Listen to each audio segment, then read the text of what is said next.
Chapter 561 Pollution Problem. Everyone, under the leadership of their respective team leaders, carefully searched every corner inside and outside the building. They could not miss any blind spots, let alone be careless. Jonathan is now the branch chief. Of course, he must position himself correctly. So he strictly requires his subordinates. People enforce rules and regulations, finding the secret passages of the agency, as well as some small tricks arranged by the other party, has almost become a must-do for the Holy Shield when it goes to a new station. Jonathan is not exempt from this. Otherwise it will be nothing if he is sued for a charge of dereliction of duty. But no matter how they searched, they found nothing unusual. Even if they used some destructive methods, they still found nothing. In this way, there are only two possibilities. One is that the other party really did not use any means, and the other is that the other party's means are so sophisticated that they cannot detect it. I really hope it's the latter. The people from the intelligence team and the logistics team comforted themselves after looking at each other. After all, if something goes wrong, it will be difficult for Jonathan, as the branch chief, and they will definitely be even more sad, who made this their responsibility. Scope. After completing the investigation of the new station, Jonathan immediately divided the entire building into areas, and then asked each team leader to take the team members to arrange it so that work and combat capabilities could be restored as soon as possible. The next morning, 2 bronze shields and 6 iron shields arrived at the station at the same time, bringing a large amount of supplies and equipment, as well as combatants and newcomers. And their work was about to begin. This is relevant information, as well as a liaison device. When support is needed, as long as it is within the territory, the support can arrive within half an hour. It was Tuva again. This time he brought people to send 5 tons of information and information. The files were all cases and related investigation files that had occurred in the northern part of the territory over the years, which made the members of the intelligence team and the archives team look pale. They would not be able to sleep for at least 3 months. The members of the investigation team, action team, and support team were even more surprised by the territory's terror support efficiency. Such rapid support is rare even in cities, let alone the vast and sparsely populated Northland. But thinking about the aircraft I saw when I came here, if there was such a thing, it was not impossible to arrive within half an hour. But I didn't expect it to be so common. In any case, it is a good thing to have fast and powerful support. Even the branch has an action team and a support team, but the number is limited. If there is a big problem, the army will have to take action. Next, Jonathan took the lead, and everyone in the entire branch was looking through the intelligence and files sent by the other party. Whether it was the intelligence team, the archives team, or the action team, because no one knew what kind of situation and enemy they would face next. So the more and more detailed the information, the better. As they continued to read, the information provided by the Glory Alliance made these members of the Holy Shield, who considered themselves elites, feel amazed and vigilant, both in detail and in terms of specifications and systems, because they were keenly aware that there were also a secret organization similar to, or even stronger than, the Divine Shield. For such an organization to choose to let Holy Shield enter the situation, one can imagine how bad the situation they will face next will be. However, only when they really come into contact with this information do they realize how naive they are. This damn place hasn't been destroyed yet. The leader of the intelligence team put down a file in his hand, drank a refreshing drink provided by the territory with an ugly face, and almost complained. Ha ha. We are the first unlucky ones to face these problems. The leader of the action team said with a smile. Stop complaining. At least you can identify the target when you go out. When we were investigating, we didn't even know what the other party was, or even when he would be killed. The leader of the investigation team had a look on his face. It's ugly, because what they have to face this time is not the cultists hiding in the crowd, not the necromancers who steal corpses, nor the sad demon warlocks who like blood sacrifices, nor the extremely polluting evil energy, but every bad thing imaginable. What's even more terrible is that, judging from the files, these bastards have long been proficient in hiding under years of rigorous investigation and crackdowns. Ordinary methods cannot find out whether the other party is a human or a ghost, while special methods often mean that they are more dangerous. To put it bluntly, the special method is to constantly test and stimulate the opponent. Once it hits the pain point, it is 100% direct to turn against the opponent and take action. So it often results in a fight to the death. Even if you survive, if you are unfortunate enough to be attacked, the sequelae will be painful. Very few ordinary members know Do they, the team leaders with some status, know how many people are disabled in the Holy Shield every year, especially those who are lucky enough to survive the attack? Even if they see all kinds of tragic situations, they can see it. A creepy feeling. The problem is that the identities of these team leaders are not simple. There are people behind them, and they also shoulder special missions. Therefore, it is impossible to retreat in the face of difficulties. You can only bite the bullet and go forward. Jonathan, who is in the Chow camp and has a heart for the Han, is happy to see the result. Otherwise, the moles will always work harder than the people with a mixed salary, because they want to be promoted, want a position, and have power. But they have to pay for these with their lives. There are some problems that can be overcome, but pollution is the only problem that gives them a headache. The twisted flesh of the Church of Flesh will become parasitized if you are not careful, spreading countless fine roots, entangled with blood vessels and nerves, making it difficult to clean up. The curse of the necromancer goes deep into the soul, and ordinary methods are useless. Only the priests can remove it, provided that they can survive until then. The most terrifying thing about demon warlocks is nothing else but the ability to summon demons, especially powerful demons.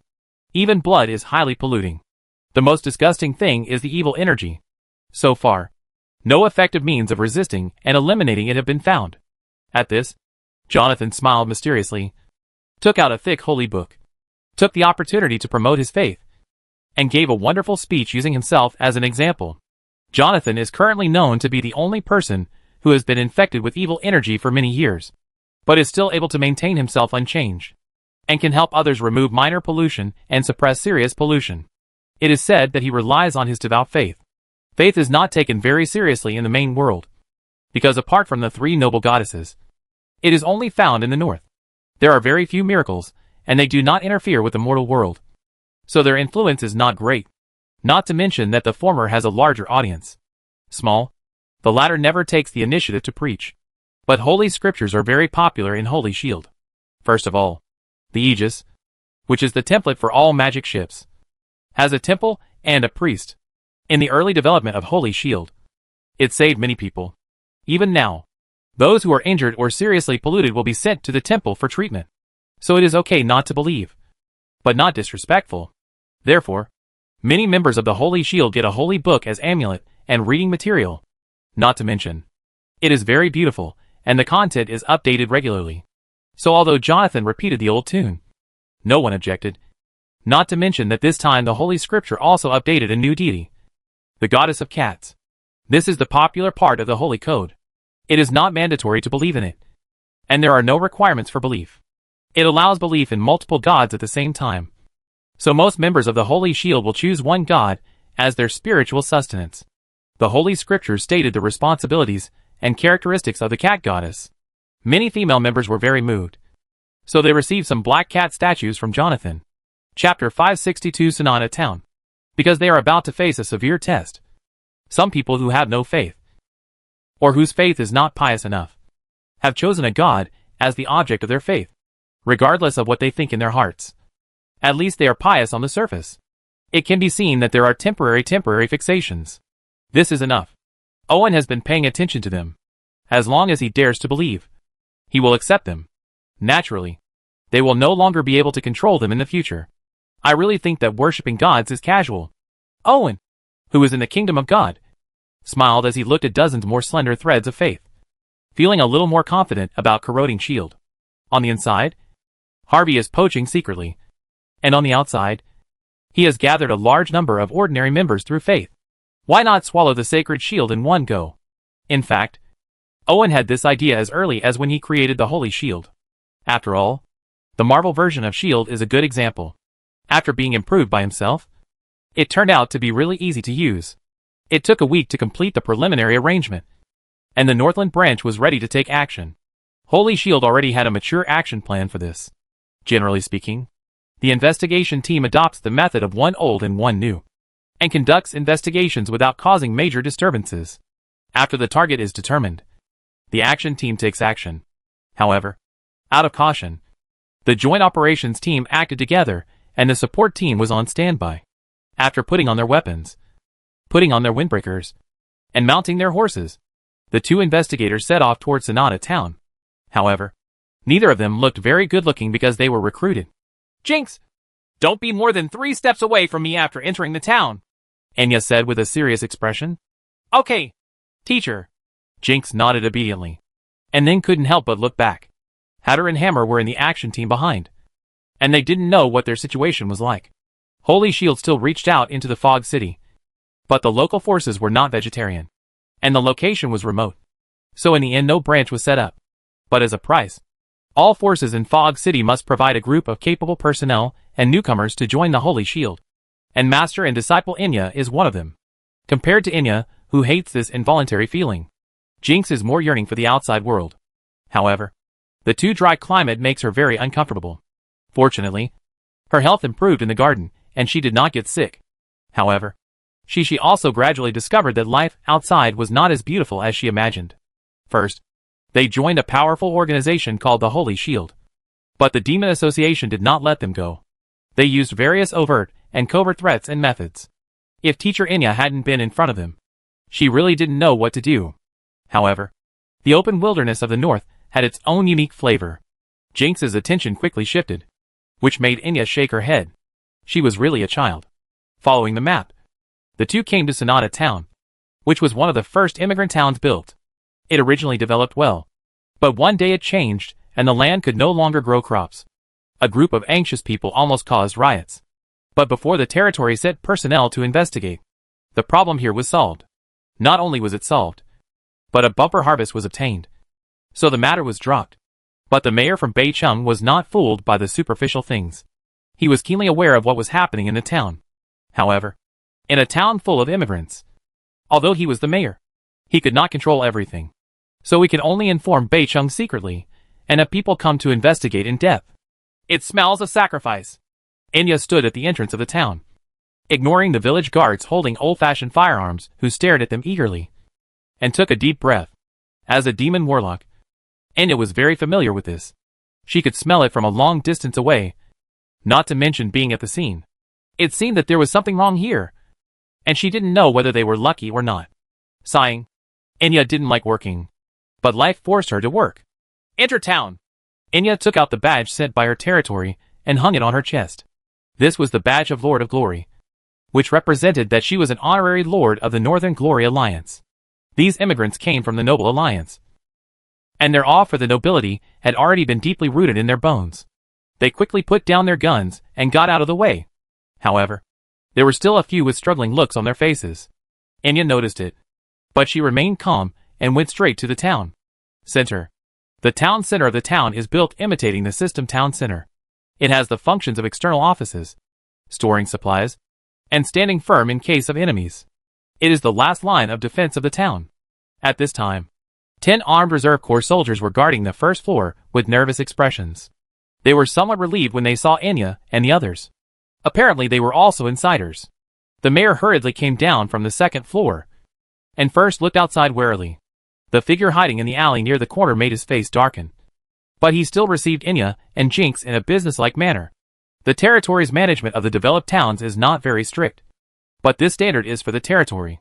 In fact, the period of regular inspections is once a quarter, which is much more diligent than other nobles who only show their faces to collect taxes every year. And occasionally there were surprise inspections and the like, which was why the village guards did not doubt the identity of Enya and the others. The mayor acted businesslike in order to confuse the supervisors outside.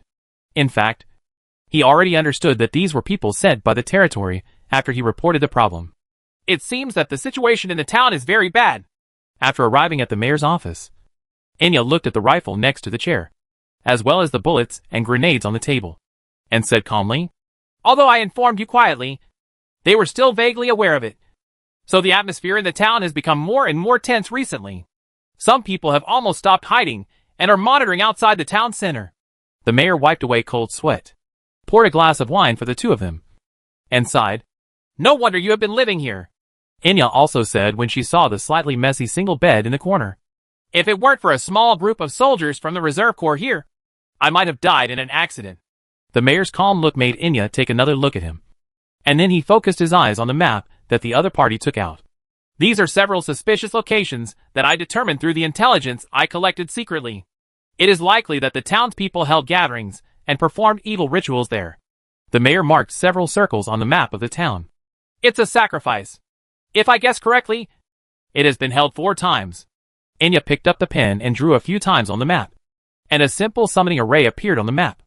Does that mean the place where they will hold the next sacrifice will be right here? The mayor pointed to the vacant space and said with a solemn expression, Not next time. But now. Our arrival has given them a sense of crisis. This place has been abandoned. Enya turned her gaze to the side of the town inside. Obviously this was not done by a few farmers who obtained evil knowledge, but by evil professionals who were behind the scenes. Therefore, after discovering their arrival, they decisively gave up their original plan and instead maximized the benefits of the existing chips. Send a signal and ask the action team to come, and call the support team at the same time. Enya made an immediate decision. She would not risk her life, so calling someone became the best choice. Okay, teacher. Jinx took out a short stick from her waist, stood by the window, and twisted it towards the sky. With a bang, a light bomb flew into the air, emitting a dazzling light, and then slowly fell down. Chapter 563 New Bait. Follow immediately. The action team hiding hundreds of meters away from Sonata Town changed their expressions after seeing the signal. Because it was too fast, they sent the signal just after entering. Obviously the situation was very bad, and they wanted to boost their morale. Asked the 2 newcomers under his command not to hold back. Who would have expected to see 2 personnel rushing past him before he turned around? Are the newcomers so fierce nowadays? Another member of the action team said in surprise. But now is not the time to talk about this, because gunshots had already been heard in the town. Hatter and Hammer, who were covered in armor like Durian SH.LS, were like 2 small tanks. They rushed into the town with bullets and wielded lightning swords and flame hammers to kill everyone. Soon the village would be plunged into chaos. The guards retreated and then headed straight to the place where the signal was sent. Originally there was no need for reinforcements. With Enya's strength, if she wanted to leave, there would be no way to stop her unless a legend took action. But now that she is holding the position of Holy Shield, and she doesn't want to contribute, she just fishes in an open and honest manner, only occasionally speaking to give pointers to his student Jinx. Jinx was favored by a demon lord. Enya knew this very well, and she also got some benefits from it. So she didn't give much advice, but she got to the point every sentence. Therefore, her personality didn't change much, but her strength improved. Quite a few. Scattered plants occupy various key points in the center of the town. The bullets ejected are simply too powerful for non-professionals. No matter how brave and fearless the bewitched armed civilians are, they still cannot rush through. But both Enya and the mayor knew that the point of all this was not here. If it was about what ghost those people wanted to summon. In the wheat field outside the town, 5 places covered by straw ignited into dark fire, when the hearts of 5 carefully selected pure and devout girls were dug out and thrown into the fire. The slightly hasty ceremony was completed. The great devil's clone was summoned. It is a rare opportunity to go out and relax. The big devil originally wanted to play with people's hearts. After all, he would play with the so-called believers who summon him until they collapse. This is the devil's favorite little entertainment. But the smell of Jinx is like a bonfire in the dark to the devil. Likewise, he immediately understood that now was not the time to play. So he immediately took action to harvest the souls of believers. After all the hard work to summon the demon god they believed in. Not to mention the benefits. They were the first to die. A group of believers in black robes died with their eyes open. In the desperate eyes of the believers, the big devil, who had achieved a small gain, was easily killed by the woman who suddenly appeared just as he was about to leave. Even the origin of the clone was taken away. This is not something ordinary people can do. The devil is a wage earner from H.L. And the original ownership is also in the hands of H.L. It is so easy to seize it. But it is not difficult for Enchi. She was born as a devil in H.L. and naturally knows everything. However, she was very busy now. If she hadn't sensed a clone of the big devil, she wouldn't have taken action herself. Therefore, she turned around and left after harvesting. Without the troublemaker, the big devil, the rebellion in Sonata Town was quickly over. But the situation in Sonata Town is not a special case. In fact, the establishment of the Holy Shield branch is like putting a ferocious catfish into the pond. Abnormal events have more or less broken out in every small town at the development point, because they cannot withstand it. Check carefully. The situation gradually became worse, forcing Jonathan to ask for help from the headquarters one after another, because the personnel were far from enough. Now Harvey has understood the territory's plan. So he gave the green light. The top management wanted to take the opportunity to intervene in the affairs of the Northland. So they naturally would not miss the opportunity. So thousands of capable members and more newcomers were mobilized into the Northland. And then fell into chaos. Suffering from abnormal events everywhere. The territory is not indifferent. It only asks for help. And the support will arrive in half an hour. Even if the garrison cannot arrive. The planes will come to strafe and bomb to buy time. During the battle, they are on the front line, making it difficult for people to find fault. Come out. But it's useless. Abnormal incidents still occur one after another. And they are hidden deeper and deeper. And the methods become more and more fierce. Members of the Northland branch have to risk their lives every day to perform tasks. Moreover, in the past, those people were concerned about civilian casualties. But now they have a desperate attitude and have caused heavy casualties several times. For this, they have been held accountable by Beicheng, which makes the North branch look a little embarrassed. At first, some people took the opportunity to accuse Jonathan and tried to seize the position of director of the Northland branch. But when they saw that the situation in Northland had turned into a quagmire, there were no more people to accuse him. Because at this time, whoever was in the position would be unlucky. So it was better to leave Jonathan behind. Where, if there is any problem, let the headmaster take care of it. After Harvey understood the purpose of the territory, he no longer restricted the power of the Holy Shield from entering the north. Seeing that the higher-ups were frightened by the casualties, they came up with new baits.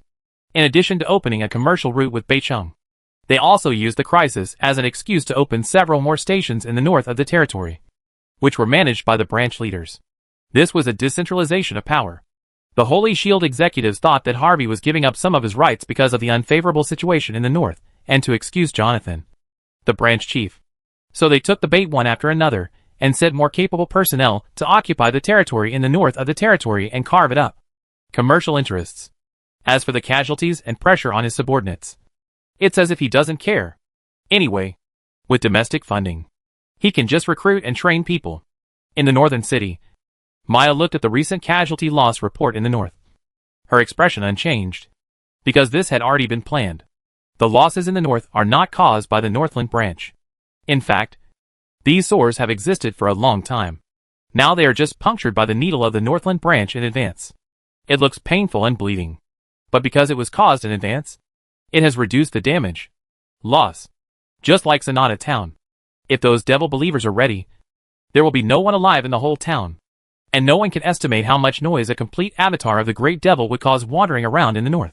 At the same time, this can not only train troops and train quick reaction forces, but also deter those who are wavering. The reason why evil professionals can't be killed all the time is because power comes too quickly and easily. As long as you are lucky.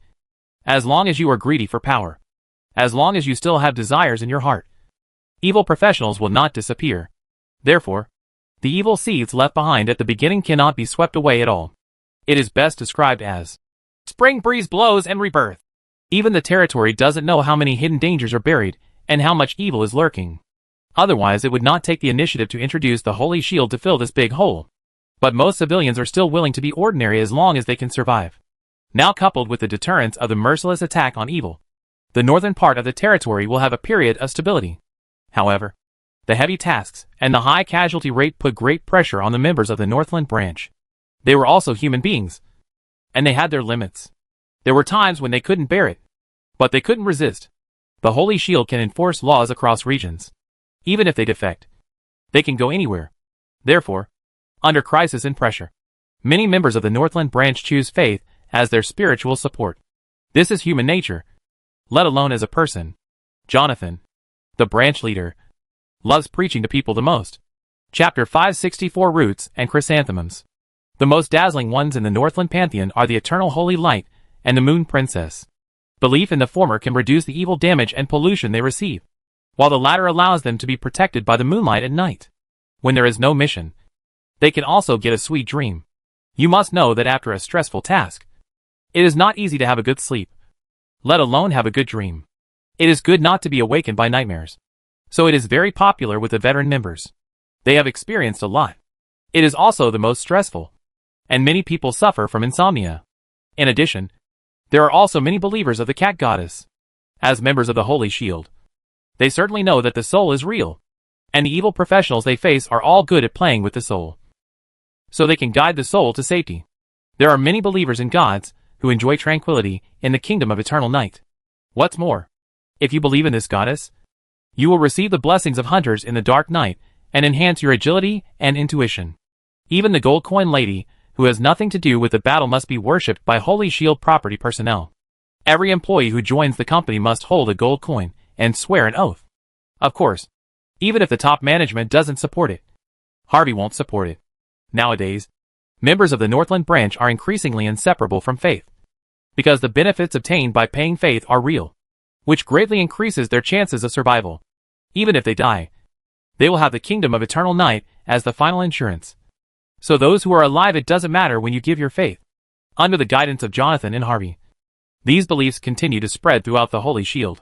Even many high-level officials who believe in the noble goddess can't help but change their beliefs. After all, the Holy Scripture is more affordable, and the price does not increase if you increase the quantity. It's not that no one can't see the hidden dangers in this, but the vast majority of people at the bottom need faith. Even if all the senior officials object, it is useless, because once faith is created, it is difficult to put an end to it, and the Northern Pantheon is too unsophisticated to need a temple. There is no need for sacred scriptures, no sacrifices and rituals. Just saying it in your heart is considered a prayer. How can we prevent this? Every member can't have a mind control, but Northland's move undoubtedly violated the interests of the noble goddess, and it also broke the original intention of both parties to acquiesce in dividing the territory and rule it. This was not in line with Owen's temperament. It's a pity that if you don't go out, you don't know how big the world is. The appearance of the divine network and the ancient gods gave Owen a new sense of crisis. So he desperately wanted to be stronger. Strong enough to go out without fear of being beaten to death. If he didn't even dare to offend a middle-level god like a noble goddess and two lower-level gods, he might as well take a rest. Another reason is that Irving feels like a storm is coming. The main world he is in is extremely remote, and it stands to reason that he will not provoke any strong enemies. However, first there is the noble goddess with ulterior motives. Then, there is the goddess of morning light who has tricked the entire elven kingdom. And then, there is Kim who has escaped. This is just external trouble. Internal trouble is even more serious. The collapse of the empire was unclear. The sky trace was pierced many times. The formation of the abyss, the emergence of the underground world, and the four gods abyss of the barbarian kingdom. Not to mention the emergence of an ancient god. Even if the main world collapsed the next day, Owen would believe it. Obviously, the main world is not as safe as Owen imagined. So he took the opportunity to invite the cat goddess and use the divine shield to expand his faith. All this is to form his own pantheon and prepare for future crisis. But who could know that everything Irving did was for people to see? And no one told him his true plan. Even if he becomes a god, Owen's only support and support in his heart is still the system's father. So he has been accumulating progress points to plan a big thing. In the kingdom of God, the ever-twisting black mist in front of Owen is the power of nightmare that was stripped from the Moon Princess. And the other is the power of disorder that he exchanged from the pony world. Needless to say, the power of nightmare also comes from the pony world. And the power of disorder is an entity made of various animal limbs that looks like an eastern dragon. The essence of disorder is not bad, but its existence itself represents endless changes and chaos. And these are disasters for the pony kingdom. But for Irving, these are important puzzle pieces. But these two are not enough. So Irving has endured for so long. The fire from the initial fire of the Dark Soul. The artifact Shadow Brand Ring. The magical Death Shadow Cloak. The artifact Hunting God's Sword. Plus the Golden Tree and the Kingdom of God that are about to transform. Owen looked at the family fortune in front of him. Knowing that he was about to take a big gamble, the young model in the club won the bet. Although she won't go to the rooftop if she lost the bet. I'm afraid she still has to pretend to be a spoiled child. But with system dad around, Owen is not afraid of big gambles. If he loses, he can live with it for decades at most. And he will be a good man again. So he doesn't hesitate to play. Come on! Let me see where your upper limit is. Owen took a deep breath and fed many sources to the golden tree one by one. After Owen's careful feeding, the total amount of golden trees may not be very strong. And the kingdom of God supported is not as good as the main god. But the laws are very comprehensive. And with the integration of the Horadric Cube, an artifact, swallowing and feeding the origins of are not a problem. But the first thing that grows in the golden tree is not the crown. But the huge roots? The importance of tree roots is self-evident. Even for Owen's kingdom of God. The roots of the golden tree are the foundation of the entire kingdom of God. The already developed root system pokes out from the kingdom of God, goes deep into the void, and draws out the void, the shallow power of the void in it. But this is far from meeting the needs of the growth of the golden tree. However, Owen was well prepared for this, and quietly moved the kingdom of God to the sky above Tian's Hyan. Countless secret realm sources were originally gathered here, which were the food reserves specially prepared by the main world for itself. Unfortunately, they were pierced, and the granaries that had been slowly absorbed were filled back up, almost to the point of death. So they were specially isolated. Although part of it was poured into the main world, there was still a lot left. And now they were all absorbed by the roots of the golden tree. Countless secret realms were invaded by the roots, extracting the source, turning into bubbles and shattering, leaving only a few residues. As the accumulation outside the main world disappeared, Tian's Hyan, who had been under pressure, finally stopped being red and swollen, and began to shrink inward as if hemorrhoids had been relieved. But before it could be retracted in place, the fine roots penetrated deep into the ditch and wrinkles, and continued to grow and become thicker, gradually stretching it open. And the roots of the golden tree began to invade the main world. The strange movement of Tian's Hyan shocked the consciousness of the world. But the current situation of the roots of the golden tree is very strange. Not only is it between reality and reality, it is also like a dream, like an illusion, and seems real and fake. Even if the chains of laws are woven into a web, there is still nothing that can be done. Feeling the crisis, the main world piles up the original power on the scar of the sky regardless of the cost. Even if it is continuously absorbed, as long as enough is accumulated, the scar of the sky will be forcibly healed. By then, as long as the plain wall is not broken, there will be an invasion. And as for the loss, we can no longer care about it. Chapter 565, The Nascent Subspace. Feeling the resistance of the main world, the golden tree that had been stretched in became even more excited. As it approached the limit, it couldn't wait to penetrate deeper and expand, opening the narrow space bit by bit, waiting for the moment of complete breakthrough. The broad and thick mushroom-like crowns rustled excitedly. The tree trunks that had received sufficient nutrients and became thicker were vibrating, and the tree roots with claws and teeth were plundering everything. And even the kingdom of God began to expand. Lying on the top of the tree canopy, flicking her tail in boredom, watching her cats carrying the undead souls back to the kingdom of eternal night, the cat goddess suddenly felt a vibration beneath her body. She immediately arched her waist and jumped into the air, not daring to land, and followed. It was like the facial vibrator suddenly started up. I didn't expect it to be today. The moon princess, who was incarnate as the moon and was performing her duties, fell from the sky and said in surprise, as she looked at the expanding kingdom of God. What happened? The cat goddess had a good relationship with the moon princess, and they often got together in the tree crown. So she asked directly, Transformation. The kingdom of God is transforming, Moon Princess said lightly, obviously not caring about it. But the cat goddess Haoxuan didn't explode on the spot. The kingdom of God is the strongest fortress and the last refuge of the gods. It is the foundation that the gods have built from scratch by spending countless energy and resources. But if you want to transform the kingdom of God, you must have the Lord God. And the Lord God is the God King. Which means that the other party did not lie to her. As the roots of the tree continue to deepen and absorb more and more essence, the golden tree begins to transform, just like changing from a boy to a man. However, the resistance of the main world becomes stronger and stronger, and the golden tree that has not completely transformed cannot be broken. He was about to fall into a stalemate despite the opponent's strong squeeze. At this time, the owner of the garden smiled. The originally red abyss land under the sky's mark is now dyed green. There are swamps and wetlands everywhere. Countless huge plants grow overlapping in this area full of life and vitality. If it weren't for the beauty of the garden demon and the guard dog, the value is too low. It is not an exaggeration to say that it is the holy land of elves. But who would have thought that all this was done by a demon lord? It's time. Demon Lord Owen looked up at the sky, then glanced regretfully at the pot of soup he had carefully prepared, and reluctantly knocked it over. The overflowing soup brought terrifying vitality to the earth, and countless plants began to expand, just like they had held up the shattered kingdom of God. The wildly growing plants soared into the sky, hooking up with the tree roots extending from the scars in the sky. With internal and external collusion, the situation in the main world has become worse, and the golden tree roots can no longer be squeezed out. But when it is time to make a decision, the world's consciousness is really unambiguous. And it actually wants to squeeze out the abyss together. Go out. You must know that the land of the abyss is connected to the origin of the main world. This is no different from a strong man cutting off his wrist. It's a pity that Owen still expected it. After all, the demon lord Owen has been working for the world consciousness. And he has benefited a lot from greening the abyss. Of course, he is no stranger to the world consciousness. The dragon mother in another world received the order from Owen. The red dragon, who was originally trapped in the underground ruins and acted as a breeding machine, supported her huge body and passed the clear oracle to her countless priests. The lizardman priest, who had been kneeling on the altar and waiting for a long time, suddenly opened his eyes and told the entire tribe the contents of the oracle with great joy. A grand sacrifice jointly held by millions of lizardmen began.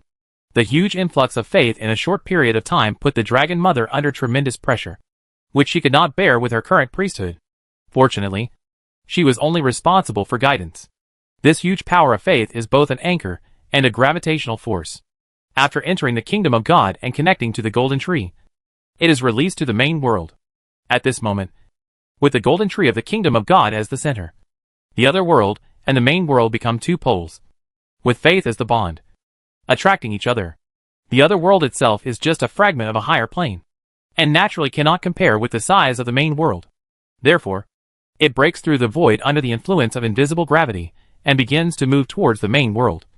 And the speed is getting faster and faster. After all, the void lacks matter. And even without air, it's like a vacuum. So there's no resistance. Now there are only two choices in the main world. One is to relax and let the roots of the golden tree continue to be extracted deeply. The other is to wait for the comet to hit the earth. After being shattered, the golden tree feasts on the fragments of the two.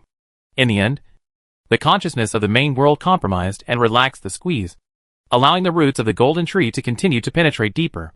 The golden tree does not intend to devour the main world, but to copy and imitate the laws of the main world. The golden tree is about to transform into a world tree. In addition to enough origins, the key is sufficient and perfect laws. Otherwise it will only be a golden tree. These Owens can be exchanged, but there is no need. After all, there is a main world where you can collect wool. So there is no need to slowly exchange and accumulate. Countless laws were successfully copied and began to spread along the roots towards the golden tree. And the transformation finally began. After gradually evolving into a world tree, the increasingly huge root system was connected to the sky-reaching plant spawned by the demon Lord Owen, and then began to uproot the abyss. Only then did the world consciousness understand the benefits of doing so, and actually took the initiative to divide the origin connected to the abyss. Even if the loss was not small, as long as the ever-expanding abyss could be cut off, it was all worth it. The movement was even greater than when Fortune Bay broke away from the land. The entire abyss was actively separated by the consciousness of the world. The huge root systems of the garden plants were intertwined with each other to prevent the abyss from being broken. Then, through the entanglement of the golden tree and the sky-reaching plant, rising continuously, finally sticking to the tormented Tian. During this period, the consciousness of the abyss was not without resistance. But it was useless. With the help of the main world to suppress it, the world tree easily swallowed it up, and then began to merge with the abyss, or garden. After losing the pressure on one side, the alien world that was pulled over also reduced its speed, and finally surrounded the main world like a satellite. And it was the world tree that stabilized the two, like an anchor point or attraction rope. At this moment, Owen's kingdom of God has completely separated from the main plane and is located between the two planes. It is constantly devouring matter and debris in the void. It is conceivable that after countless years, it will eventually become a complete plane. It can also be called the super divine kingdom. But all of this is just incidental. What Owen really wants is to use the strong gravity between the two planes to expand the nascent subspace in the material world. Yes, some of what Owen has done is to allow the subspace to appear in the material world. Only in this way can the emotions and souls of the material world be absorbed and grow, and eventually become one and two sides like the Warhammer world. However, the current subspace is still too small. Even if it is expanded, it can only absorb the negative energy and emotions of two planes, let alone breed subspace demons and evil gods. It is not that easy. But Owen couldn't wait that long. He took the initiative to step into the subspace, allowing his origin to be swallowed by the subspace and then regestated. Although Owen is a time traveler, His body and part of his divinity come from this world. So his origin is controlled. Or at least affected. The subspace is different. It was created by him. And its origin comes from the system. Only in this way can he get rid of all shackles, and be free from any restrictions. Chapter 566 The Age of Gods in the Main World. There are countless years in the subspace. When Owen's consciousness regains consciousness, he has become the first god, and the only master of the subspace. His current state is very strange. He has no body, no soul, no divinity, no priesthood. He exists and does not exist. He has neither the concept of death nor the characteristics of living. He is already above these definitions. Or in other words, he is subspace. After habitually condensing his body, Owen took a deep breath. Although there was no air here, he still exhaled a ball of white air. Because it was very dark here, and black would make people feel cold. Isn't it normal to exhale white air when it's cold? In fact, this is not normal at all. It's just that everything in the subspace is under Owen's control. He can breathe if he feels he can, and get cold if he feels cold. He can even be Owen, or Yen Su in his previous life. A man, a woman, an animal, a god, or a devil. Nothing can restrain him here. If Owen were in this state in the Marvel Universe, he would be the Dimension Demon. However, he is not strong enough because the subspace is still too small. If he really fights, although he may not die, it is possible to be sealed. In addition, Owen now understands why the 4 subspace vendors in the Warhammer world can't come out for a walk. First, they are too big. And second, they are repulsive. Even if he is just staying in the subspace, Owen can feel that the material world is rejecting him. But there is nothing he can do about the subspace. Because the subspace absorbs the emotions and soul growth of the material world, which is equivalent to the other side of the material world. Just like the palm of the hand and the back of the hand. Same. Or body and soul. But every loss must have a gain. And the good thing is that as long as he doesn't come out, no one can find him, let alone hurt him. The disadvantage is that you can't get out. Or there is too much movement after you get out. As a part of the subspace, Owen's entry into the material world is equivalent to this subspace covering and distorting the material world. How could there be no resistance? Irving even speculated that once he did this, Shen Wang would react in some unpredictable way. Although he can't go out, Owen doesn't think anything about it. In addition to being used to it, it's also because of safety, which is the most important. In addition, he has an avatar. If he is really lonely, he can let the avatar go out and wander around. A life-threatening wanderer. Anyway, he becomes a wanderer. He couldn't die in subspace. What Owen is most concerned about now is how long has passed. Don't wait for thousands of years to pass by in the blink of an eye. By then, you will really be alone. Fortunately, the time flow rate in subspace is very special. The time is not as exaggerated as Owen imagined. But decades have passed. In addition, I don't know when the upper limit of progress value was raised to 80. And 4 rewards were obtained. The power of the galaxy, the Rainbow Bridge, the Holy Clothes, and the Double Blades of Chaos. The power of the Milky Way comes from the Super Seminary. It belongs to the system of becoming a god through technology. Its ability is very strong. And it means that it can follow the rules. However, the disadvantage of the technology to God's system is that it requires hardware. The better the hardware, the higher the computing power, and the stronger the ability. However, once there is no hardware support, this thing can only be used to clean up the miscellaneous soldiers. For Owen, the power of the galaxy is equivalent to a powerful software that can be applied to the hardware with unlimited potential in subspace, playing the role of 1 + 1 greater than 2. In addition, the Rainbow Bridge is also a good thing.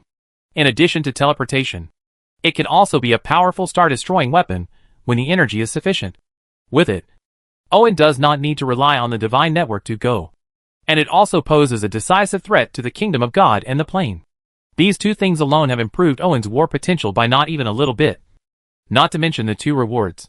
The sacred clothing comes from the saints, and is the exclusive clothing of the gods. As for whether the weight of the suit is important, just refer to the difference between wearing armor and not wearing armor on the battlefield. Not to mention that the sacred clothes can also enhance the microcosm. Even if Owen does not have a microcosm, he can still gain some insights from it. Relying on the magic of subspace, he may not be able to copy the 9th sense microcosm that belongs to the realm of God. The final reward was the Double Blades of Chaos, which killed gods like pigs. Countless gods fell to these two weapons, which were already beyond the range of ordinary artifacts. Even in Owen's subspace form, being stabbed would probably be uncomfortable. After sorting it out, Owen began to connect to the kingdom of God. After transforming into the world tree, Owen's kingdom of God has entered a period of continuous growth, and is now expanding several times. And this is not the limit, but the material and origin of the outside world cannot keep up. After devouring the remaining secret realms outside the main world and the abyss dragged out, the kingdom of God has not been able to replenish itself for a long time. Simply absorbing thin matter from the void will not work at all. After all, with the current size of the kingdom of God, it would be a feast to swallow up the main world. Owen was not in a hurry, because only a few decades had passed. For gods, it was only time to take a nap. Not to mention that he had already made a decision.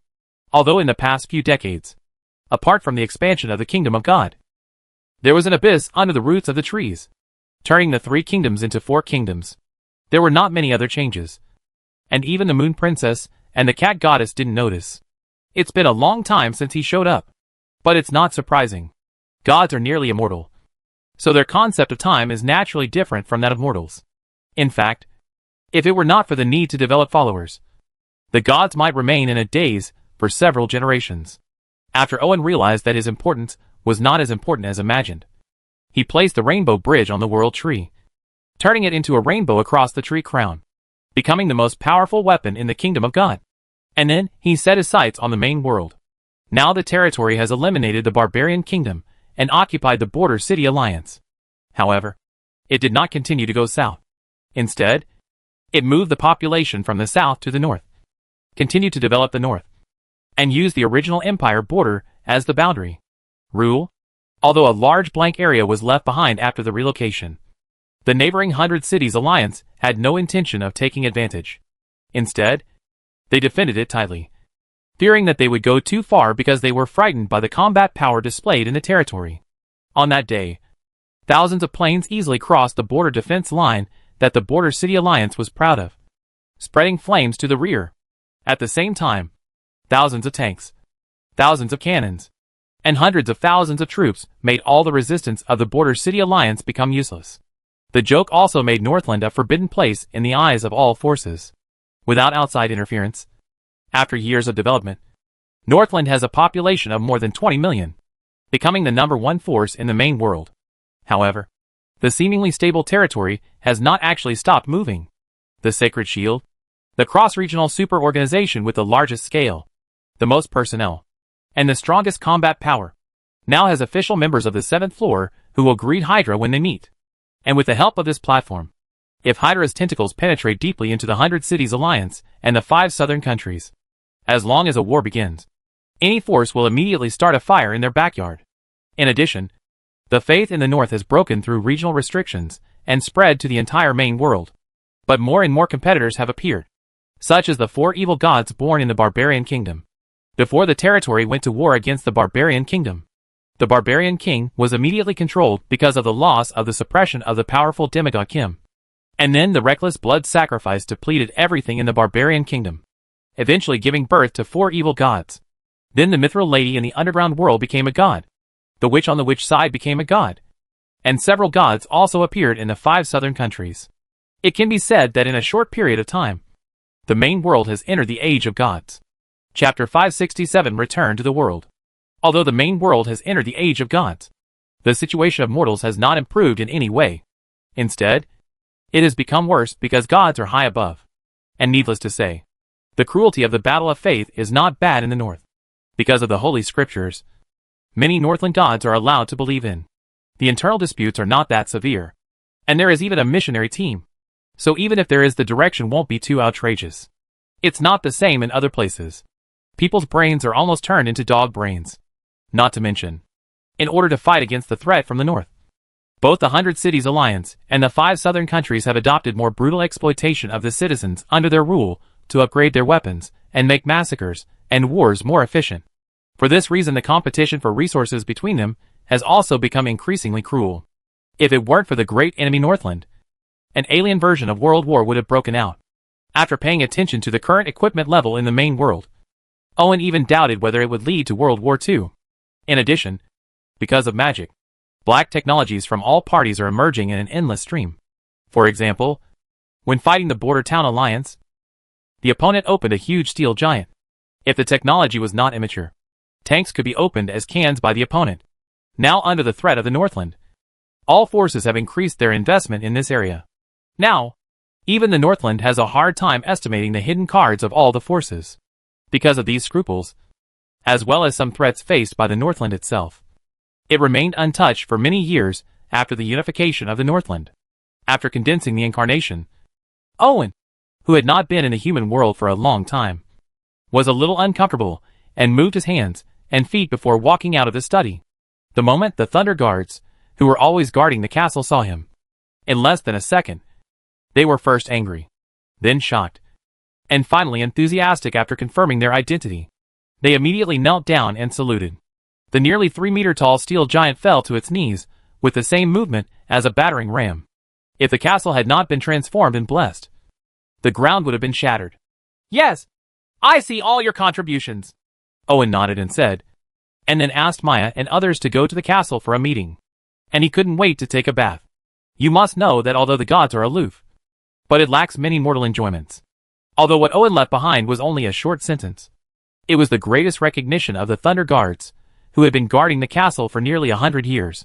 So they suppressed their excitement and conveyed the Lord's orders accurately. The original town center has already formed a huge administrative center after countless expansions, with more than 10,000 staff members. And this is from the headquarters, not counting the staff in various branches and grassroots. Maya, who still showed no sign of aging, was stunned for a moment after hearing the order from the castle, and then breathed a sigh of relief. Although she has managed the Northland in an orderly manner and grown stronger over the years, Owen, who is the core, is not around. And there is always something missing in her heart. Now that the man is finally back, her heart can calm down. Maya, Howard, and a group of core leaders of the territory were waiting for Owen's arrival in the castle's conference room. Although the protagonist had not arrived yet, no one showed any signs of impatience, or the Thunder Guards, who had fallen into a frenzy because of Owen's arrival. The army doesn't mind knocking them down with one punch, then forming a circle and giving them a merciful purge with bolters. Owen didn't come late on purpose, but he accidentally met Dale when he went to the bathroom to take a bath. So the bathroom turned into a wave pool. It only took an hour for the proud Owen to settle Dale, who had been empty for decades, and let her lie down in the bathtub with only a layer of water remaining at the bottom. Rolling her eyes, it's not that Dale has become weaker, but that Owen, who has mastered the art of change, is unreasonable, who can withstand a golden hoop that can be large, small, and electrified. Dale, who rolled his eyes, recovered in the bathtub with 2 floating islands. A refreshed Owen came to the conference room with a smile on his face. The entire meeting lasted for half a month. There was no way. Just reporting on decades of development would take a lot of time, let alone planning for future development. Maya took advantage of Owen's presence and used Huawei to integrate the management department that had become somewhat bloated over the years. No one dared to have any objections. After the long meeting, others could leave. But Maya, who had endured for half a month, would not leave. Irving, who was full of confidence, fought 1 against 2 and suddenly made a comeback. It was really a beating from the front. Turned over and then beaten again. It lasted for 3 days and 2 nights. In the end, the slime maid who was responsible for cleaning the room not only became white and turbid, but also swelled by nearly half, which showed how fierce the battle was. The long-awaited feeling also made Owen feel very comfortable. Even though he saw a lot of bad news, it didn't affect him much. But some of the problems he faced still needed to be solved. The first is the manpower issue. There is no shortage of people in the territory, but it lacks loyal people, because loyalty can never be too much. Unfortunately, there is an upper limit on the number of people in each world that can be converted by the system. After all, system conversion is not only a matter of brainwashing, but also the loss of souls and beliefs. So if you have less, it will be fine. But if you have more, you will definitely be targeted. So even if you had points in this city, the population converted by the system is only over 1 million. Excluding the elderly and children, there are only 500,000 to 600,000 people who can be used. It seems like a lot, but the grassroots management of the territory and the backbone of the army alone occupy most of the manpower. Not to mention some important projects. Factories and other places also need capable and loyal manpower. In this way, the system's transformed population will not only hold important positions such as managers, officers, monks, doctors, teachers, workers, etc., but they will also be needed to be dispatched to the Holy Shield to perform latent missions with the outside world. There is no way. The territory now has too many people, and it must have enough grassroots backbones to stabilize it. In addition, important departments, production, and the army all need backbones to support them. If they are scattered like this, hundreds of thousands of people will not be enough.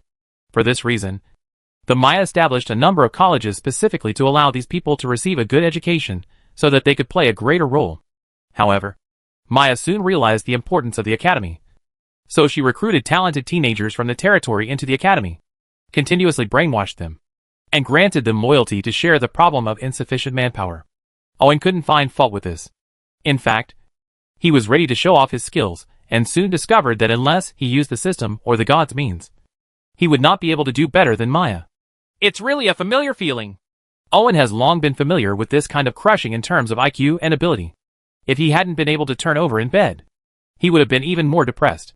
Owen, who does not need to think about these issues, puts his experience into the divine system that has already begun to bear fruit, and plans to further improve it on the existing basis. After all, there are many things in the future that no mortal can participate in. Even if the Thunder Warriors are so super standard, neither is his combat power. Chapter 568 My Goddesses.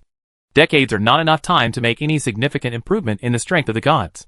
Although the world tree can breed divinity, and even grant priesthood, the price is to weaken its own origin and authority.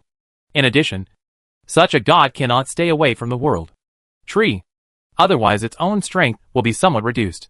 Therefore, the best way is to plunder the origin of the outside world, and then transform it through the world tree. Only in this way can we become stronger and stronger. But which god to choose as the target of hunting is a problem. Gods are not fools.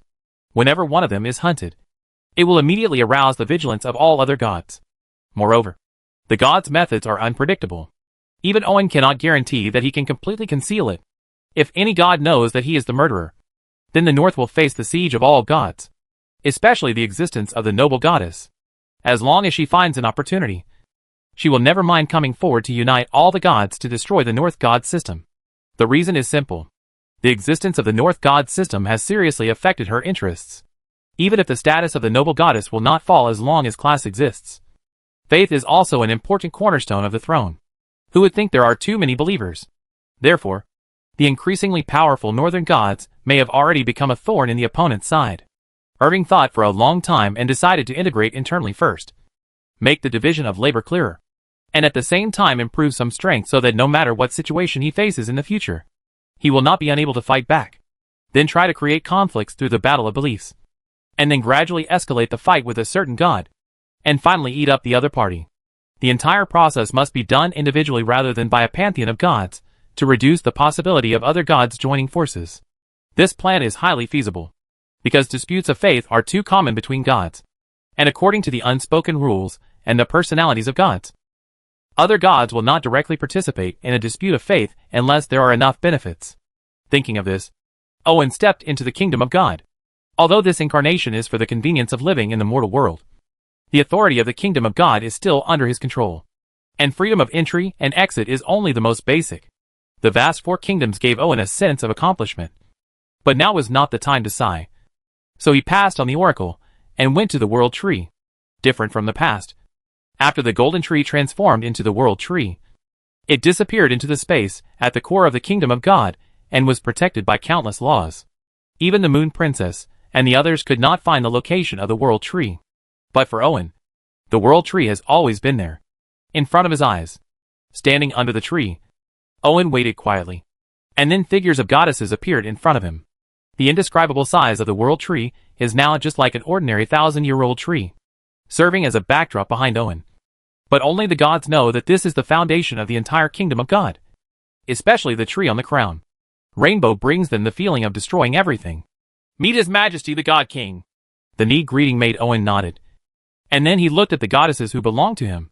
Resurrection Blood Angel, Divinity 5+3, Daenerys, the Mother of Dragons, Divinity 8, Moon Princess, Divinity 10, Gold Coin Lady, Divinity 6. Cat Goddess, Divinity 6. Char is a demigod with 2+2 divinity. Joan of Arc demigod, Divinity 2. Shulia is a demigod, Divinity 2.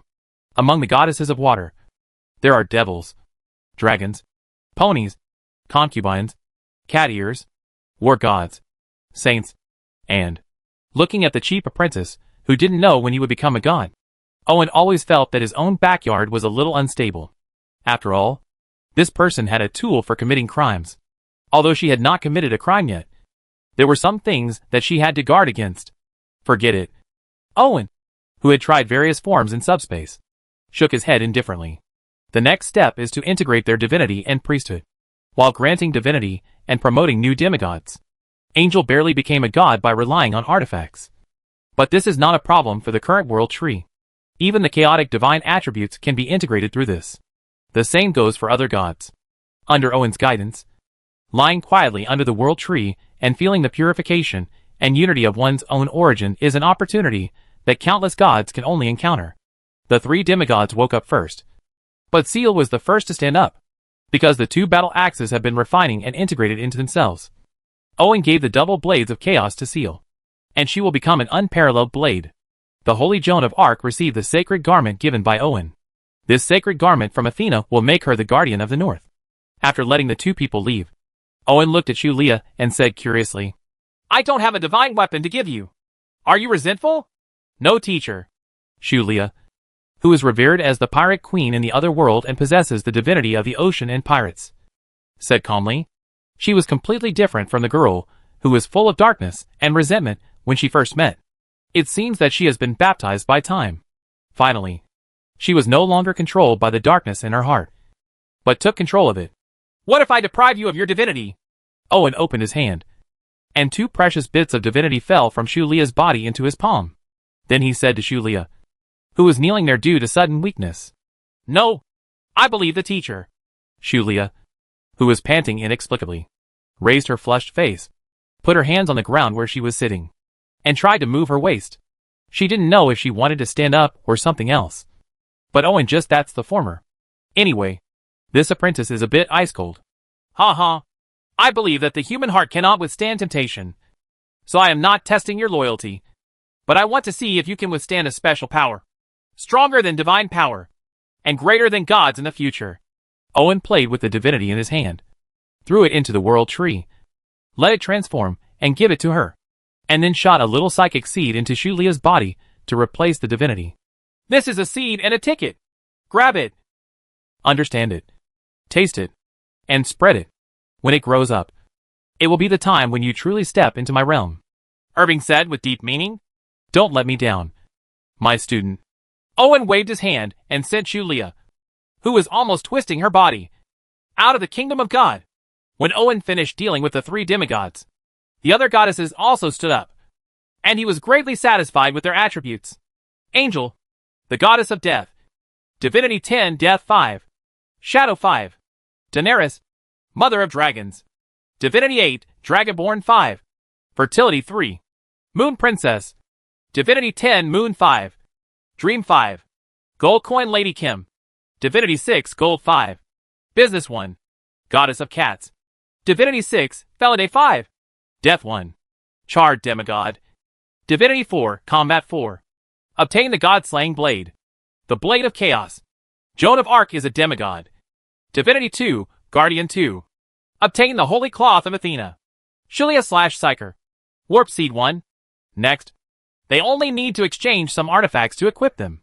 Even in the Divine Network, it is considered a mid-level divine system. The only thing missing now is the lack of a main combat power. Because as the God King, Owen's life-saving ability is full, but his combat power is only disgusting with his immortality. After scratching his head, Owen, who had not found a way yet, let the goddesses perform their respective duties and prepared to become a god. Chapter 569, Become a God. Maya, Del, Emil, and Bella. These four are all in Owen's first list of gods. The first two are his women, and the last two should not be counted. And the father-in-law and mother-in-law are not included. Anyway, they are the closest. So naturally there are benefits to come first. This is human nature. Wherever there is a list of the first batch, there is a second batch, followed by Vanessa, Sammy, Mabuyi, Shinobu, Howard, and other important high-level members of the territory. Although there seemed to be a man mixed in, because of Howard's hard work and appearance as an old man, Owen still gave him a place. After all, the Kingdom of God also needs an old butler. What gives Owen the biggest headache is Emily and Brian. The former has no soul and is just a living body, while the latter has transformed himself into a server. It occupies an area of almost half a football field, and the cables can be connected to go around the Northland. 10 laps. So he solved it at the end. It is easy to handle Maya becoming a god. She has governed the territory for nearly 100 years, and has already gathered countless people's hearts and prestige. Owen only needs to enlighten her. Emile and Bella's strength has reached its peak. But no matter where they are stuck, it is not difficult to become a god. Only Dell needs him to personally inject a sufficient amount of essence to transform. But this is what she deserves. Dell spent many lonely nights with him. Even if he became a god, Owen still misses her. Maya, goddess of wisdom. Divinity 1. Dell, the goddess of spring. Divinity 1. Emile, the goddess of love. Divinity 1. Bella, the goddess of martial arts. Divinity 1. Divinity will naturally not condense the priesthood, so the priesthood is given by the world tree. Anyway, these few have been staying in the north for a long time, so their strength will not be affected. As for their divinity, only Dell's divinity is given by Owen. Yes, the rest are just one step away from being qualified, and it will not consume much of the source of world tree. Very good. Update the holy book immediately, and let the name of the Northland god system resound throughout the world. Looking at the long name of the god, the high-spirited Owen waved his hand and said to Maya and Joan of Arc. Joan of Arc is responsible for editing the new holy book, and Maya is responsible for large-scale promotion. The two work together very efficiently. Not long after, the updated holy book caused a sensation in the entire main world, because there were so many gods appearing on it, let alone mortals. Even the gods were stunned when they saw it. The most terrifying thing is that this is not false advertising, but real. All priests are recognized by the main world and are true gods who can spread faith. After confirming this, not to mention those gods, even the noble goddess felt a little weak in the legs and considered the possibility of joining the Northland god system. In fact, there are not many gods in the material world, and there are many hanging on the divine network. However, most of them are small groups composed of 3 or 5 gods. There is not even a high-level god, but the gods with double-digit members are really incredible. Many, even if there is a god king sitting in charge. In fact, the Northland gods are certainly not that exaggerated. Most of them are not qualified to become gods, and can only be regarded as demigods with priesthood. But who makes the main world unable to offend the world tree? The last time I opened the chrysanthemum, I took a deep breath. If it hadn't been for the secret realm's previous pouring and tonic, my vitality was almost severely damaged. So in order to prevent it from happening again, I could only hold my nose and recognize the cover of the world tree. Chapter's priesthood. This shock was all round. Not only gods, but even mortals felt a sense of urgency. Now mortals already know that gods represent the foundation. The more gods there are, the stronger the protection they receive. Therefore, the Northland is the first to hold various grand sacrifices and select their own main gods. Because of their tolerance in terms of belief, the residents of the North will choose one god as their main object of belief, and other gods who are useful as secondary objects of belief. Those who are not needed will also worship. What they pursue is a practical and easy-to-follow god. It's not, okay, outside of the North. There are only so many mortals. Every time a god appears, it means less faith. Not to mention that so many gods appear at once this time. It's simply too complicated, and the competition is fierce. To explode? But fierceness is good, which is exactly what Irving wants. After all, if there is no fierceness, there will be no conflict. Without conflict, there will be no war. Without war, how can we annex the other side? Oh, I'm still too shameless. Owen, who was enjoying Dell's massage in the castle, suddenly said between the two mountains of flesh above his head. If he was shameless, he would dare to lead his group of goddesses to kick out any god's kingdom and start ransacking their homes with a bag of washing powder. So there was no need to create conflicts. But that's fine. Casting yourself as the villain and forcing everyone to stand against you is not a big deal. It's better to plan carefully. Hit some. isolate some, and win over others. As long as we accept the transformation of World Tree, everyone will be one family. In this case, powerful gods do not need to be considered. Owen is willing to incarnate into the subspace in order to be unrestricted. I am afraid that other gods are also like this. The more powerful they are, the less willing they are to be controlled by others. Therefore, the targets to be attracted must be carefully selected, and the weak will be given priority. Thinking of this, Owen thought of his cheap sister and nominal mother. Right now, Owen's body is gone, and only a little nostalgia and faint memory of his blood relationship are left. If a few hundred years pass, even this little thing will be taken away by time. In any case, witches are very suitable as targets for wooing, especially after adulthood. The weak foundation of faith makes it difficult for them. This is not the case in the Northland. Not to mention the population base of 20 million. The population growth rate alone is enough to dwarf the rest. Although the Northland is barren, after reasonable development and utilization, coupled with scientifically cultivated improved varieties, it is actually not bad. In particular, there are no excessive taxes and miscellaneous taxes, which makes farmers highly motivated. The internal stable environment has also allowed the birth rate to increase year by year, and it is only a matter of time before the population returns to the peak of the empire. Of course, this is just a theory. Although the main world is large, there is an upper limit to the amount of intelligent life it can accommodate.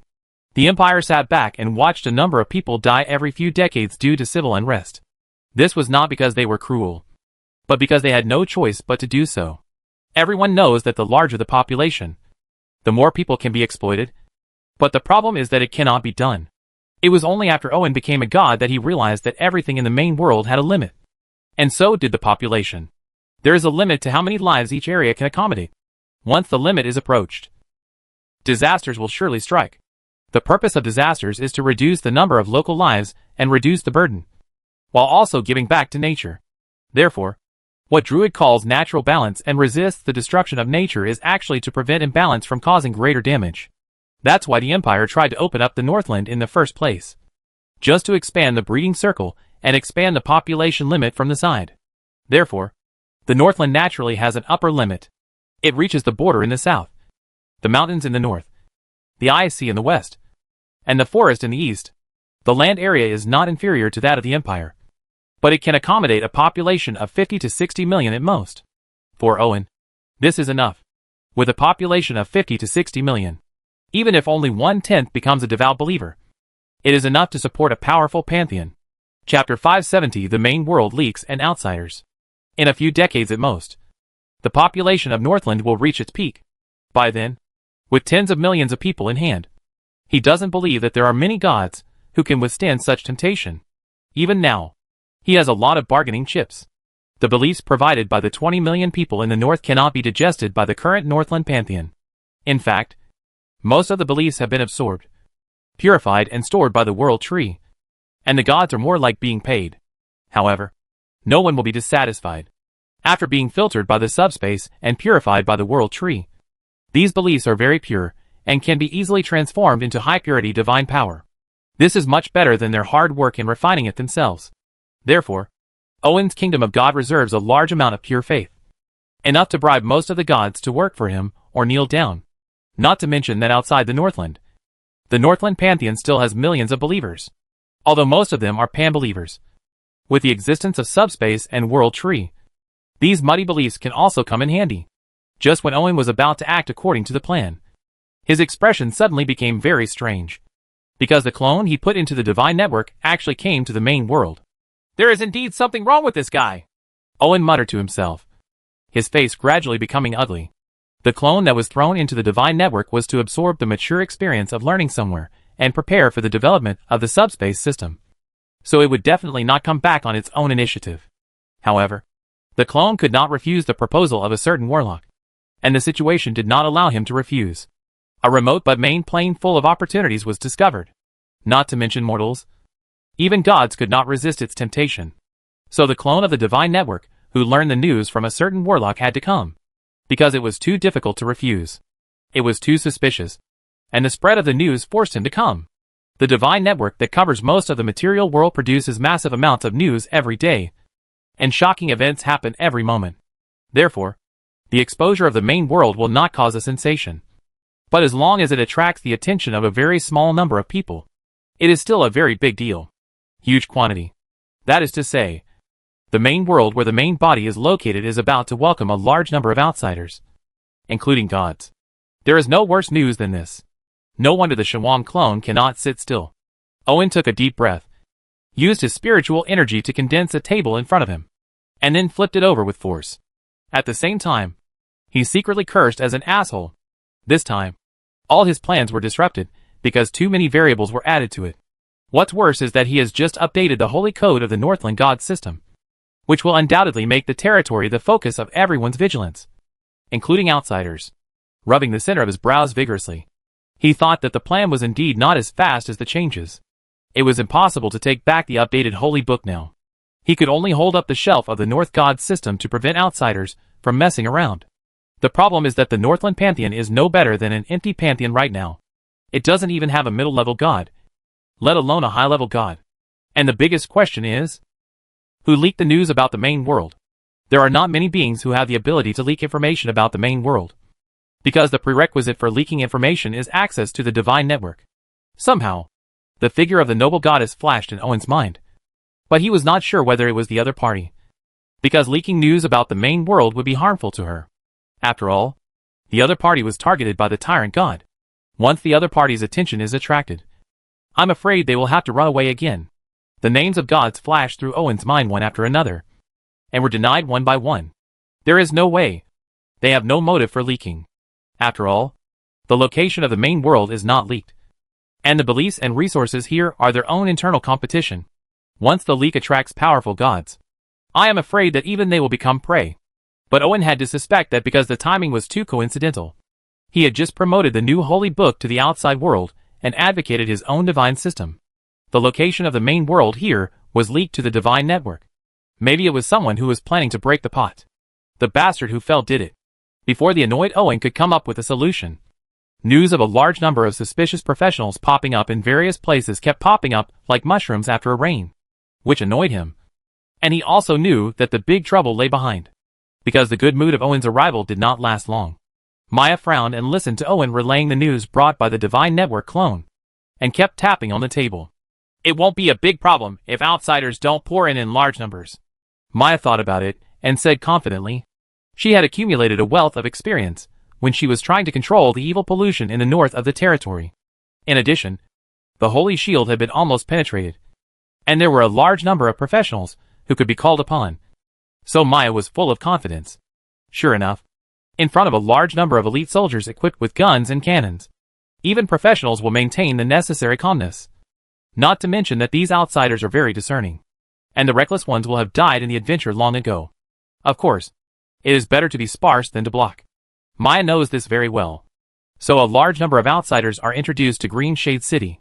Firstly, it is close to the North City, and there are several demigods alone. Secondly, it is a city of adventurers, so it will be very interesting. Common language. The most important thing is that there is also a FLIN network that can be transmitted to countries outside the Northland, which can completely divert troubles to the east. Rabbits don't eat grass on the edge of their nests. As long as Green Shade City can meet their various needs, they will not mess around if there is a strong deterrent. In fact, only the 100 Cities Alliance is currently in real chaos. Most of the other countries have resisted the chaos caused by the first wave of outsiders. As long as the strength and number of outsiders does not exceed a certain upper limit, any force that maintains basic order will not easily become unrest. Only the 100 Cities Alliance has been unable to gather its core strength due to its system, as well as the various forces bribing high-level officials and dispatching spies. Both the people's livelihood and the military are in poor condition. To put it bluntly, it is a large-scale aristocratic alliance. If it hadn't become the North, the barrier between the Earth and the 5 southern countries has probably long since disappeared. Moreover, the poor living environment has given rise to the soil of faith. Beliefs in gods from all walks of life are very popular here, because reality is completely hopeless and can only rely on worshipping gods. Because it is close to the Northland, the beliefs of the 100 Cities Alliance are greatly influenced by the Northland Pantheon. Nearly 1/3 of the residents of the 100 Cities Alliance believe in the Northland Pantheon, but most of them are pan-believers. Even so, the broad belief base of the Northland Pantheon made the leaders of the 100 Cities Alliance and various forces a little uneasy. So more and more gods were introduced into it. causing the 100 Cities Alliance to become increasingly confused in terms of belief. And even the For the Evil God and other evil gods can spread openly and openly, which shows how low the internal binding force is. Outsiders are keenly aware of this. So more and more outsiders gather within the 100 Cities Alliance. In the absence of restraint, chaos and hidden dangers arise. Chapter 571 Throwing Feces and Poisoning is Too Much. Owen, who transformed into Andrew, was walking in a city in the 100 Cities Alliance with the much grown-up Paris and the cat-eared maid. As for a certain warlock who had been walking together, he had gone to the tavern to show off his charm and wanted to experience the strangeness. World style. In the past, Owen would definitely have gone along. After all, he had already prepared a thick diary to record various customs in other worlds. He has already filled half of it and gained a lot of inner understanding. But there is still a long way to go before it is complete. There is a long way to go. So naturally you will not miss any opportunity. But he is not in the mood now. He is busy helping the body collect information about outsiders and snooping for news. Unexpectedly, before they finished walking down the street, Owen and his two companions had a stack of lists or advertisements promoting their respective gods, which made the three of them look at each other. The competition among the gods here is so fierce, and the conditions given are also very generous. Paris looked through it. From blessing love to granting powerful power, various promises seemed to be free of money. Anyone else would have been moved by it. But Paris has been following Irving for so many years, and is used to such methods. So he is not moved at all. The cat-eared maid didn't even look at it. But she was a little too excited. In fact, this is caused by the fact that the cat-eared maid, who is the chosen one by the cat goddess, is too close to the god. These are not important, as long as you don't believe. It doesn't matter. Now let's see if any troublesome guys have come to this plane, Owen said lightly. But from the look on his face, Paris knew that there was nothing wrong with it. The master said it so simply. But that's not important. Obeying and helping their master is what they need to do. But the degree of involution of the 100 Cities Alliance's faith is beyond Owen's imagination. There is a group of people preaching on almost every street, just like getting money by getting people to scan the QR code. And they relentlessly pursue people to spread the doctrine. Moreover, the innovation is no longer limited to serious-looking or fanatical congregants. There are also slit nuns who teach online. The most outrageous thing is that in addition to the three noble goddesses, there are the four evil gods born in the barbarian kingdom. The mithril lady from the underground, the elk goddess from the southern elf kingdom, the mountain god from the dwarf kingdom, the roaring dragon war god from the three human kingdoms, and the storm god, the god of God, the goddess of morning glory, and even the mysterious god born in the chaotic area of the imperial capital have sex here, which is simply a hodgepodge. In addition, there are also familiar or unfamiliar demigods such as the Eye of Witchcraft, Witch of Thorns, Witch of Despair, and Devil's Blade, who are also recruiting people to preach. There are even Devil's Head and the Church of Flesh in the dark alleys. People like this are preaching doctrine, which is crazy. It stands to reason that the 100 Cities Alliance should also have its own gods. But it is greatly influenced by the Northland Pantheon. Nearly 1/3 of the population are believers in the Holy Code, and the rest are divided among other chaotic sections. How can it be born? The soil of one's own gods.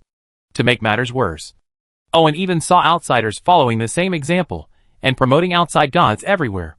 Owen didn't know how many gods there were in the divine network, because when the number of gods he recorded reached 3 digits, he lost power.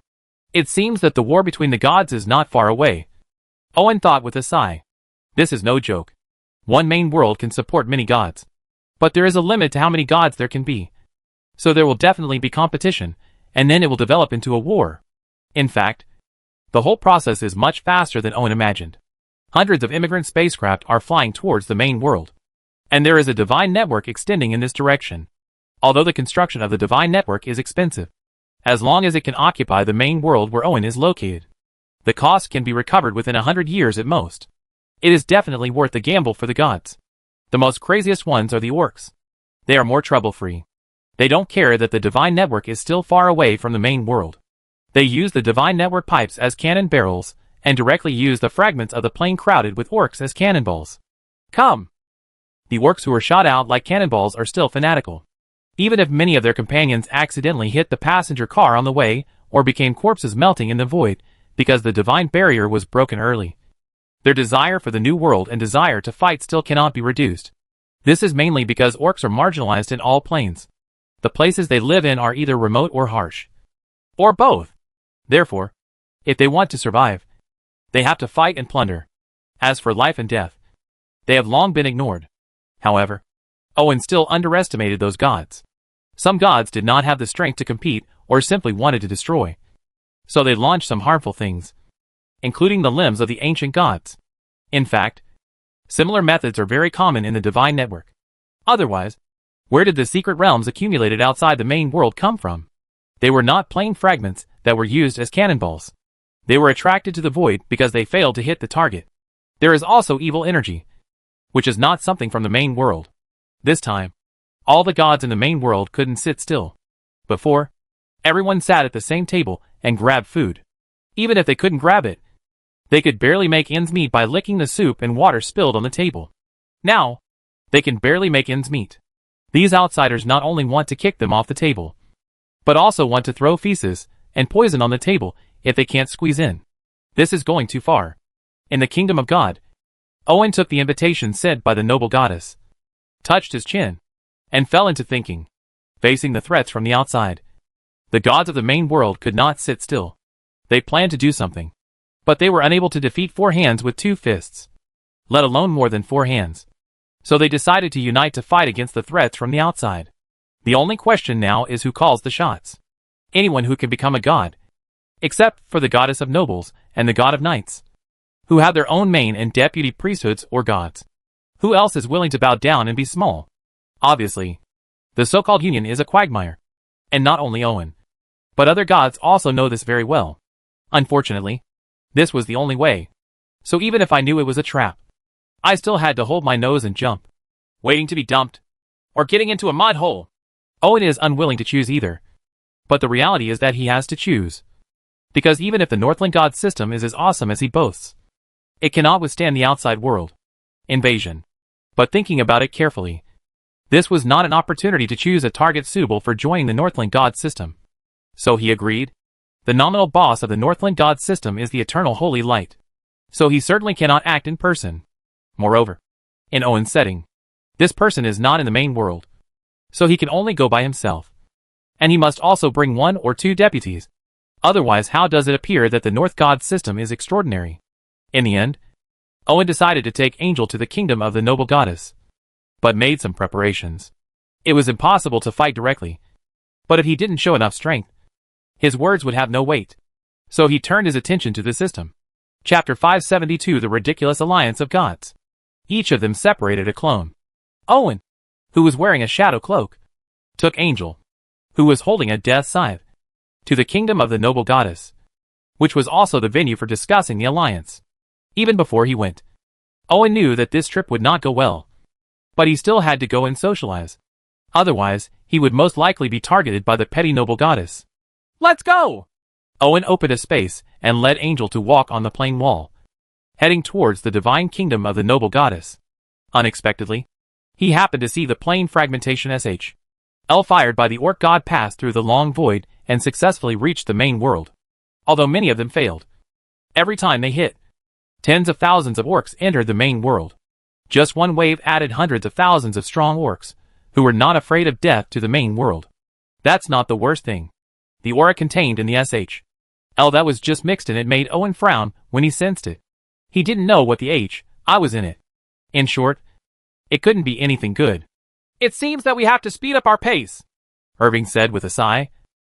Because the threats from the outside are no longer imaginary, but are actually falling on our heads. And she on the side knew that the master was not talking about speeding up to go to the kingdom of the noble goddess, but speeding up the previous plan. Because no matter what kind of changes we face, one's own strength is the most fundamental. Knowing he couldn't wait any longer, Owen gestured with his hands, and a portal with sparks on the edge opened. Passing through the portal, the two came to the divine kingdom of the noble goddess. The invitation was a pass, and he successfully entered the kingdom of God. It was such a scene of demons dancing wildly. Irving looked at it and shook his head, no longer having any expectations for this alliance. And she looked at it and smiled secretly. After all, the more chaotic it is, the more opportunities there are. Many of the gods who came here are from the evil camp. And even if they are not, they are neutral and chaotic. And there are very few lawful and good ones. At this moment, They are opening up their respective fields to collide with each other, not only to show their own strength, but also to compete for the next discussion. He had the right to speak, so regardless of whether Owen wanted it or not, he was immediately involved. As his strength grew, Owen's temper also grew louder and louder. Although he would not directly fight, he would do such embarrassing things as pretending to slap someone in the face. And he would also join forces with Angel to launch the Shadow of Death realm. Because of the transformation of the World Tree, the divinity of the two is very harmonious, and the fields they expand are like one person, let alone the collision of one or two fields. Even if the other party joins forces, it will not be possible to break through it in a short time. The four evil gods, who have a big grudge against the Northland gods, are ready to take action, and want to use this to teach the two of them a lesson. The hatred between the two sides is really not small. Not to mention the lingering grievances between the demon head and the flesh church and the territory. Just destroying the barbarian kingdom makes them want to curse. The four forces spent a lot of time and energy to take root in the barbarian kingdom and create the four gods' abyss. However, the roots were almost dug up before the harvest was ready. They were forced to start early, and spent a lot of knowledge and accumulation to complete the apotheosis of gods. It's not complete. Otherwise you see a few evil gods hugging each other, and they are in a hurry to sacrifice the whole barbarian kingdom, and have no time to divide it. As a result, the four evil gods are constantly involved with each other, just like conjoined twins, so they cannot hate the North god system. Unfortunately, compared to the seemingly high-profile but very rule-abiding Northland pantheon, the four evil gods, who do all kinds of evil, are detestable to gods and ghosts. Many gods stare at them with malice. Obviously, as long as they dare to take action, they can't blame everyone, stabbing in the back and working together to weaken these four things. The four evil gods were able to live so well even when everyone in the main world was shouting and beating them. Apart from clinging to each other, they were just keeping a close eye on them. After sensing something was not going right, they decisively kept a low profile, and they seemed to have nothing to do with their sinister appearance. The evil king who spreads disgusting evil energy has become a mountain of flesh with his race of rat people. He is squinting and not talking at the moment. He looks as if he is asleep, which is very harmless. The eggs of chaos that the flesh church has cultivated with all their strength are oversized flesh eggs. When they are not moving, they are just a ball of oversized flesh and blood. They don't even have any facial features, making it difficult to find trouble. The most irritable and irritable abyss mother demon, half human and half insect, was huge in size. At this moment, she also calmed down. Even the fat belly that kept giving birth to demons reduced the frequency of squirming. Only the spirit of the death curse, who sees the origin of Skeleton King and became a god through blood sacrifice, has been staring at Owen and in Chi's shadow field of death with bright eyes. However, he is the most honest among the four evil gods, and no one finds trouble. The four evil gods did not dare to take action. Owen felt relaxed and in the mood to take a look at everyone who came. Unexpectedly, he saw many familiar people. The so-called elk goddess is the cute deer lady. The thorn witch is his old classmate. The despair witch is his sister. And Ms. Mithril has also been seen in the underground world. Of course, there are many enemies. He has fought against the four evil gods, and there was friction in the early days of Demon Blade. Among the three in the south, the Morning Glory goddess is also related to the Demon Lord's incarnation. Even the noble goddess, who is the host. The two sides secretly plot against each other. More than once. If the threat from the outside world hadn't been too great, I probably wouldn't have been able to sit together. The gods had arrived, and the noble goddess, who had not appeared until now, also walked slowly, escorted by the god of knights and the god of guardians. She was elegant and full of posture, showing her aristocratic demeanor. That is to say, the people who come here are all clones, and they cannot defeat the noble goddess in the kingdom of God. Otherwise, if you give her some color, you really think they are all good-tempered. As an aristocratic goddess, she is absolutely first-class in communication and more colorful. With a few words, she smoothed over the delays of the gods. Under her auspices, the discussion stage began. Right from the beginning, good and evil were divided into two camps, and the gods in each camp were both independent and united with each other. They even used their spiritual consciousness to communicate across camps, causing crackling sounds in the sky above the gods, just like the sound of taking off a sweater in winter. This is the reason why spiritual consciousness exchanges collide and rub with each other too frequently. Good guy. If this was a dormitory, there could be hundreds of groups, Everyone knew that this would definitely not work, and that they would all end together. But no one was willing to take a step back, because it would cost their interests, and they would rather die than retreat even if it was just a little bit, which made Owen feel more and more irritable. Unlike Owen, who was protected by a systematic father, the gods are also predators of the weak. Who can guarantee that giving in a little will not be mistaken as a sign of weakness, and then face endless temptations and attacks? In fact, this is one of the reasons why Owen boasts about the Northland god system, which is to gain time for stable development. Owen rubbed his brows as soon as he watched it for a while, feeling like he wanted to imitate Brother Crow and lift the table. Of course, with the methods of the noble goddess. After a period of running in and compromise, a loose alliance can still be formed. After all, where is the threat from the outside? But for Owen, this kind of alliance full of contradictions and disputes was meaningless. So he left the rest of the exchange to Angel, who said nothing and only looked up a few times. When a new wave of orc LS struck, this long and smelly alliance finally ended, because they had to go back to face the orc invasion problem. The final conclusion reached by the alliance meeting was to reasonably help other alliances that were invaded by the outside world if there was spare capacity. This is no different from farting. What does it mean to have spare power, and what does it mean to provide reasonable help? If you don't want to save someone, you can just excuse yourself with an excuse. If you want to take advantage of the fire, it's a good opportunity. As for whether it's reasonable to help Jung move the things back to your home, you've already robbed them. If it's unreasonable, can you still expect the other party to spit it out? It's good to be able to say sorry. Even if you bow, you have to appreciate the other person's sincerity. Even if the other person will do it again next time. Just ask you if you are touched. The so-called alliance was a joke. And Owen, who didn't want to stay any longer, left directly. Chapter 573, The Heart-Thrilling Ms. Mithril. When Owen and Angel's clones returned to the Northland, the elf goddess, Thorn Witch, Despair Witch, and Miss Mithril also came to visit one after another. It was obvious that these people understood the look in his eyes.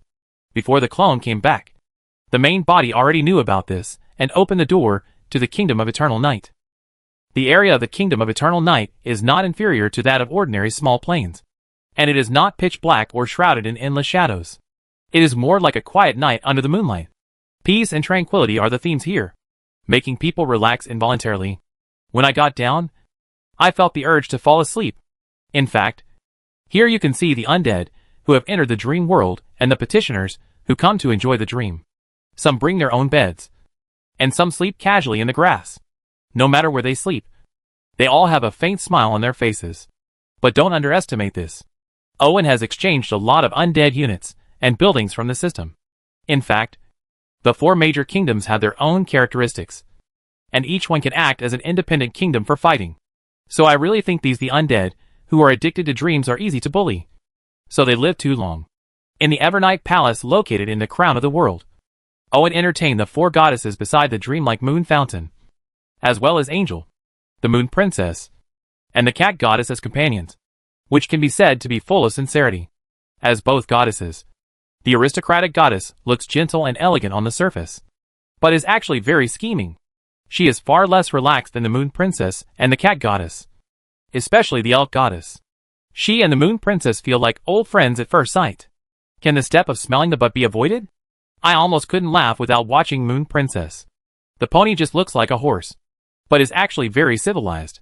Naturally, it will not retain some of the habits of wild beasts in nature, so it is a bit uncomfortable to be approached by the elk goddess. In contrast, Ms. Mithril and Angel talk more easily, while Owen mainly entertained old classmates and his sister, so the topics were more direct. You have also seen that the so-called alliance of the noble goddess is simply a joke. So I sincerely invite you to join the Northland god system. Owen put down the moon spring water full of magic in his hand and said sincerely. The Witch of Thorns and the Witch of Despair looked at each other and nodded in agreement. Although they are on the road to becoming gods, they are only demigods. And they can only be demigods because it is unrealistic for witches to really ignite the divine fire and hold the throne high, because their essence is original sin. So it is better not to break through. But once they break through, will be plunged into an abyss by original sin. There are gains and losses. The witch is born with far more powerful power than the witch, but not only suffers a lot, but is also in danger of being completely corrupted. No witch or witch is willing to go to the abyss of so their way forward is actually cut off. Therefore, it is a good choice to join a familiar and powerful pantheon. Ms. Mithril has actually been paying attention to the three of Owen. When the Witch of Thorns and the Witch of Despair nodded and agreed to join the Northland god system, she was also somewhat moved. Of course she knew what the so-called alliance organized by the noble goddess was. After all, she was also a princess back then, and her political skills were not bad at all. So she kept an eye on it. So she came quietly after receiving Owen's hint. When she met the three goddesses on the road, she knew that this trip would be fruitful. But she did not expect that the fruit would be so great, which directly disrupted her plan. There are many goddesses in the vast divine kingdom. This is undoubtedly a more reliable group than the alliance of noble goddesses. The problem is that the divine system is different from the alliance, and has stronger binding force. You can't quit just when you want to, and you can refuse the order of the God King, but you must bear the consequences. From a princess to Ms. Mithril, it is impossible to say that there is no ambition. At first, she just wanted to stay away from the right and wrong place in the imperial capital, and even had the idea of marrying Owen. But after so many years, she has created an underground country of her own in the underground world. So her views will naturally be different. But just as Owen is wary of external threats, Ms. Mithril also has to consider the issue of reality and ambition. He looked up at the three goddesses who clearly regarded Owen as their superior, as well as the two newly joined witches. One is the other person's classmate, and the other is the other person's sister. They are both powerful demigod witches. Since the gods cannot directly interfere with the main world, the joining of these two people is undoubtedly another heavy bargaining chip. Although I'm excited, I can't show it like this. After all, sending someone a job and hiring someone with a high salary are two different things. Although Ms. Mithril remained calm, the angel she was talking to was not an ordinary person. She immediately guessed what the other person was thinking and informed the owner secretly. Today, two goddesses are willing to join the Northland god system, which is something worth celebrating. Therefore, I invite everyone here to go to the Kingdom of Light to attend the banquet. Owen stood up and said with a smile.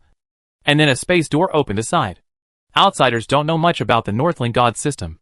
They only know about the gods. But they know very little about the situation in the Kingdom of God. So they follow them to the Kingdom of Light out of curiosity. The theme of the Kingdom of Light is nature and harmony. On the plains, thousands of petitioners are working hard or enjoying life. The land here is always fertile, and there are no taxes. Most of the food grown is used to exchange for supplies that improve life. Therefore, food and wine, singing, dancing and celebrations have become constant themes. There are a large number of elves, dwarves and non-human races living in the forest. Various castles that look like works of art are dotted in it like pearls. Here griffins are mounts and owls are messengers. As the incarnation of nature, fairies are always so energetic, be radiant and no longer hide, but blend into the life here. The divine kingdom of the noble goddess is not small, but the atmosphere inside is very depressing, because the common people who account for the highest proportion are nothing more than moving farm tools. Only nobles and knights are considered individuals. Unlike here, where everyone they are all happy and enjoying life every day. Ms. Mithril secretly thought that this might be the kingdom of some mysterious eternal god. The name of the eternal god of the Northland god is really no longer in the world. But there is always a legend about him in the world. Although no one has seen it before. No one doubts whether the other party exists.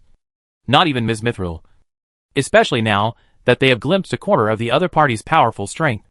As for whether Owen is pretending to be it, he is the shadow of death. And his style of painting has nothing to do with this one. The kingdom of eternal night has the palace of eternal night. And the kingdom of light also has the palace of clouds. And there are also angels. The first 10 angels have been promoted to archangels, because they have been helping Owen sort out the beliefs of the kingdom of God all year round. Their strength is not inferior to that of ordinary lower gods. But they do not have priesthoods and artifacts. However, rookies who have just become gods are not necessarily the opponents of these archangels. So Ms. Mithril's heart moved again. Chapter 574 Orc Invasion. In the ancient Greek-style temple located among the clouds, cute little angels flap their small wings and follow the mature and steady angel sisters to decorate the temple. As for the 10 archangels, they were much busier than Owen, guiding faith, judging believers, and managing the kingdom of God. They were more like the Lord God than him, so they did not appear. At this time, more and more goddesses came to the banquet and chatted with the 4 people, obviously knowing well about Owen's intentions. Facing the goddesses one after another, Ms. Mithril has become a little numb. Although she has not spoken yet, she has actually surrendered in her heart. She is looking for an opportunity to kneel down, open her mouth, and hug her thighs. It is really too thick. So thick that it makes people feel uncomfortable. I can't stand it. It's so thick it makes me impatient. There is no way. The strength shown by the North God system now is too strong. And it can fight against the gods of the entire main world on its own. And this does not include the eternal gods. In this case, Ms. Mithril has no other choice but to kneel down and hug her thighs. After all, the underground kingdom she controls is within the scope of the North. And the influence of the Church of the Shadow of Death in the underground world is increasing day by day. Holy Scripture it is also very popular. Which means that the power of the North God system has actually penetrated deep into the underground world. Even if she fights hard, it will only add some interest to the other party. Sweet wine brewed from Moon Spring and golden apples was freely consumed. And various unheard of delicacies were served on the table. The atmosphere of the banquet gradually became lively. And several goddesses even began to perform their talents. Especially Kim's court dance, which opened Owen's eyes. Ms. Mithril finally found the opportunity to express her willingness to join the Northland Pantheon. Only the Elk goddess hesitated for a long time, and ultimately did not choose to join the Northland Pantheon. It's not that she is unwilling, but because she is the patron saint of the Southern Elf Kingdom, who has used the whole country to elevate her to the status of god. Once she chooses to join the Northern God system, it is tantamount to falling out with the Elf Kingdom, even if she has low emotional intelligence. She knows this was inappropriate, but it also established an alliance with Irving. After sending away the reluctant elk goddess, Owen asked Chi to continue visiting the kingdom of God with the three goddesses to show his strength. As for going to the world tree to transform, he was not in a hurry.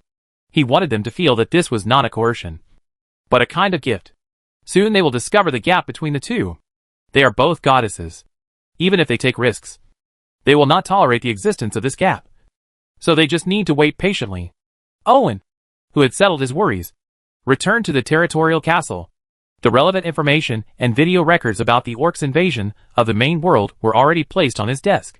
Intelligence outside the Northland is still being collected and compiled. And it is initially determined that the situation is not good. The Northland was not spared from this wave of orc SH.LS. Unfortunately, two plane fragmentation SH.LS landed on the south side of the territory. In addition to adding 2 more mountains, it also led to the successful invasion of tens of thousands of orcs. Speaking of this, Owen felt very incredible. How could these huge fragments across the void only vibrate after hitting the main world, instead of penetrating and shattering the earth? The most outrageous thing is that the creatures above are able to survive, no matter what method is used. The overall invasion of the orcs is a fact. Fortunately, there was a railway nearby and there were 3 garrison regiments. So the orcs, who had just woken up from dizziness, and were about to go crazy with hunger were not allowed to break into the densely populated area. Pay heavy casualties. The orcs that attacked this time were not ordinary orcs, but were blessed by the orc gods, and were more powerful and primitive. They seemed to be stronger than the ultramarines. It was difficult for standard light weapons to cause effective damage, so the threat was naturally greater. Fortunately, the territory's air force had already formed a large scale. Hundreds of planes arrived in time, using strafing fire and small aerial bombs to briefly suppress the crazy attack of the orcs, giving the garrison time to mobilize heavy weapons, such as heavy artillery and tanks. But the war situation is still not going well. Although the social form of these orcs is primitive, they are unique in terms of physical fitness. They have no fighting spirit or magic power. What they have is the purest desire to fight and a naturally strong physique.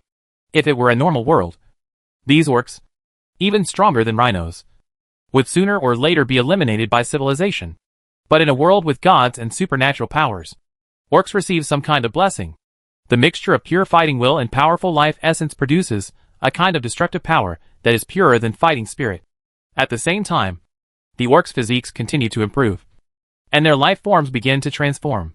Therefore, most orcs have tyrannical bodies that ignore light weapons. Faced with such an enemy, the lethality of a full-power rifle is not enough. After penetrating the thick skin, the warhead is blocked by the extremely developed muscles, and can be deducted with a push of the hand. With the orc size and muscle dimensions, this kind of injury is not fatal at all, but becomes the stimulus of appropriate benefits.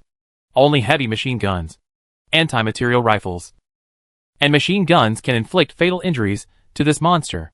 Even then, Ammunition needs to be continuously used to wear away the tenacious vitality of the orcs.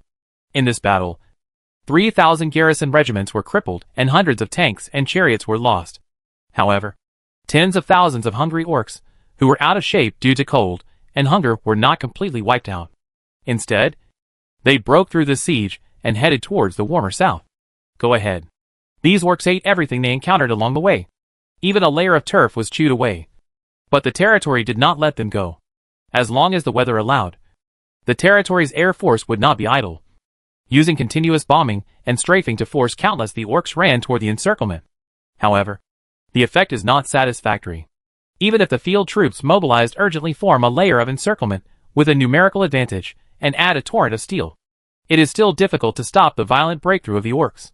They will always be torn apart under the charge of some particularly powerful orcs. Open the encirclement. However, the orcs are not stupid. The army of the north has dealt them a painful blow. Anyone with any brains will know that they will not be able to fight despite the attrition.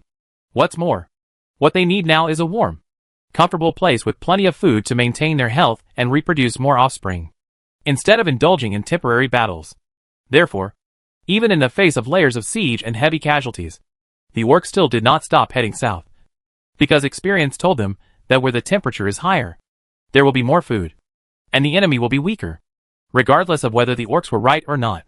In the end, more than 10,000 remaining orcs crossed the border from a cliff that humans could not climb, and ran wildly in the direction of the 100 Cities Alliance, while the armored regiments that had just been transferred from the territory could only stop here. There is no way, once the troops in the north leave the border, not to mention the 100 Cities Alliance, even the 5 southern countries will be restless.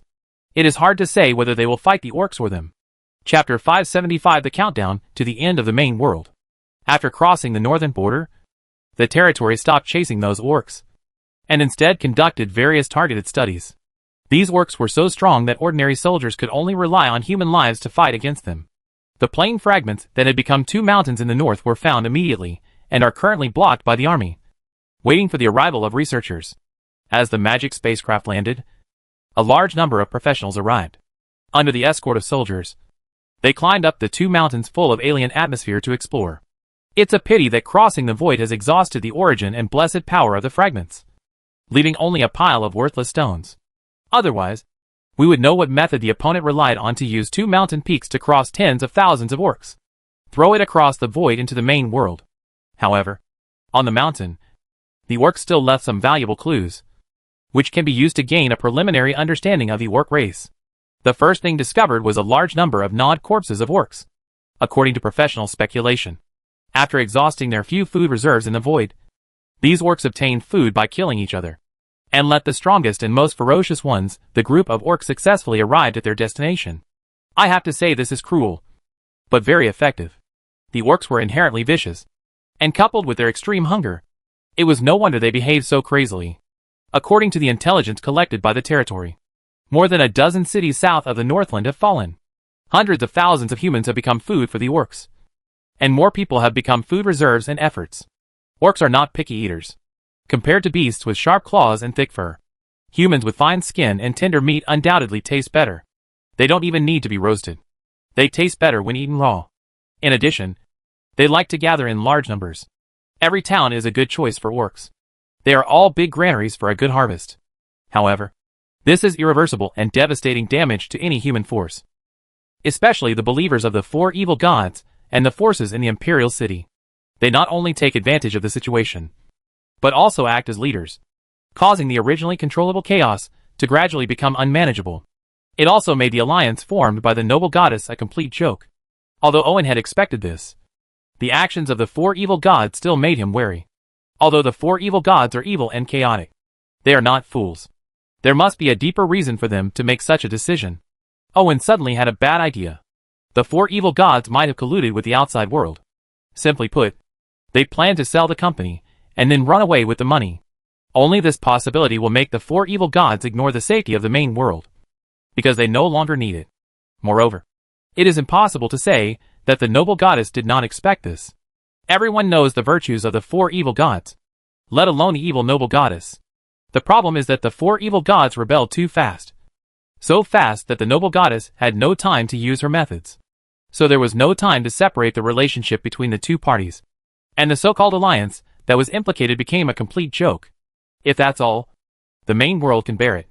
And Owen can bear it too. It's just a battle between gods. But there's a mad god along the coast. The opponent's upper body was a muscular man with long hair and beard, holding an anchor and a lantern. But his lower body was made of thick tentacles. When he is awake, the other party will use a lantern to break through the fog on the sea and use anchors to pull shipwrecked ships back to the harbor. But when he falls into madness, he will tear apart every ship he encounters. Had the other party not been close to the coast, the damage would have been even greater. And for some reason, the other party is clearly a god. But he can appear in the material world. There is no doubt about the power of gods. But even if they can enter in person, the various targets and suppressions in the main world are no joke. In other words, no one can beat a god who has come in his true form. But if it is a siege, then no one can beat him. As long as enough people go, there may not be no chance. So this attracts a large number of legends and demigods to go. Once you complete the feat of killing a god, you can rob the opponent of his divinity and priesthood and become a true god. As for why the other person is crazy, it doesn't matter at all. Not only the legends and demigods were tempted, but even some gods were moved. The guardian god of the coast obviously has a maritime priesthood, even if it is just a scrap. But as long as he works well, he may not be unable to become the god of the sea. But before these people and gods could take action, the scene where they met in the coastal area was repeated, and the seafood curse came. Owen recognized the mad god as the guardian of the coast, apparently tainted while dealing with the old god.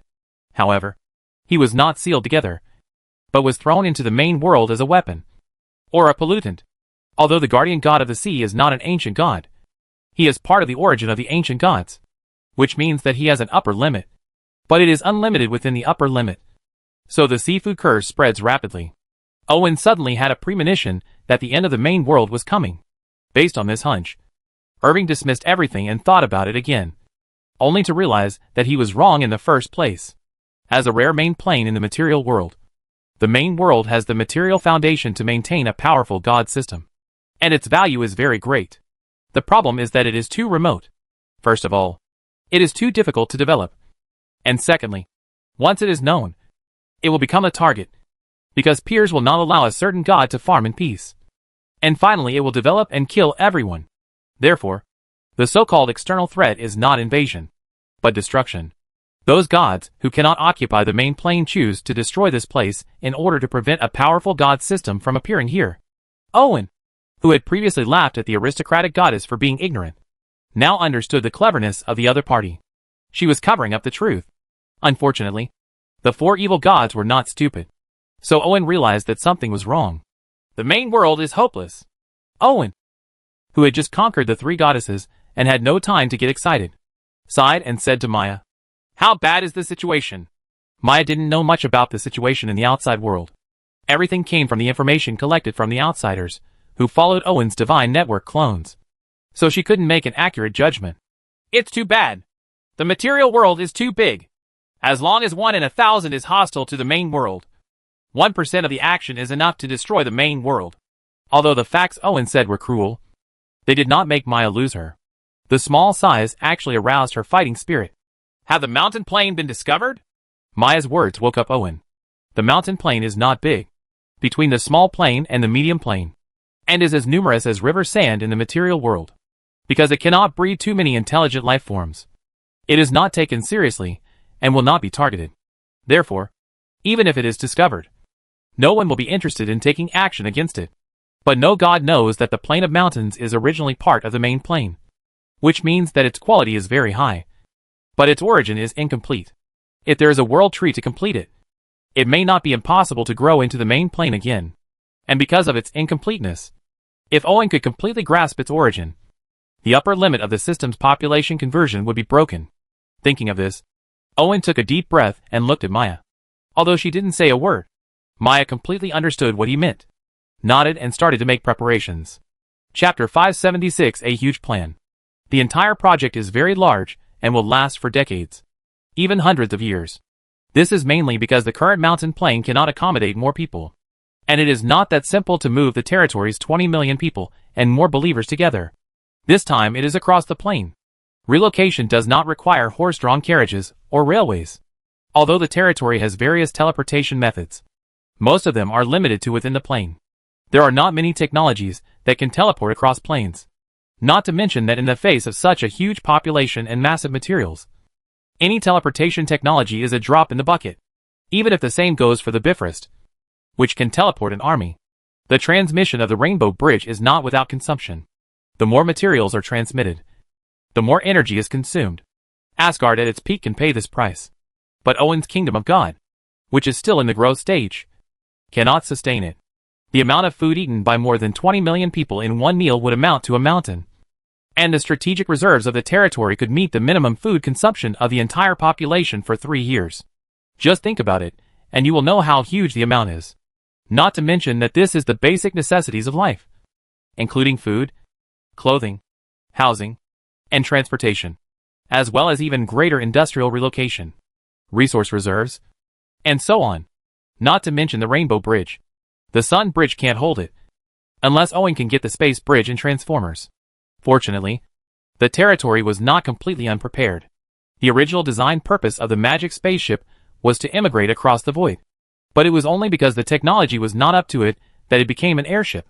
Now that the territory already has the ability to manufacture void spaceships, there is also a need. All that needs to be done is to adjust resource investment and research direction to perfect this technology to the point where it can be put into practical use. Mortal people are responsible for matters in the mortal world. Owen summoned his goddesses and informed them of the information and speculations he had. There are no fools here. Even the simple Moon Princess knows that Owen's guess is closer to the truth. The only pity is that she can't save everyone. And this is not a pony world where friendship will definitely defeat evil. The most important thing next is to maintain the stability and unity of the North. Be wary of the destruction of terrorist organizations such as the Four Evil Gods. And beware of the conspiracy of the Noble Goddess. At the same time, strengthen the production and resource reserves of the territory. And make a plan for the next industrial upgrade. For the final cross-dimensional migration and preparation for the plan to build a plane fortress. Owen spoke eloquently for more than 2 hours. But there was no water at all. It was all about the key points. After all, it involves the migration of 20 million people and the transformation of a plane, maintaining the consumption of crossing the void, etc. It would take several days to talk about each item. Now we can only draw the framework first, and then implement it step by step. In fact, as the frame continued to be built and filled, Owen's pressure increased, and his inhuman body felt like he was sweating. God knows that in addition to soy milk, it still retains this function. He thought it had disappeared along with the functions of urination and defecation. What made Owen feel stressed was that there were too many things that he had not thought of or thought of in detail, as they were constantly proposed and added to the overall plan. The table of contents alone was thicker than a book, and it was divided into hundreds of chapters. Working group, and there is a posture of continuing to subdivide it. Fortunately, allocating resources in the territory, strengthening production, and adjusting research directions are not big problems. The territory has already formed a mature system. Not to mention that the territory is no longer in the state of 2 or 3 kittens. An angel with a powerful assistant like Joan of Arc, Maya can still control the overall situation. The good news is that the territory now has the cooperation of the underground world. With the help of Ms. Mithril, a large amount of rare materials and skilled Grey Dwarf craftsmen are continuously transported to the territory, which will be converted into reserves and power before long. The biggest problem now is not in the main world, but in the mountain plain. This is Owen's biggest headache, because of the incomplete origin and laws. Even if the quality is very high, the mountain plain can only breed intelligent, but not many races such as lizardmen and suborcs. The number of intelligent humans on the horizontal line is very small. Under this situation, it is simply impossible to accommodate tens of millions more humans. The mountain's plain cannot bear it, both in terms of the ecological environment and the original laws. Therefore, the mountain's plain must undergo an all-round transformation. Simply expanding the area of the mountain's plain cannot solve all the problems. Not to mention that the reason why Owen chose the mountain's plain is because it is small enough and inconspicuous. So simple and crude expansion will not work. Even if it expands, where do these massive substances, origins, and laws come from? We can't let Irving dismantle his own kingdom of God and use it as materials. With the fear of the huge workload, Owen came to the plain of mountains. As a result, He was confused by the dense lines of faith as soon as he came in after not coming for a long time. Owen transformed his clone attributes into spiritual energy to get rid of the entanglement of the line of faith. Then he suddenly remembered that millions of lizard people in the mountain plain are all believers of the Dragon Mother, while a small number of humans either believe in Hydra or the Pirate Queen. It can be said that the faith of the entire plain is completely under his control, facing countless lines of belief. Owen was somewhat relieved.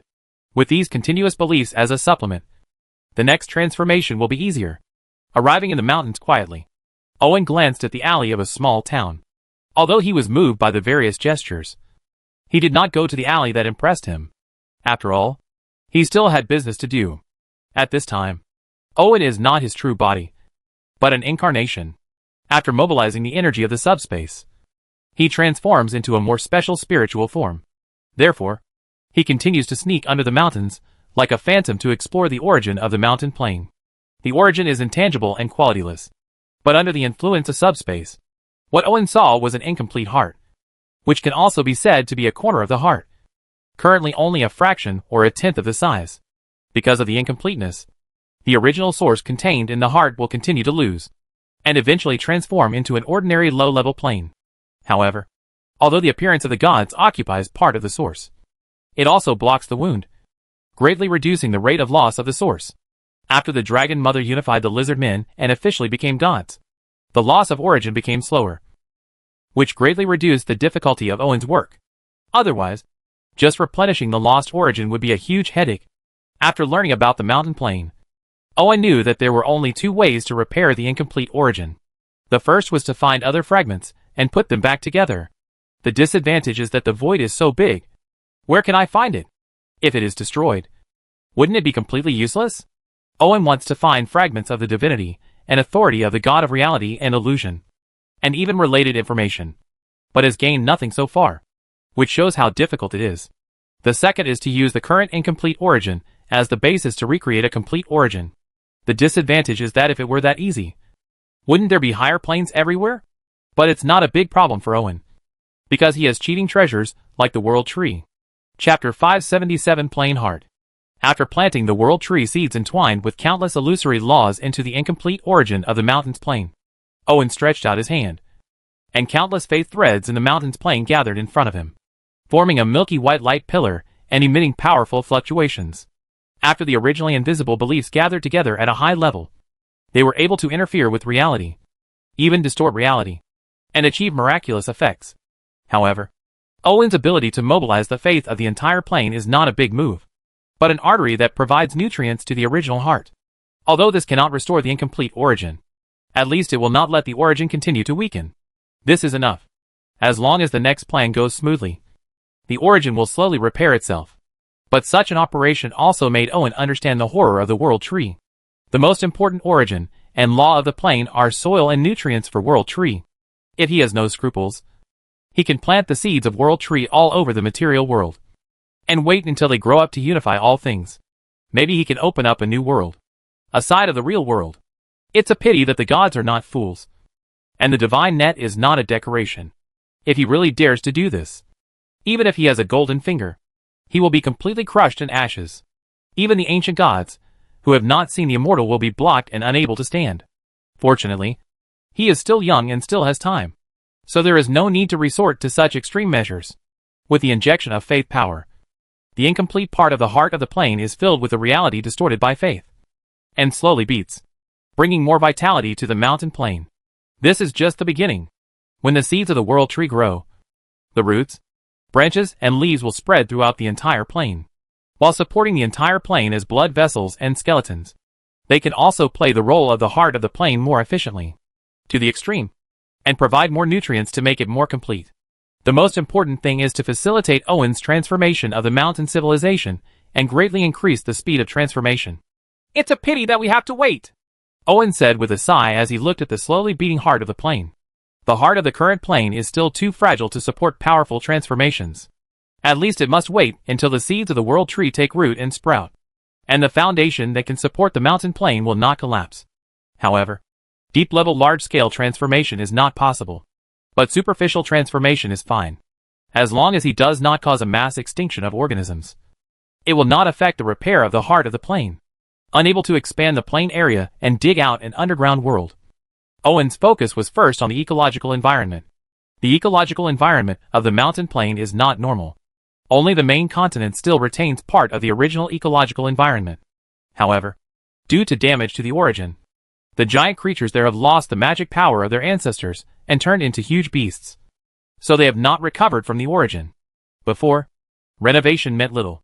Although many islands outside the main continent are easy to transform, due to area restrictions, the ecological environment is very fragile and will collapse if you are not careful. In this dilemma, Owen didn't know where to start. However, the overall ecological environment of the mountain plain must be strengthened. Otherwise it will definitely collapse once a large number of people flood in, and the source of the plain will be consumed to make up for it. This is also the reason why there are various upper limits in the plain. Once the upper limit is exceeded, the source will be consumed. If the source is excessively consumed, various natural and man-made disasters will occur. If it is more serious, the plain will collapse. In this case, Irving can only work on ecological environments that are easier to start with. However, strengthening the ecological environment was more difficult than rebuilding one. Owen's brain almost burned out, and he didn't know where to start. This cannot be solved by planting trees everywhere, or creating a high-yielding crop or a super-breeding rabbit. It starts with the adjustment of atmospheric composition and microorganisms, and then imitates the natural ecological evolution step by step and improves and strengthens it. Otherwise, any link will fail. The problem will shatter like a champagne tower. Of course, Owen can also imitate the hive city, utilize all resources to the extreme, and reduce the consumption of the mountain plain. The only drawback is that the people living in it are more terrifying than falling into HL. Food is any protein that can be used. It is not limited to conventional food, but also includes corpses, mice, bugs, microorganisms, and even undigested feces, which are all within the scope of recycling.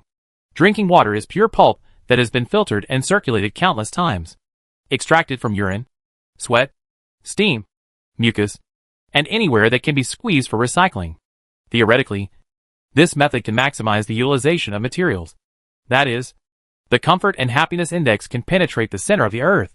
Under this extreme use of resources, in order to prevent residents from rioting, high-intensity repetitive labor must be arranged for everyone.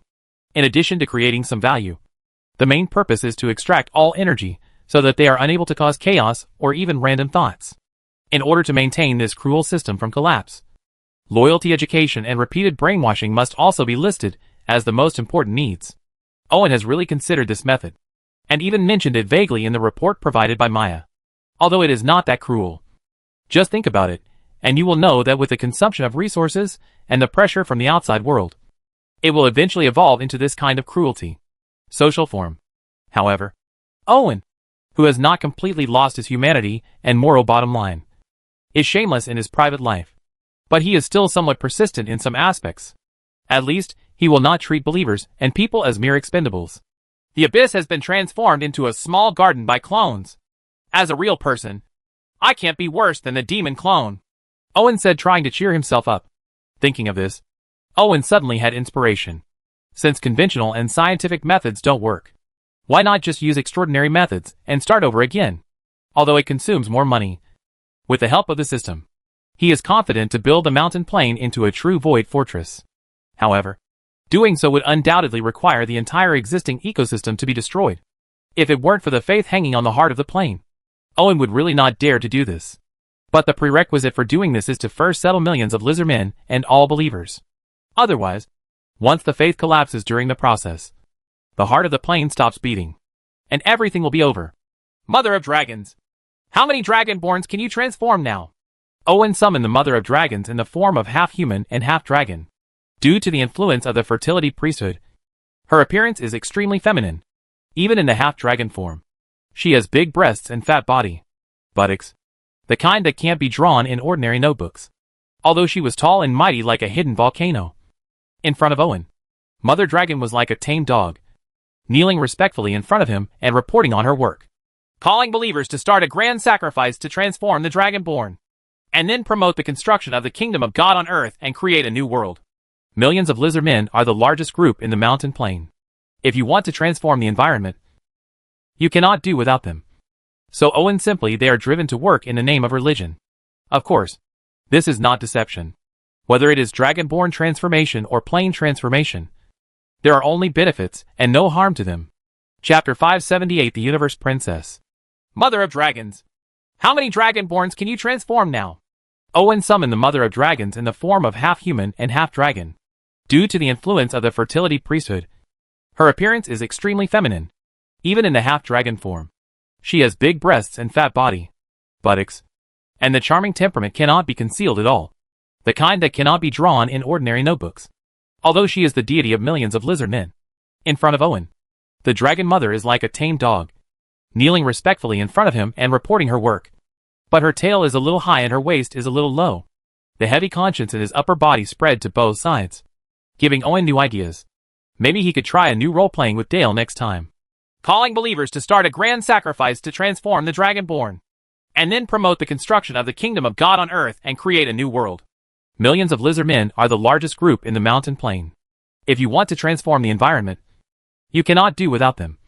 So Owen simply they are driven to work in the name of religion. Of course, this is not a lie. Whether the Dragonborn transforms or changes the plane, it will only benefit them and not hurt them.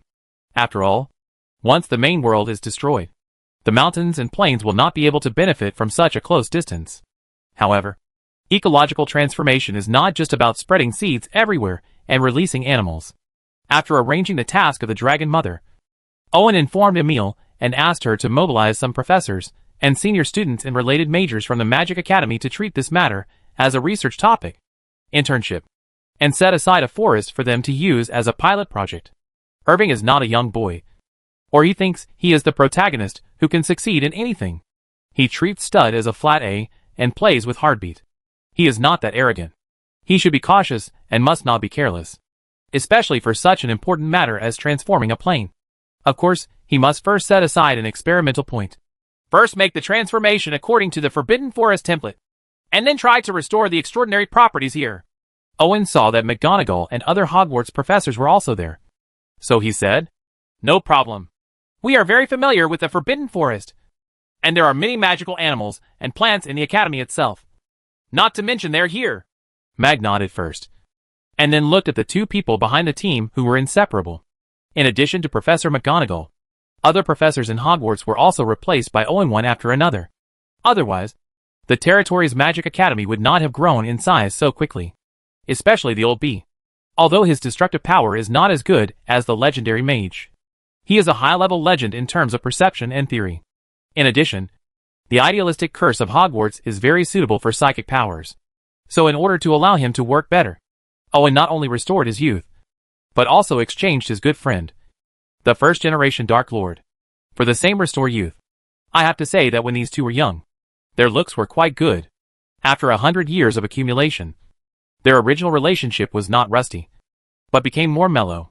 With their young looks, it was like intoxicating wine with freshness, roses with dewdrops. Although this has led to an excessive deepening of friendships among the boys in the Magic Academy, and the number of rotten girls has remained high, various notebooks have been circulated privately, which has corrupted the dormitory administrators responsible for confiscating bad things. But it has to be said that the Black and White Demon King, the cooperation is indeed perfect. No, it is seamless.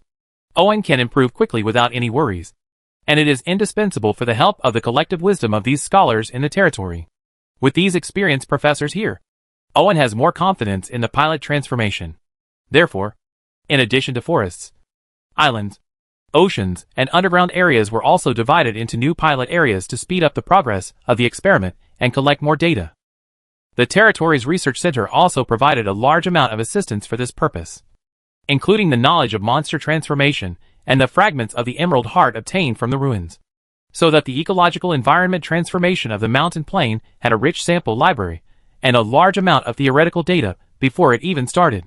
Support: the construction of multiple experimental sites, coupled with the addition of a large number of talents, quickly put the ecological transformation plan on track, with changes almost every day. There is no way. The curse of Hogwarts is so idealistic. As long as the imagination is rich enough, there is almost no change. It can't be done. But this is not enough. Irving knows very well that it is better to say that he has just gotten started than to say he has achieved results. If he wants to really go deep and achieve results, he still needs to continue to grind and explore. Owen is unwilling to wait so long. Because for him, ecological transformation is only the first step. Even if the current ecological transformation is completed, it is only the first stage. As he continues to transform the mountain plain, the ecological environment will also change. So the time is not that relaxed. The easiest way now is to redeem it directly from the system. But before that, Owen needs to figure out what to exchange for the previously accumulated progress value. The number of exchanges required to transform the environment is large, but the required progress value is not much. It is a complete waste to use the originally accumulated progress value to disperse the exchange. So the best way is to exchange for something with a higher value. It's just that Owen really doesn't lack anything in terms of material things. And the same goes for beauty. He is really not a sentimental person. Not to mention that nowadays, shape and other things can no longer restrain him at all. Not to mention hundreds of genders. Race is not a problem. Plus transfiguration is not something advanced. So in private he plays with his imagination with the two women. If it were in the Warhammer world, apart from cruelty, he could really compete with Slaanesh in their skills. After thinking about it for a long time, Owen finally decided to exchange for the Universe Princess. As the sister of the Moon Princess, the Universe Princess is more powerful. She controls the sun, the kingship, and the most important harmony. With the three powers in her body, she is the most powerful person.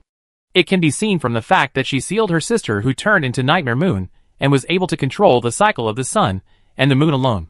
As the ruler of the pony world, her authority is far greater than that of her sister, Princess Moon. However, the powerful is the powerful. The princess of the universe is a bit like the goddess of death. She can be unparalleled in Asgard. But once Asgard is destroyed, she will immediately decline. Although the universe princess is not that serious, there are prerequisites for her royal power and harmonious authority to be effective. After leaving the pony world, royal authority has become a decoration. If there is no pony kingdom here, where can the royal power come from? Although the power of harmony is powerful and has a feeling of omnipotence. To put it bluntly, harmony is to use force to maintain balance. Therefore, even if the Moon Princess is sealed, the Universe Princess can still maintain the cycle of the sun and the moon, because she controls the sun and can guide the moon. Maintaining balance is the power of harmonious authority. But coming to a completely unfamiliar world, with no people and no sun, the Universe Princess's strength is at most a peak low-level god, not much different from the Moon Princess. Therefore, if you want the Princess of the Universe to exert her power, you must first give her territory and people. Only in this way can her authority be truly effective. Chapter 579 Prepare for a Rainy Day. The Princess of the Universe, who is taller than an ordinary pony, is clad in a rainbow, as if she is surrounded by stars. Her elegant temperament carries the majesty of a king, and the crown on her head is even more sparkling, all of which indicate her identity and authority. Owen, who finally made up his mind to summon the Universe Princess, nodded with satisfaction. Judging from his temperament and appearance, he looked more like a god king than him. The situation we are facing now is more complicated. First go to the World Tree of God to transform your origin, and then ask your sister to tell you some information. Owen has a lot of things to do now, and with his status here, of course he will not do the work of a tour guide. So call the Moon Princess. The two sisters were naturally very excited when they met. After all, they were in a different world. Fortunately, there are not only sisters here, but also Pony Valley, where you can always find some traces of the pony world. Let the Moon Princess take the Universe Princess back to the Kingdom of God to go to the World Tree for transformation. Owen thinks about how to maximize the power of the Universe Princess. The best way is to canonize the mountain plain as the fiefdom of the Universe Princess, and grant more subjects so that her royal power and harmonious authority can be exerted. However, Owen did not fully grasp the origin of the mountain's plain. So how could he give it to the Princess of the Universe? Obviously, he couldn't think of any solution for a while. So Owen returned to the main world. I wanted to ask Maya to try the inspiration she got from the Dragon Mother, but she was so busy now that she didn't even have time to drink water. So she had no time to talk to him. Seeing that the situation was not going well, Irving was about to leave, but he was dragged away and had no choice but to follow the government affairs. There was no way. As the core of the territory, he could not make decisions, but he could not know anything about the territory. When Owen mobilized the power of his territory to open a test site in the mountains, natural and man-made disasters in the main world never stopped. The orc gods stopped throwing towards the main world. But their goal had been achieved. Although nearly 1 million orcs were lost in the entire process, there were still hundreds of thousands of orcs, like the Hulk, who successfully reached the main world. These orcs are not old or weak, because they have long been a reserve food for crossing the void. Therefore, every orc who arrives in the main world alive is full of hunger and madness. It can be called a moving disaster, if it is not scattered throughout the main world. And as so tribes exist, and they still have grudges against each other. And humans have mastered guns and strong fortifications. If anything is missing, they will be finished. Even with these conditions, humans still suffered heavy losses. Fortunately, the Northland had aircraft, cannons, steel torrents, and the defense line that took hundreds of years to build at the Northland border. Except for the orcs who descended from the sky, there was no large-scale army. Orcs are able to enter the north. But the Northland is special and unique. Other alliances and kingdoms can only rely on flesh and blood to fill the battle lines. It also fills the stomachs of the orcs. As long as they are full, the orcs will not brave the fierce cannons to attack humans. Towns. Even so, all human forces have suffered heavy losses. In total, they have lost tens of millions of people. And countless towns have become ruins strewn with bones. It's not that the destructive power of the orcs is really that strong. It's mainly that the 4 evil gods, who are leading the party, are no longer satisfied with leading the way. They are very skilled at taking advantage of the situation. And half of the losses will be attributed to them. However, thanks to this, the seafood curse that originally started to spread was also blocked by death. Because there are no living people, how can the curse spread? This is also related to the limited strength of the mad god. After all, he is not a real ancient god. Under the suppression of the main world, the seafood curse is currently limited to the offshore area, making it difficult to have an impact on the inland. Not to mention that this mad god is now being targeted by too many people. Many battles have broken out along the coast. Various legendary spells are free of charge, causing more casualties than the unlucky ghosts who have been cursed by seafood. It can be seen that in order to kill the god, how crazy. It's a pity that the other party is a real god. Even if he is crazy, even if he is suppressed by the plane, with his powerful strength and the immortality derived from the ancient gods, the mad god not only did not die in the siege, but also tried to kill the god by devouring him. The legends and demigods become more powerful. If he continues to feed like this, he may be promoted to the middle god, because he is so crazy that he no longer cares about the chaos and conflict of divinity. By then, who knows how many people will die. Amid many disasters, the Northland has been highlighted as the only pure land at present. Every day, people with their families come to the border to try to enter the Northland, which adds a lot of workload to the territory. Currently, the territory has not closed the gate for immigration. But the conditions for immigration are not wealth and status, nor knowledge and strength, but faith. Only devout believers who believe in the Northland pantheon can enter the Northland. This is the only criterion. Most of the refugees currently gathering at the border are from the 100 Cities Alliance. The Northland pantheon has a strong foundation of belief, so it faces little resistance. Not to mention that desperate situations are fertile ground for the growth of faith. Therefore, thousands of refugees who change their beliefs enter the Northland every day and are then resettled. Go to a new pioneer town and enjoy an ordinary but peaceful life. The territory did not hide the fact that faith was used as a criterion for settling in the Northland. Instead, it vigorously promoted it. And it vaguely revealed the meaning that those who were not religious enough were not qualified to stay in the Northland. Because of the stable and relaxed environment, Northland residents have become more accustomed to faith. Now that they have a sense of crisis, faith has become insurance for a stable life. So passive piety has become the current trend. Feeling the surge of faith flowing into the kingdom of God, Owen didn't know whether this was a good thing or a bad thing. However, faith plays a huge role in the next series of plans, and will become the energy source of the kingdom of God. Therefore, the more the better. So Owen does not intend to interfere in this matter. Compared to surviving, being passively pious or loyal is not a matter of choice at all. In addition to taking in the refugees, Maya also prepared a series of preliminary immigration plans, which was inspired by Owen's designation of land as a test site. Maya plans to build college branches, scientific research branches, and part of the industrial system in the mountains plain in advance to prepare for future large-scale immigration. It is also a rainy day, because the current situation in the main world is too bad, and the unique Northland being too conspicuous has become a thorn in the side of some beings and must be guarded against. Owen's brows jumped when he saw Maya's plan. The Plain of Mountains does not have the industrial foundation of the territory. Nor does it have enough skilled workers and engineers. If you want to build it from scratch, it will take a lot of time and energy. However, the current situation is really unfavorable for the territory. Whether it is the gods or the Northland, they are too special and outstanding, to the point of making people restless. Now the territory needs to face not only external threats, but also the malicious intentions of all forces in the main world. The reason is very simple. If you want to pay, you will be compensated together. And if you want to die, you will die together. Why should you be the one to take the lead? And why should you make a fortune? Therefore, it is not possible but inevitable for local forces to join forces with external forces to conquer Northland. When the time comes, Northland will have to prepare for a large-scale migration across dimensions, while at the same time beware of internal and external conspiracies. It can be said to be internal and external troubles. Therefore, it is necessary to plan ahead and lay the foundation in the mountains plain in advance. Chapter 580 The Unpleasant Orc. Huh? It is speculated that orcs sacrifice too frequently.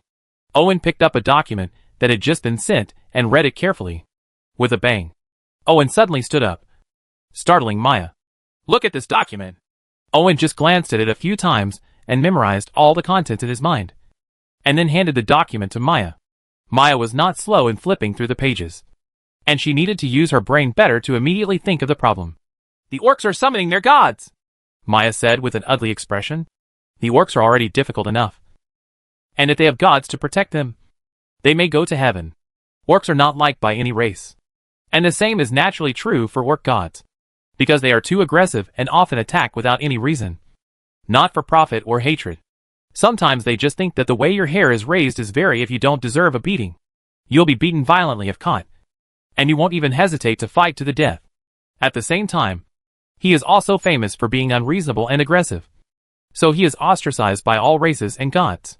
Even the gods of the evil camp do not like these bastards, who are always willing to use axes to kill people. The evil gods are not afraid of your greed, nor are they afraid of being cruel, or even afraid of the calculations behind your back. They are just afraid that you will kill people in front of you without any brains. Even the bad guys can't stand this. Therefore, although the orcs are powerful, and the orc gods are famous for their fighting prowess, the orcs can only live in harsh places, and the orc gods can only live alone because they are ostracized by all forces. In order to obtain more living space and obtain more resources, the orcs have developed the habit of fighting for their lives, because the environment they are in cannot support more orcs. Neither ordinary orcs nor the orc gods take them. Take your life seriously, because death means liberation and a reduction of burdens. Because of this habit, while other gods were still watching, the orc gods decisively threw the orcs as cannonballs, not caring about casualties at all.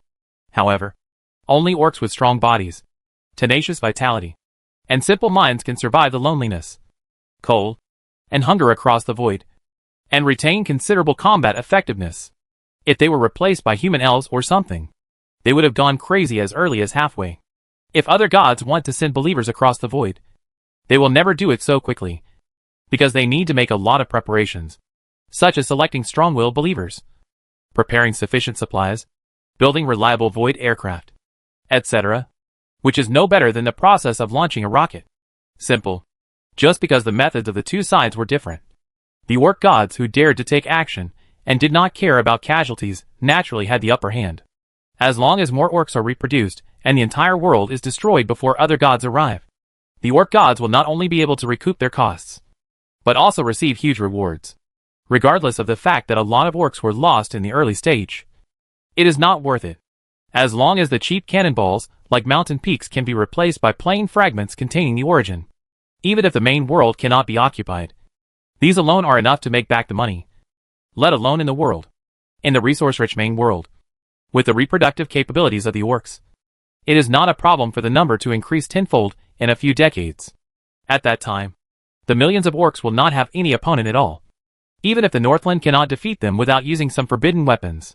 This is also the reason why orcs are ostracized by all races, because they can't be defeated, competed with, robbed, and hacking have children. For these reasons, the territory paid a lot of attention to the orcs, so they reported the speculation as soon as they noticed something was wrong. The only good news is that because the main world is destined to be destroyed, The orc gods will not come in person. So the ones who come can only be clones, Owen said with a self-deprecating smile. Because the world he lives in is about to end. The world.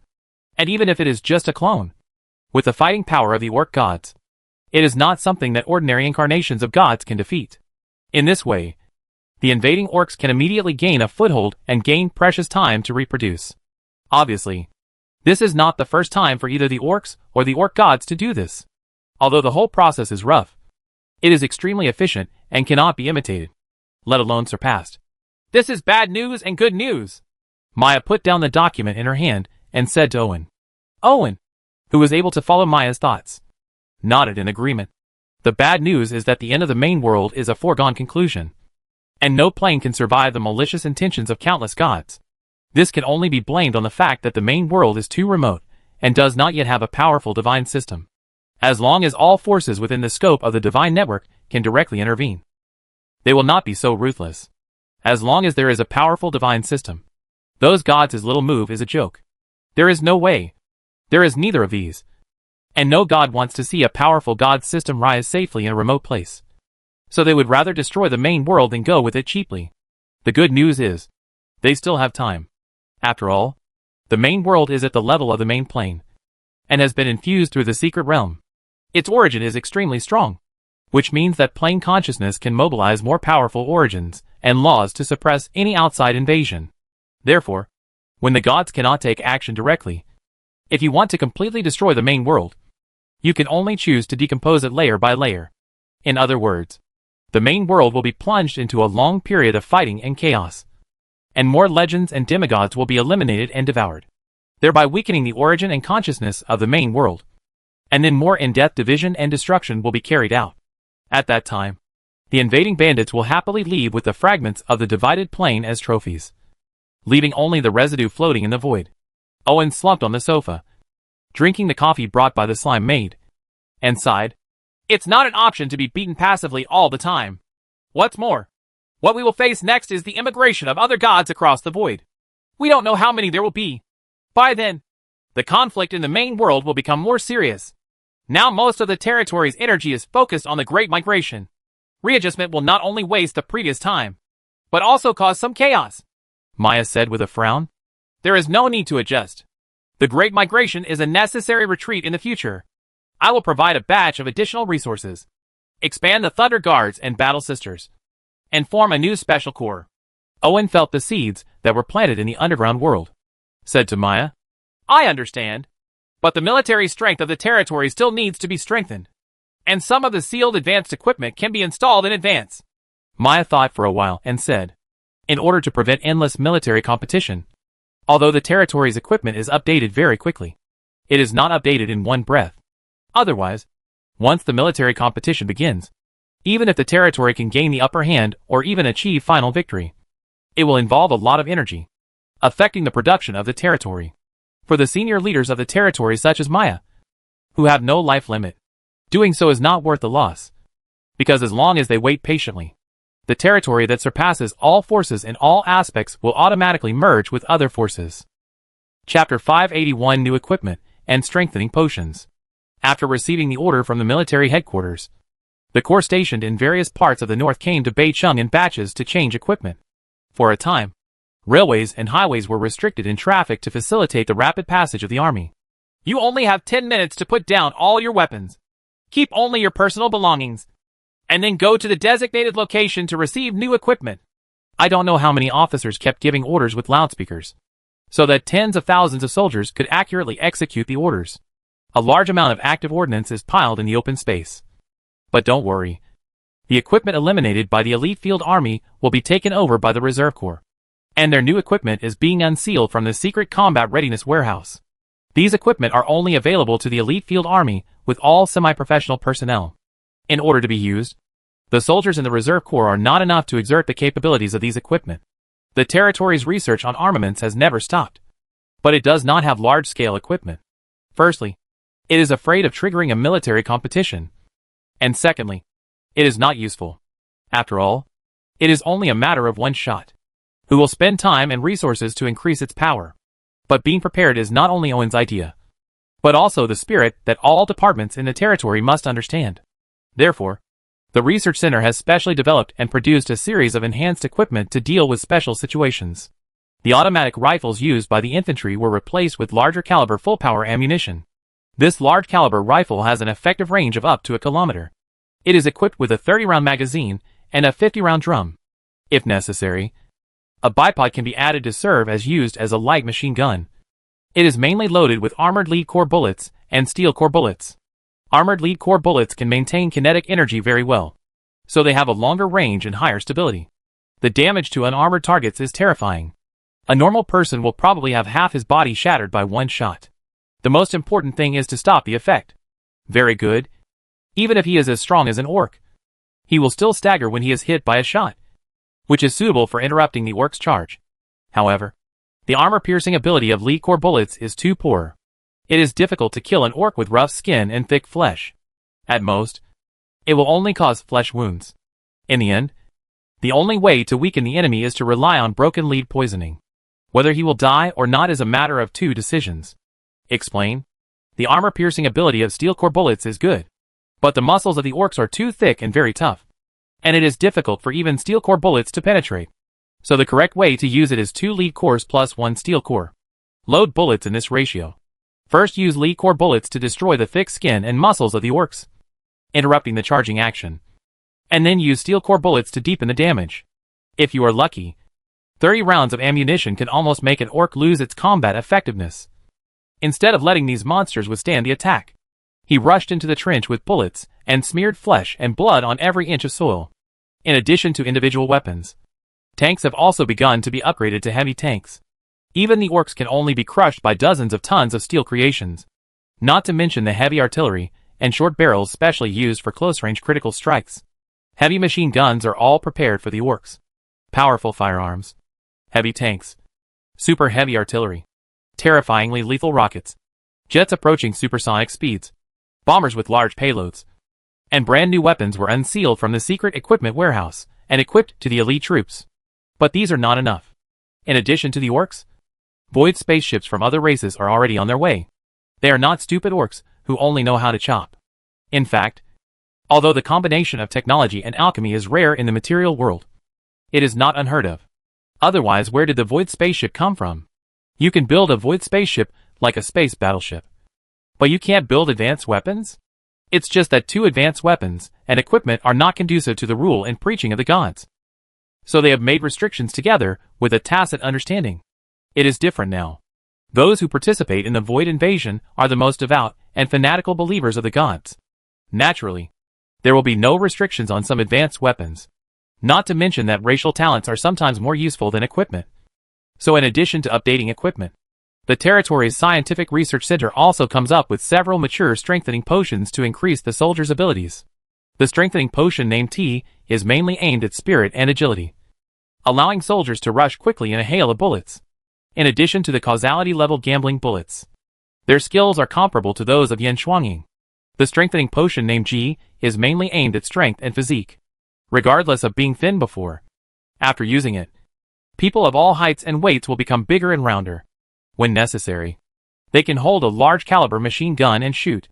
There is also a strengthening potion called Black Light, which is specially used by the elite among the elite. It is also the foundation for the territory to prepare to build a super force. You can tell what these medicines are just by listening to their names. Therefore, although they are manufactured, they are not widely used because the side effects are relatively serious. Obviously now is no longer the time to take these problems into consideration. In biochemical factories, a large number of strengthening agents are produced and combined with high-energy nutrient solutions. Ordinary people's physical fitness can be strengthened several times in just a few days. But the price is to reduce their lifespan by 3 points. 1. And it is difficult to leave offspring. These questions were not hidden from the soldiers, but there were really few who chose to refuse. First of all, they are soldiers, and the enemies they face will not give them a chance to regret. So they must not miss it if they can increase their strength. Regarding the issue of offspring, people from other worlds get married and have children very early.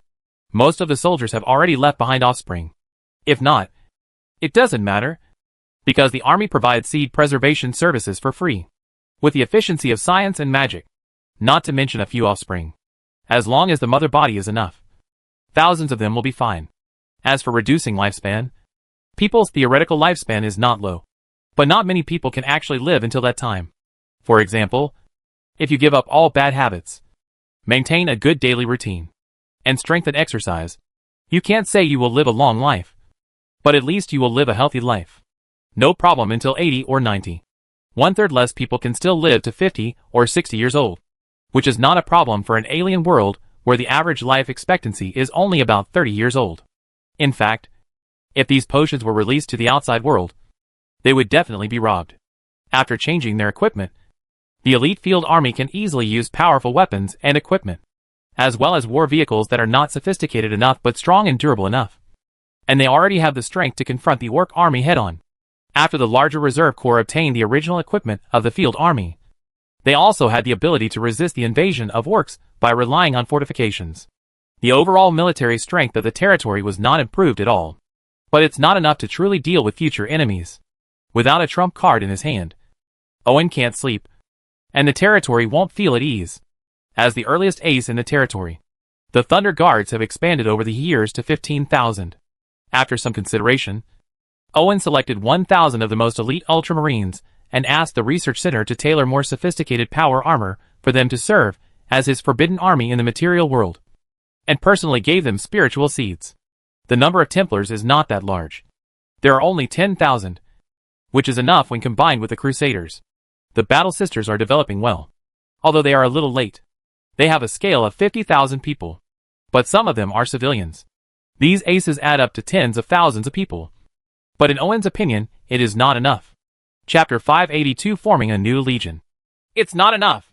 Owen felt that it was not enough no matter how much he thought about it. Future wars will definitely not be limited to less than 100,000 people. Not to mention that the only ones suitable for frontal combat are the Thunder Guards and the Templar Knights, which add up to less than 30,000. The largest number of battle nuns are only suitable for suppressing riots and maintaining stability. They are also good at preaching. However, sending them to the frontal battlefield is a waste, so the army must be expanded. The problem is that the reason why ace is ace is because the number is difficult to expand, let alone super aces like the Ultramarines. The original forms of the Ultramarines, the Teutonic Knights and the Templars are not a big problem for today's territory, but they also account for the amount of the system's converted population. In addition, the equipment and logistics requirements are far greater than those of ordinary soldiers. It is impossible to expansion of military scale. In addition, regardless of the territory's current population increase, the consumption in all aspects is equally staggering. Maintaining current operations, resettling the increasing number of refugees, strengthening military strength, strengthening defense lines, preparing for large-scale migration, etc. The resources consumed in any aspect are extremely huge. At the same time, creating Ultramarines not only requires rigorous training, but also extremely cruel transformation. This is no longer a matter of inhumanity. Even if you are as tough as a Teutonic warrior, you still need continuous infusion of loyal beliefs and intensive brainwashing during the transformation period in order to prevent mental breakdown. After all, the body can be repaired, but the will and soul cannot.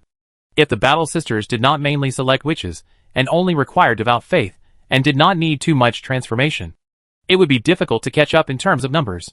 In other words, although super trump cards such as the Thunder Guards are powerful, they are difficult to popularize in large-scale all-out wars, and can only be used to make breakthroughs on local battlefields. Therefore, the territory urgently needs an army that is larger in number, has a combat power higher than that of mortals, and can keep up with the Ultramarines as the main force of the war.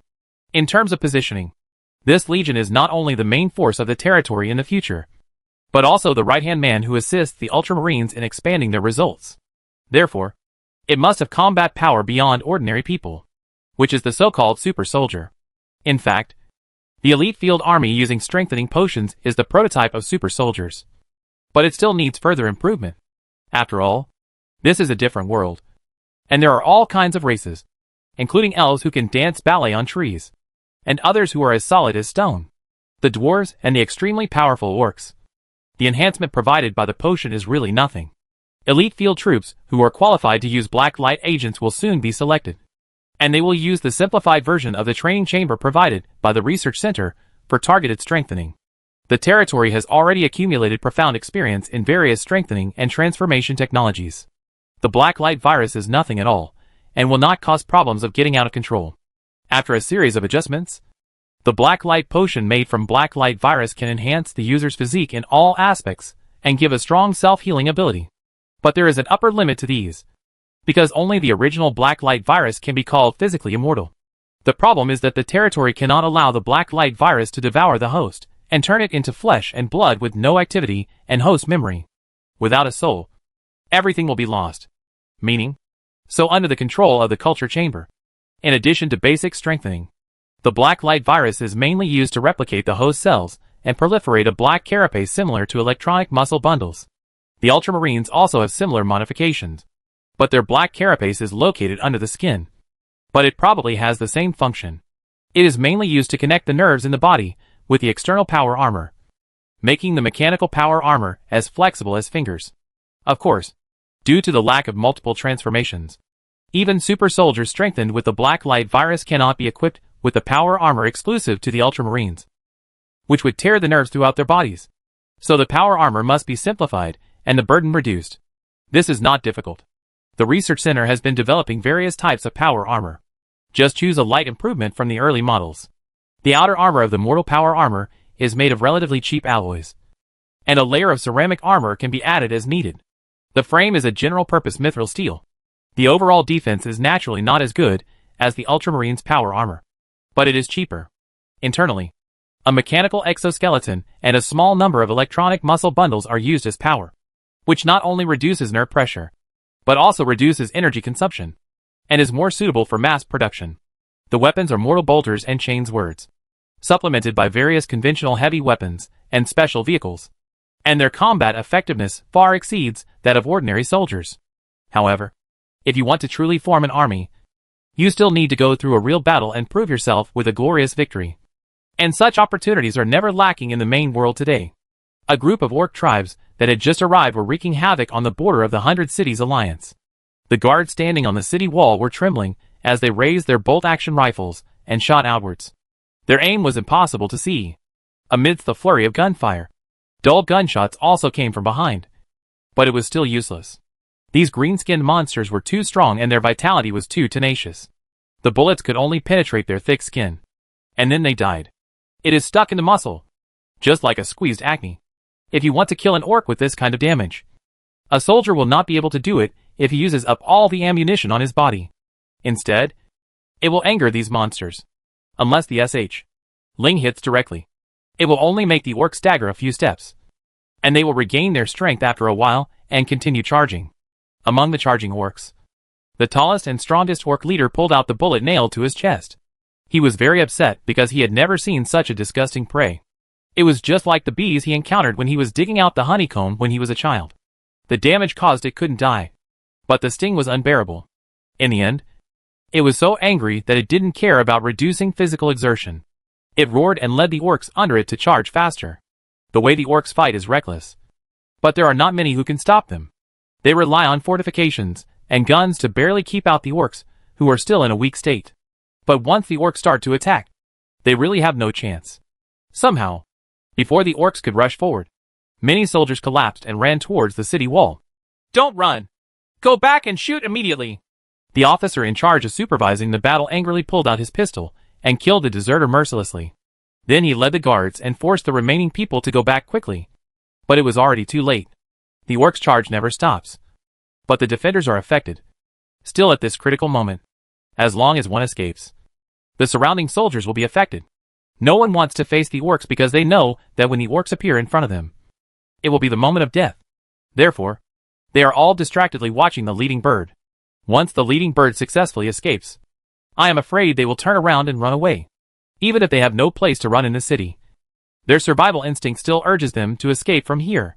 Unfortunately, the death of the first bird calmed them down, but made their hands tremble even more. Losing the intensive firepower and accuracy, the orcs rushed faster.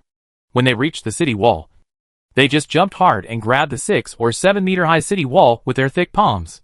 Then they climbed up the city wall, waving the rough heavy weapons in their hands. In the blink of an eye, a bloody storm was created, making the officer's supervision a complete joke. because they were the first to escape. After breaking through the defense of the city wall, the city was completely reduced to the canteens and shops of the orcs. And $0 shopping began with food and drinks. Chapter 583 Super Soldier. At this time, 10 spaceships flew from the sky. They were not in the shape of sailboats, but square and powerful flying bricks.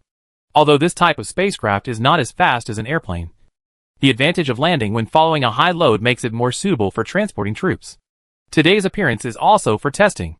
The nearly rough landing did not affect the opening speed of the hatch. But before the hatch was fully opened, the super soldier equipped with power armor jumped down without hesitation.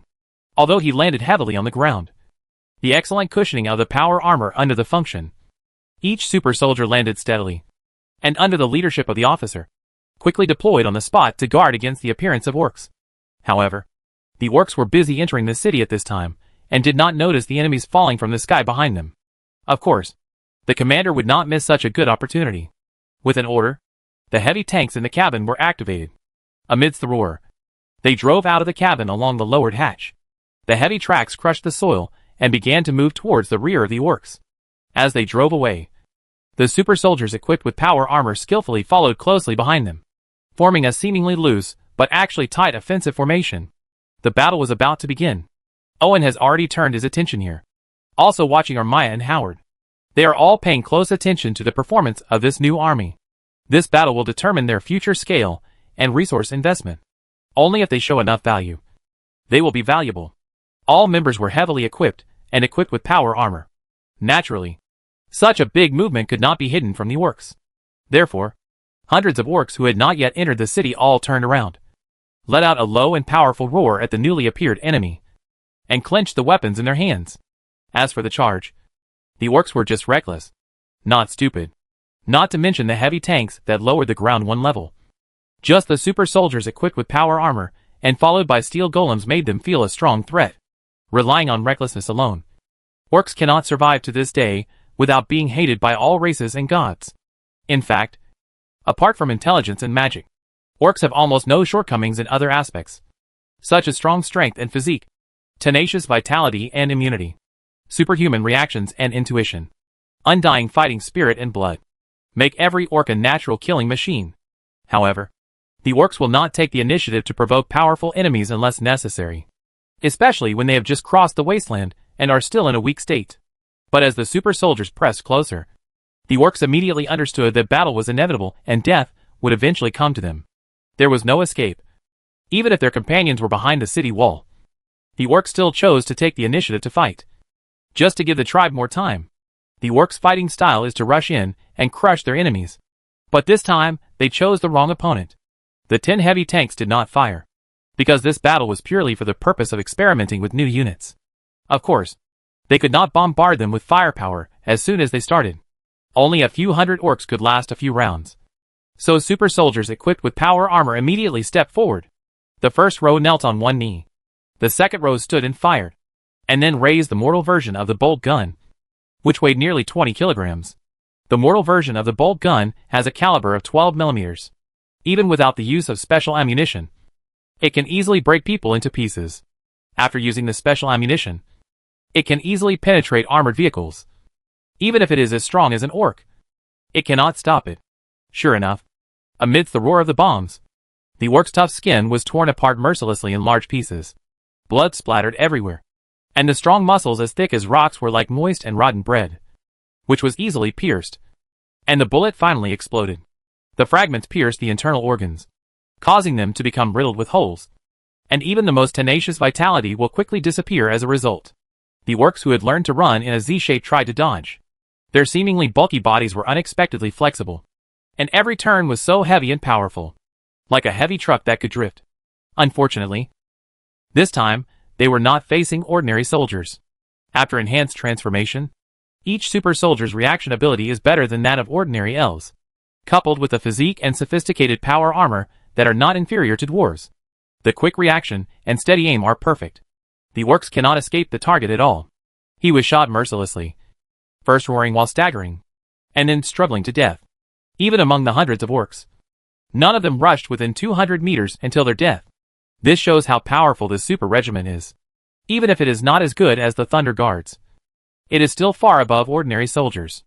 This period of time was enough for the orcs raging in the city to be alert to the arrival of new enemies, and the deaths of hundreds of their kind in a short period of time made the orcs even more angry.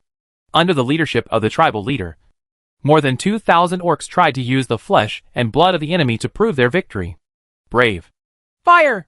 The commander of the heavy tank immediately issued the order. After receiving the order, the well-trained gunner immediately pulled the bolt rope. Amidst the strong vibration, a heavy SHL flew out from the short and stubby barrel, and then it accurately landed among the orcs. And then the violent explosion taught the orcs a lesson. Regardless of firearms or artillery, the only reason why they can't deal with the orcs is that the caliber is not large enough. And now these specially enhanced weapons and equipment have effectively smoothed the gap between the two sides, turning the orcs into natives under the gun again.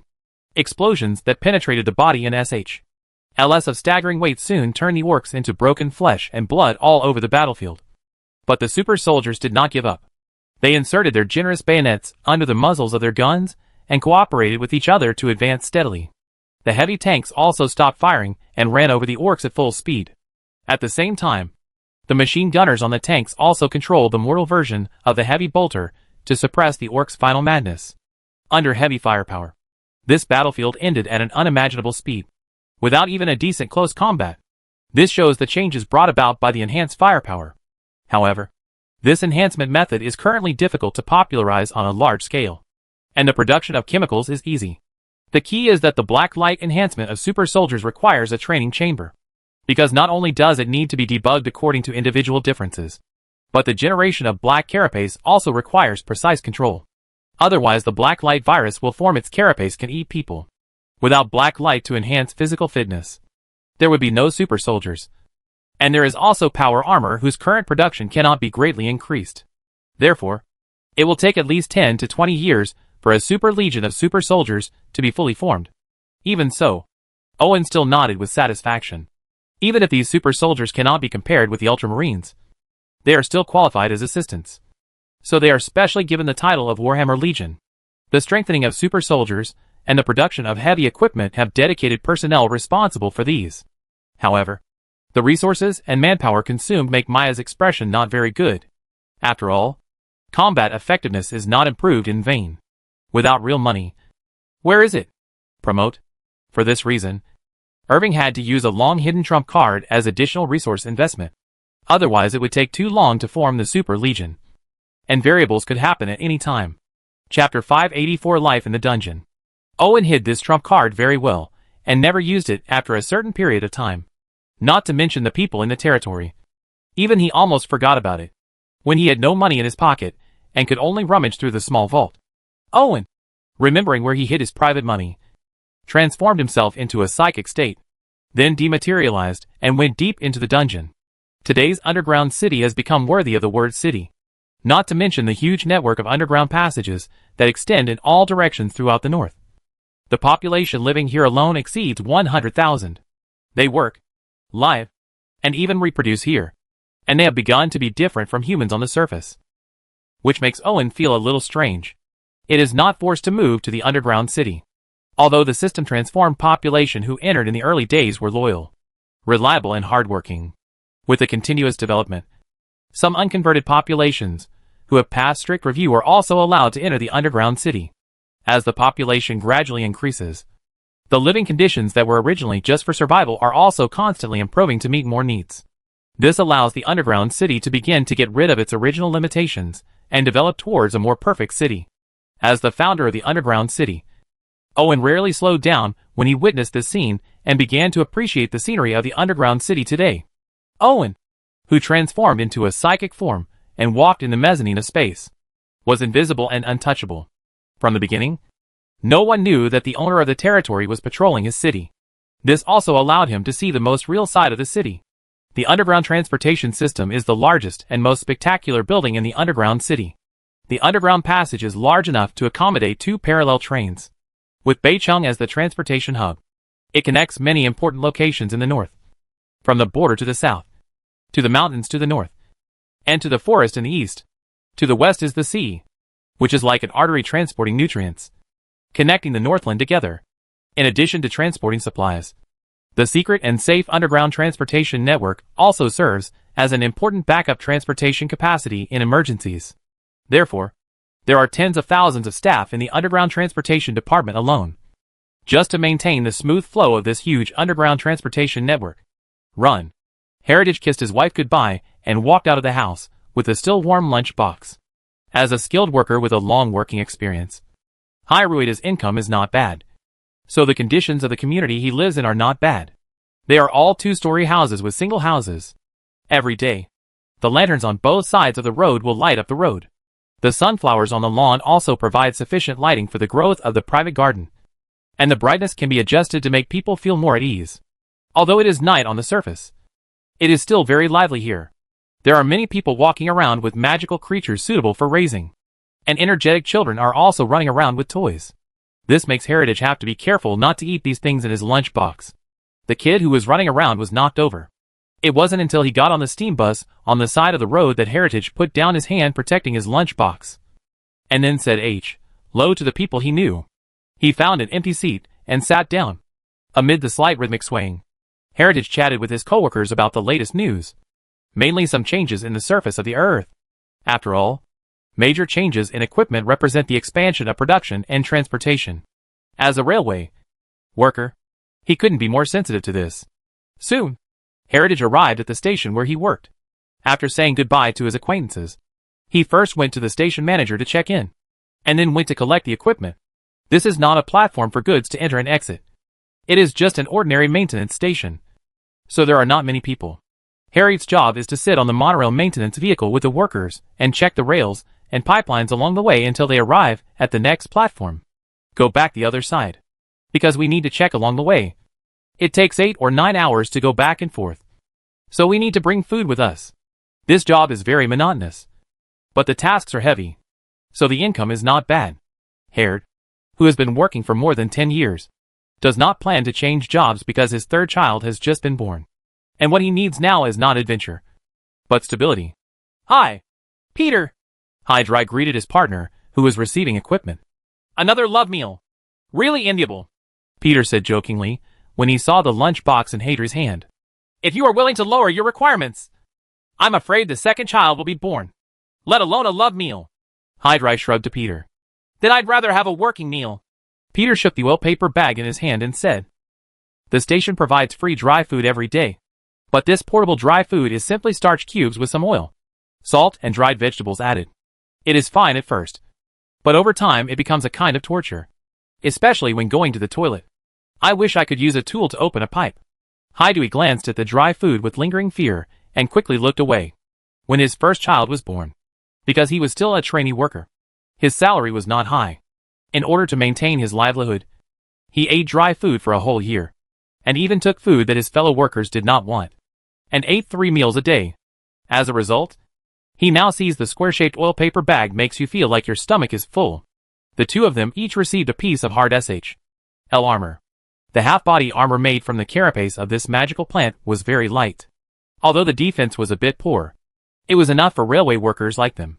Then Hydrai got a revolver, and Peter got a double-barreled shotgun, which was also a necessary tool. After handing over the work with the workers from the previous shift, Hydui picked up the inspection sheet, calculated the areas that needed to be inspected by his team, signed for some common parts, and then went to the monorail inspection vehicle to fill up fuel and water. The monorail maintenance vehicle is not just a frame with one wheel. In fact, it is a small steam vehicle, about the same size as a roller coaster. It can ride 4 people. It is very compact, but it is fixed on a track and cannot rotate. It can only move forward or back away. This is to prevent the steam train from deviating from the direction and causing an accident. After all, there is a railway next to it. If an accident occurs, it will not be as simple as death. After carrying enough fuel and filling the water tank, the two of them checked the condition of the car. After all, if it broke down halfway, the two of them could only rely on lifting the seesaw-like lever to drive the car forward manually. Even if they could come back, they would be exhausted, half dead. After completing all inspections, they put the received parts in the trunk. The two started the steam vehicle. With the sound of the whistle, the maintenance vehicle drove towards the depths of the dark tunnel. This railway is not busy, So the only sound that comes from the steam trains is that it makes people feel sleepy after listening to it for a long time. But neither of them dared to be careless. The underground city was safe. But after all, it was underground. Occasionally, some vicious underground creatures would accidentally enter. When the time came, they would have to rely on the firearms in their hands to protect themselves. Fortunately, there are pots of lanterns every 100 meters in the tunnel, which are the favorite creatures of railway workers. So they help water and fertilize every time they come. As long as they are taken care of well, the light will be brighter. While watering, Heritage also saw a few venomous snakes, but he was used to them. There are many venomous snakes and slimes in the dungeon, but even children will not be afraid of them because they have already become a part of life. In such a huge underground city, there are always places that cannot be taken care of. These remote and narrow places all rely on these little guys to maintain them, such as eating rats and bugs that like to gnaw, cleaning up the moss that grows in damp corners, and extending the equipment. As the earliest inhabitants of underground cities, they play an important role in extending their lifespan and avoiding environmental degradation. Chapter 585 Railways and Workers.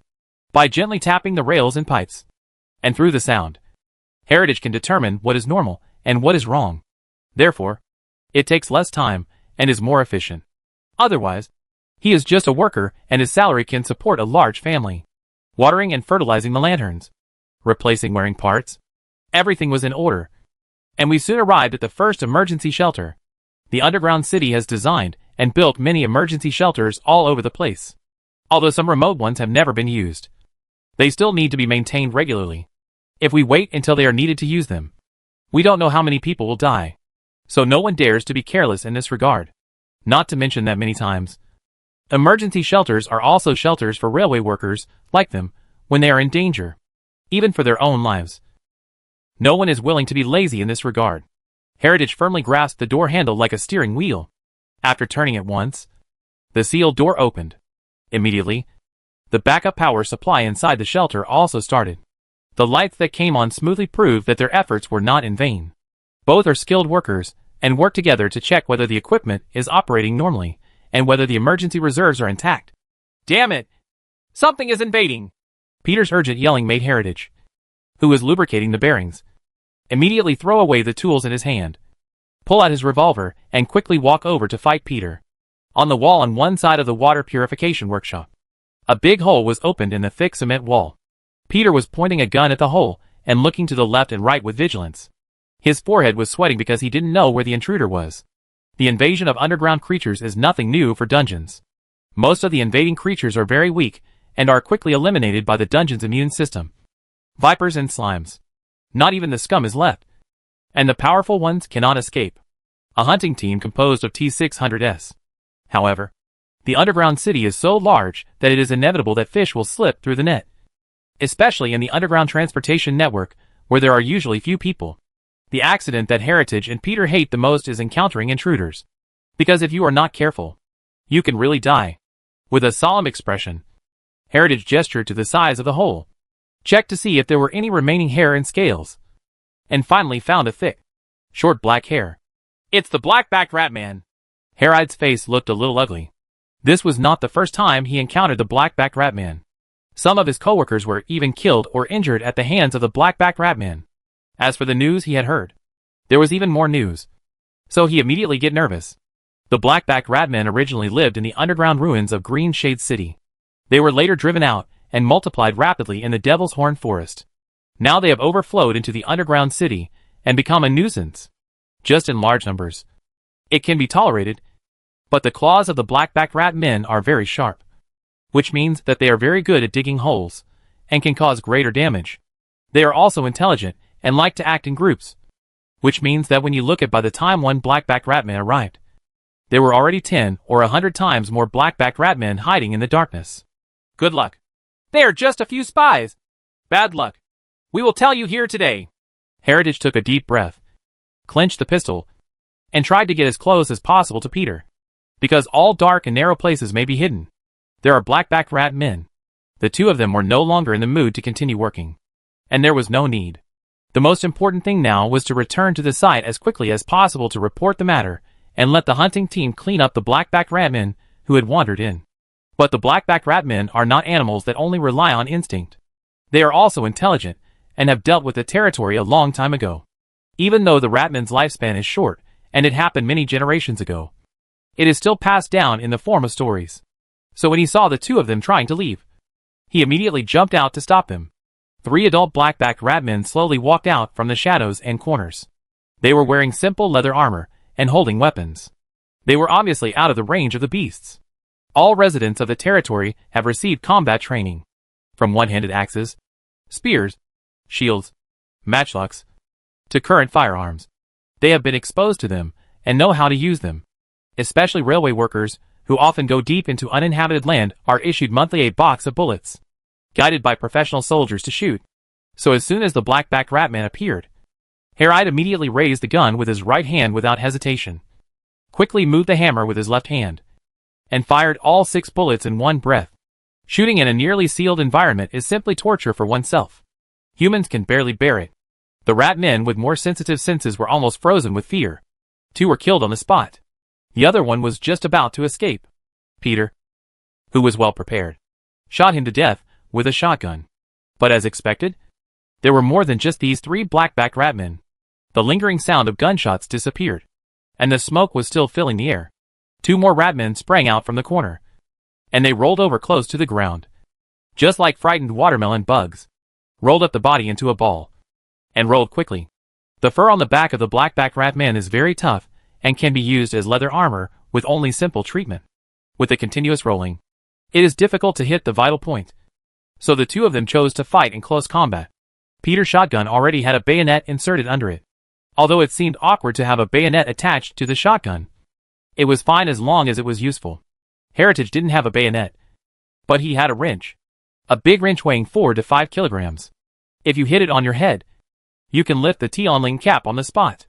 The slightly embarrassed 2 people got on the maintenance vehicle and turned the power to the maximum. They were relieved when they saw the maintenance station. Similar incidents happen from time to time.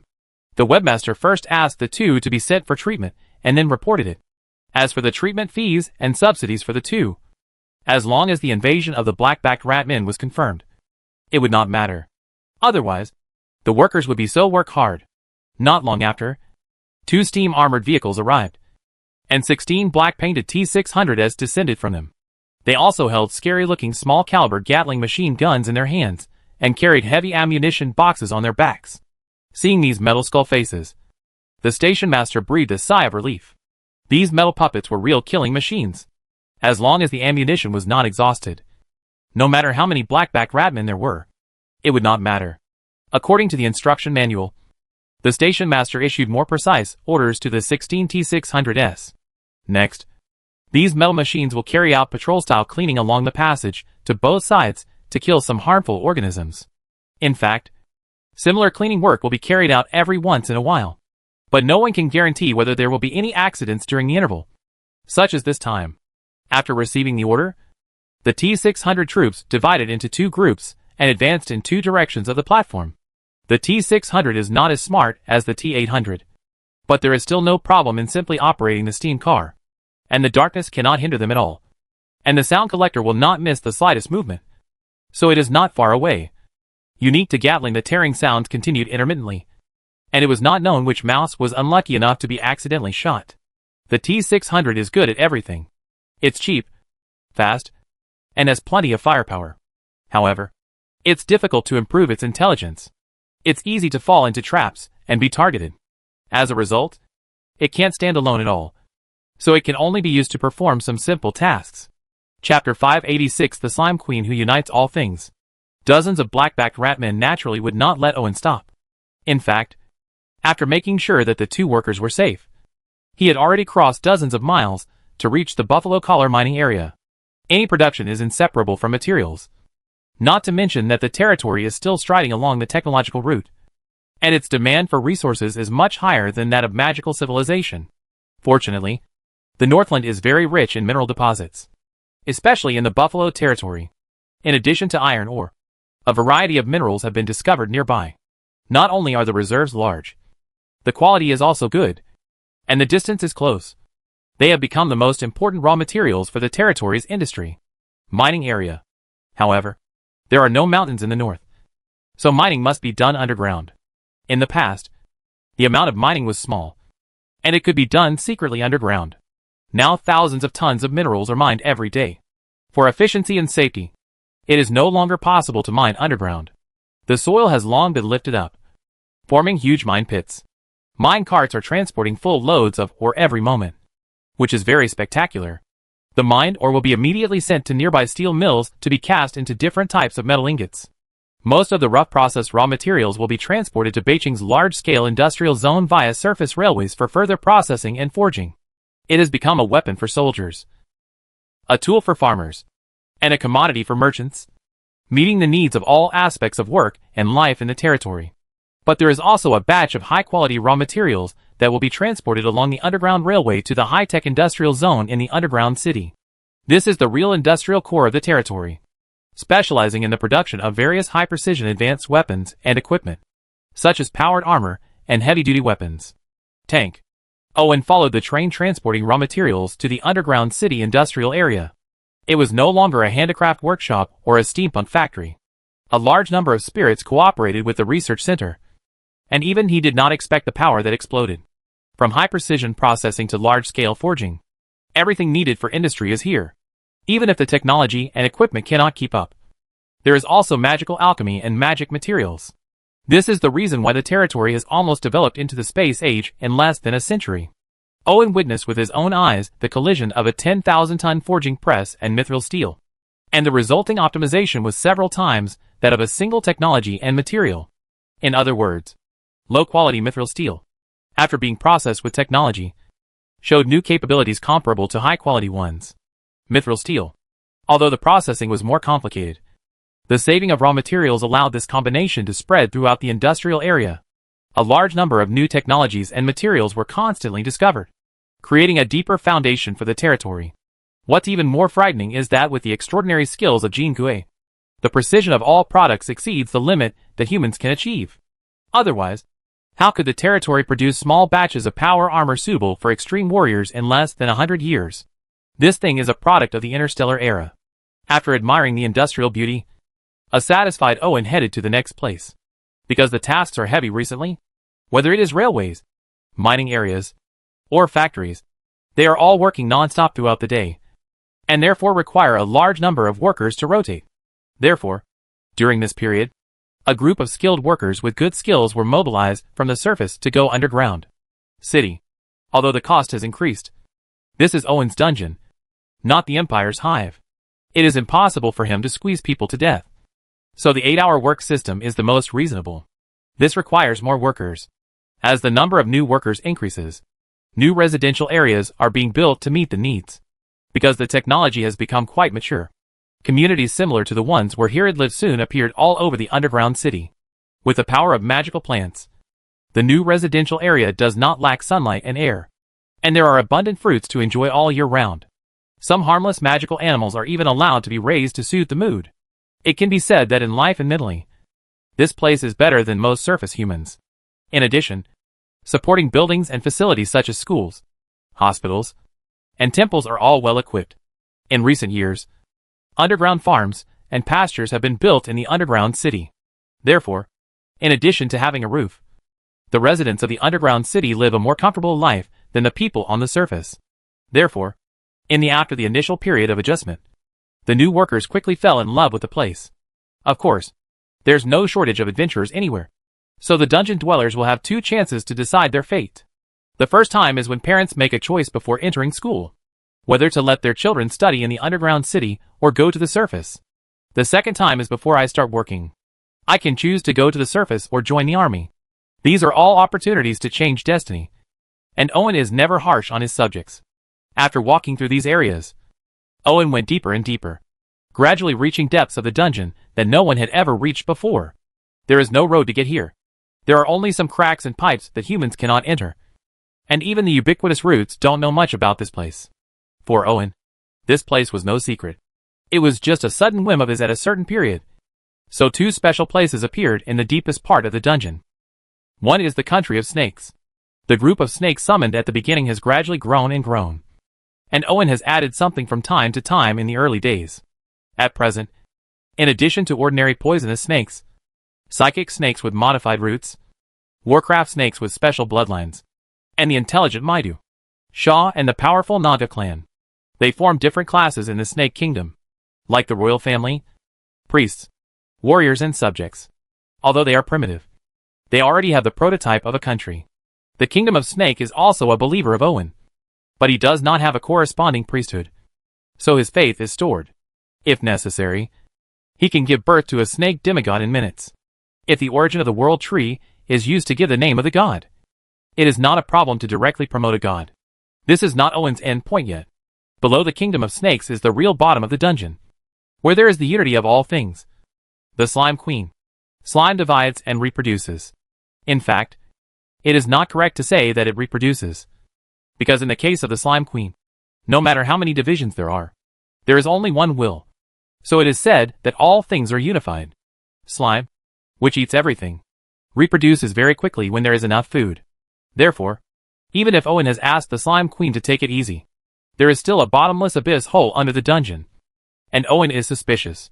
Will the main world be chewed through by the Slime Queen? The hole in the abyss is filled with a huge amount of gelatinous substance, which looks a bit like the soft cups that some boys secretly hide. Owen showed his figure. After sensing his arrival, the gelatin slowly flowing in the underground space began to gather, eventually forming a huge female upper body. It was unclear whether it was countless individuals gathered together or an indescribable figure. Giant. But for Owen, it is full of intimacy, because before he became a god, what he liked most was to stay naked in Queen Slime's body and think about life. He didn't need to breathe, eat, or excrete, and he almost merged with her. The Slime Queen took care of everything for him, so he could relax completely. It's a pity that he lost this fun after becoming a god. Even if there is a similar subspace, the feeling is completely different. Chapter 587 God-Created Creature Goblin. Although he is not immortal, Owen still chooses to become one with the Slime Queen, and deeply feels the plain but vast love without any impurities, allowing his soul to be nourished again. Who is not a baby yet? Owen thought in his heart. In fact, being tired is not scary. What is scary is that there is no place where I can completely relax and take a breath. Owen had a lot of experience in his previous life. He had a job, a family, and parents, but these were all responsibilities. He had to be serious, responsible, and thoughtful. What could really calm his inner anxiety could not be solved by having a drink with friends. Yes, no matter how much he drinks, there are still times when he is sober. In fact, he feels the pressure and anxiety accumulated in his heart all the time. He is afraid that he will not be able to truly let go until the day he dies. A carefree childhood, a willful teenager, a young man who has entered the society, and a middle-aged man who is burdened by pressure. Time has always been pushing him forward, just to reach the key point of life. In this process, there is beauty, but also there are more thorns everywhere. Many times he thinks about the meaning of life, and then comes to a meaningless conclusion, because there are only a few people who can truly ignore suffering and retain the beauty of life. Owen, who didn't want to think about it anymore, relaxed and accepted the emotions and memories shared by the Slime Queen and him. Swimming in the monotonous but pure spiritual sea, the Slime Queen does not stay here all the time. In fact, she is the biggest contributor to the construction of the underground city. I don't know how many tunnels and underground spaces she chewed out through the split slimes, and how many geological hazards she created. It is filled with special synthetic materials secreted by slimes. Even the early starch blocks were synthesized by slimes decomposing underground plants, humus, rats, etc. Otherwise, how could it be so cheap? As she continued to grow, the Slime Queen began to move deeper into the underground world. She also encountered some dangers during the process. But any danger was meaningless to her who could fill a space, even if she destroyed this huge mountain. The body, as long as there is still a divided slime surviving in the territory, it is only a matter of time before it recovers. Therefore, whether it is a powerful black dragon or a highly poisonous snake and insect, the only way is to be converted into protein. Occasionally, if you encounter a demigod, you will escape as fast as possible with a pale face. In the process, in addition to obtaining more protein, the Slime Queen also collected a large amount of high-purity rare resources by dissolving ores. When Owen knew about it, he didn't look down on this thing at all. But as the Slime Queen continued to grow and accumulate, the things he looked down on at the beginning have already piled up. And even he was shocked when he saw it. A large number of unplanned resources have provided sufficient nourishment for the progress of all aspects of the territory. Owen has even considered the idea of building a new Super Ace army, which shows how expanded it is. The new legion means the need for new sources of soldiers. When human potential is almost tapped, Owen sets his sights elsewhere. Although the powerful orcs in Green Shade City are not as good as the primitive orcs who invaded, they are not bad at all. The demons and elves in the Garden Kingdom are also powerful sources of soldiers. The gene seeds originally sown in the underground world are about to mature. If further improved, these will be 4 new Super Ace legions. And the temptation for Irving should not be too great. Even so, Owen's rationality told him that he should not take too big a step. Otherwise, not only would his balls be pulled, but his crotch would also be open. After thinking about it for a long time, Owen decided to set up an Orc Legion first. But instead of competing with the Thunder Guards, it would be used as an auxiliary like the Warhammer Legion, which would be much simpler. The main reason why orcs are positioned in this way is because of their poor IQ and learning ability. At the same time, the upper limit is set, and it is difficult to break through. The orcs were transformed from the goblins summoned by Owen's system. Therefore, they are limited by the original body.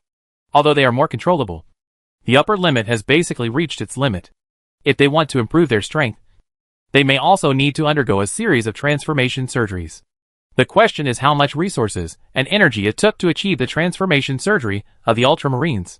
If we try it again, it's still a strong orc with a different species. It really doesn't take the lives of scientific researchers to be important. So the best way is to make cheaper enhancements based on the existing ones, such as genetic mutations and power armor.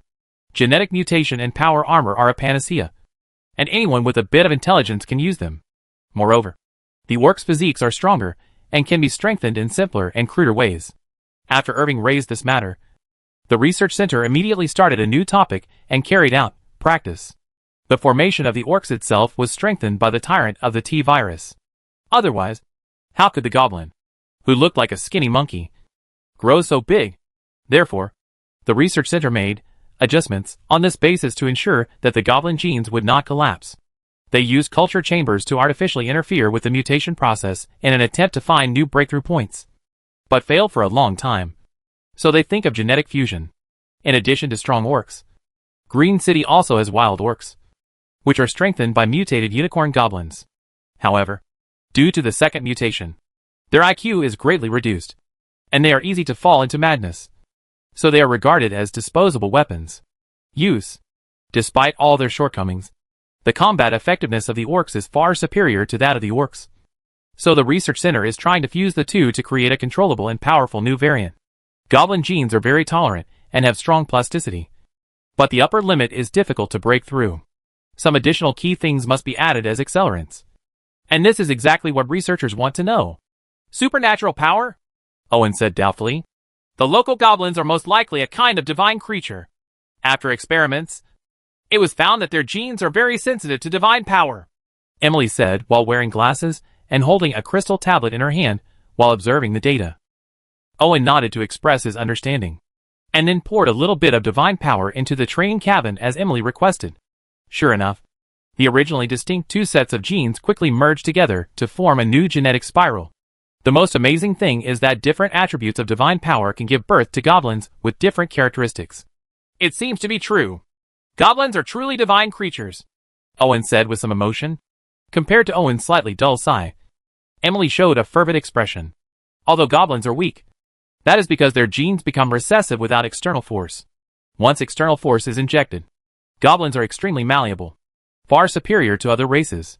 It's just that this kind of mutation is uncontrollable and can easily grow distorted. But the genes of the system goblin are extremely stable and can act as a glue and buffer during the fusion mutation process. However, this also means that new legions are not so easy to generate, and they need to be compared through different divine powers until the most suitable ratio is found. Chapter 588 Machine Soul. After giving Emily some authority over the world tree and being able to mobilize a small amount of divinity with various attributes, Owen turned his attention to her again, hesitant to speak. Emily is a pure unlucky person, born in a family of legendary mage. She has no shortage of talents. She is diligent and studious, and coupled with the family's teaching and heritage, she became a legendary mage at a young age. If everything goes well, in less than 100 years, Even if she cannot become a god, she may still be on the road to becoming a god. In fact, she has already seen the road to godhood. Unfortunately, she was stabbed at the last moment, causing her soul to dissipate, leaving only the remaining living body and the memory in her brain. So her current state is very strange. To the world before Owen, she was undoubtedly a normal person, able to run, jump, eat, drink, and think. But to the magical world, she was a living dead. More like a dead person than the undead. At least the dead still have souls. Because she has no soul, Emily ceases to exist once her body dies or her brain is destroyed. In order to ensure her survival and prevent accidents, Emily underwent extensive modifications to her body, implanted a large number of artificial organs, and turned herself into a biochemically modified person. But this is still a temporary solution rather than a permanent solution. Even if she copies hundreds of clones through cloning technology, she cannot change the fact that she is a living dead. Owen had earlier had the idea of helping her solve the problem, but he could never find a clue, because her situation did not involve creating a blank soul. Now that he has become the master of subspace, Owen is inspired, because he remembers that there is a special existence in the Warhammer world. The machine spirit. Machine spirits are somewhat similar to the spirits in Eastern mythology. Not only plants and trees can become spirits, but also dead objects can become spirits, and even turn into human forms, such as Peebaw's spirit, Shurgi Empress, and Whitebone spirit. The Warhammer universe is not bad either. Even a purely mechanical bolter has an organic soul, let alone a biochemically modified person like Emily. I don't know if it will work, but at least there will be no harm. So after explaining the matter, Owen gave the psychic seeds to Emily. Psionic energy is not picky. Just like evil energy, it can infect even dead things, not to mention living things. It can even reverse life and death at high concentrations and make warships covered with biological organs. So the process of integrating psionic seeds is very smooth. After obtaining the psychic seeds, Emily put her hand on her heart, her expression a little confused, because the high-precision mechanical heart that she personally made and installed unexpectedly accelerated its beating frequency uncontrollably. This is totally not normal. With her ability, even if this heart beats for another 100 years, the frequency will still not change at all. So where does the change come from? Seeing Emily's thoughtful expression, Owen was also observing her changes. Owen didn't know how the machine soul came into being. He only knew that it had something to do with psychic energy and belief. Overall, Emily is developing in a good direction, because everything is mechanical, and only change is the true meaning of life. Seeing Emily, who was about to conduct a disemboweling self-examination on herself, Owen shook his head and let her do it on her own. Owen has not forgotten his first researcher, Brian. Compared to Emily, who wants to live a new life, Brian is more suitable for the cruel world of Warhammer because he has never stopped transforming himself and does not care about appearance at all. So in order to accommodate his increasingly larger body, he specially built a gear hall as my workplace. As for rest, as long as the nutrient solution can keep up, Brian, who has divided his brain into 2 hemispheres and can think in turn, doesn't need it at all. But this is also what troubles him the most. From the original crawler trash can to the giant metal mountain that now occupies an area of a football field, Brian still hasn't stopped transforming himself. But it's not technology that limits him now. Not the material, but the brain he is proud of. No matter how much he is transformed, Brian still needs his brain to think, and the brain as the residence of his soul. Therefore, he can connect countless devices to assist his brain in thinking. But he cannot abandon his brain. Once he does this, even himself, there is no guarantee that the ability to think and create will be retained. Owen walked slowly towards the gear hall. There were complex pipelines everywhere, as well as various types of maintenance robots, and T-800s responsible for guarding. They worked together to maintain the continuous operation of the huge and complex machinery in the gear hall, working hard and without complaint. Never stops. As for why human workers or spirits are not used, it is because these maintenance and guard machines are all under Brian's control, which means that this is his mechanical field, which is precise and efficient, far better than flesh and blood bodies that have a certain chance of making mistakes. Owen does not interfere with Brian's ideas and practices. As long as he does not break the bottom line, he will give some support. Otherwise, Brian's transformation would have been so smooth, and the Thunder Guards would have checked the water meter with a bolt gun. Arriving at the 10-meter-high metal door inlaid with countless gears, Owen had not yet made a move. The heavy, Huge and tightly fitting gears began to rotate. The door slowly opened with a dull vibration, revealing countless pipelines and unknown machinery. Up the mountain of metal. This is Brian. In order to maintain the operation of this huge body, countless pipelines are connected to it. Powerful magic power, high voltage electricity, and other energy sources flow through it. Just like the blood vessels in the human body, transporting nutrients and allowing a large number of machines to operate for a long time. The dull electronic sound sounded. And for the first time in nearly a century, Brian stopped all calculations and running experiments, woke up the sleeping other half of his brain, and greeted his God with a pious attitude. The more he transformed himself, the more Brian felt his own shortcomings and limitations, and the more he was in awe of Owen, who was able to bring out countless knowledge and skills. Curious about how far Brian could go in this way that was incompatible with the magical world, Owen also gave him psychic seeds and personally instilled psychic energy to help him render his huge body, that had completely lost its human form, under the infusion of subspace psychic energy. The machinery that had become a part of Brian was roaring at full speed, even causing the entire gear hall to resonate. For any machinery, full operation means higher wear and pressure. But the pleasant sound of the machine can be heard from the roar. And the machine is alive. I didn't expect to see the joy of the machine soul so soon. Owen didn't know whether this was because of Brian's transformation of himself, or because he still retained his soul. The generation of the machine soul went smoothly beyond expectations. I got a new life. For the first time, Brian felt the existence of his entire body not through data, as if he had truly transformed into this huge mechanical aggregate. At the same time, the calculations that were originally limited by his brain continued to exceed the upper limit, and he felt full of vitality. Chapter 589 Subspace Fusion. The psychic infection went smoothly, and it wasn't long before Emily also produced a machine spirit. But Owen knew that this was not universal. Emily has no soul, and her body has been extremely modified. It's okay to say that she is a biochemical robot with human memories and ways of thinking, so she can generate a machine soul without any hindrance to replace the soul that has long since disappeared. Brian simply turned himself into a non-human being. Only the brain with countless probes inserted into the hill-like machine aggregate is made of protein. Even when cleaning, people are afraid of accidentally flushing him into the toilet. So he can also produce a machine soul. Apart from these two, Irving can't think of anyone else who has the conditions. In any case, Owen's attempt was successful. It didn't take long for the two people's projections to appear in the subspace. And there was another shadow that was not solid enough. However, the potential was not inferior to the two. And it was even more strange, because it was Fire Queen. As long as the shadow continues to solidify, both Emily and the Flame Queen will become subspace demons. Even if the body in the material world is destroyed, they will be reborn in the subspace and become truly immortal. These are just some of the benefits. The biggest benefit is that after coming into contact with psychic energy in subspace, the relationship between Emily and Brian was opened up. The Flame Queen also broke the upper limit of artificial intelligence and saw a new world that had never been seen before.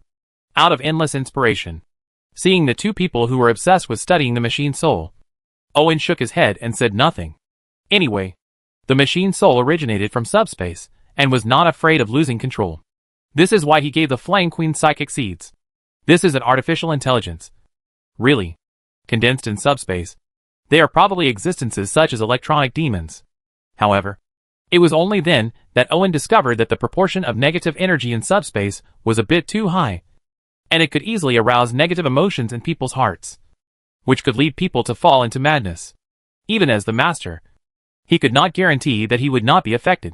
Moreover, the real subspace is not a pure aggregation of negative energy.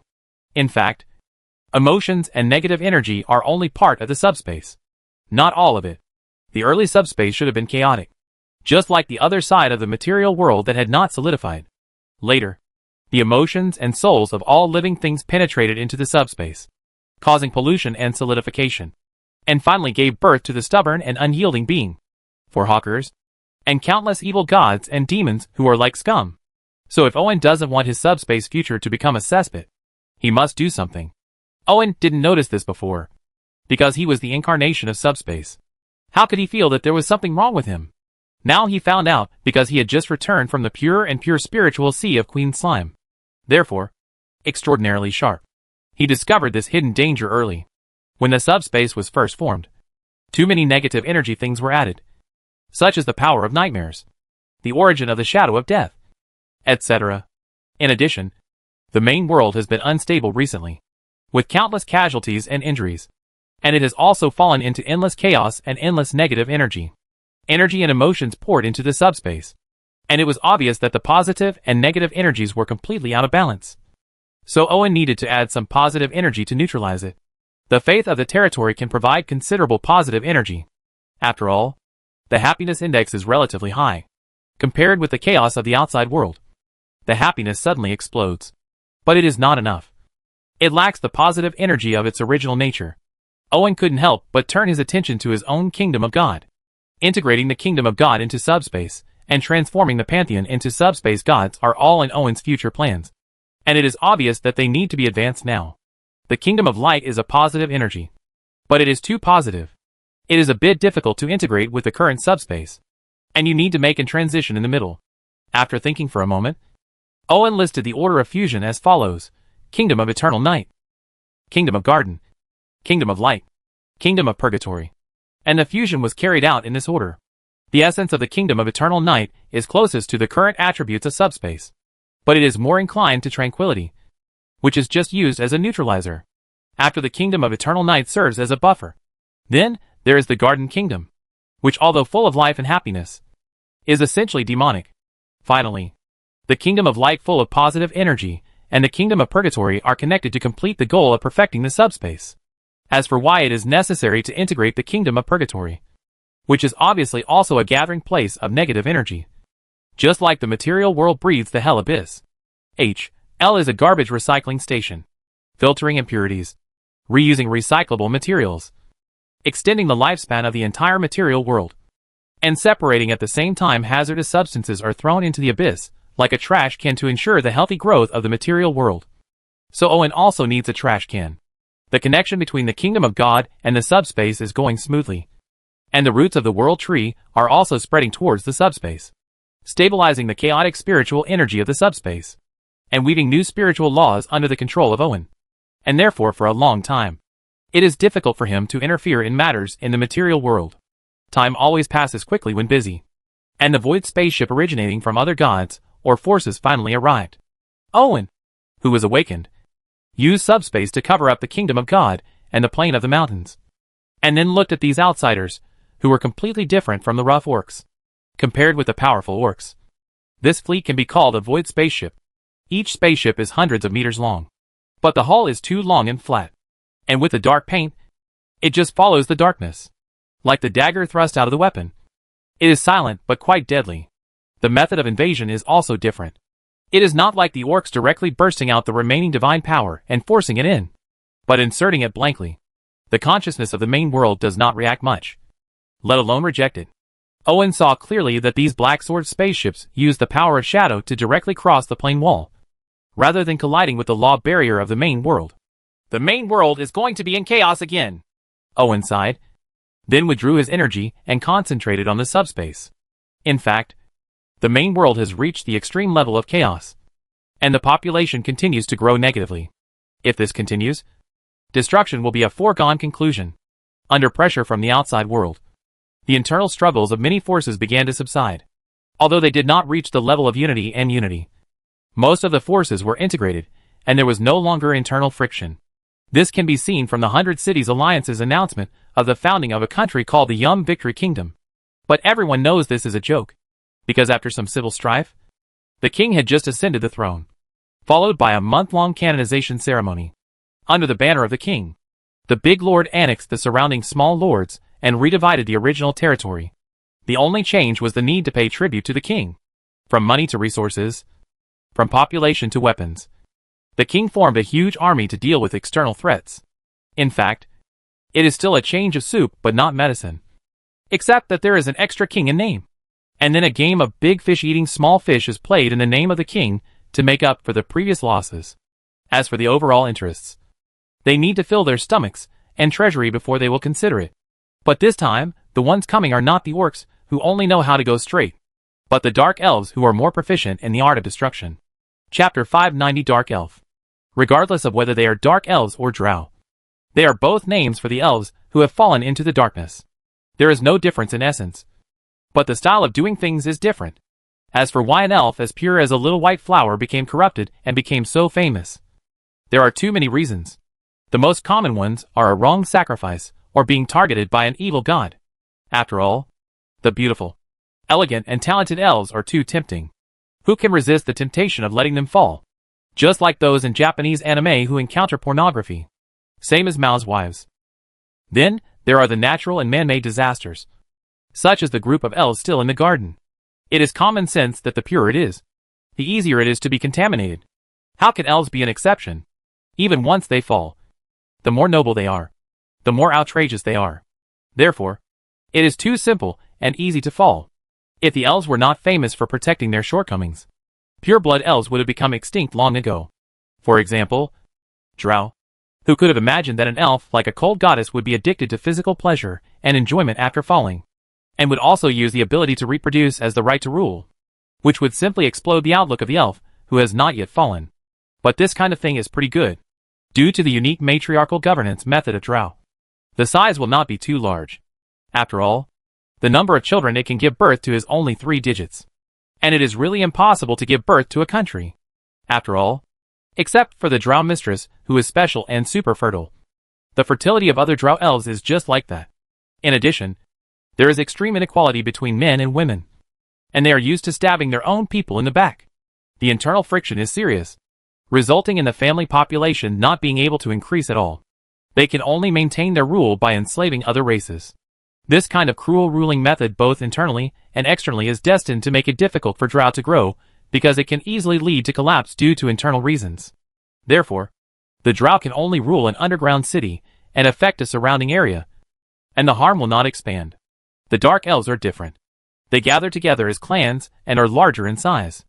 Although they are equally cruel both internally and externally, they have the advantages of being well organized, hierarchical, and obedient.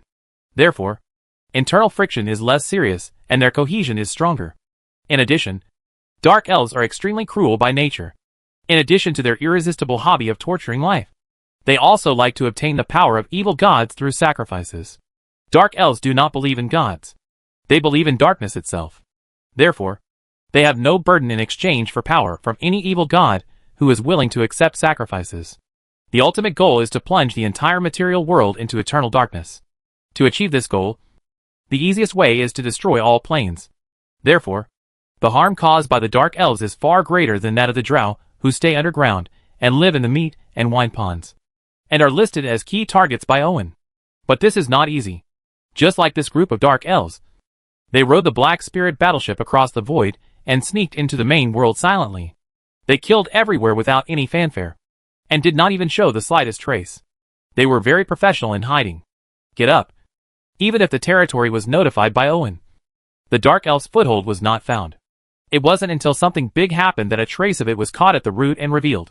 A few days ago, the newly enthroned king of the Yum Kingdom, and all his children and relatives, who had the right to inherit, were all killed in assassinations. And the methods were extremely cruel and full of sacrificial style. Unbeknownst to others, the territory with more outside sources immediately suspected that this was the handiwork of the Dark Elves. But it was not yet certain, so it was decided to stay put to avoid alerting the enemy. The newly completed ruler's pyramid of Yum Kingdom lost its spire just after it was formed, which immediately caused a huge shock. Everyone can see that there is a problem here. But if there is a problem, the nobles who have just put down their knives and forks to have a meal will sprint towards the king's throne. As a result, the newly stabilized Yum Kingdom not only fell into chaos again, but also faintly there are signs of division. When the Yum Kingdom was originally the 100 Cities Alliance, although the structure was loose, the ruling class was flattened, because every city lord had corresponding rights. Although it was difficult to gather strength, it was also difficult for turmoil to destroy the entire alliance. It's different now. After the big fish eat the small fish, several powerful nobles have appeared in Yum Kingdom. To a certain extent, they can represent the entire kingdom, especially when the king and the entire royal family are all finished. No one can suppress their ambition. So as long as they still have ambitions, the next war and turmoil will be inevitable. This successful assassination was the work of the Dark Elves. They were keenly aware of the hidden dangers within the newly established Yum Kingdom, and went straight to the point, using the simplest method to cause huge turmoil. Only chaos could conceal their purpose. Although this sword was cruel enough, It was not secretive enough. Many people saw that this was a conspiracy. An internal conflict that wanted to plunge the Yum Kingdom into chaos and make them kill each other. But it's useless to just see it. You don't earn it. But others earn it. Everyone wants to be in a position. And no one wants to be stepped on. It's that simple. So even if they know that this is self-destruction, they can't stop. Because if they stop now, they will definitely die first. Instead, they keep trying. Although they may not be able to have the last laugh, they will definitely not be the first to die. It has to be said that the Dark Elves have reached a very deep level of grasp of human nature. They first assassinated all the royal families to provoke unrest, and then cleverly used assassinations or guidance to make the nobles, who originally only planned to win the new king, deeper and deeper. The chaos within the country gradually expanded. Every assassination and every guidance makes the situation worse and worse, taking one step further towards the cliff of destruction. Even if some people want to compromise or withdraw, all escape routes are cut off by various accidents, forcing them to run wildly on the road to destruction. Unable to stop it all, Yum Kingdom is too close to the Northland, so all internal changes are grasped by the roots rooted here, and summarized and reported to the territory. Owen never believed that the world was purely bright, nor did he believe that war was limited to frontal battlefields. Therefore, he created secret guards based on ninjas from the beginning to prevent himself from being assassinated and to prepare for assassinating enemies in the future. Later, characters from the Hokage series were summoned to establish the route, which was gradually improved and gradually became the Dark Blade guarding the territory. Now coupled with the Holy Shield, the Hydra organization, and the Sisters, the terrifying strength of the dark side is not inferior to the military power of the territory. Such a powerful force will naturally no longer be limited to defense. So the nearest 100 cities alliance is deeply affected by it. Even the establishment of the Yum Kingdom was promoted by the North, just because the territory needs a target to block the front. Therefore, the chaos and self-destruction of Yum Kingdom is something that the territory does not want to see. And it also means that the conflict between the territory and the Dark Elves is unavoidable. Chapter 591. Only one elf is needed. According to the intelligence collected, it is speculated that after the Dark Elves dismember the Kingdom of Yum, the next target is the Northland. The purpose is to cause a wider range of chaos in the shortest possible time and accelerate the end of the main world, Sammy said. The Minister of Root came to report the situation to Maya in person, which shows how much he values the Dark Elves. There is a reason for this. Even though less than 1,000 people have died at the hands of the Dark Elves now, the damage caused is not inferior to those of the crazy orcs. It can be seen that they are powerful. This is a completely different enemy. How much do you know about the situation of the Dark Elves now? Putting down the document in her hand, Maya listened intently to Sammy's next explanation. The sources of intelligence are divided into two parts. One part comes from the outside world. It is obtained through the Master and Outsiders. It is known that the Dark Elves are a special race that wanders in the void in clan units. It is very dangerous in terms of existence and purpose, even if he has seen too much darkness. It was also difficult for Sammy to understand the thinking of the Dark Elves. Although the Dark Elves wander in the void all year round, they are not bad at strength and often conquer certain planes. But the Dark Elves did not occupy these planes. Instead, after extracting part of their value, they destroyed them without hesitation. Because the ultimate goal of the Dark Elves is to destroy the material world and return to eternal darkness. Dark Elves believe in darkness. We are not sure whether it is an ancient god or some kind of phenomenon. We only know that Dark Elves do not think darkness is a god. Therefore, they are not opposed to sacrificing to other gods. Instead, they are quite keen on torturing them, slaughter and destroy, please those evil gods in exchange for power. So they have a very bad reputation. Worse than the orcs, Sammy continued, because they are cruel and murderous and never leave anyone alive. The outside world doesn't know much about the Dark Elves in detail. It takes some time to find more reliable sources of information. So I arranged for the Root to be arrested several times. During the arrest operation, several Dark Elves were successfully captured. Sammy frowned slightly. Obviously what happened next was not going well. But after finding that they could not escape, these Dark Elves under control died quickly, without even leaving their souls. It is obvious that the other party has mastered some extremely clever and secret means of suicide or escape. Sammy did not mention it. Physical death is regarded as real death. So it is said. It is obviously a serious dereliction of duty to seize a living person and let the other party commit suicide. However, Maya does not think there is anything wrong with Sammy. because she knows very well that the roots are never a soft-hearted place. It is just the simplest thing to seize the living person and twist the limbs. There is no shortage of methods and various seals targeting the five senses, spirit and soul. These methods are enough to turn the legend into a soft-footed shrimp. And even the demigods have to take a breath. This is the ultimate that mortals can achieve. In this case, the other party succeeded in committing suicide. It was obviously not an ordinary method. 9 times out of 10, it was related to gods. Since there has been a fight, what is the strength of the Dark Elves? Maya then asked. The gods will be responsible for the affairs of the gods. She now needs to know more information about the Dark Elves, so that she can respond easily. Very strong. Powerful in all directions. With almost no shortcomings. Even if we fight only a few times, we can still give such an evaluation. It is completely different from the elves in the main world. Sammy sounded more serious, and then took out a thick stack of relevant information. Elves belong to an advanced race. Their appearance, lifespan, and talents are all enviable, and many nobles can only hope for them. High elves, in particular, have greater advantages. They are naturally magical creatures. Their powerful magic and spirit make it easy for them to become druids or mages. Even becoming believers can provide more and better faith power. Otherwise, how could the elves have such a great reputation? And how could the elves attract so many malicious eyes? However, this natural advantage also limits the development of elves, because there are almost no natural enemies and long lifespans. It is difficult for elves who love nature and pursue art to pursue power. Therefore, there is often nothing big after hundreds of years. The change is a complete waste. The Dark Elves are different. They are cruel and have countless enemies. For this reason, they are more unscrupulous in pursuit of power. They will do anything as long as they can enhance their strength. This has led to the growing gap in strength between the elves and the Dark Elves. There is evidence for this territory.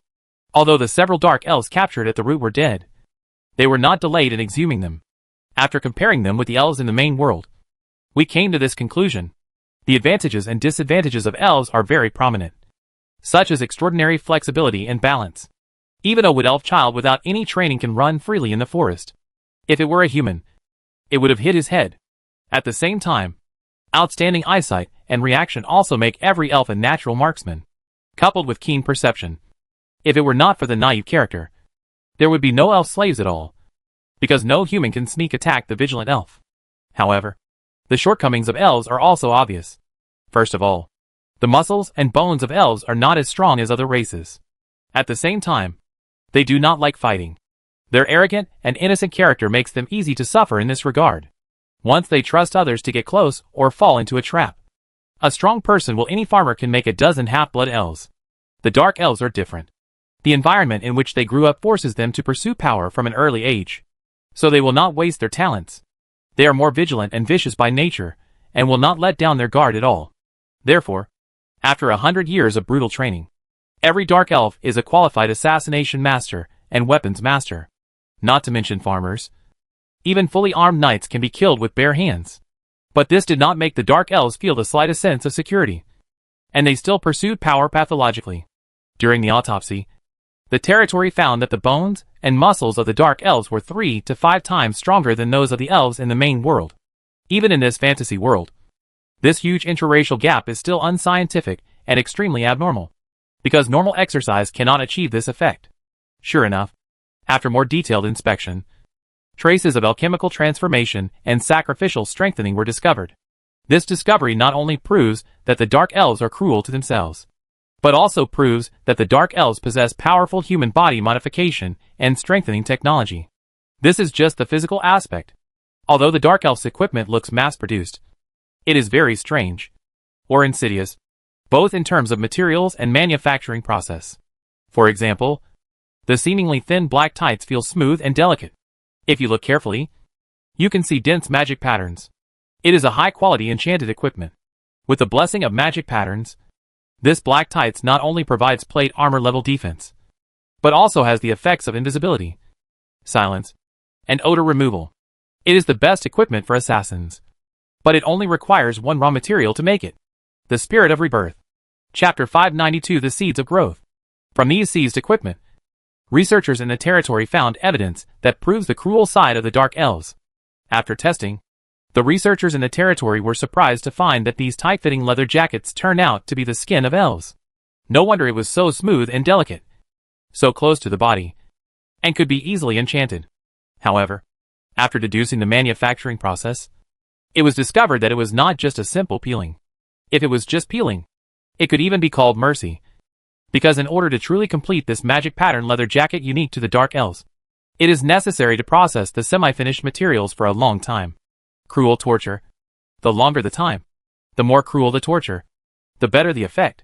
In order not to damage the skin, the torture can only be done internally, using a special agent that can slowly dissolve the muscles and internal organs. Just like the prey that is slowly decomposed into juice by the venom injected by the spider. The whole process is painful and slow. During this process, the Dark Elves will collect the fragments of the collapsed souls of the elves, rub them into this piece of equipment to serve as a source of magic power, and collect rich nerves to inlay them into magic patterns. So this piece of equipment can also repair itself. That is to say, this piece of equipment is alive. This is just leather clothing. Helmet weapons are even more cruel. The helmet of the Dark Elf is made of the skull of the elf. In addition to protecting against light and other effects, it also seals the pitiful howl of the elf that penetrates into the soul. Even the hardened Root Ninja suffers a lot from this.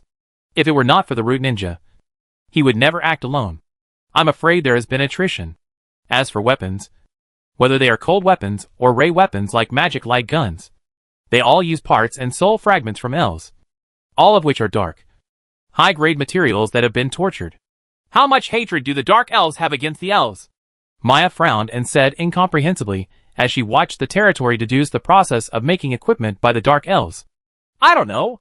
Regardless of Dark Elves or elves, the history is older than most gods. So there is not much information in this area that needs to be collected specifically. Sam has seen a lot of cruel things, such as the followers of the four evil gods. The means are not much inferior. So the equipment of the Dark Elves only focuses on its functions. The Master is about to build a new super army. This is a good opportunity. You can arrange it carefully, and don't lose too much. After knowing this, Maya put it down and gave it to Sammy to handle. But still a word of advice. They will be the Master's sharpest blade in the dark.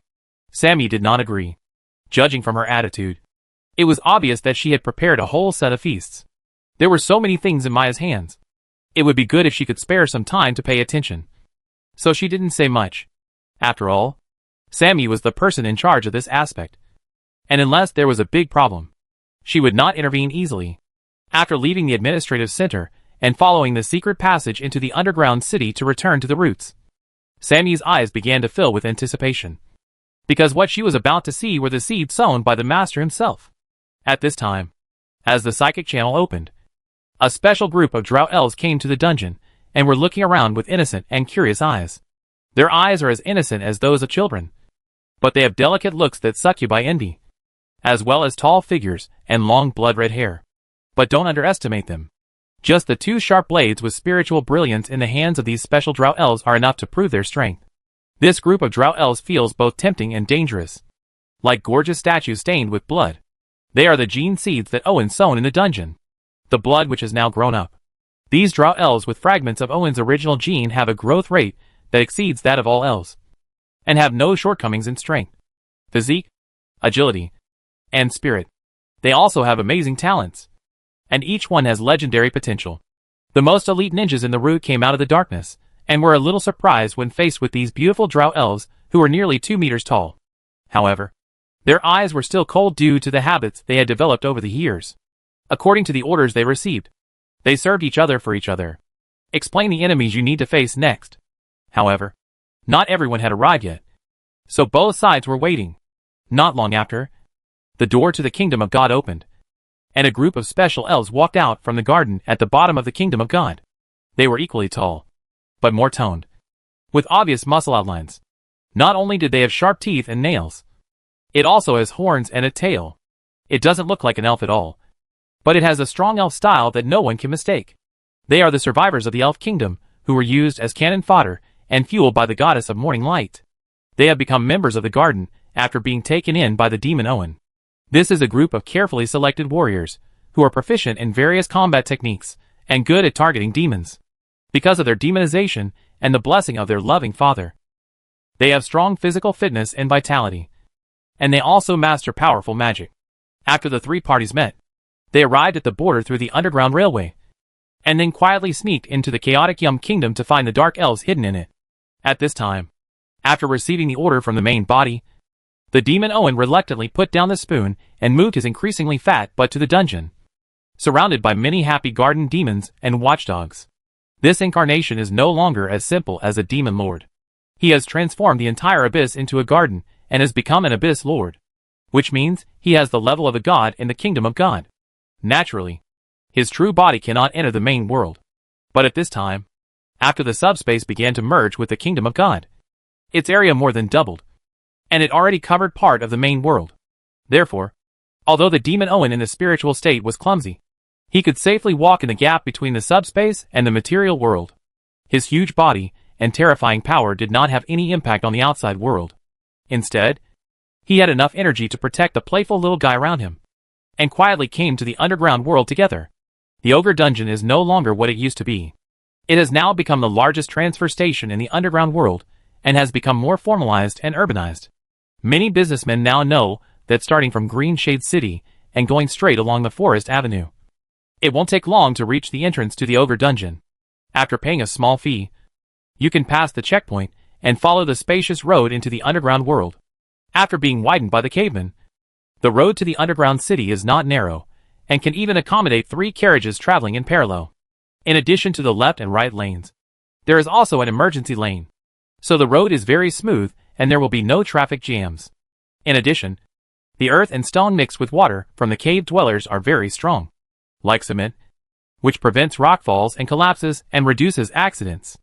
At the same time, in addition to maintenance stations along the road, there are also patrol teams to maintain road safety, so that merchants can arrive safely. Various measures have made this road connecting the underground and the surface very prosperous. Every trade can earn 10 times the profit. It is a well-deserved golden road. Chapter 593 Devil's Greenland. When they came to the Ogre Castle, many people couldn't believe that this was an underground city, because not only was it tall and spacious, the air was fresh, but it also uniquely maintained 2 different brightnesses. The Ogre Castle is divided into 2, with one half prepared for surface merchants or underground creatures who come to experience the novelty. The brightness here is maintained close to surface dusk, which is a bit dark for humans and too bright for underground creatures. But it is stuck at an intermediate value acceptable to both. Humans can see, and underground creatures can also adapt by wearing sunglasses. The other side is even darker, although it can't be said that you can't see your fingers. If you don't go in with a light, you may not even be able to see the road. It is the living area of underground creatures, and it is also the most lively place after every businessman arrives, because there are many unique shops opened here. The merchants did not rest even after parking the goods in the warehouse, but walked somewhere. When they met acquaintances on the road, they each showed a knowing smile. It was obvious why they were going there. The drow stage in the underground city was different from the green city. The succubus house is as famous as the slime bath. Not only men, but women can't resist the temptation. In the lively atmosphere, the demon Owen, who arrived quietly, was a little emotional. He did not expect that this place would develop so well. A large number of cavemen have become the builders of the underground world. Harpies have become messengers and couriers. The Evil Eye is radar and surveillance. Medusa is the manager. The Minotaur is the ace thug. And the Manticore and the Black Dragon are the foundation and deterrence. It is the 7 major races represented by these 7 major arms that have become the solid foundation of the underground city and created this prosperity. Although he hadn't been here for a long time, the demon Owen still hadn't forgotten the aura he left behind. So he arrived at the tower where the drow matrons live, which immediately caused a shock. After a lot of hard work, the demon Owen personally cooked a pot of nourishing soup for the drow matron who had not closed her legs in these years. He showed consideration and consideration. If you ignore these originally ambitious drow matrons, they would no longer have children. The cute appearance is quite a warm picture. Here comes the soup! The devil Owen created a small incarnation, still 3 or 4 meters tall, and came happily carrying a soup pot half the size of his body. Although his stomach was still rumbling because of the demon Owen, he could feel the vitality rich in the thick soup. And a group of drow matrons still forced themselves to pour soup into their stomachs. Year-round childbirth has caused the drow matrons to lose a lot of their original essence. These vitality-rich soups can make up for their lost vitality without side effects, and at the same time keep them in the best condition. Whether it is physical condition or age, they will return to their original state, the best, which means that drinking this soup will make you young and beautiful. So even the drow mistress can't resist the temptation. If there wasn't enough soup, I'm afraid they would have started fighting for it. With a belly as big as a 10-month pregnancy and burping, the drow mistress lay down contentedly. The beautiful view of ridges and peaks across the landscape made Demon Owen unable to bear it. Afterwards, Demon Owen did not leave the underground world, but continued deeper into it because the mission assigned by his body had not yet been completed. As one of the important sources of rare materials in the territory, the underground world naturally attaches great importance to it. In addition to the Death Shadow sect, Ms. Mithril has always been in charge of it personally. But in the depths of the underground world, this period of time was not peaceful. Ms. Mithril, who had no skills at all, could not leave easily, so she reported the matter to Owen. And only then did the Demon Owen arrive. Mithril City is no longer in decay. Under the control of Ms. Mithril, Mithril City has cooperated closely with the territory and has become more orderly and powerful. However, just as Owen was worried at the beginning, the evil ratmen who failed to seize Mithril City and were washed into the abyss by the flood did not die. Instead, they spread to the underground world and became a serious problem. With the reproductive ability of the rat people and the characteristics of evil energy, one can imagine how fast the spread will be. After the birth of the 4 evil gods, they seemed to be adding fuel to the fire. No wonder Ms. Mithril felt powerless and unable to suppress it. Go, children! Spread more seeds of life and bring more companions. The Demon Owen, who went deep into the underground world, showed a kind smile and poured the carefully brewed soup onto the surrounding garden demons, causing them to becoming more energetic. The body is covered with thick moss and colorful mushrooms. As the spiritual energy channel opened, they walked in groups, laughing and walking towards the depths of the underground world, singing and dancing along the way, and invited more companions to join them in accordance with the requirements of their loving father. With Demon Owen's strength, it is not difficult to control viruses and plagues, not to mention that he has no shortage of various classic viruses and samples. But there is no need to use them before. However, the rapid reproduction of ratmen combined with the shockingly polluting evil energy forced him to use some special methods. In particular, the evil ratmen have almost overrun the underground world, and it is impossible to clean them all away. Therefore, what Demon Owen has to do is similar to what he did in the abyss, constantly devouring the lives and survival of the evil ratmen. It will be a long tug of war. The tall and clumsy garden demon was not suitable for the small and complex environment of the underground world, especially when its opponents were cunning and agile ratmen and strange underground creatures. So some garden demons were quickly killed. But it's useless. After these garden demons die, they will immediately be reborn in the garden, although they are a little weak at first. As long as they eat well and drink soup, they will soon become strong again. So death is nothing to them. Re-experience the joy of childhood. In reality, their death is not the end. The corpses left behind will soon decompose into a group of strange substances, such as an aggregate of plants, fungi and bacteria, becoming a stubborn green spot that continuously swallows up all the surrounding nutrients. It grew and expanded rapidly, eventually turning into a complex carpet of bacteria occupying a large area. No matter how much damage is done during this period, it is difficult to stop the expansion of the green spots. So they are called Devil's Green Spaces by underground creatures, because these green spaces can really eat people. The strange smell will attract the surrounding creatures to come closer unconsciously, and they will fall into a deep sleep in a daze. Eventually, they will be decomposed and devoured by the bacteria in the green space unknowingly. Not even a drop of blood will be shed, let alone any waste. The more dead garden demons there are, the more demonic green spaces there will be, and they will instinctively get closer to each other, forming a larger demonic green space, and constantly adjust and change, and soon learn to prey on more powerful and intelligent underground creatures, turning them into nourishment for one's own growth. During this period, the Fel Ratman tried to use evil energy to eliminate these terrible demonic green spaces. However, the demonic greenlands were not only tenacious in vitality, but also had hopelessly strong adaptability and evolutionary capabilities. Soon even the evil energy would be unable to completely remove these stubborn stains. It is necessary to use more precious high-concentration evil energy to decontaminate, which is obviously not worth the gain. And if you are not careful, you will be infected with green spots. a strange fungus that devours life force. Even the evil ratmen with evil powers will be tortured to death. Chapter 594 Green Spot Curse. Panic. Fear. Despair. It's such a wonderful taste. The demon Owen, who was sitting cross-legged on the mezzanine of the space and holding up a space to make soup, raised his head and felt the breath of fear collected by the demon green land. He took a deep breath first, and then felt satisfied. He nodded, grabbed it casually, and the negative emotions turned into condiments and sprinkled them into the soup. These seasonings cannot increase the nutrition of the soup, but can bring more despair to the infected person. And then more negative emotions will return. The new soup was brewed, and Demon Owen happily distributed it to the eager garden demons. After drinking it, they became more energetic, with thick moss and colorful mushrooms growing all over their bodies. The footsteps continued to spread deadly spores and tenacious fungi to the surroundings, like a moving source of infection.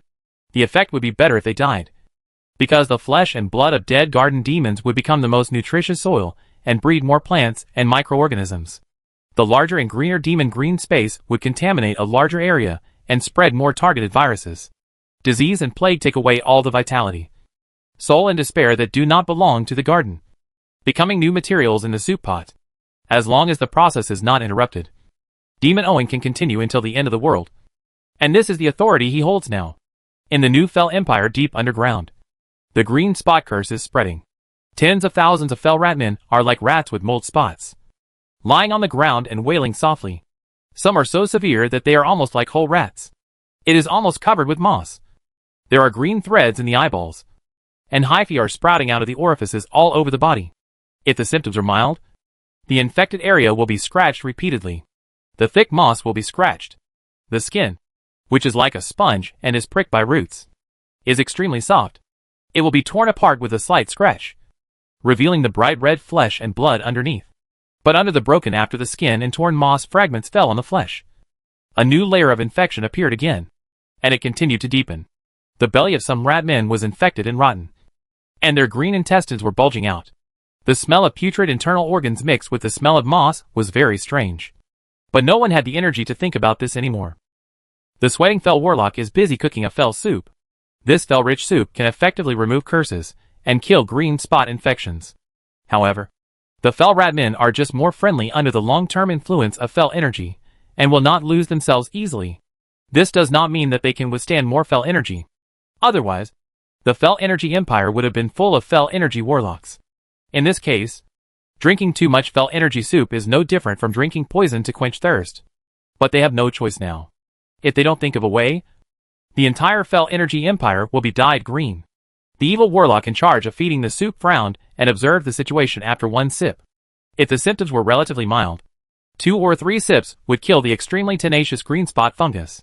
The moss would dry up and fall off, revealing bright red and bleeding flesh. Those with severe symptoms would die from the excessive concentration of evil energy before all the green spots were killed. For this reason, some evil ratmen had to cut off the parts still stained with green spots when they were close to the upper limit of their tolerance. The head must not be seen, and there is nothing that can be done about the limbs. The strong evil ratman holding a bone-chopping knife, wearing a gas mask and a full set of protective clothing, first used a wooden board as a cushion, and then raised the knife and dropped it with a crisp sound. Then, with feeble wailing, the severed limbs were thrown into the storage bucket, waiting to be destroyed. Some of them just peeled off the skin and dug out the flesh from their bodies. Whether they could survive or not, they had to leave it to fate.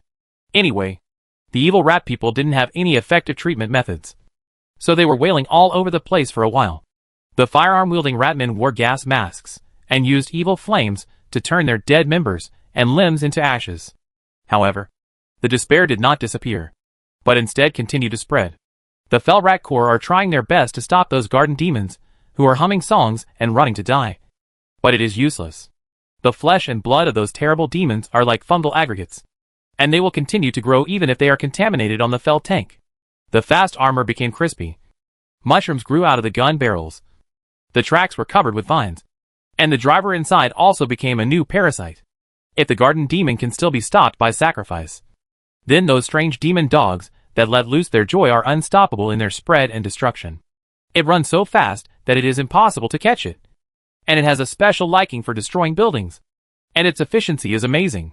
Even if it never harms the rat people, it still causes serious losses to the Fel Empire. What's even worse is that where these demon dogs poop and urinate, various colorful mushrooms will grow. These mushrooms are not poisonous, but they will corrode buildings, and the spores they spread will drive the evil rat men into madness and collapse. In emotion, under successive attacks, the evil rat men were forced to give up a lot of territory and even blew up many roads. But it was no use. These demons always appeared suddenly, causing the evil rat men to collapse abnormally and had to seek help. Their king is also their god. The evil king, the Fel rat men, and the Fel Empire are the foundation of the Fel King. Even if it now becomes one of the 4 evil gods, it cannot care less. So it immediately spares some of its energy.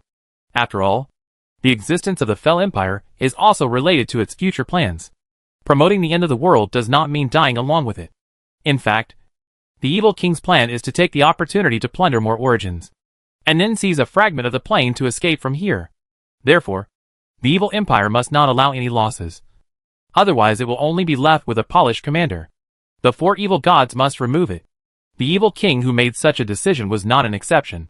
In fact, after the alliance became a joke to the outside world, fleeing had become the plan of most gods, because no one wanted to die with the main world. And Owen was no exception. But you can't escape empty-handed. Otherwise you have to go through a long road to the void. So every god needs more believers to plunder more resources. This is why the evil king pays attention to the evil empire. In fact, the 4 evil gods each have their own believers in base, and they also have their own ideas and interests. However, due to premature birth, the 4 of them had to be tied together to stabilize their positions. But you have to say that they worked together to externally. Purely a joke. The evil king knew what was happening as soon as he arrived in the evil empire, because God knows everything. In fact, it is because the minds and souls of believers are open to God's. How could the evil king not know what happened when there are no secrets? But the evil king did not doubt the territory, nor did he doubt the Northland Pantheon. Although the hatred between the 2 sides is as deep as the sea, the evil king still knows something about the Northland god system. It belongs to the neutral and lawful order, and has nothing to do with the chaotic and evil demons. Therefore, it immediately pointed the finger at the 4 evil gods. One of them is the Abyss Demon Mother, who is the leader of the largest demon warlock organization in the main world. So when the evil king heard that it was related to the devil, he immediately suspected the Abyss Demon Mother. As for the reason, as a chaotic and evil god, there is no need for a reason at all. Just like when it was clear that they should unite to fight external threats, they not only took advantage of the situation, but also acted as a guide. Chapter 595, College City in the center of the earth. Under the order of the Fel King, the Fel Empire launched Fel Ratmen and Fel Warlocks all over the main world to attack the demon leader. And they attacked without mercy, as if they had a life and death hatred. The leader of the devil was stunned when he encountered an unreasonable disaster, but he had no scruples when he fought back. The 2 sides fought fiercely as soon as they came up. The fight was incomprehensible, and the death was confused. However, the evil king had no intention of explaining, and the Abyss Demon Mother also didn't mean to ask. It sounds incredible and unreasonable, but for the evil god, this is a normal reaction. If you hit, you will hit. If you kill, you will kill. There is no need to ask why until you are at a disadvantage. When Demon Owen knew that the 2 sides were fighting, he was stunned for a moment, then silently stopped and walked away. This made the evil king more sure that he had found the right murderer. So he invested more power, and the Abyss Demon Mother's counterattack became more intense. However, the battle between the 2 sides did not cause any waves in the main world, because there is chaos and death everywhere now, and more fighting is nothing. Even the other 2 of the 4 evil gods do not care about this, but take the opportunity to promote their own plans, and also took advantage of the situation to rob. So the melee between the 2 sides quickly evolved into a chaotic war among the 4 countries, and even involved many innocent forces. Only then did Demon Owen understand that for the 4 evil gods, it didn't really matter who they fought. Expanding chaos, causing killings, and accelerating the end of the main world were their ultimate goals. In any case, the purpose of Demon Owen's trip has been achieved, and Ms. Mithril also took the opportunity to seize the mining areas outside the Fel Empire, and then increase the mining of underground minerals. This is the top priority for the territory. Ms. Mithril, who knew the ultimate goal of the territory, immediately ordered the speed of mining to be accelerated after occupying the mining area. She must provide the territory with a large amount of high-quality rare minerals in the shortest possible time. However, a certain unexpected incident forced the mining to a halt. Mining in underground mining areas is not that easy. The biggest problem is environmental degradation and collapse that are prone to large-scale mining. Large-scale excavation will damage the ecological environment. This is nothing on the surface. But in the underground world, if the environment within a certain range is completely destroyed, unless there is no need to breathe, it will be a no man's land. This can be compensated for by magical plants. But collapse cannot. There is no problem in digging a mine alone. However, with the mining, the mines gradually expand in all directions. Just like the stones are corroded into honeycombs. And the ability to withstand pressure is naturally greatly reduced. However, before, the evil energy empire exploded everywhere, resulting in many places. Geological deconstruction is damaged. After Mithril City took over, they were not familiar with the new mining area. Coupled with the order to increase production, the mining area's upper limit was finally broken, causing widespread collapse and a bottomless crack. If you want to resume production, you must detect the collapse. Otherwise the entire mining area will be destroyed. So a team followed the cracks deep underground and found a city. Who would have thought that Academy City would be teleported here? Demon Owen, standing in the space mezzanine, said with a complicated expression, while Ms. Mithril next to her had the same expression, and even had deeper emotions. As the last princess of the empire, she couldn't help but feel emotional when she saw the Academy City that represented the empire's heyday again. She had so many mixed feelings for a moment that she couldn't describe what she felt. The empire is gone long ago, and the status of princess has lost its meaning. Now she is just the lord of Mithril City and a goddess of the Northland Pantheon. What's the situation in the college city now? Ms. Mithril tried to sense the situation inside the college city, but all methods were blocked by the strange laws that shrouded the outside of the college city. It was like testing the air, and she didn't know what was going on inside. I don't even know if there are anyone alive. It's a strange and familiar law, and it also smells of divinity. It seems that the foundation of the Academy City is really deep, and it actually contains divinity. Demon Owen was not too surprised by this. Even if the imperial capital fell, as a former imperial princess, Ms. Mithril only brought out part of her background, which was enough to support her in establishing Mithril City and becoming a god, let alone Academy City, which could almost be regarded as one of the two poles of the empire. If it weren't for being trapped here, it would be a force that cannot be ignored. You go back to resume production first. At the same time, call in Chi and ask her to preside over the Death Shadow sect. There must be no chaos in the underground world. Leave this place to me. After carefully sensing, Demon Owen said to Ms. Mithril. Ms. Mithril knew that Demon Owen was an avatar of the God King, so she did not refuse. She nodded and took back this incarnation and returned to Mithril City to take charge. At the same time, she applied for the assistance of Angel, the goddess of death, to guard against the red-eyed evil empire's target. Place it in Mithril City. Although he let Ms. Mithril go, Demon Owen actually had no good solution. This place was too deep and exceeded the scope of the subspace. He also used his authority to pull the subspace and forcibly sink to this location, and can't last. However, the expansion of the subspace has not stopped. He only needs to wait patiently for a while to cover this place. Only then will he truly crack the Academy City. Despite this, Demon Owen is not idle. He is trying to explore and analyze the state of the Academy City, sensing the laws of chaos and the familiar divinity. The Academy City is now covered by chaotic laws and space-time turbulence, so it is completely independent from the main world. However, what really works is the hidden divinity of the Academy City, which belongs to the god of reality and illusion. After confirming this, it is impossible for Owen to give up Academy City, even if he now controls the subspace. The god of reality and illusion, a god who has long since fallen in the long river of time, is still of extremely high value to him. As the subspace continued to approach the college city, Demon Owen began to use his psychic energy to continuously attack the chaotic laws covering the college city, just like washing away the spider web stained on it, causing the entangled laws to gradually loosen, and some gaps appeared, allowing psychic energy can penetrate. With the continuous penetration of spiritual energy, and with the help of subspace control of spiritual energy, Demon Owen has been able to sense the internal situation. Still alive! Demon Owen smiled, and became more motivated after sensing that the students and professors in the college city were only asleep due to the influence of the flow of time and space, but were still alive.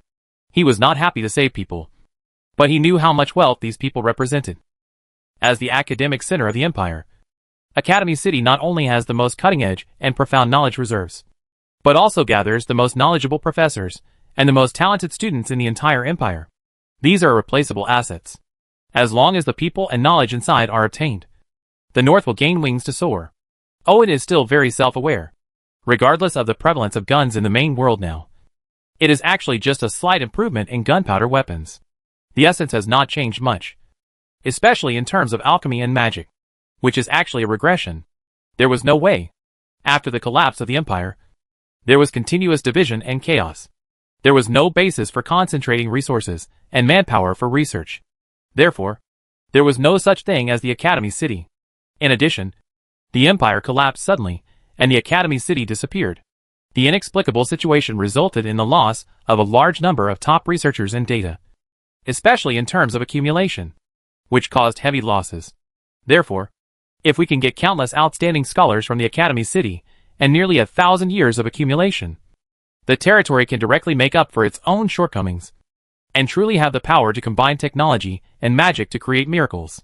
Chapter 596: The Carnival of the Gods at the End of the World. Alas, Demon Owen let out a long sigh. His expectations seemed to be dashed. The Academy City has been sleeping for 100 years.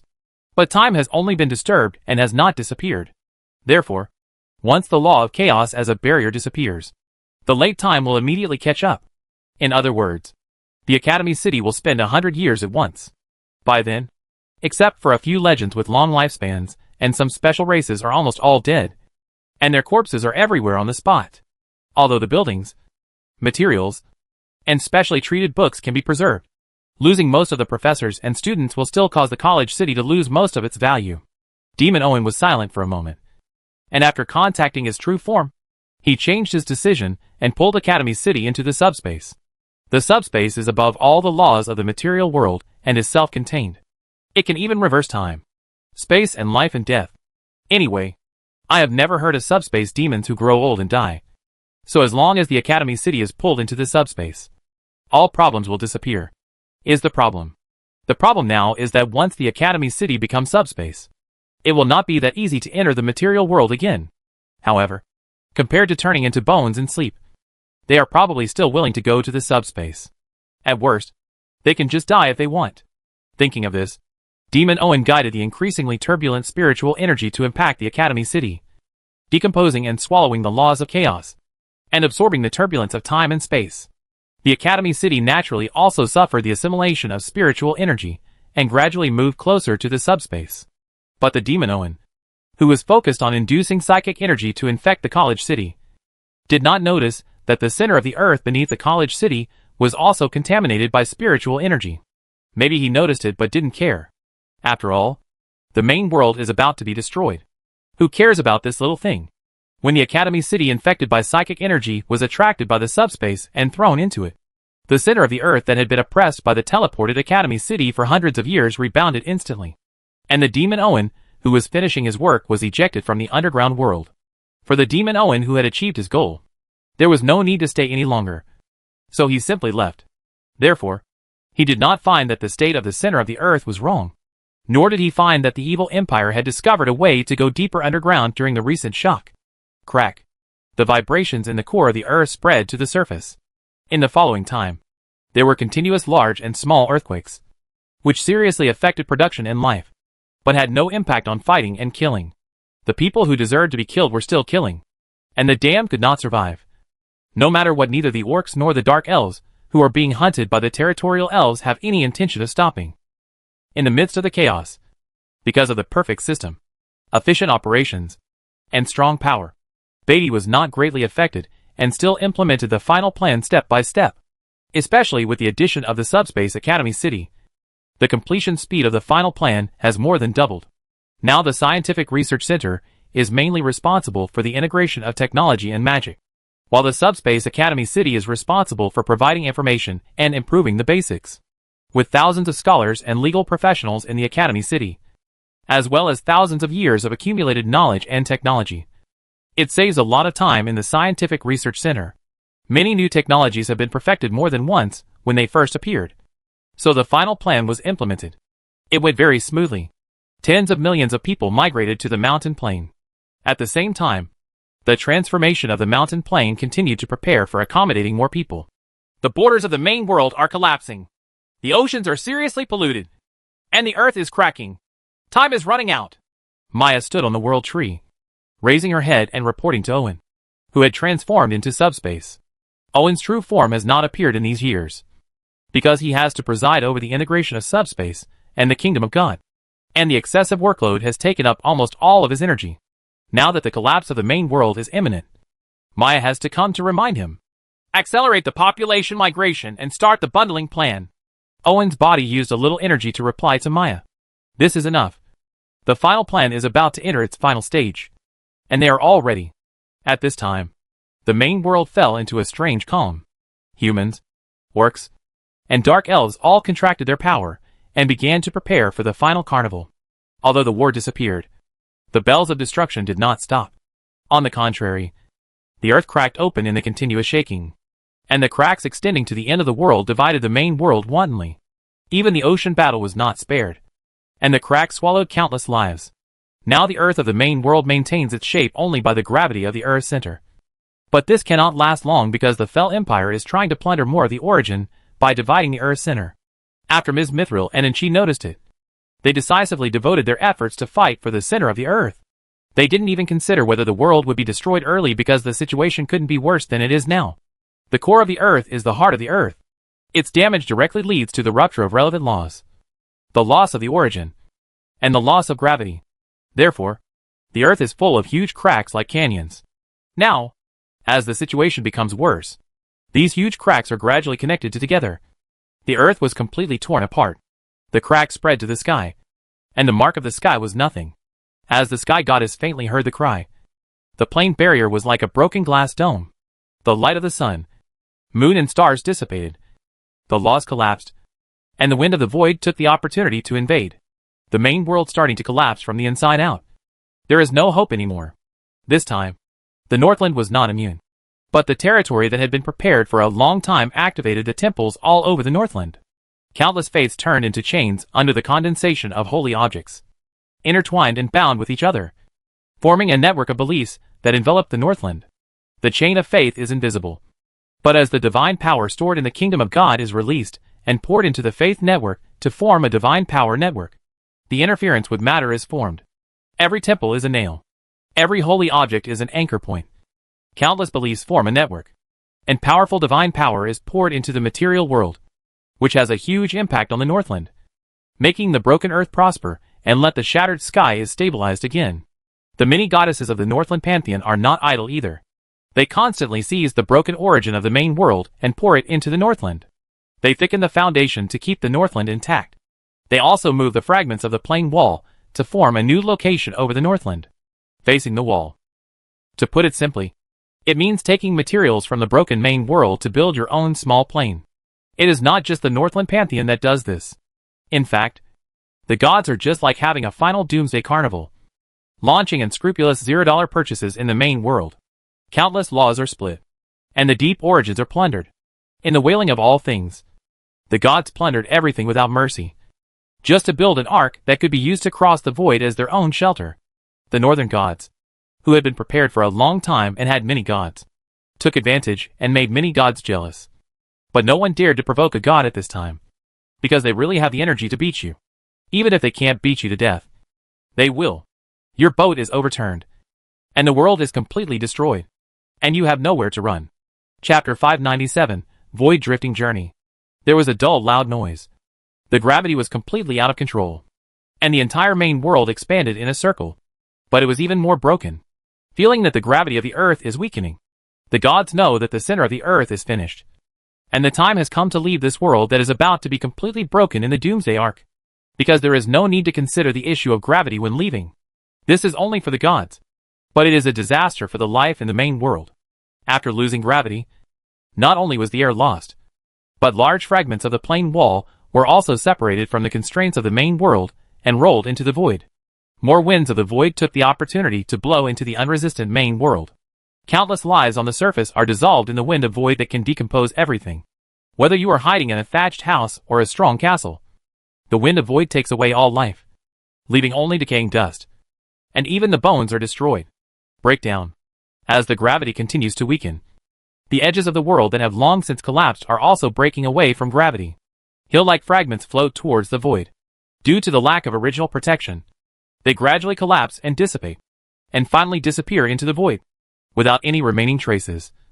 The destruction of the main world has officially entered the final stage. Ms. Mithril and Angel moved half of the center of the Earth to the north, and activated the remaining origins of the main world to liquefy the Earth. They took the opportunity to reorganize the underground world of the north, and reorganized it with the underground city under the North City as the core. Various treasures were included in it. Minerals are piled around like money. Other goddesses also went to help, and managed to finish before the edge of collapse spread to the Northland. Then, in a long and terrifying roar, huge cracks opened around the territory, and the Northland began to separate from the main world. The northern land with a radius of thousands of miles is huge, and it is not easy to maintain it intact, if it were not for the network of temples spread across the territory, allowing divine power to bind the earth. And the goddesses are constantly repairing the plain walls above the northern land. They would have exploded long ago. Opened, knowing that this could not last forever. Owen, who was in the subspace, immediately controlled his spiritual energy to pull the Northland, which had separated from the main world, to drift toward the mountain's plain. He also adjusted the angle so that the Northland flipped up and down, so that it faced the mountain's plain from bottom to bottom. Catch. This is no different from holding a large chicken upside down. Fortunately, half of the Earth's center maintains the basic gravity of the north, and does not scatter into the void. However, losses and casualties are inevitable. Whether it is the plain of mountains, or the Northland separated from the main world. They are giant objects with a radius of more than 1,000 miles. But under the buffer of subspace, the two sides do not collide, and always maintain a certain distance. And this is just the beginning. If there is no next step, the two sides will eventually separate again, or have a serious collision. Otherwise, it will be a mess. Under Owen's control, the seeds of the world tree that had grown in the mountains stretched out countless roots, penetrated the earth and spread to the ground of the mountains. Just like a potted plant pulled out of a flower pot. With dense roots, the beard hangs down into the void. And the way it opens its teeth and claws is very Crusoe style. But it is still a long way from the north, because the bottoms of the two are not flat. How can the fencing accommodate each other? At this time, the Slime Queen moved her huge body to reveal herself. Even the void was unable to deal with such a huge giant. For the first time, the Slime Queen completely let go of her appetite, devouring countless earth and stones, repairing uneven places, and secreting some powerful energy at the same time. The super sticky and strong substance bonds the two sides together, making it easier for the roots of the world tree seeds to take root. But this is only the surface. When the incomplete earth core that plundered the autonomous world merges with the original heart of the mountain plane under the guidance of the world tree seeds to form a new core, the two planes can truly become one. This is the new dimension imagined by Owen. The plane is flat, and the larger the area, the greater the girth. Like an upside-down glass bowl. What he has to do now is to turn the glass bowl into a glass ball. In this way, the circumference remains unchanged, but the area doubles. After perfecting the cycle of the sun and the moon, a pseudo-planet will be formed. In this way, not only doubling the usable area, but also adding a thicker underground world. It is enough to accommodate several times the number of lives. This is the goal of the final plan and the bundled plan. But now is not the time to continue improving. After it is basically stable, Owen immediately sets off a subspace storm, blowing the new plane away from the scope of the main world. Now the main world is still expanding, because there are more and more cracks inside, and more laws and origins are leaked. However, rational gods have begun to stay away, such as the noble goddess. Her kingdom has absorbed a large number of people from the main world. The laws and origins of extraction, as well as a large number of people, are the necessities for crossing the void and the capital for her comeback. But there are more irrational ones, such as the four evil gods. They have long been addicted to the final carnival of world destruction. Destruction and death release a large number of souls, blood and despair. These are the roots of their power. Not to mention the leakage of the main world, the rich laws and origins.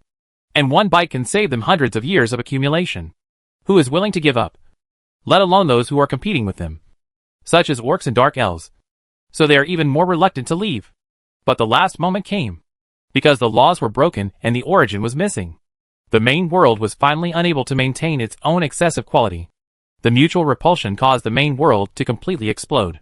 Countless fragments were shot into the void like cannonballs, leaving only a few wherever the wreckage is floating. It proves that there was originally a beautiful and powerful main plane here. The unlucky 4 evil gods did not have time to escape, and suffered heavy losses. They were also entangled by the dark elves driving the spaceship. The orcs also used the plane fragments to roar, trying to rush into the kingdom of the 4 evil gods, leaving the 4 evil gods, like rotten flesh attracting flies. They all looked very embarrassed. Anyway, the void drifting journey begins. At this time, Owen was controlling the world tree to digest the plundered laws and origins. But he himself was simply too busy. So he decided to become a god again, so that he could control the growing power and resources. The first is himself. His true body is the master of subspace. Any priesthood and divinity are meaningless to him. But the clone can bring him more insights. Therefore, in addition to the demon Owen, he also separated the ancient sages. Erwin. The former understands life, and the latter understands laws.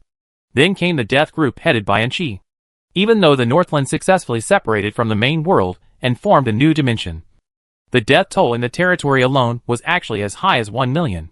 This was because most of the population had been moved to the group in advance, the mountain plain, and being fully prepared. This is true in the Northland, and one can imagine the situation outside the Northland. Those who are not qualified but believe in the North God system will have their souls returned to Owen's kingdom after death. And this group of people numbers in the tens of millions.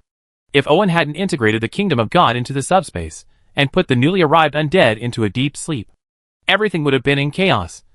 So the death team was arranged as soon as possible. Chapter 598 New God System and New Plane. Originally, Angel, the goddess of death, was responsible for death in the kingdom of God, and was assisted by the cat goddess. But it was obviously not enough now. So Owen divided the 2 witches into the death team to improve it. From then on, the cat goddess is responsible for guiding the undead into the kingdom of God, and the death goddess Angel is responsible for judging the undead. The innocent ones will stay in the kingdom of eternal night to receive the eternal dream of peace. Just find a place to lie down until they dissipate. The devout will not be so wasteful. They will enter the kingdom of light and enjoy an eternal peaceful life. For this, they will be grateful to the gods for their blessings and continue to contribute their faith. However, no matter how devout the believers are, there will inevitably be sinners. These sinners will fall into purgatory and be punished by the witch, and eventually become nourishment for the kingdom of God. Then, there is the life group. The sisters, the princess of the universe and the princess of the moon, are responsible for the cycle of the sun and the moon and the harmony of nature. Their cooperation will allow the new plane to form a complete cycle of the sun and the moon and the change of the seasons. The mother of dragons, who has the fertility priesthood, and the underground priesthood. Together, the mithril goddess will form part of the overall cycle. In this way, the task of the universe princess is very heavy, because her harmony priesthood plays a vital role in it. Then, there is the empire team, headed by Maya and supplemented by others, which mainly maintains the operation of the empire that is about to be announced, which is the real power class of the empire. Death panel. Angel, goddess of death. Divinity 20, Death 15. Shadow 5. Cat goddess. Divinity 10, Felidae 5. Death 5. Witch of despair. Divinity 5, Despair 3. Darkness 2. Thorn witch. Divinity 5, Thorns 3. Pain 2. Life group. Princess of the universe. Divinity 15, Sun 5. Harmony 10. Moon princess. Divinity 10, Moon 5. Dream 5. Daenerys, mother of dragons. Divinity 10, Dragonborn 5. Fertility 5. Lady Mithril. Divinity 5, Underground 3. Hidden 2. Empire group. Maya, the goddess of wisdom. Divinity 5, Wisdom 5. Del, the goddess of spring. Divinity 5, Vitality 3. Revival 2. Emil, the goddess of love. Divinity 5, Arrows 3. Reproduction 2. Bella, the goddess of war. Divinity 5, War 5. Char, god of war. Divinity 5, Combat 5. Guardian of Joan of Arc. Divinity 5, Guardian 3. Earth 2. Gold coin Lady Kim. Divinity 8, Gold 5. Business 3. Owen transformed some of the laws and origins harvested from the main world into divinity and priesthood, in addition to all members becoming gods. They also adjusted and strengthened them according to their respective responsibilities. The main one is Angel, the goddess of death. Her mission is too heavy, and the destruction of the main world has caused too much death. So she has transformed the most death divinity. Therefore, the death divinity has been directly strengthened to 15, which is already the peak of the median god. With the addition of 5 points of shadow divinity, he became a proper high-level god and became the most powerful god, second only to Owen in the pantheon. However, this has reached the upper limit of Angel, so the excess death divinity was given to the cat goddess, so that she can better perform the duties of the messenger of death. Next, except for Angel, she will be the princess of the universe.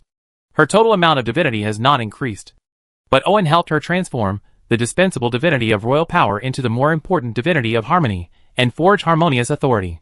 Although this power has little lethality, the princess of the universe, who actually holds the power of harmony, is even more important than in she, because she is responsible for running and repairing the natural cycle of the new plane.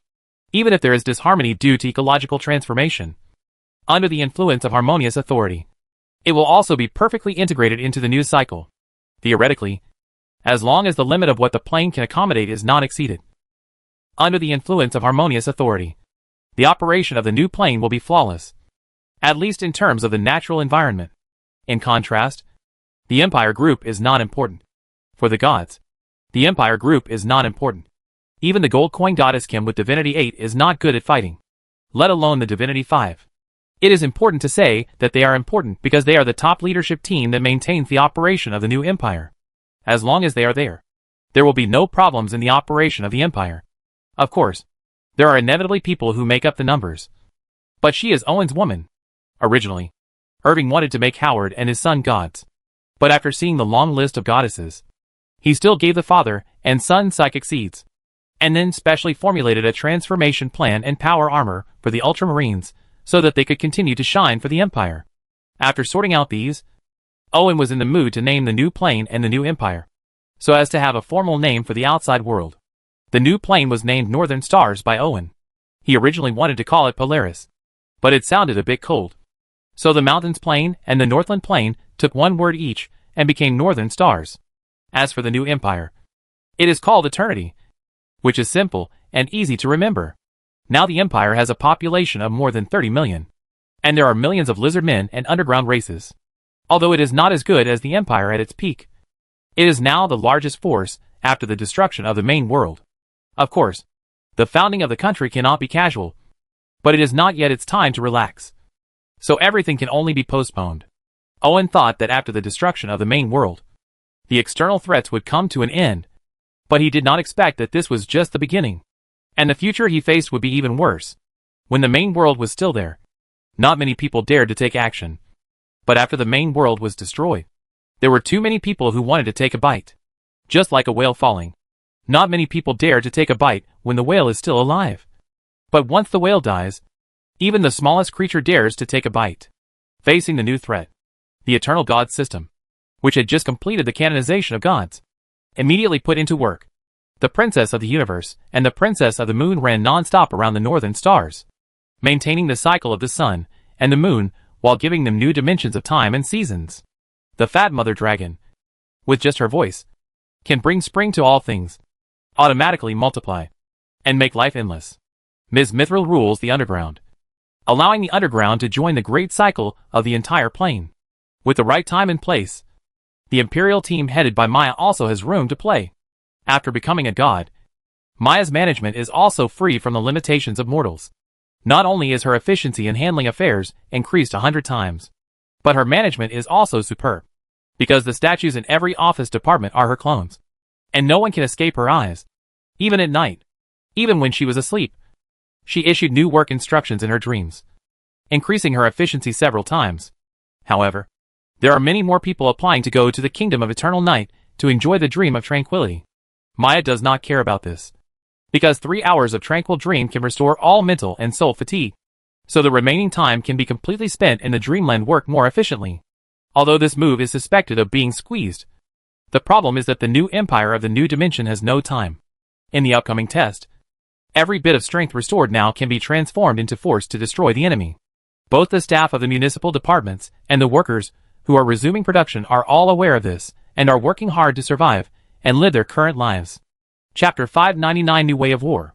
With the integration of the population and the recovery of production, the territory's military forces are also trying to adapt to the current way of warfare. Because what they are facing now is not traditional enemies and wars. Because the plain wall of the northern stars is not perfect. It is difficult to resist the invasion of the outside world, causing the defense line to leak in all directions. Even a small group of orcs can use small pieces of debris to rush in, let alone more experienced invasion experts like the Dark Elves. And there are some messy things in the void. In order to more effectively eliminate the invaders, in addition to the traditional reserve corps and field army, the Empire also needs a more outstanding and efficient army. In addition to strength, this army also needs the ability to move at high speed. Only in this way can it meet the current way of warfare. Traditional aircraft cannot do this. The northern stars are only small and medium-sized planes. Even if it changes from a glass bowl to a glass ball, the height is still limited. If you are not careful, you will hit the plane wall or even fly directly into the void. Therefore, it does not support high altitude and high-speed flight at all. When an airplane loses its altitude and speed advantages, it becomes a living target.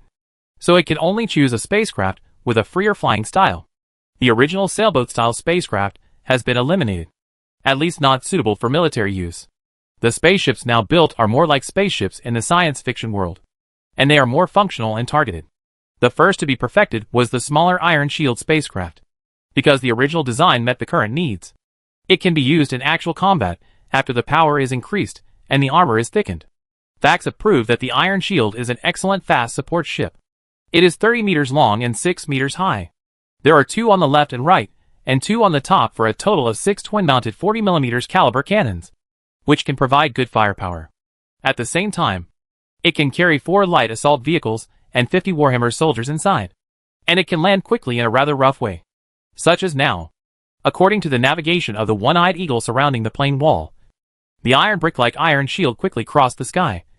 And under the pilot's bold operation, it began to dive at a terrifying angle.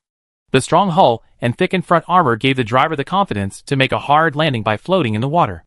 Amidst the loud roar, the angled front armor pushed hard, and the mud splashed like waves. This will quickly reduce the speed.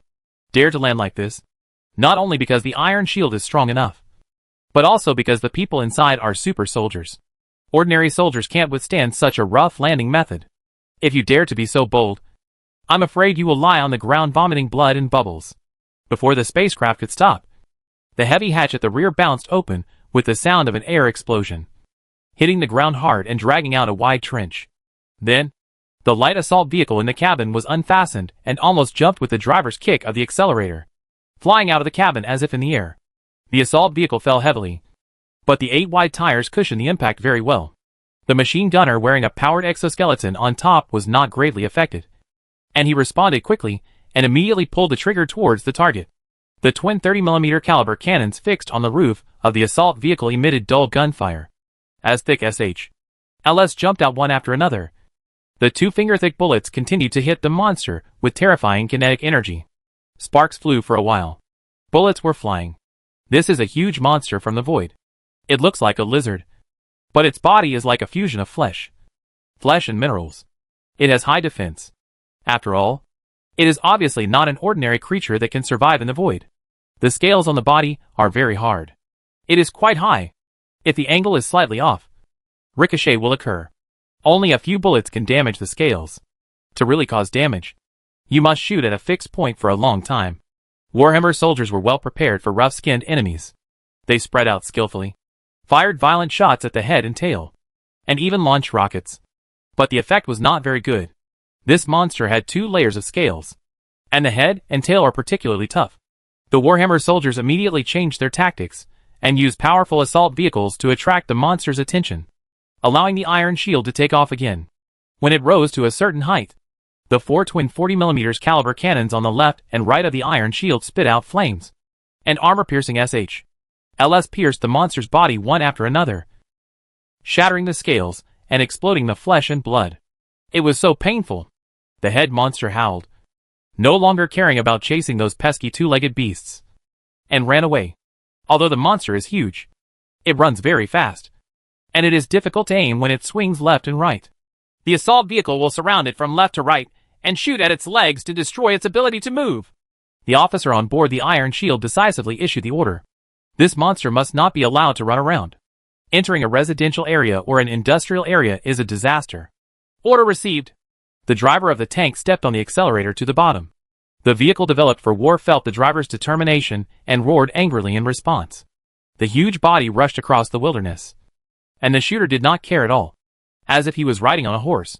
Hit the bumps on the mad cow's back and try to shoot the monster's limbs. Because you can't get too close. The hit rate is very low. If 10 bullets can hit 1 or 2, it's good. After all, what's being shot is not the huge body, but the fast-running limbs. However, this does little harm to the huge monster. And the Iron Shield's bombardment also requires pursuit. And the monster's constant changes in direction make it difficult to hit. Seeing that the monster was about to escape, an assault vehicle, regardless of safety, accelerated with all its strength and hit one of the monster's forelimbs. The monster, which was running at full speed, staggered, with its head on the ground and its body turned upside down. The assault vehicle, which had a dented side and stalled due to the impact, did not escape and was crushed upright. The armor was suddenly twisted and shattered, and the driver died on the spot. Half of the body of the shooter was also stuck in the twisted metal. He was vomiting blood and was obviously seriously injured. In fact, if he hadn't been equipped with a powered exoskeleton, it would have killed him in one fell swoop. However, with the passage of life, death was only a matter of time unless he received professional treatment immediately. With a click, the shooter touched the mechanism without hesitation, and the high-concentration medicine placed in the heart of the exoskeleton was immediately injected into his body. Although this could not save his life, it allowed him to make a final counterattack. Stimulated by the drug, the shooter, who suffered a broken lumbar vertebrae and massive internal bleeding, stubbornly turned the muzzle of his gun, pointed it at the eyes of the monster in front of him, and pulled the trigger, just like smashing a glass ball filled with viscous liquid wrapped in a towel with a stone. The monster's thick eyelids are not enough to stop a 30mm bullet, and the huge eyeball is shattered after being shot through. The shooter allowed the blood that was shaken by the machine gun to surge up his throat and out of the corner of his mouth, but still did not release the trigger. It was not until he died that the sound of emptying was heard from the machine gun, and the monster, who had more than 10 kilograms of warheads poured into his brain, was also dying. Was completely killed by the arriving Warhammer soldiers. Chapter 600: Preparing for the Void War. Dead shooters are not an exception. Even Warhammer soldiers, who have been transformed and have strong vitality, are not enough to survive when faced with a monster that can turn an assault vehicle into a discus with a roll. However, the soldiers of the Empire are not afraid of death, because they know very well that death is just the beginning of another life. Because they occasionally enter the kingdom of eternal night in dreams, see their dead relatives and dead comrades, and even envy them in the gods. Junior high school life. Therefore, the soldiers of the Empire are not afraid of death. And the people of the Empire are never lazy, because they know very well that what they put in while alive will be rewarded tenfold and 100-fold after death. Shortly after the battle, a copper shield transport ship slowly landed. In addition to transporting the damaged assault vehicles, the dead monster was the focus of recovery. In the cabin, the staff responsible for driving the bipedal construction machinery carefully wore complete protective clothing and were inspected by professionals before boarding the bipedal construction machinery. Several bipedal construction machinery, under the control of the operator, flexibly used hydraulic pliers and circular saws to skillfully divide the monster. Similar battles have become the norm for the Empire, as the void is not as empty as they thought. The closer you get to the center of the material world, the more matter there is, because there are too many planes here, which are constantly metabolizing like cells.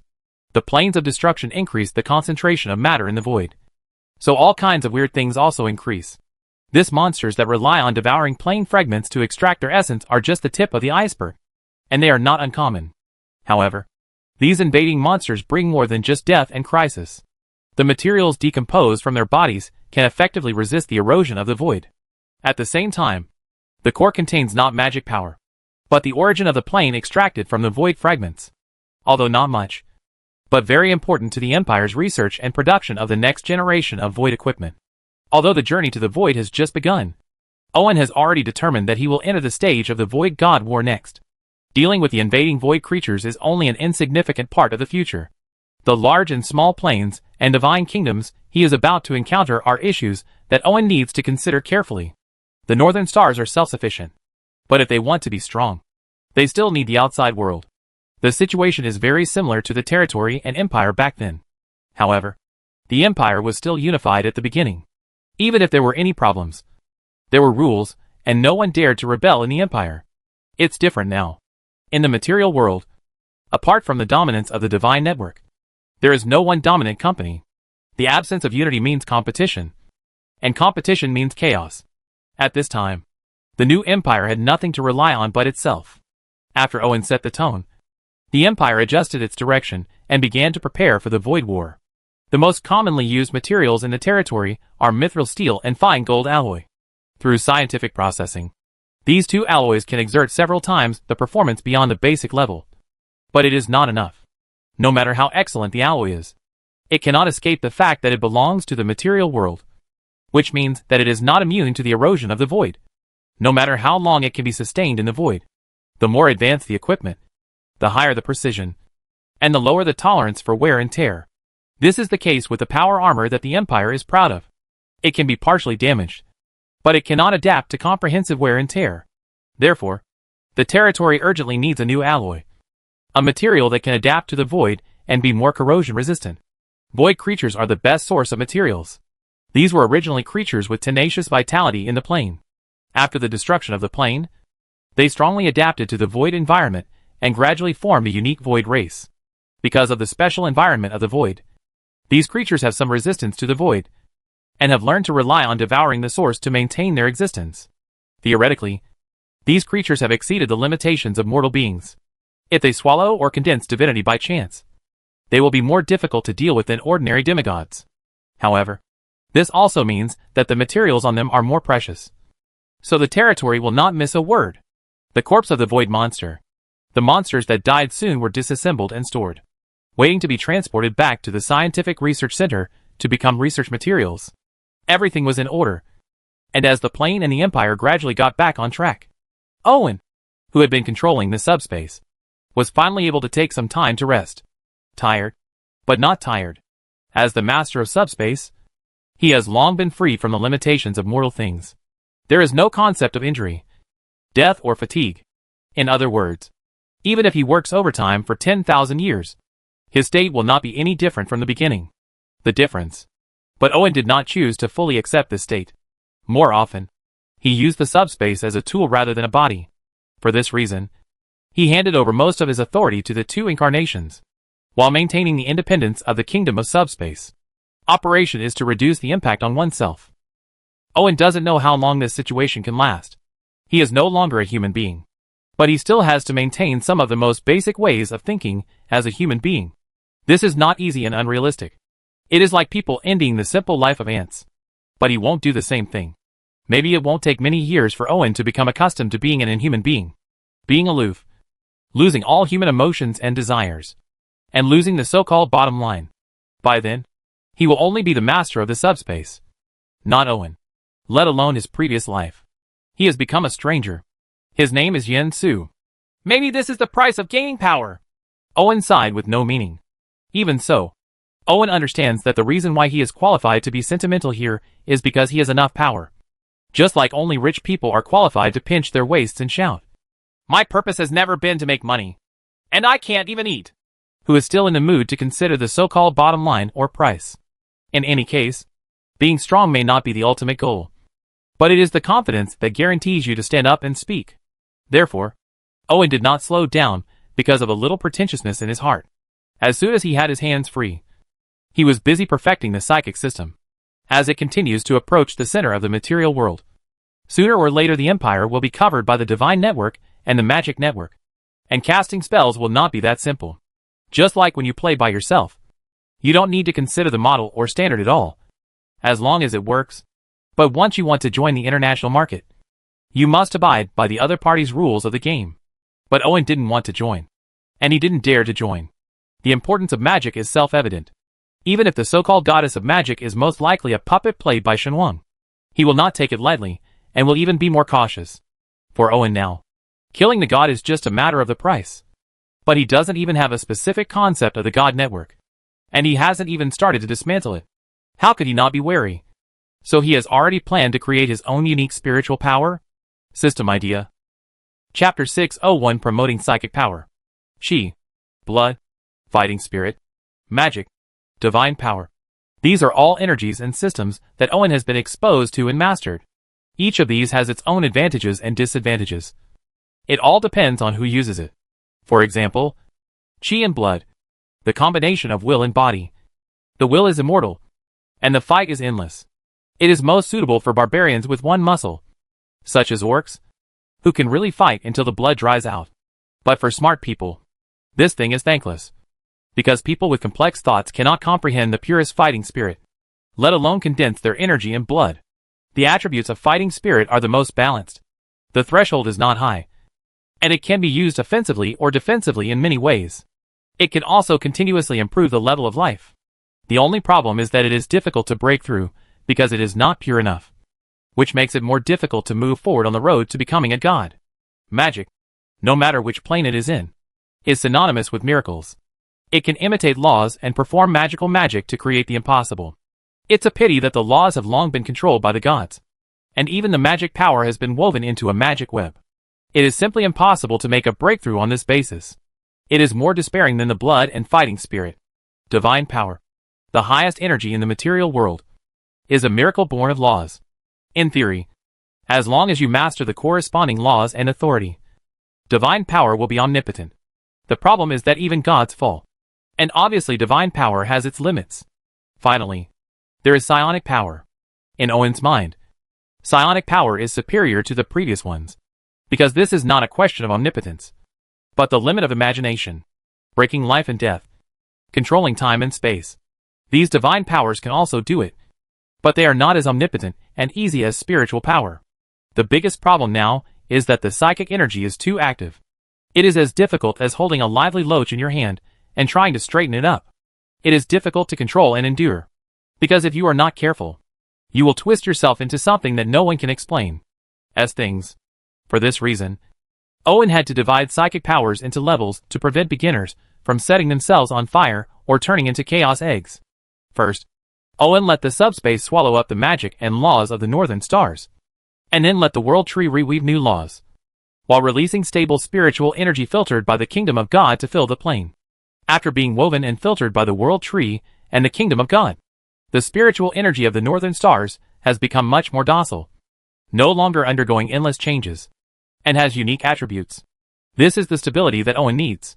For example, the spiritual energy filtered by the kingdom of eternal night will give the user an affinity for shadows and death, and master abilities such as shadow, death, dreams, and moonlight. The spiritual energy filtered by the kingdom of light is more fiery and solid, possessing the abilities of light, protection, order, harmony, etc. Purgatory spirits can bring pain, despair, torture, imprisonment, and other abilities. Garden psychics possess the abilities of nature, life, growth, mutation, etc. But this is not absolute. Even as the master of subspace, Owen can hardly imagine what effects those psychic users will have. After all, with the same sword, some people use it as robbers, some as heroes, and some as heroes. Some cut vegetables, and some committed suicide. Who can guarantee that? Therefore, Owen can only set a bottom line and grant soul asylum at the same time to prevent that genius from crossing the kingdom of God and communicating with the subspace through the spiritual energy of the northern stars. When the original spiritual energy of the subspace pours back, no one knows what will happen. If not, just like those polluted planets in the Warhammer world, he can't sign an extermination order for his family. In addition to opening up the use of lesser psychic powers, the souls of all psychers will also be marked with the mark of the warp. Once marked, even the gods cannot deprive the soul of the subspace. It is very overbearing, because this is the price of using spiritual energy. Unless it is in existence beyond the subspace, it cannot interfere at all. Thinking of this, Owen felt that after stabilizing, he should take the initiative to spread spiritual energy to the outside world, so as to collect more souls to fill the subspace. Put it this way, why does it sound like an evil god? In any case, the territory's magic academy and the academy city located in the subspace began to jointly create and improve the psychic system. In terms of researching psychic powers, Academy City has a unique advantage, because Academy City itself is in the subspace. But this is an advantage and a disadvantage, because the method of using psychic energy in subspace may not be suitable for the material world. Therefore, the Empire's magic academies need to try it, and then communicate with each other to improve it. In fact, research on psychic energy has been ongoing in the territory.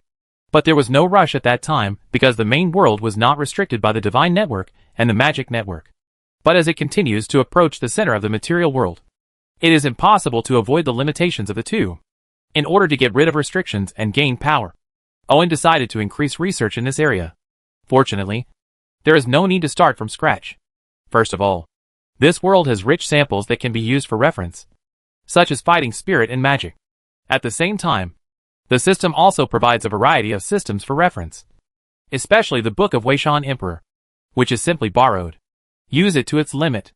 Therefore, as soon as we started researching, we subdivided psychic energy into multiple systems and achieved some preliminary results. Magic schools, whether junior or senior, are all learning new theories and opening up psychic powers through rituals, using psychic powers instead of magic to release magic. It's okay for those in the lower grades. The shallow magic power is quickly converted into psychic energy. However, the failure rate is a bit high when casting spells. You just have to wait until you get used to it. The professor's magic power is deep, but their rich theoretical knowledge and spellcasting experience allow them to quickly master the tricks and use them to guide students. Only senior students and newly graduated students have a huge headache. The habits they have just developed need more practice to correct them. The theoretical knowledge needs to be sorted out from scratch, and the changes cannot be ignored.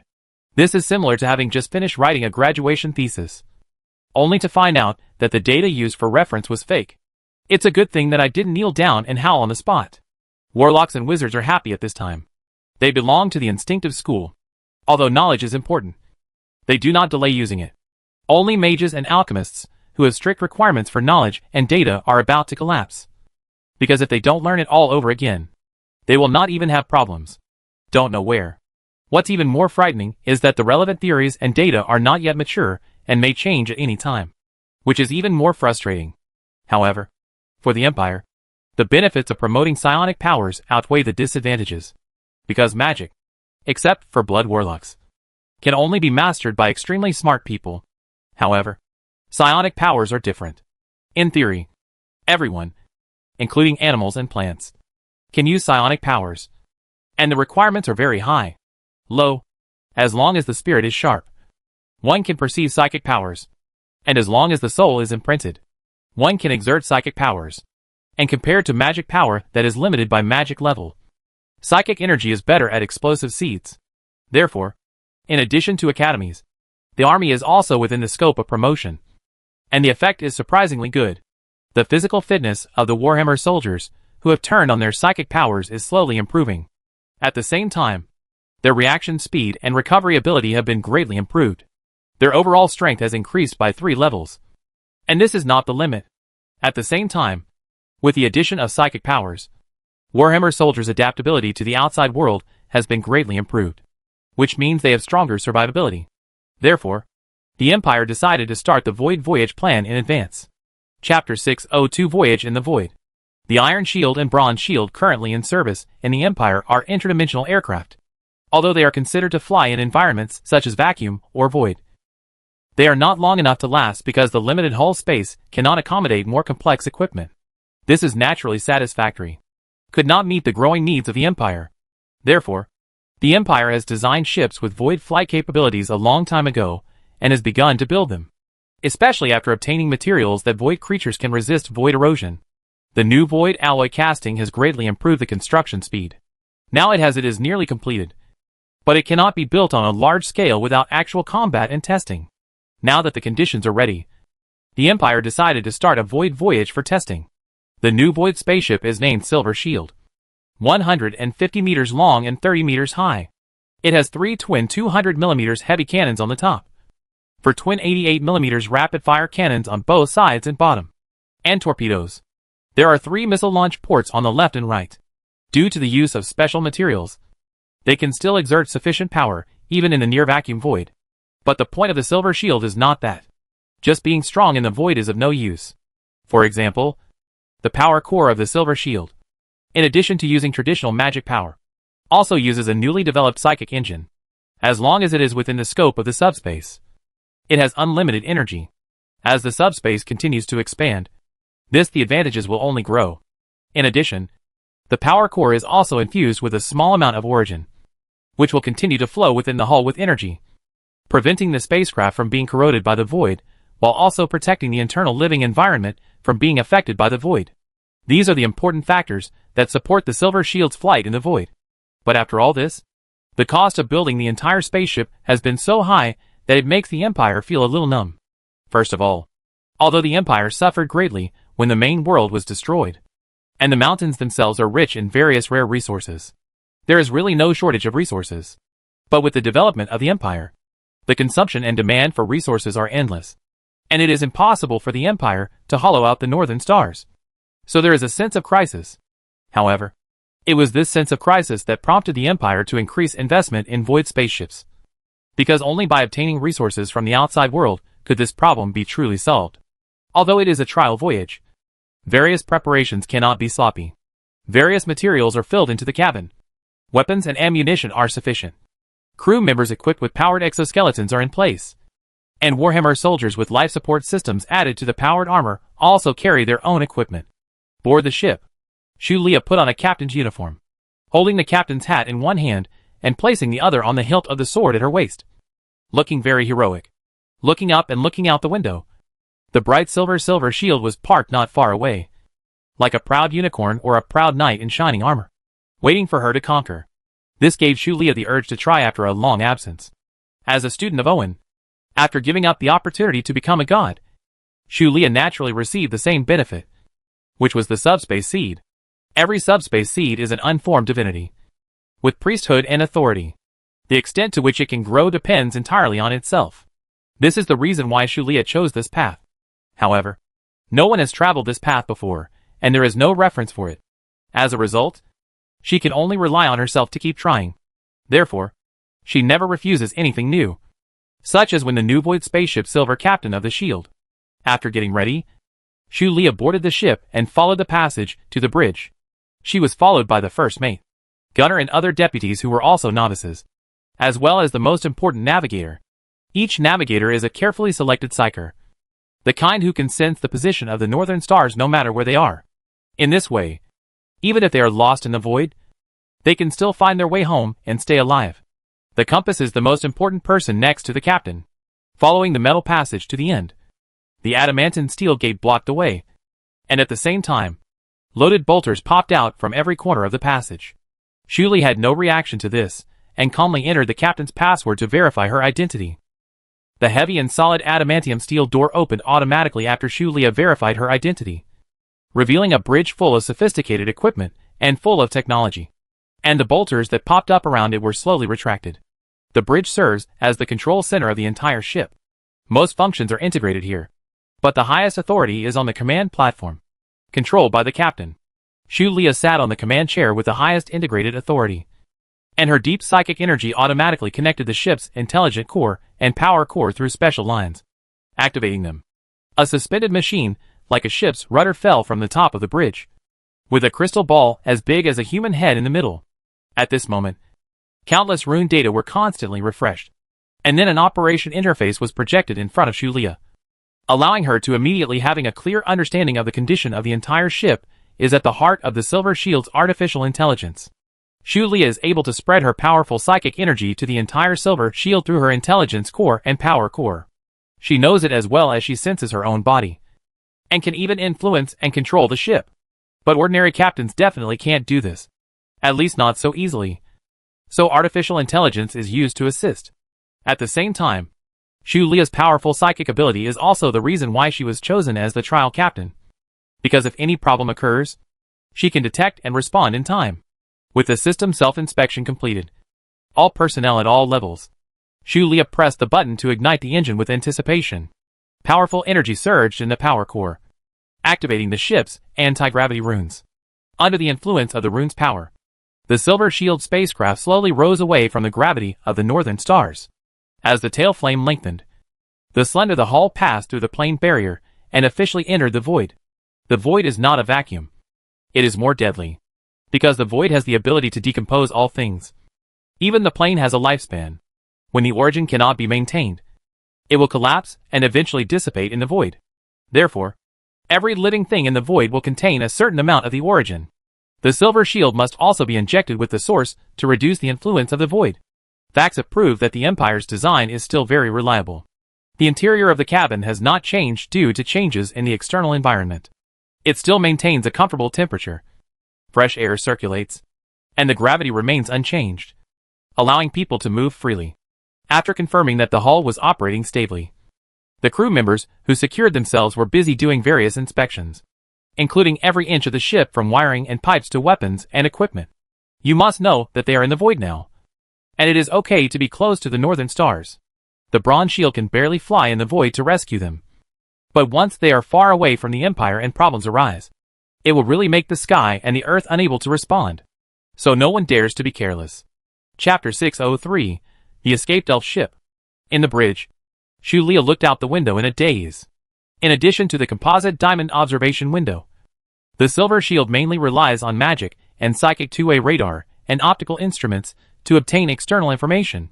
After integration, these will be projected in front of the captain to facilitate the captain to make timely judgments.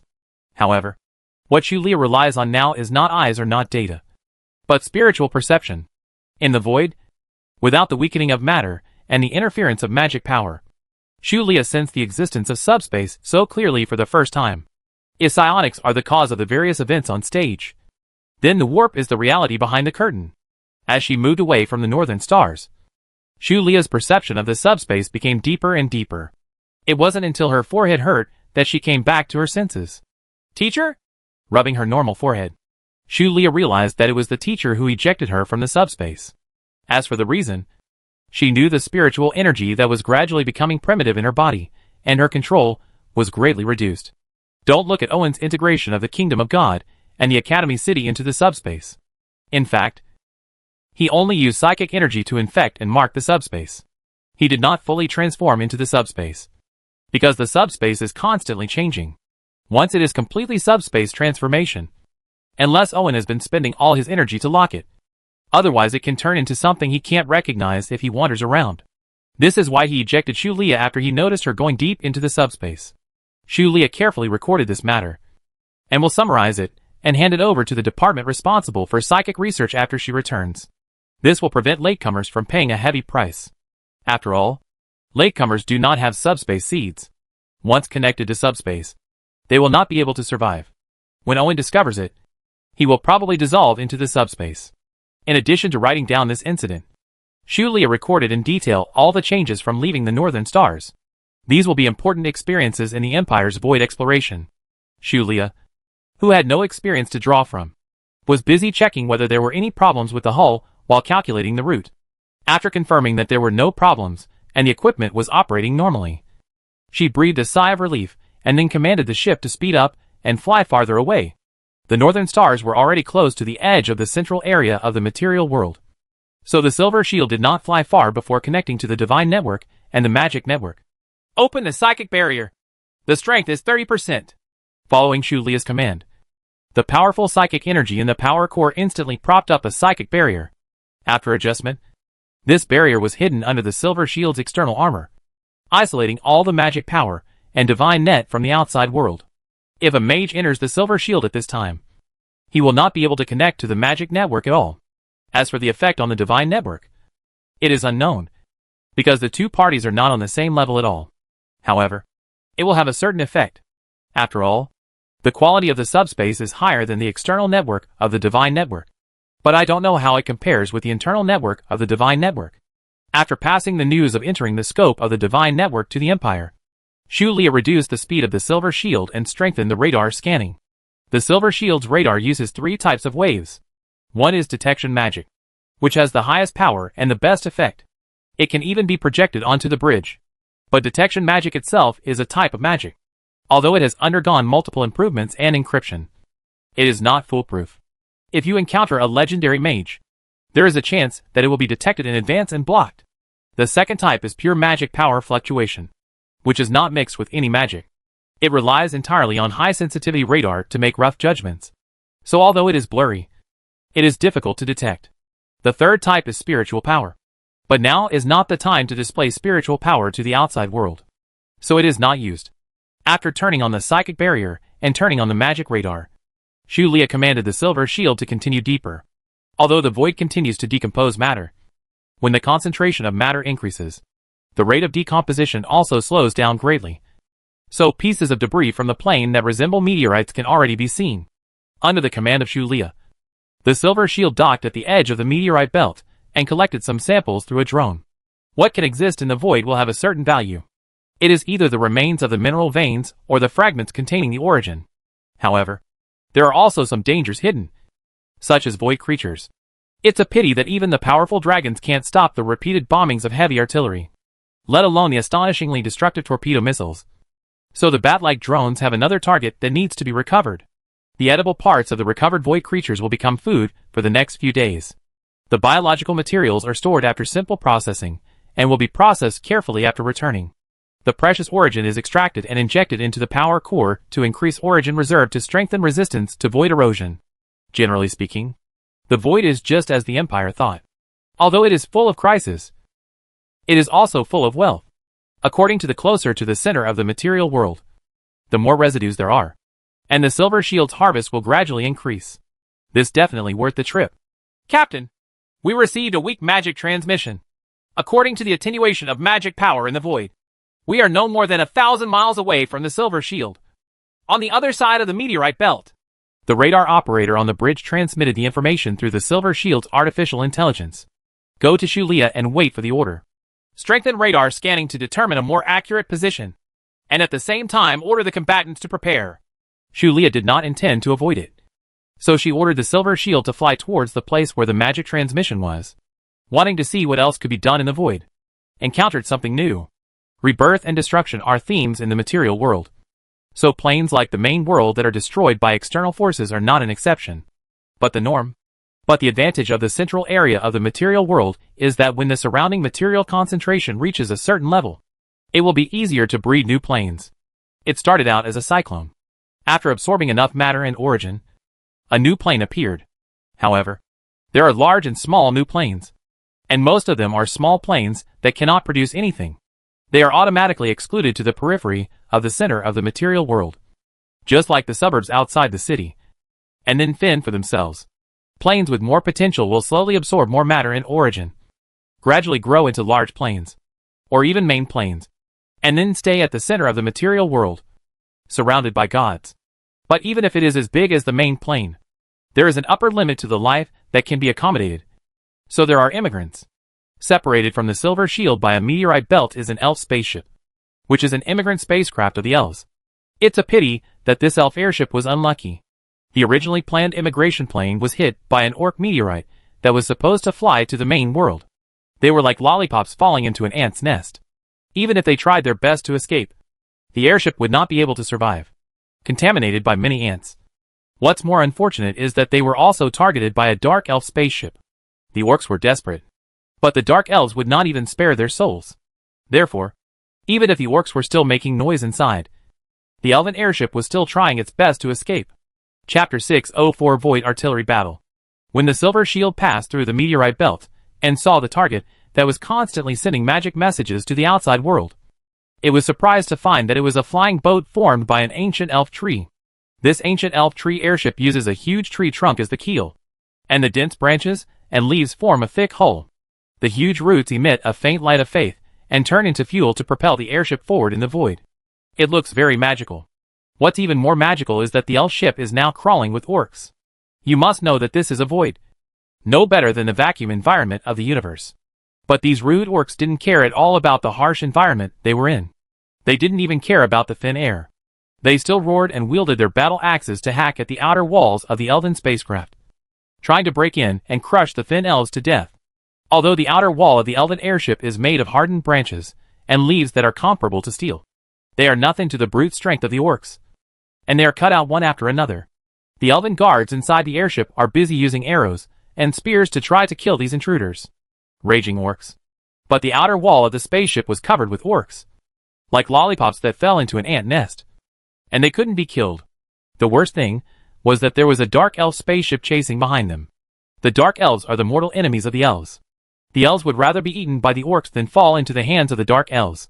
This is why they still send magical messages to the outside world despite knowing that there is little hope. After seeing this scene clearly, Shulia frowned. The elf flying boat was several hundred meters long, including its height and width, enough to accommodate thousands of people. An opponent that could allow thousands of elves to escape was obviously extraordinary. I wanted to leave, but I didn't expect the elf ship to fly towards the silver shield as if seeing a savior. This made Shulia feel unhappy. She had been a pirate queen back then, so of course she knew the purpose of the merchant ship that encountered the pirates approaching other ships. When she was about to fire a cannon to let the other party know how powerful it was, she received a communication from the other party. The magic projection unfolded in front of Shulia. An elf high priest, who looked to be in his 70s or 80 years old, was pleading and speaking very fast, in order to prevent her from not understanding the elf language. He even repeated it in several other widely circulated languages. Again, in fact, Shulia understands Elvish, but she did not interrupt the other party, but fell into deep thought, because the contract in front of her made her a little excited. Adjust the direction, speed up, and order the personnel in the turret to aim at the Dark Elf spaceship and prepare to fire. Shulia finally made up her mind and gave the order at the same time. It was originally a trial voyage, and fighting was also part of the trial voyage. What's more, she was still within the confines of subspace, so she had enough confidence to fight.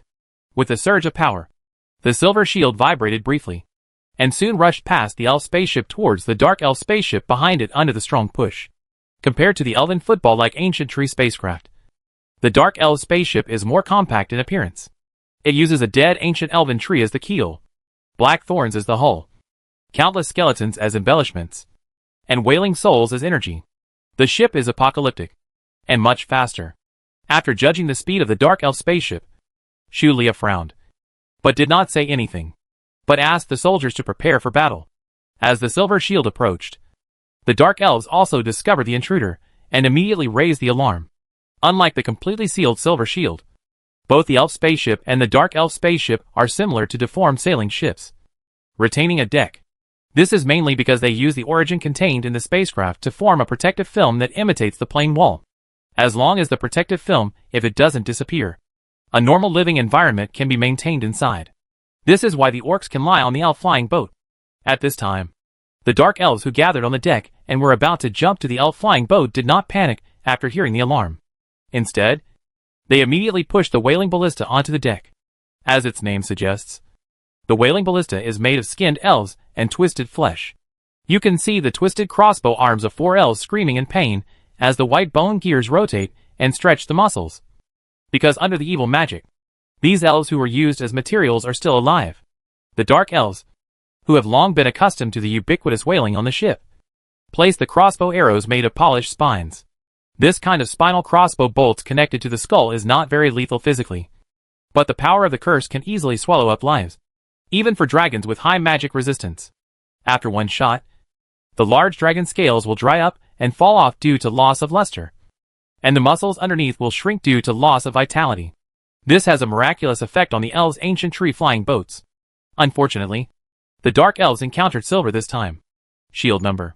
A dozen wailing crossbow bolts hit the outer armor of the silver shield, leaving only brilliant fluorescence and broken bones.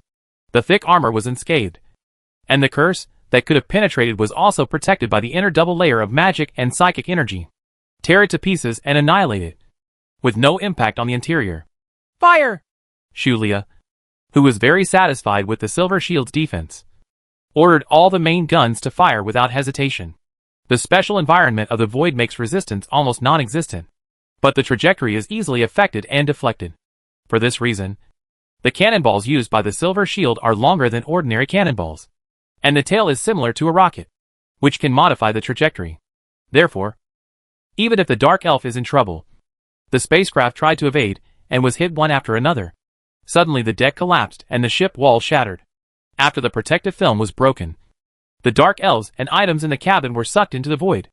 After a salvo, a powerful airflow spewed out from the back of the silver shield's turret and spacecraft. It was the high-pressure gas generated by the artillery launch. It was guided and sprayed out to offset the impact of the launch.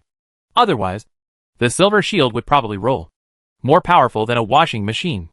because the silver shield needed to stabilize its hull. The heavily damaged Dark Elf spacecraft flew in the direction of the Elf spaceship desperately. Shulia smiled slightly, and did not stop her. Instead, she ordered to change direction, and use secondary guns to continuously weaken the Dark Elves. It was not until the Dark Elf spaceship plunged headlong into the Elf spaceship that she ordered to slow down and prepare for a gang fight. At the core of the Elf ship, the Elf High Priest appears to be getting older and older, because his life is bound to this ancient elf tree. And in order to travel to a new plane, the ancient elf tree has consumed a lot of its essence, causing as most of their life force was burned. But they didn't expect that the plane was occupied by a group of orcs, causing them to be forced to escape urgently. So their already weak source was reduced a lot again. To make matters worse, they were also targeted by a group of dark elves, and the High Priest had to continue to burn his little source to try to get out of the predicament. Even though the ancient elf tree is the totem of the elf, and can accommodate thousands of years of accumulated faith, it is not a god after all, and cannot convert faith into divine power. Therefore, the utilization rate is very low. It is no longer easy to support so many elves. Think about it. It is too difficult to reach the next safe plane safely. So we will only venture closer after encountering the silver shield. But the suffering is not over yet. The sinful dark elves have also boarded the airship, and are killing continuously while robbing the souls of the elves. This makes the elf high priest, who is kneeling in front of the statue, and has a bit of death energy in his body, pray in pain. Divine Protection. Chapter 605 Elf Savior. Feeling the despair that had spread into the subspace, Shulia nodded with satisfaction. She is not the one who was taken advantage of. And the word kindness has nothing to do with her. So if you want to scheme against her, you must pay the price. Not to mention that there is no better deal than saving the desperate. Release the Void Wanderers to clean up the orcs, and prepare to join the gang war. Shulia knew that the elves could not suffer too many casualties. Otherwise the battle would be meaningless. So she ordered an attack. The Silver Shield's weapons were too lethal and unsuitable for clearing out the orcs climbing on the surface of the elven ship. So dozens of Void Wanderer drones were released. The Void Wanderer is a general-purpose drone equipped with the Silver Shield. It is divided into maintenance, collection, exploration, combat, and other models. It folds the fuselage and unfolds like a mechanical bat. There are 2 mechanical claws under the abdomen, which can be transformed into weapons or repair tools. The ones released at this time are naturally combat type. The Void Wanderer, which spreads its wings like a mechanical bat, is not very fast, but very flexible. After approaching the elf spaceship, the 2 thermal energy pods under the belly of the aircraft continuously release thermal energy rays. Thermal energy rays have a relatively short range because they are severely disabled in the void and are far less powerful than live ammunition weapons. However, the Void Wanderer is not large, and if it uses a live weapon such as a bolter, it will be blown around by the recoil. In order to ensure sufficient lethality, the Void Wanderer tried to get as close as possible to the elf ship and accurately shot the orcs. Under the power of the heat ray, the skin was as rough as an orc's, and the flesh was as thick as an orc's. If it was touched, the skin would be charred and the flesh would be rotten, making it scream and scream. But they haven't been able to hide yet. After all, they are hanging on the outer wall of the elf flying boat, and there is void all around them. How can they hide? The orcs, who exuded a burning stench, tried their best to hack at the walls of the elf spacecraft, and some tried to kill the strange flying objects with flying axes. Unfortunately, the Void Wanderers were extremely flexible and were occasionally hit, because the orcs had no point of exertion in the void. Problems such as stalling will at best result in damage, not complete destruction. The orc was already out of shape, and was hung on the outer wall of the elf ship, unable to move forward or retreat. He was burned through his body, and his stomach was steaming with the smell of water heated by a microwave. He was eventually buried in the void, and became a substance floating in the void waiting to be decomposed. After clearing an area on the wall of the elf spaceship, 4 hook locks were ejected from the Silver Shield's hatch and inserted deeply into the hull. Then the Void Rover popped out a circular saw and began to cut the outer wall of the elf spaceship, waiting for one to be opened. Behind the cave, the Warhammer soldiers who had been waiting for a long time put on their full coverage helmets, activated the internal life support system, and then hung on the hook lock. The jets behind them pushed them into the elf spaceship. As soon as they stepped into the elf flying boat, the Warhammer soldiers were attacked by 3 parties. However, the elves soon received the order that the other party was a friendly force. So they became Warhammer soldiers and joined the elves to deal with the orcs and dark elves. The Warhammer soldiers wearing simplified power armor raised their mortal bolt guns and did not disperse. Instead, groups of 3 or 5 continued to advance along the complex environment inside the elf ship, clearing the enemies on the elf ship quite efficiently. Although it is a mortal version of the bolt gun, the lethality is still sufficient. Even if the violent orcs face the explosive bombs with extremely deadly rate of fire and power, the thick flesh and blood will be blown away. The bones will be broken. The internal organs will be shattered. And the blood will spatter. Only the Dark Elves were too difficult to deal with. And this was mainly related to the complex environment inside the elf ship. As an ancient elf tree, you cannot expect this thing to be able to grow horizontal and vertical passages and cabins. Here, there are branches and leaves everywhere, which is an advantage for the elves and can effectively resist invading enemies. But for Dark Elves, it is also an advantage. These assassins in the darkness are proficient in stealth and hiding. If you are not careful, the sharp blades thrust out from the shadows will take away the lives of the Warhammer soldiers. No matter how vigilant you are, it will be useless.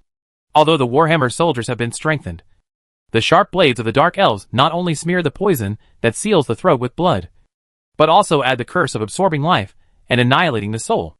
Once stabbed, the flesh and blood will wither in a large area, and the soul will dissipate. Even the gods no believer is immune. Fortunately, the Warhammer soldiers had all been exposed to psychic energy. Under the protection of psychic energy, their souls returned safely to the kingdom of God. However, the heavy casualties also made Shulia's face look unhappy.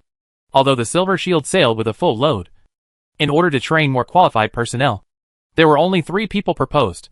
As a result, only 300 Warhammer soldiers boarded the ship, excluding the 100 people who stayed behind. 200 people entered the complex elf spaceship inside. It is beyond our capabilities. Let the Thunder Warriors dispatch.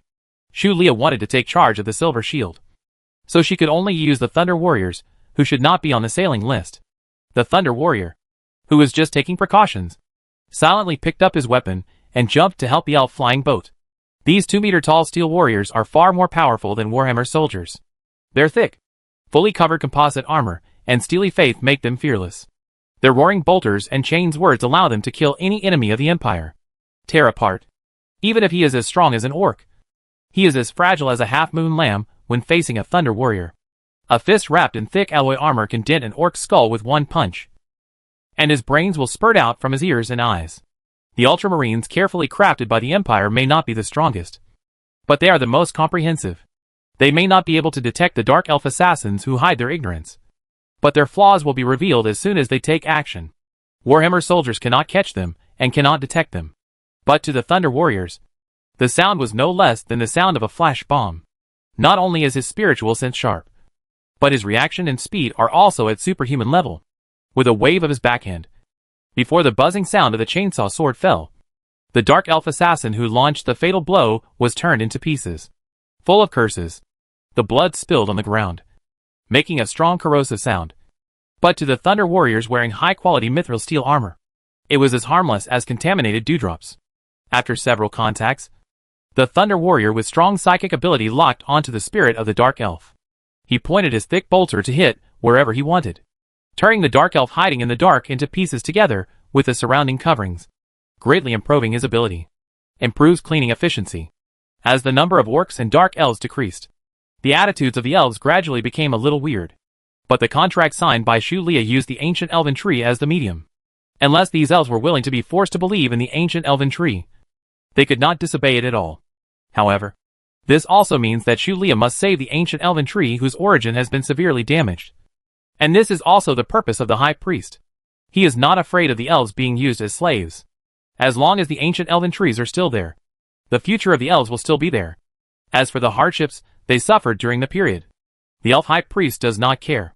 He even personally selected 100 elf girls and teenagers to use the nectar cleanses the body and the juice moistens the stomach, just to offer it to the Savior. Chapter 606 Lizard Men and Elves. A few days after the Silver Shield left, the northern stars also connected to the periphery of the Divine Network. The originally stretched network cable became much thicker, enough to accommodate people for teleportation. Therefore, the Empire held a meeting to discuss whether to open a channel to the Divine Network to communicate with the outside world. In the end, Owen made the decision to open it, because the Empire cannot always be closed. It must be in contact with the outside world and absorb enough nutrients to thrive. The reason why Irving, who is accustomed to being stubborn, makes such a slightly radical decision is naturally because he has sufficient confidence. First, after approaching the center of the material world, the subspace began to expand crazily. The original subspace was no bigger than Owen's Kingdom of God. After the integration of Kingdom of God, the area only expanded 3 to 5 times. In the end, the destruction of the main world took a big hit, and it doubled again. But as it gets closer to the center of the material world, subspace expands at a speed that even Owen feels horrified, and will have a tendency to cover the entire material world in the future. What is more terrifying than the divine network is that the subspace is not parasitic on the material world, but is both dependent and independent. In theory, the subspace itself is a chaotic and unopened universe, with infinite changes and possibilities. Owen has not completely gotten rid of mortal thinking, so he is afraid of the terrifying expansion speed of subspace, even if he is the master of subspace. But just as Owen thought, people always change. Sooner or later, he will adapt to the current situation and desire more, or simply want to have fun. It was with this confidence that Irving decided to open channels for external communication. However, the northern stars are not completely open to the public. Instead, only the mountains are open to the outside world, and the Northland is classified as a military important area. After a month, the Silver Shield, which dragged the elf spaceship across the void, finally returned. However, he did not return directly to the Air Force base outside Beicheng, but came to the foot of the mountains. The vast and dense forest at the foot of the mountains made the elves, who had just got off the elf flying boat, somewhat relieved. For elves, the environment is very important. It is not whether it is suitable for survival, but it represents the attributes of the owner here. An evil and chaotic race will not have such a harmonious and natural environment. The fact that they are not an evil and chaotic race is very important to these elves who are already helpless, because they can no longer withstand the twists and turns. Shu Lia stepped off the Silver Shield, followed by the Thunder Warriors guarding both sides like a steel city wall. Those elves all avoided and saluted with fear, because the killings of the Thunder Warriors completely frightened them. And these elves were also full of thoughts. The reason why the High Priest didn't even dare to let go of a fart and followed him obediently to the northern stars. As an elf High Priest, in addition to piety and reputation, strategy and scheming are also indispensable. Otherwise, why would he prepare 100 elf girls and boys in advance? They are not sacrifices for the victors. He knew very well that in that situation, it was useless to promise any wealth or promises, because the strength was inferior to others, and the other party could take what he said. Only willing surrender had a little value, and for this, he did not hesitate to sacrifice the elves. Future is a price. Acting like this is naturally not in line with the simple and proud temperament of the elves. But someone must do this kind of thing. In fact, when embarking on the path of void migration, the elf high priest was already mentally prepared. And when he took out the contract, he also prepared for the worst. The contract signed with the ancient elf tree as a medium cannot be violated by the elf, because the ancient elf tree is the belief of the elf. This is known to the elf high priest, and he also wants to let others know. Only in this way can others think that they can master it through the ancient elf tree. All elves, but in the darkest place in his heart, he actually has rebellious thoughts. When they can no longer survive, lighting the ancient elf tree with their own hands becomes their only way to survive. This is also the last chance of life left by the elf high priest for the elves. The price of violating the contract and betraying the faith will naturally be borne by him. A sinner. Other elves are innocent. Fortunately, what they encountered was an empire, which was very tolerant from the very beginning. It was not just humans.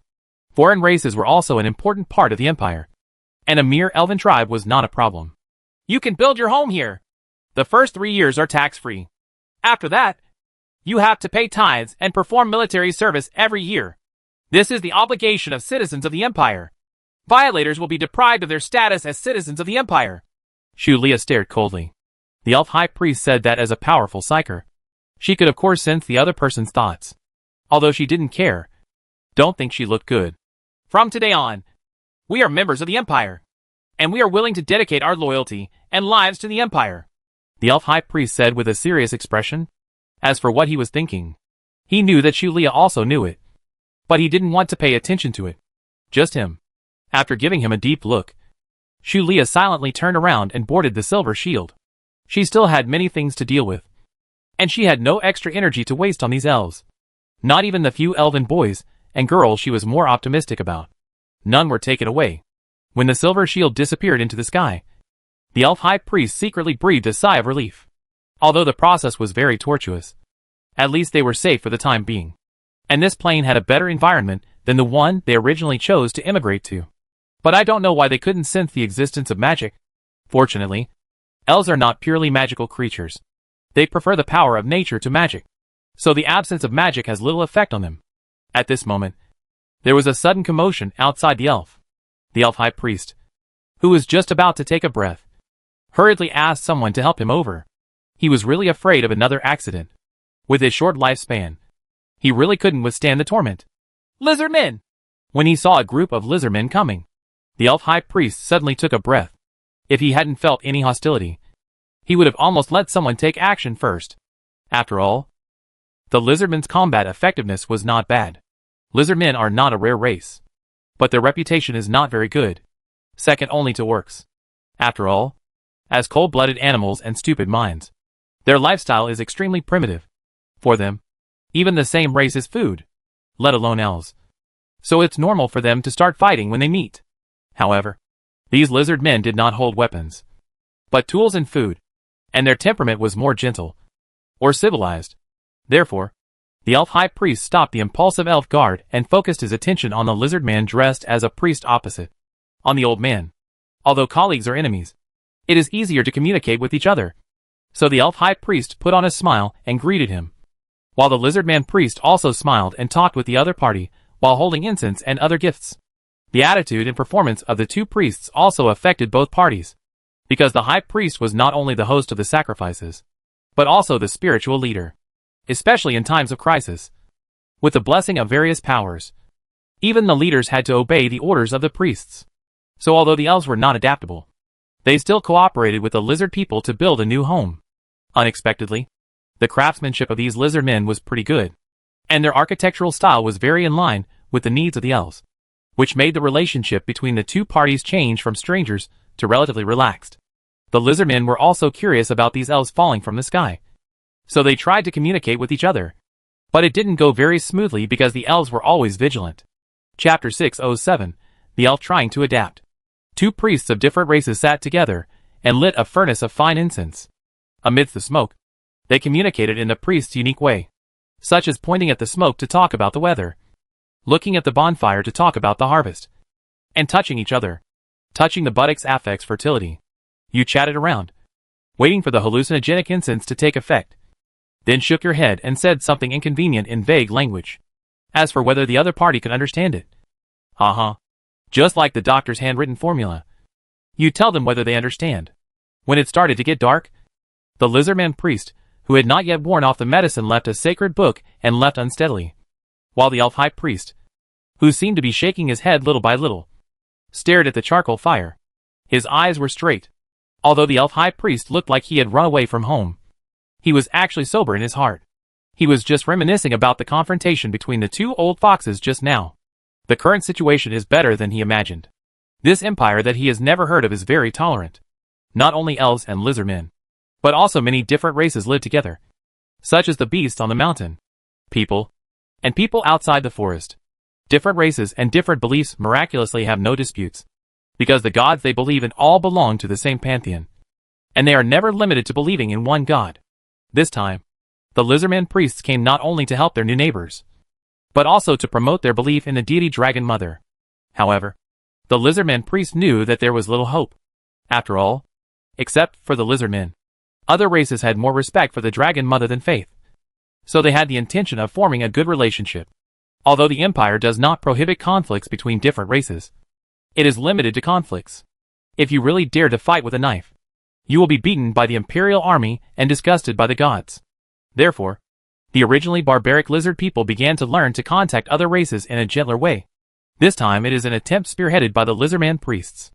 For the lizardman priest, it was a dispensable attempt. But for the elf high priest, it was a matter of life and death. He did not dare to be careless in the slightest. After drinking a bottle of energy-replenishing potion, the elf high priest carefully thought over what happened during this period and the conversation just now. His serious look was not elf at all. No elf is willing to live like this. Unfortunately, for the high priest, who is responsible for the future of their elf. Naivety, arrogance, luck, and laziness are all enemies. In order to survive and continue, let him personally give up the most beautiful elf. He would do the same thing even if he sent the elf into the hands of the slave owner. Even if he died, he would never forgive himself for what he had done. Although cruel, it is the law of survival in the material world. No one will treat you kindly because of your kindness. Only the strong are qualified to be compassionate. This is also because the elf high priest has no capital to make mistakes now. With blasphemy against his own faith, the elf high priest picked up the holy book and read it with a complicated heart. The elf high priest is not from a remote elf tribe. In fact, he is the chief high priest of an elf kingdom. He even went to the elf empire favored by the elf gods to study for hundreds of years. He is well informed, and rightly so. It was because he had enough knowledge that he was shocked by the contents of the holy book. The elf high priest is no stranger to the pantheon. But it is very rare for one pantheon to have so many gods. And they are all goddesses. However, this pantheon is not unorthodox. On the contrary, there are only 2 goddess queens who are god kings. And the other goddesses perform their own duties. It is a quite complete pantheon with great potential. After coming back to his senses, the high priest continued to read carefully. With each page he read, his faith weakened a little, and his complexion became more depressed, even with a bit of death. This is because the elf high priest betrayed his belief in the ancient elf tree. He was looking for a new object of faith. Such an ungrateful performance. If he had not believed in the ancient elf tree, he would have been punished by God. Even so, not only the body, but also the soul has traces of fragmentation. It can be said that it is only one step away from being wiped out.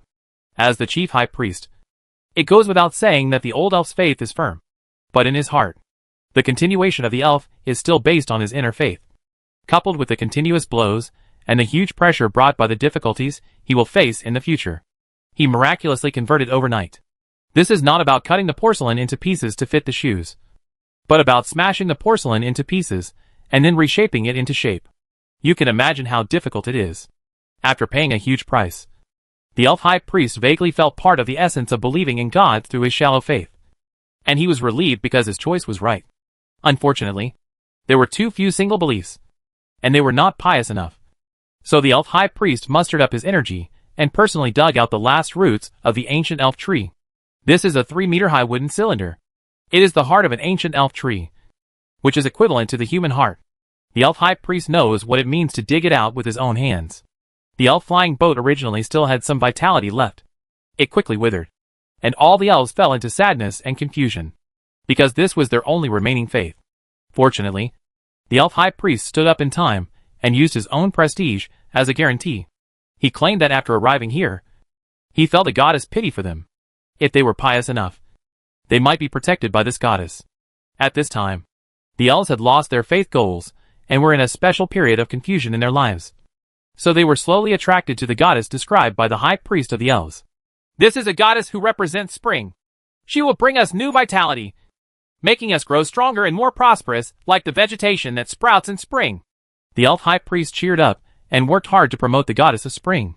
And it was decided to hold a sacrifice for the goddess of spring half a month later, and invited the nearby lizard people to participate. The lizard men are no strangers to the goddess of spring, because after learning farming, they hold a spring festival every spring to worship the goddess of spring. This is not surprising. Even lizard people will worship the cat goddess or other gods at home. But this does not affect the lizard people's belief in the dragon mother. Obviously, the empire's allowed multi-faith has affected the lizard people. After understanding this, the elf high priest is always a little uncomfortable, because whether it is the elf kingdom or the elf empire, even if they believe in the gods of the same elf god system, believers will not believe in each other's gods, and are even regarded as great avoid. However, the relaxed belief environment is a good thing for the elves who are outsiders. However, the elf high priest did not relax because of this. Instead, he was more actively preparing to seize this opportunity. The 100 elf boys and girls who were not sent out also became the main force in this sacrifice, and studied the hymns of gods and the dances of sacrifices seriously.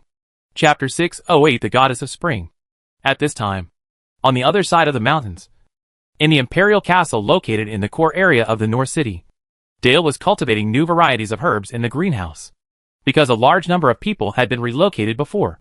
Beicheng was preparing for large-scale reconstruction. After all, it was about to become the capital of the empire. If Beicheng is the capital of the empire, then the castle is the core of the empire. After continuous expansion, the area of the castle is no less than that of an ordinary city. However, most of the outer areas are defensive buildings. Tens of thousands of Thunder Guards are stationed there, and countless Battle Sisters and Root members are hidden. Only the center is where life is. Area, and even the Thunder Guards cannot enter here without being summoned, because the owner here is Dell. Although there is nothing missing, there are only two real women in Owen, Dale and Maya. However, after becoming a god, Dale did not stay in the kingdom of God permanently. Instead, he used Owen's authority to infect the castle with spiritual energy. And with the mark of subspace, it is like an alternative kingdom of God. So she can still live in the most familiar castle instead of the kingdom of God. In fact, Dell prefers being the mistress of the castle to being the high-ranking goddess of the kingdom of God, because this is her only and biggest advantage. Even Maya, who controls the empire, cannot compete with her for this title. After all, she spends her whole day. She was so busy dealing with government affairs that she had no time to stay in the castle. However, becoming a goddess is not without its benefits. At least it has advantages in cultivating magical plants, which Dell does not reject. Just when Dale was exerting his magical power to awaken the vitality of the magical plants that had just been planted, something suddenly happened. A similar feeling occurs every spring, like a wave, which makes her mood surging and must be deeply suppressed with the help of Owen's power. This time, the feeling was not so strong, not so noisy, a little soft, a little uneasy, and also had the fragrance of plants, which aroused Dale's interest. Except for the annual spring celebration, Dell is not as good as the cat goddess. Although Pan believers make up the majority, the cat goddess also has a group of cat-eared tribes as devout believers. But she has few dedicated believers. So only in the spring of every year will there be a large-scale gathering of faith power. So it is a bit fresh. And a part of the spiritual consciousness is specially said to follow the shallow faith. The core of the ancient elf tree was carved by elf craftsmen into the appearance of the goddess of spring in the Holy Scriptures. It was placed in a temple that was a little simple but very thoughtful. It was surrounded by flowers collected by pure elf girls before dawn. The temple was decorated like a garden, and the invited lizardmen also offered sacrifices such as herbs and seeds. The benevolent and kind goddess of spring awakens the vitality of the earth and nourishes all things. The elf high priest put on original-style clothing, wore a heavy crown, and presided over this sacrifice with the unique tone and elegant words of praise of the elf. The elves follow their habit of dedicating beautiful dances and music to the gods, but they don't know if they can get a response from the gods. After all, not every god likes this as much as the elves do, and they can't stand it. The blood sacrifice was consumed, and there was no treasure to offer. So it was unavoidable to be a little uneasy, especially the elf high priest, who chose to make a desperate move and was determined to burn the boat. As a god, the inner activities of the elf high priest cannot be hidden from Delaware. However, she does not care about purposeful beliefs, but finds it more interesting. After all, life in the castle is too dull, so it is rare to use the authority of gods.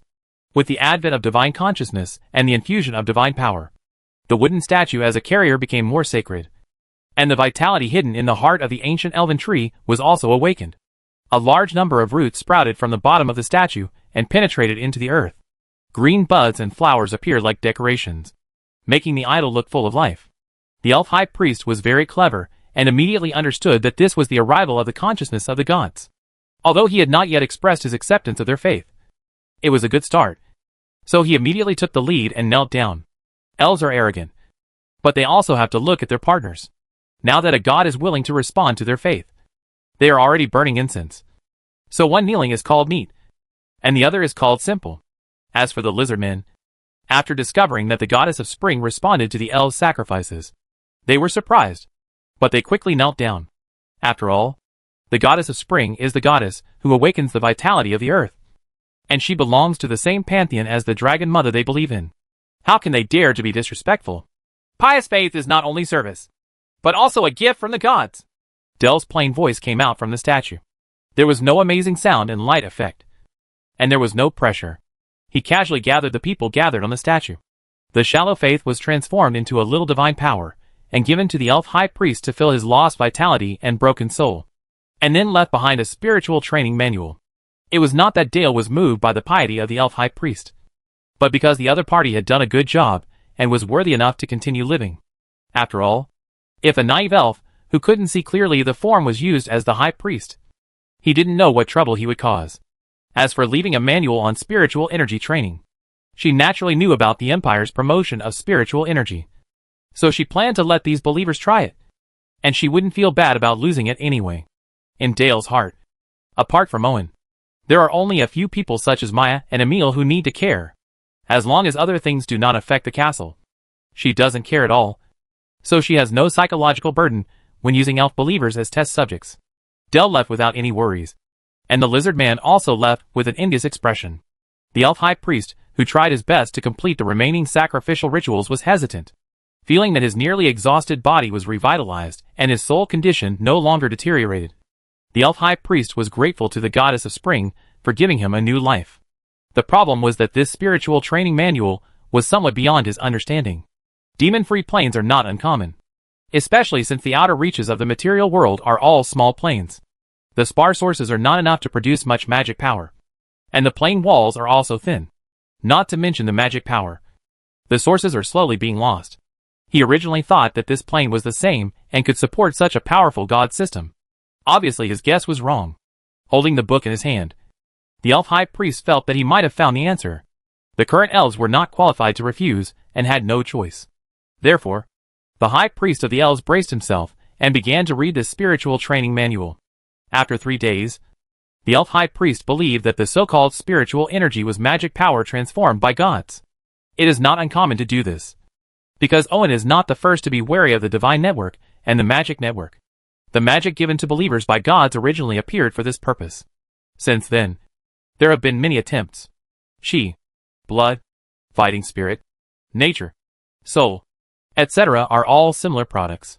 The only difference lies in the order of appearance, and these continue to spread with the void immigrants. So it is normal for an unknown empire or a mysterious pantheon to have a special power. The most important thing is that at present, the elves are not worth the effort and planning of the empire and gods. So the elf high priest decided to promote psychic powers, provided that he learned it first. Chapter 609 The meal prepared by the Dark Elves. According to the book, the northern stars are full of spiritual energy.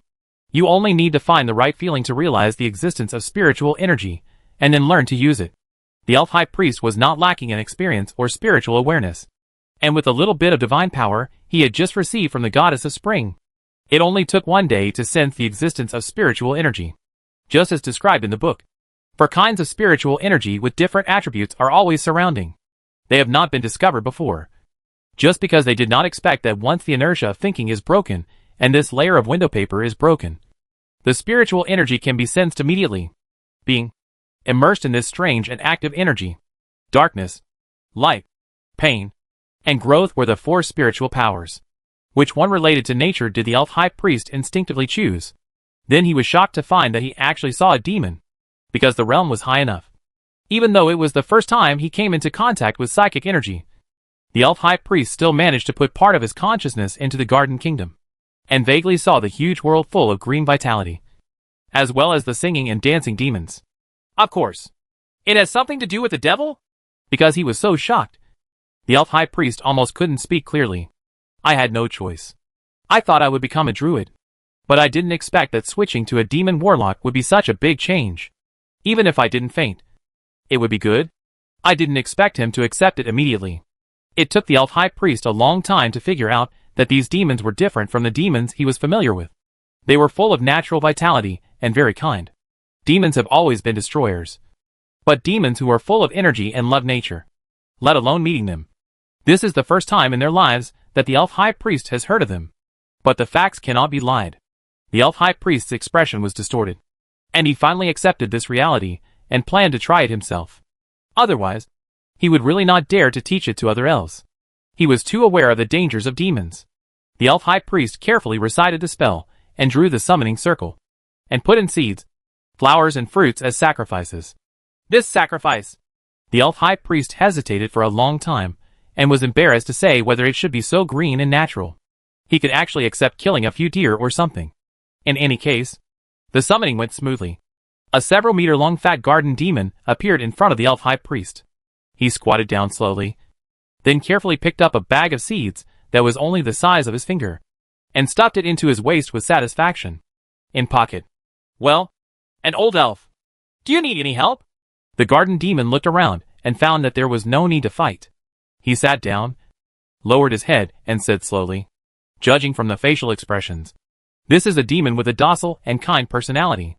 If the elf high priest hadn't experienced it himself, just hearing these words would make him want to slap him in the face. Because even in his dreams it would be too outrageous. The fact is that this garden demon is not disguised. With his leisurely and contented expression, the freshness of plants and the smell of fertile soil can be heard from his body. Not to mention the cruelty and murderousness. He can't even smell the smell of blood. If it weren't for the summoning ritual, it is very clear that he is summoning a demon.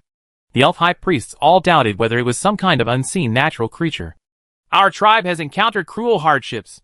We have just come to this world and need the help of Lord Demon, the elf high priest said carefully, and was ready to lift the summons at any time. It's really pitiful. You are too thin. Seeing the emaciated appearance of the elf high priest, the garden demon wished he could immediately cook a pot of soup to replenish his body and make him as strong as himself. These are the seeds of the garden world. They can bring you some help. But I didn't bring too many this time. I will bring you more seeds next time I summon you. The garden demon took out some from the pocket on his waist. Although strange but full of vitality, the seeds were given to the elf high priest. And then, he was instructed on how to use them. The demon taught the elves how to cultivate plants. While the elf high priest listened carefully, he felt that he should adapt to this absurd reality as soon as possible. After the teaching, the garden demon returned to the garden world without any nostalgia or intention to sign a contract, which made the elf high priest a little uncomfortable. Although it was a bit difficult to accept summoning demons, the magical plants obtained still made the elf high priest very satisfied. Every elf is a natural plant expert, and the elf high priest is familiar with many plant species in the material world. But the plant in his hand is something he has never seen before. Smart, loyal, spiritual. These descriptions that have nothing to do with plants can now be applied to the magical plant he just cultivated. Imagine the plant front described by the garden demon. And the elf high priest couldn't help but smile. For the elves today, nothing is more precious than a sense of security. So even if he makes a deal with the devil, he must stick to it and create a safe home for the elves. Dale did not choose the wrong target for the experiment. Elves are indeed very suitable for psychic powers. They have keen perceptions and rich emotions. They are natural users of psychic powers. However, they were not very able to accept the existence of the garden demon at first. Fortunately, although the garden demon does not look very good, its essence is closer to life and nature. As long as it closes its eyes, the elf will even think that he is communicating with the elders of nature. While the elf high priest was working hard for his people, their affairs were not over. A dark elf spaceship found fragments of the broken dark elf spacecraft. Although no undead were found, they did find the incompletely decomposed remains of orcs and elves. Just seeing these, the dark elf knew that a fourth party had joined the hunt and took away everything, including their favorite elf prey. The dark elves are not the ones who swallow their anger. They have long been accustomed to the void environment. They use secret methods to find the traces left in the void and trace them all the way to the northern stars. The peculiar northern stars prevented the cruel and bloodthirsty dark elves from acting rashly. It has never been the style of the dark elves to be tough, but don't expect them to give up easily. Soon the dark elves, who had rich experience in invading planes, specially prepared a complete package for their opponents this time. First up is the illithid appetizer. Illithids are one of the most disgusting creatures in the material world. Even dark elves hate or fear this highly intelligent parasite. Illithids go from a slimy tadpole to a several-foot-tall monster with powerful magical and psychic powers in just a few days. The most terrifying thing is that the illithid is a hermaphrodite and can lay out thousands of eggs at a time. When the eggs hatch and grow into tadpoles, they can be used for parasitism. The whole process is very fast and cannot be reversed. It is the enemy of intelligent life and the darkness. The destructive weapons that the elves often use are often released once, and it won't take long for that plane to become a pasture for illithid monsters. Although they cannot occupy the plane occupied by the illithids, the dark elves' goal of destruction has been achieved. Chapter 610. The function of the illithid tadpole. The slimy rain of tadpoles was noticed by Owen as soon as it passed through the membrane of the northern stars. If it were anything else, he might not be awakened so easily because he was addicted to the subspace. Mainly because illithids are extremely rare people who are born with mastery of the mind. A special life with power. If in the Warhammer universe, it would be a natural psyker comparable to the Eldar. So even if it was just a tadpole, its life essence still alarmed him. It's really interesting. When Owen, who was immersed in the subspace, was awakened, he naturally saw the Dark Elf spaceship hiding in the shadows. At this time, he only needed a thought, and the subspace that had covered a large area of void could destroy it, swallowed, and then dissipate it in the warp like a bubble. The soul will also become a plaything in his hands, allowing these dark elves to experience how Slaanesh plays with the Eldar. But Owen didn't take action. Not because he was soft-hearted, but because he was bribed by the takeaways delivered by the dark elves. After realizing that the dark elf had prepared a whole meal, Owen, who had just tasted the delicious illithid tadpoles as an appetizer, was reluctant to interrupt the other party's feeding. So he ate the illithid tadpoles in silence and waited quietly. A takeaway from the dark elves: give the collected illithids to the professional counterpart demon Owen for cultivation. Don't die. Owen's body continues to be immersed in the subspace. After a while, the subspace expands again. He must keep up as soon as possible, using cover it with your own consciousness. Otherwise you will not be able to fully control this blank area. Although in theory, as long as his consciousness can keep up, Owen's control of subspace will not have any problems. But he is unwilling to give up the concept of human beings, and artificially sets limits for himself, resulting in the inability of consciousness to expand with the subspace. The reason is simple. Because Owen subconsciously believes that people have limits. So he has limits. Unless he chooses not to be a human being at all, this trouble of happiness will always bother him. In the Garden Kingdom, Demon Owen, who received a bunch of tadpoles from his true form, casually released these tadpoles in a nearby swamp. The swamp, rich in nutrients and vitality, did not make the illithid tadpoles feel uncomfortable, but instead became more active. In addition to the Demon Owen, Owen's other incarnation, the Ancient Elf Sage, is also very interested in the illithids. It is rare to stop to understand the laws and leave the world tree to participate in them. Soon the two Owens discovered that due to the lack of parasitism, the illithid tadpoles in the swamp, although strong and full of vitality, were never able to enter the next stage of growth. Therefore, not only intelligence could not be reflected, but also psychic abilities. It can't be played out either. Parasitism definitely cannot be parasitized. The parasitism of the illithid is to replace the parasitized person and completely twist it into a different race. This is something Owen cannot accept. At least not now. He does not want anyone in the Empire to be able to take it away at will. All races of other Imperial citizens. I originally wanted to solve the problem by cheating, but the Imperial Research Center made a proposal that surprised both Owens. It was to transform the illithids into a psychic organ and then implant it into humans to gain the ability to use psychic powers. Ability. Humans are not elves. Although they can master psychic powers, their efficiency and abilities are far behind, even if they are enhanced and transformed. This has nothing to do with physical strength. Compared to the vast majority of elves who can become psychers, the rate of humans becoming qualified psychers is too low. However, the reproduction efficiency of elves is lower than that of giant pandas. They cannot withstand the damage caused by continuous wars, and are far less expensive and high quality than humans. Therefore, the number of psychers in the Imperial Army is not very large.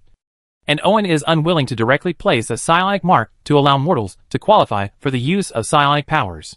This crude method is fast, but it is easy to lose control. Even if you are lucky enough to survive, you will be assimilated by spiritual energy sooner or later, from body to soul. Owen was not an evil god, so he naturally did not want to use this method. So he agreed to the Imperial Research Center's experimental application. The illithid tadpoles sent from the Garden Kingdom were full of vitality. The staff at the research center were very satisfied when they saw it, because vitality means greater endurance. Next, many steps are skipped, and the next step is human experimentation. As for where the experimental subjects come from, they are criminals. There are tens of millions of people in the Empire. No matter how strict the management is, and no matter how religious they are, they still cannot eliminate the problem of crime. It's just that there was no death penalty in the Empire a long time ago, because the consumables needed for various research were not enough. Instead of hanging or beheading, it was better to let these criminals play some role. Now there is a criminal who cannot control his lower body, and is fixed on a metal chair. As for why he was chosen, it can only be said that there is a chain of contempt among criminals. And researchers also agree with this. When his eyes were blindfolded and his mouth was opened, This criminal, who had committed more than a dozen cases in a row and did not know how to repent when he was arrested, was as helpless as a young girl. He could only express his protest against his fate through silent tears. But who cares about that? If I had realized this earlier, I would still be here. A man in a white coat brought a cup of illithid tadpoles soaked in viscous nutrient solution. He was not very satisfied with the opening of his mouth, so he twisted it twice more. And then, amidst the pained whimpering of the other party, he held it firmly with his hand. Pour in every drop of the nutrient solution and the illithid tadpoles. The slimy illithid tadpole kept twisting and turning in the narrow throat. Its genes gave it rich skills, knowing how to pass through the narrow throat more efficiently, and then penetrate deep into the belly. Although he didn't know what he was swallowing, the criminal's instinct told him that it was by no means a good thing. So he struggled desperately, but it was useless. Soon the illithid tadpole secreted a special mucus that paralyzed the nerves and thinking, so that he could only open his mouth numbly and feel the growth of despair. The parasitism efficiency of the illithid is very high. It only takes a few days to twist a human into an octopus-headed monster and automatically master the power of the mind. The most frightening thing is that the illithid that reaches maturity through parasitism has a very high IQ, and it can automatically adapt to the environment and master psychic powers without being taught by anyone. If various restrictions had not been set long ago, this illithid that almost caused a psychic riot would have escaped from the prison just like the protagonist, and then massacred in the research center, and finally left in a violent explosion. It's a pity that the appearance is too bad to be the protagonist, and he is easily controlled.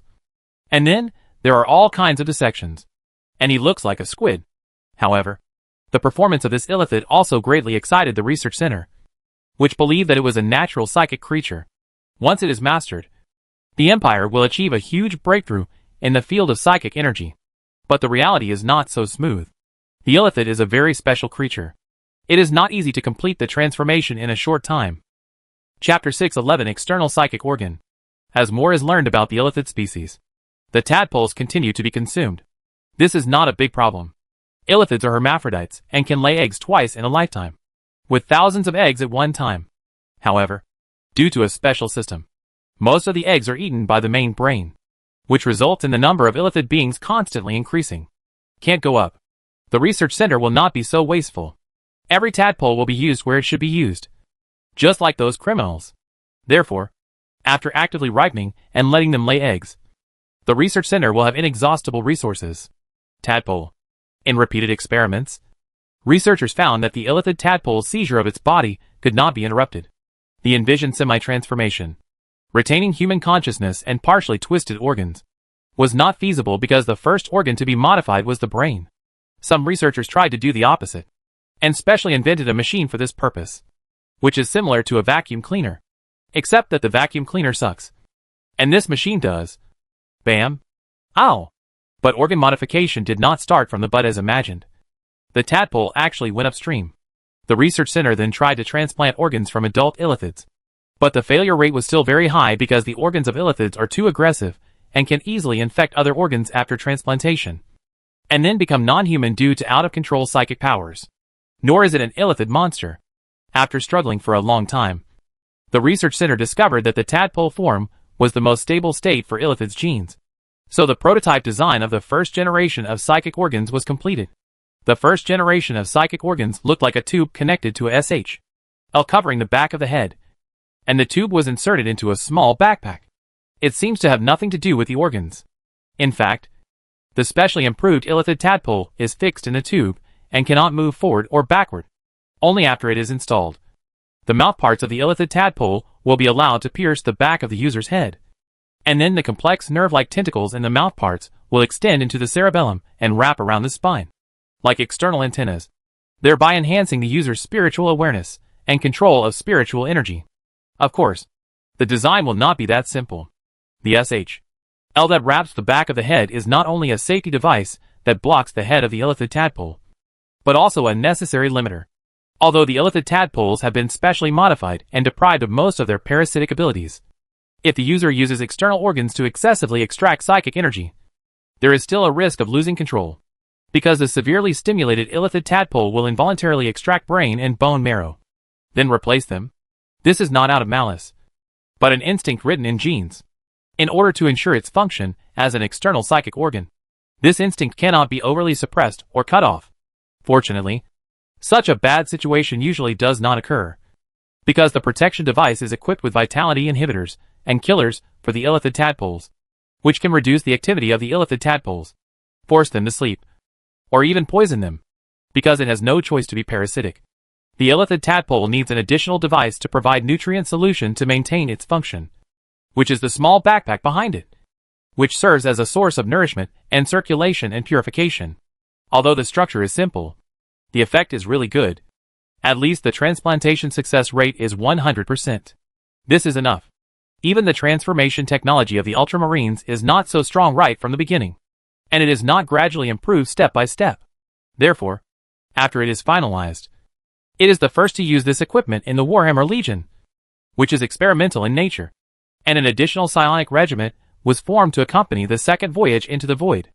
The first void voyage led by Shu Lia not only brought back many precious samples, but also provided a wealth of data. Therefore, the research center made further improvements on the basis of the silver shield and built a second silver shield. In addition to collecting more data this time, the main purpose is to find the plane where the elf ship originally wanted to immigrate, which has been occupied by orcs. The Empire needs to consider the risks posed by orcs. Although the orcs are primitive, the orc gods are not vegetarians. If they are discovered by the orc gods, they may face the threat of orc SHLs. In addition, as the northern stars gradually approach the periphery of the central area of the material world, in order to adapt to the situation, the movement speed was reduced, causing the kingdom of God that had evacuated from the main plane to catch up. The Empire needed to determine their location and attitude. The Empire is not so naive as to think that everyone is friends after escaping from a broken ship. In fact, it is reality to splash water on each other and wait for the other party to capsize and then reap the benefits. Especially since the Empire is currently in the best and fattest situation. The possibility of provoking the other party to join forces to deal with it first is extremely high. Therefore, in order to avoid the worst situation, it can be avoided in advance by taking the lead to win over allies or killing a killer. A lot of trouble. The Empire set sail again, and 2 Silver Shield spaceships flexibly passed through the plane wall and entered the void. In the bridge, Shu Lia, who was sitting on the captain's chair, quietly looked at the navigator, who was in a psychic position. He was wearing a strange helmet, and a special spine-like device was connected between the back of his head and his spine. It is an external psychic organ specially prepared by the research center for the pilot. It can enhance the pilot's psychic perception. With the help of the ship, he can sense fluctuations within 1,000 miles radius. Therefore, the Dark Elf spaceship hidden near the northern stars was noticed as soon as it made any movement. It seems they haven't given up yet. Shu Lia was not surprised by this. The Dark Elves are corrupt and twisted, and there is no way for them to give up their hatred. So it is normal for them to be targeted. And this is one of the reasons why she set sail. The Dark Elf spaceship following the 2 silver shield-shaped void spaceships is decorated with more elven skeletons. You can even see the wraiths of the elves wailing through the gaps in the hull, which also means that this ship is more powerful. The Dark Elves on the ship are also more cruel. This is the capital ship of the Dark Elves. One ship can destroy an ordinary plane. However, they still remain extremely vigilant in the face of opponents who cannot figure out the details. Dropping the illithid tadpoles is just a small step. Testing and tracking 2 silver shield-type void ships. The purpose is to collect more intelligence and, if possible, find opportunities to capture them. It's a pity that the Dark Elves didn't know that their every move had been exposed to Owen's eyes for a long time. Although they were not interested in paying attention to them, they were not in the mood to even remind the Empire. With preparation, the Dark Elves spaceships would naturally be unable to hide from the Empire that uses psychic powers. However, this does not mean that the Dark Elves are weak. The Dark Elves who live in the void all year round and whose mission is to destroy the world are not weak. Especially their unique ability to hide traces in the void is to the extent that even ordinary gods cannot see through it. It's a pity that Dark Elves have never seen psychic powers before, and they are within the confines of subspace. They are no different from sparrows caught in a net. It depends on when Shu Lia plans to close the net. Chapter 6:12 Hunting Gods. Destroying this Dark Elf spaceship is not Shu Lia's main purpose, nor is it the main purpose of the Empire. In fact, neither she nor the Empire cares much about it, because as long as the Empire still exists, various external threats will not disappear. Without Dark Elves, there would still be orcs. Besides, void creatures, kingdoms of gods, planes, etc. will only be encountered more and more in the future, and they will become threats and cannot be avoided at all. So this time, she mainly thought it could be used. So Shulia just flew out of the northern stars and commanded the silver shield to fly in the direction it came from. Within a few days, multiple plane fragments that had escaped from the destroyed main world appeared in front of the silver shield and the dark elves. Compared with the completeness of the northern stars, these fragments torn directly from the main world are not regular, and the plane walls are also pieced together. If the gods did not integrate their own kingdoms to act as adhesives and patches, they would not be able to support them at all. Until now. But this requires a lot of divine power to maintain. So all intelligent creatures living on the fragments, apart from working, spend all their time praying. And this is completely mandatory. And any violator will be punished without mercy. He was executed without mercy. So in terms of living conditions, he could only be called alive. These broken plane fragments are like injured and bleeding fat prey in the ocean. They will always attract some predators. Even if they don't, there will still be orcs and dark elves inside, exhausting both gods and civilians. Compared to the northern stars, which had nowhere to start, the appearance of these plane fragments immediately attracted the attention of the dark elves following the silver shield. Instead of wasting time in the northern stars, these dark elves prefer to destroy these wanderers first, especially since one of the fragments is home to many elves who can't help but want to torture them. After achieving her goal, Shulia did not leave, but released the drone to start collecting intelligence. These gods' control over the plane fragments was not comparable to that of Owen, let alone the empire that had begun to promote psychic powers. Therefore, they were not aware of the infiltration of specially designed drones at all. The worse the situation of the plane fragments, the happier Shulia is, because only in this way, the empire can eat these plump prey at a smaller cost. Not to mention that she also attracts a dangerous predator to these prey. Captain, we have discovered various divine power fluctuations, and the source of the fluctuations is gradually approaching. The navigator, whose eyes were glowing with white light, remained awake, read effective information from the psychic fluctuations fed back by the silver shield, and said immediately, "Recover the drone, activate the psychic barrier, and prepare to enter the subspace." Although I don't know the source of the fluctuations in divine power, it is no small matter when it comes to divine power. Even if the silver shield has the ability to destroy a country, for gods, it was just a matter of divine power. So Shulia was not careless, and immediately ordered to escape into the subspace. As the barrier formed by spiritual energy enveloped the silver shield, Shulia began to adjust the frequency of spiritual energy. And then the two silver shield-type void ships disappeared into the void like phantoms. This is not the first time that Shulia has entered the subspace, but the places she has entered in the past have always been in the northern stars, wherever there is suppression from the kingdom of God. Coupled with Owen's grooming, it is like a peaceful harbor, with only a peaceful and calm side. However, although this place is not the edge of subspace, it has lost the protection of the bay. And Owen, who is concentrating his consciousness to catch up with the ever-expanding edge of subspace, does not have much spare power to calm the wave of psychic energy. As a result, this place is like a sea in a storm, and the spiritual energy is constantly being generated. It can form huge waves, making it difficult for the two void spaceships to stabilize. Fortunately, Shulia has the subspace sea given by Owen, which is equivalent to the person of the subspace god. Therefore, when she stimulates her own psychic energy, the psychic storm in a large area becomes much calmer due to its influence. And only in the distance, the psychic energy is still violent. Although Shulia is not a subspace god yet, and cannot sustain it for too long, there is still no problem in a few days. There is enough time to observe the unexpected gods. When Shulia concentrated, her gaze did not penetrate the subspace, but captured the image of the material world reflected in the subspace. Therefore, even the few gods who flew across the void did not realize that they were being observed.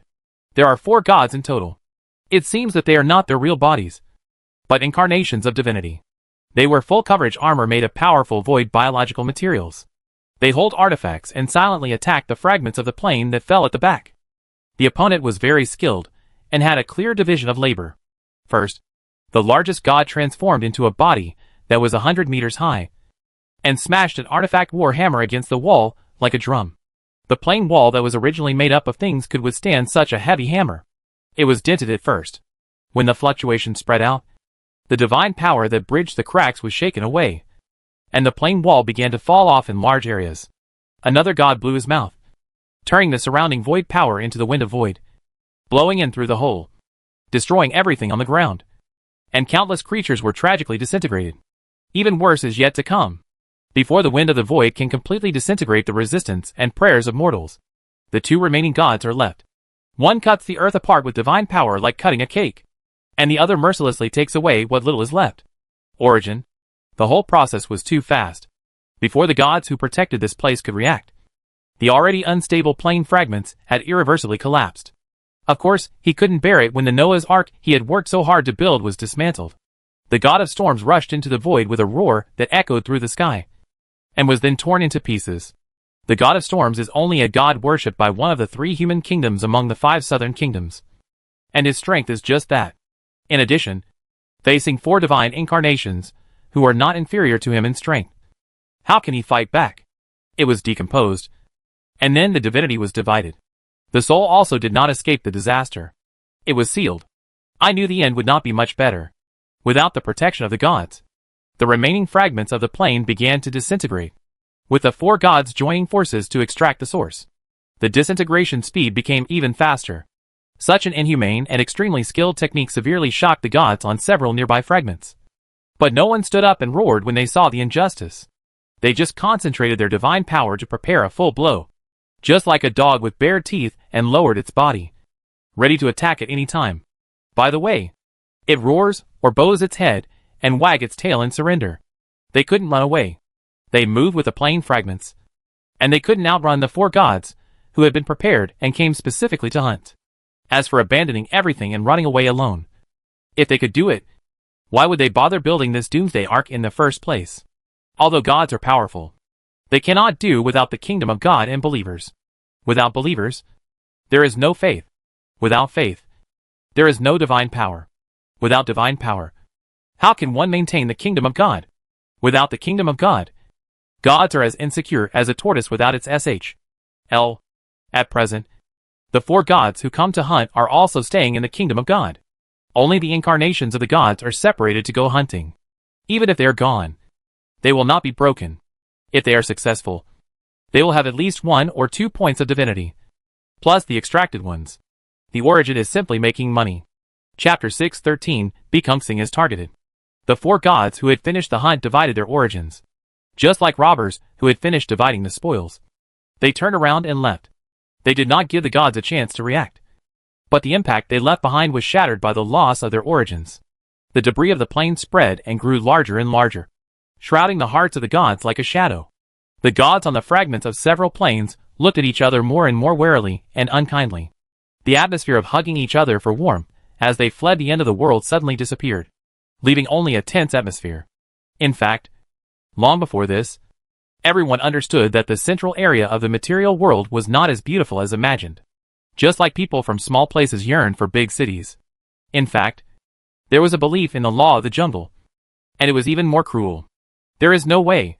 The central area of the material world is rich in resources, but it also means that competition is more fierce. If they are not strong enough, even if they successfully arrive, they will only become prey or the bottom. And this is something they cannot tolerate. Who is used to being a high-altitude god? Who can lower his head to serve others? The only way to solve the current predicament is to follow suit and plunder other gods to make yourself stronger to deal with future threats. At this moment, several gods did not take action. First, they knew that the one who struck first would definitely become the target of public criticism. Second, they were worried that the 4 gods who specialized in hunting gods had not left at all and were hiding nearby, waiting to reap the benefits. But the 4 most powerful and evil gods have begun to take action, because they seem to have found a way to make a fortune. In the most majestic castle in the fragment of the plane where the noble goddess resides, she looked up into the void and seemed to notice something. She looked thoughtfully at the fragment of the plane where the 4 evil gods were, and then sent invitations to several other gods. The 3 human kingdoms in the south are now in a panic. The dwarves and elves are also in a panic. Therefore, after receiving the invitation from the noble goddess, even though the last alliance hosted by the noble goddess became a joke, they did not delay their departure. It's really because I feel so insecure. They are all barely able to become gods. Not to mention accumulation. They can't even do it with a divine weapon. If they really fight, They might not be the opponents of the 4 incarnations of gods. Moreover, the other party is an avatar. Even if he is beaten to death, what will happen? Instead, he will be obsessed with him, which makes him even more panicked. After witnessing all this, Shu Lia commanded the 2 silver shields to fly through the subspace toward the next destination with satisfaction. Because her purpose of coming had been achieved, the Dark Elves focused their attention here, and the several gods occupying the plane fragments were also wary of each other.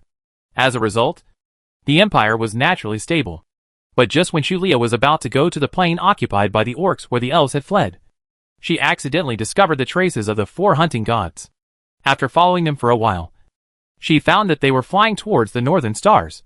So she immediately communicated through subspace. Contact Empire. Although they didn't know how the other party discovered the northern stars, the Empire knew that the battle was inevitable. So it reported the matter to Maya, because this was no longer a problem that the mortal army could solve. Maya was not too nervous after hearing the news. It was no coincidence that the hunting god discovered the northern stars, because the other party calculated it by following the direction in which those plane fragments moved. As for the threat, if it is the main body coming, it is difficult to estimate. Now, it depends on what purpose it wants to achieve. The reason why Maya is so confident is that according to Shu Lia's assessment, they are just 4 divine incarnations of the lower god level. Whether it is Angel, the goddess of death, or the 2 sisters of the princess of the universe, as long as they show up, they can make the other party retreat, even if the other party's body is stronger. The same is true, because the incarnation of divinity will definitely not be able to defeat 2 powerful goddesses. The question is, how does this benefit the Empire? There is no benefit in simply scaring the other person away. So pretending to be a pig and eating the tiger is the best choice. So Maya contacted several goddesses and asked them to perform plays. Women are naturally good at acting and are very interested in it. Joan of Arc, guardian of the earth, Anchar, the blade of the god of war, stood on the plain wall of the northern stars. Even though they were about to fight 1 against 2, they still showed no signs of nervousness. The guardian priesthood and the earth priesthood worked together. At this time, Joan of Arc is almost connected to the northern stars. As long as she does not leave too far away, her power is endless, and her defense power is exaggeratedly high. Seal didn't have these boosts, and she didn't need them either. A pair of chaos blades was enough for her to kill gods like chickens. The 2 of them didn't have to wait too long. The 4 hunting gods, who control the wind of the void, appeared near the northern stars. After discovering the 2 goddesses, the 4 hunting gods were stunned for a moment, and then looked past each other indifferently, focusing on the northern stars, which they knew were rich in origin at a glance. The gods who died in their hands were no longer 1 or 2. The 2 goddesses who had just stepped into the realm of gods were just 2 plump prey in their eyes. They were not worth wasting their energy. On the contrary, it was the northern stars that caught their eyes. Bright. It's rare to find a plane with such rich origins. The god of wind dispersed the surrounding void wind and stared at the northern stars greedily. Since it's rich, let's smash it quickly and share it with everyone. The giant god responsible for smashing the plane wall sneered, weighed the artifact war hammer in his hand, and was about to go up, but was stopped by the god of wind. It's rare to meet 2 beautiful goddesses. It's too rude to fight and kill them when they come up. Why don't you let me invite them to join our team, so that the seat is naturally at our disposal? Fengshen said with a smile, thinking of a good thing. Arrive. It's so nice to say it, but it's just because of sex. Isn't it good for me? The goddess next to her said to the handsome guy pretending to be sad, and pouted her lips like a coquettish person. She didn't even need a corkscrew to open red wine. There were 4 hunting gods, in addition to the wind god and the giant god responsible for demolition. There was also an old man holding a long knife and an amazingly charming goddess. The one who spoke at this time was the goddess with a voluptuous figure and a pair of eye-catching plump lips, facing the flaming red lips that almost touched his face. The handsome guy smiled politely. Not only did he not speak, but he even stepped back. He was obviously very afraid of the goddess who spoke. He is called the Wind of the Void, and he has destroyed countless planes in his hands, which makes people scared. But this goddess with the kiss of the void has killed more gods in her mouth than he knows. So even as a teammate, he wouldn't dare to get close easily. Why don't you say anything? Do you really think so? The goddess of plump lips said reluctantly, forcing Fengshen to say a lot of good things before she could get over it. The giant gods were very impatient when they heard this, but there was nothing they could do about it. The wind of the void controlled by the wind god was the guarantee that they could hunt smoothly in the void. It was because of his skills that the four of them could fight as long as they could, and run away if they couldn't. Otherwise, they would have been beaten to death. I really thought that they would be able to get a soft persimmon every time. As for the goddess with plump lips, when the other party opens her mouth and sucks, the source of the plane hidden deep in the ground is sucked out like a torrent, which cannot be stopped. It is extremely efficient and indispensable. Moreover, although the body of the giant god is strong, he cannot withstand such methods. Every time I see it, I can't help but think back to the old woman who sat on the ground and sucked up dirt before she became a god. Even if she has the power to move mountains now, every time I think of it, I still have the illusion of being weak and cold. So I dare to provoke him. Chapter 614, Deceit and Misfortune. After appeasing his teammates, Foshin came to Seal and Jean, who were already waiting impatiently, with a wry smile. The two goddesses are new here. We come to this void often, but we have never seen them before, Foshin said with a smile, feeling like an enthusiastic handsome guy, ready to take the two beauties traveling on the street. In the alleys, he first deceives women and then robs them of money, and his methods are very authentic. At the beginning, his strength was insufficient, but Foshin deceived many people with this trick, and only then did he have the capital he has today. Unfortunately, this trick didn't work well today. If I had seen him, I'm afraid he would have taken action long ago, Charles said coldly. After all, the other party's attitude when they first arrived did not look like they were here to make friends. Not to mention that they had been warned by Shu Lia. Foshin smiled slightly and did not explain. After all, this was a fact. There was no way to explain it, and there was no need to explain it.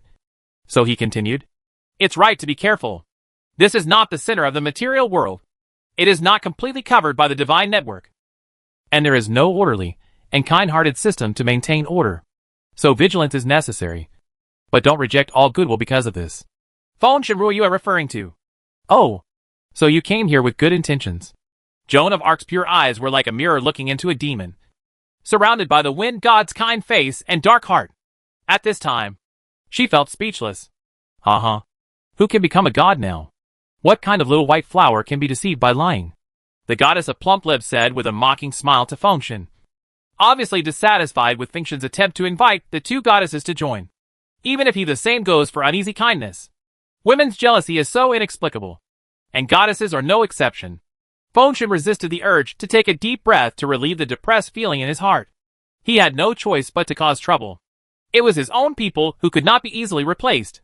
Otherwise, he would have taken action long ago, just like his previous teammates, making them disappear. Not sure. Hunting gods like them whose separate incarnations and plunder everywhere are not uncommon in the material world. But the central area of the material world is densely covered with divine nets, and powerful gods are everywhere. So they must be sneaky, and the most important thing is to run. Be quick. At the edge of the central area, there are gaps in the divine network, and there are no powerful divine systems. You can come boldly, but the land is vast and sparsely populated, and there is no suitable movement ability. The harvest may not be as much as what is wasted in the void. So you can control the void. Only the god of wind can become the leading one among the four gods. But this cannot be said by Foshin, because a qualified hunting team must have corresponding majors in order to be more efficient. However, there is also a priority in the division of labor. For example, the giant god and the old man holding a knife. One of them is responsible for breaking doors, and the other is responsible for killing people. However, they are not irreplaceable. In fact, similar gods can be found everywhere in the material world, and the gap is not that big. But the goddess of plump lips is different. Known as the Kiss of the Void, she has an insatiable appetite and has even achieved the feat of sucking dry a small pantheon, even if it is just an incarnation. After breaking the plane wall, it can suck out the hidden essence in one breath, and it is very efficient, which cannot be replaced by other gods. Therefore, even if the other party doesn't give him face, Foshin can only endure it unless he can find a replacement. There are several good gods in the hunting industry. The god of wind, who originally wanted to play with some skills, lost interest and waved his hand. As a thug, the giant god muttered that this would be the end of it. Then he raised his warhammer and aimed it at the wall of the plane, without paying any attention to the two goddesses. He believed that the old man holding the knife could hold on with one against two. When he broke open the plane wall, The two of them would join forces. But they underestimated the two goddesses. Faced with a giant god who was 100 meters tall, and whose sacred war hammer exuded incomparable power, Jean held a scepter, and did not panic at all.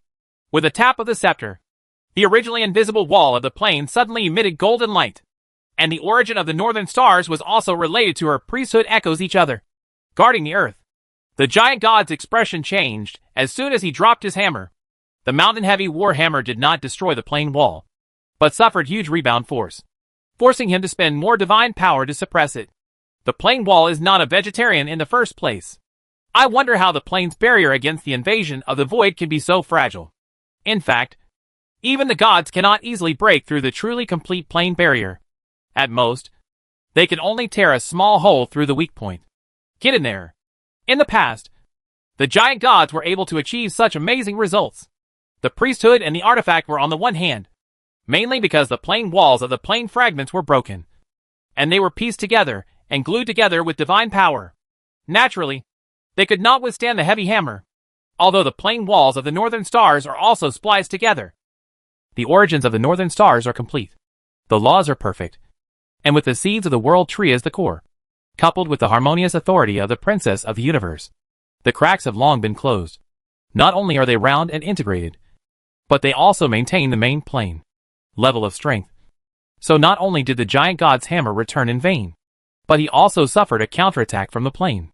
Countless laws turned into chains and tied up the giant god, who could not dodge. The giant god's face turned green. He roared loudly and struggled hard, but to no avail. As the incarnation of divinity, the giant gods are intangible, but the laws are also intangible, and they are restraining the gods. Otherwise, why would the gods not want to enter the plane? What's worse is that the perfection and strength of the laws of the northern stars are not like ordinary planes at all. They are comparable to large planes.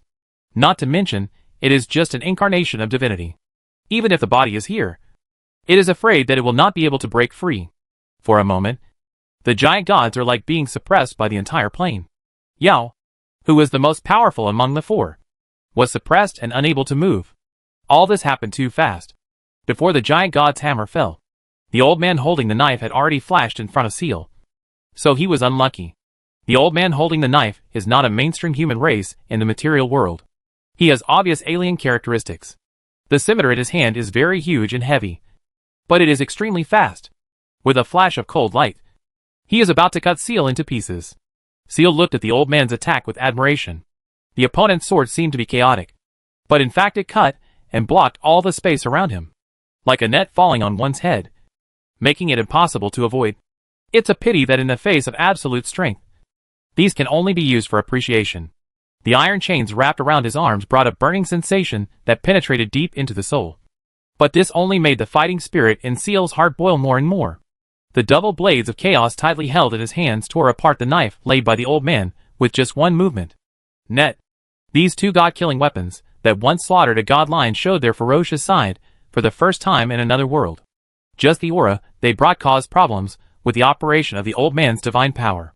Seal, who had already locked him, swung two weapons, cutting the sharp weapon into pieces. Not only the body of divine power collapsed, but even the divinity was robbed, leaving him dead without the power to defend himself. The god of wind and the goddess of plump lips couldn't help but gasp. It's not like the four-man team hunting gods has never encountered difficulties. The key point is that even if they suffer a loss, at most their divine body will be blown up. After the divinity escapes and recondenses, it will lose its divine power. But it can be defeated so simply and died so cleanly, making the two of them shiver. Chapter 6:15 Order Camp. Without making another move to test, without even leaving a harsh word, the god of wind turned around and planned to run away. Without such determination, he would not be able to hunt the gods. But two unicorns with wings appeared behind him at some point, making his face darken. Gods are not only in human form, so this does not delay Fengshen from recognizing that these are two gods. And they are quite powerful gods, unless his body is here. Otherwise, these two gods, who look like Pegasus and unicorns, radiate the radiance of the sun and the moon all over their bodies. From this, it can be seen that the priesthood is quite impressive, and the radiance also merges with each other to form a unique harmonious realm. Even the void can do nothing about this situation. Now, even the wind god is not sure to escape. because he is the incarnation of divinity. And the opponent is the true body. And even if he drives the wind of the void, he cannot deflect it. Maybe we can talk, Fengshen said elegantly while maintaining his grace. If he couldn't be beaten, he would use his mouth. Having come from hard times, he never felt ashamed. After all, he was still alive. And those who laughed at him were long gone. The princess of the universe and the princess of the moon narrowed their big eyes, rarely showing hostility, and sneered at the words of the wind god. The two sisters who were born in the world of fairy tales have many shortcomings, such as lack of fighting spirit, not being ruthless enough, and being easy to be soft-hearted. However, their abilities may be first class. The most special thing is that their perception of malice is beyond the scope of magic, because they themselves it is too pure, no matter the spirit, soul or body. So it is very sensitive to even a little bit of pollution. So no matter how well Fengshen disguises himself, he can't hide his malice and sin.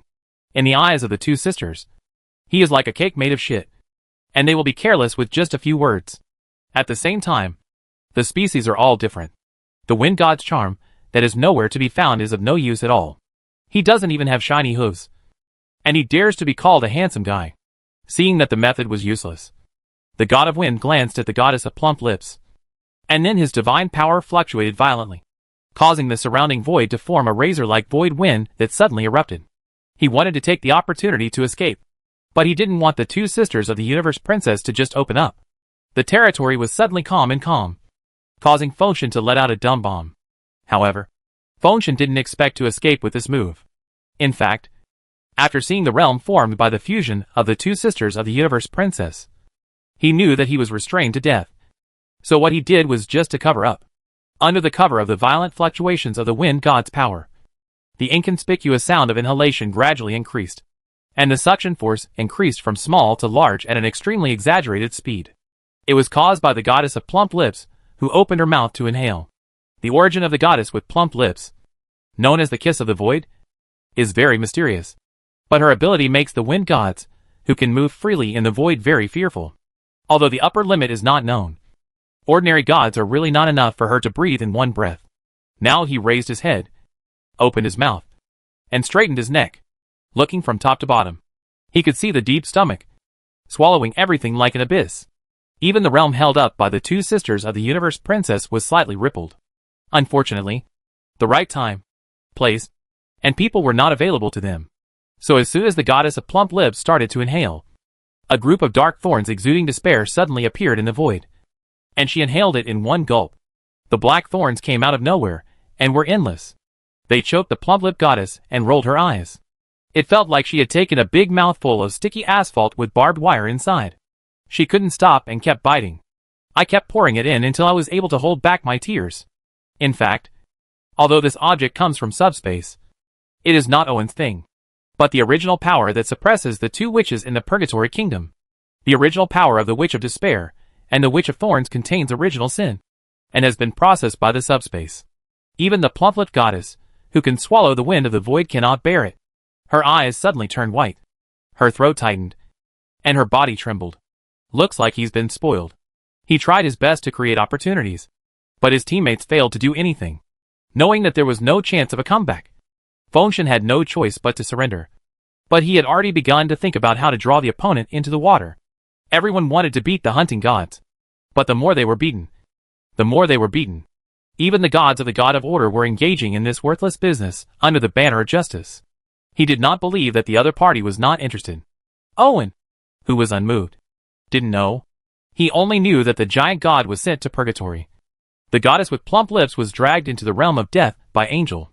And the wind god was the worst, nailed to the root of the world tree. Not to mention divine power. Even divinity was lost. Under the influence of the law of the world tree, it solidified like a stone, and then was peeled off layer by layer like an onion, without a trace of waste. Divine power, divinity, gods, and even the encrypted memories of performing secret techniques were all stripped away, projected for everyone to enjoy. It is a pity that as the incarnation of divinity, the memory possessed by Fengshen is incomplete. After all, for gods, the incarnation is too closely related to the main body, but it is not strong enough. Once it falls into the hands of the enemy, it is afraid that the whole body will be touched from the inside out. It's clean. So memories are selective. But it is precious enough for the Empire, at least to make up for their lack of information in the central area of the material world.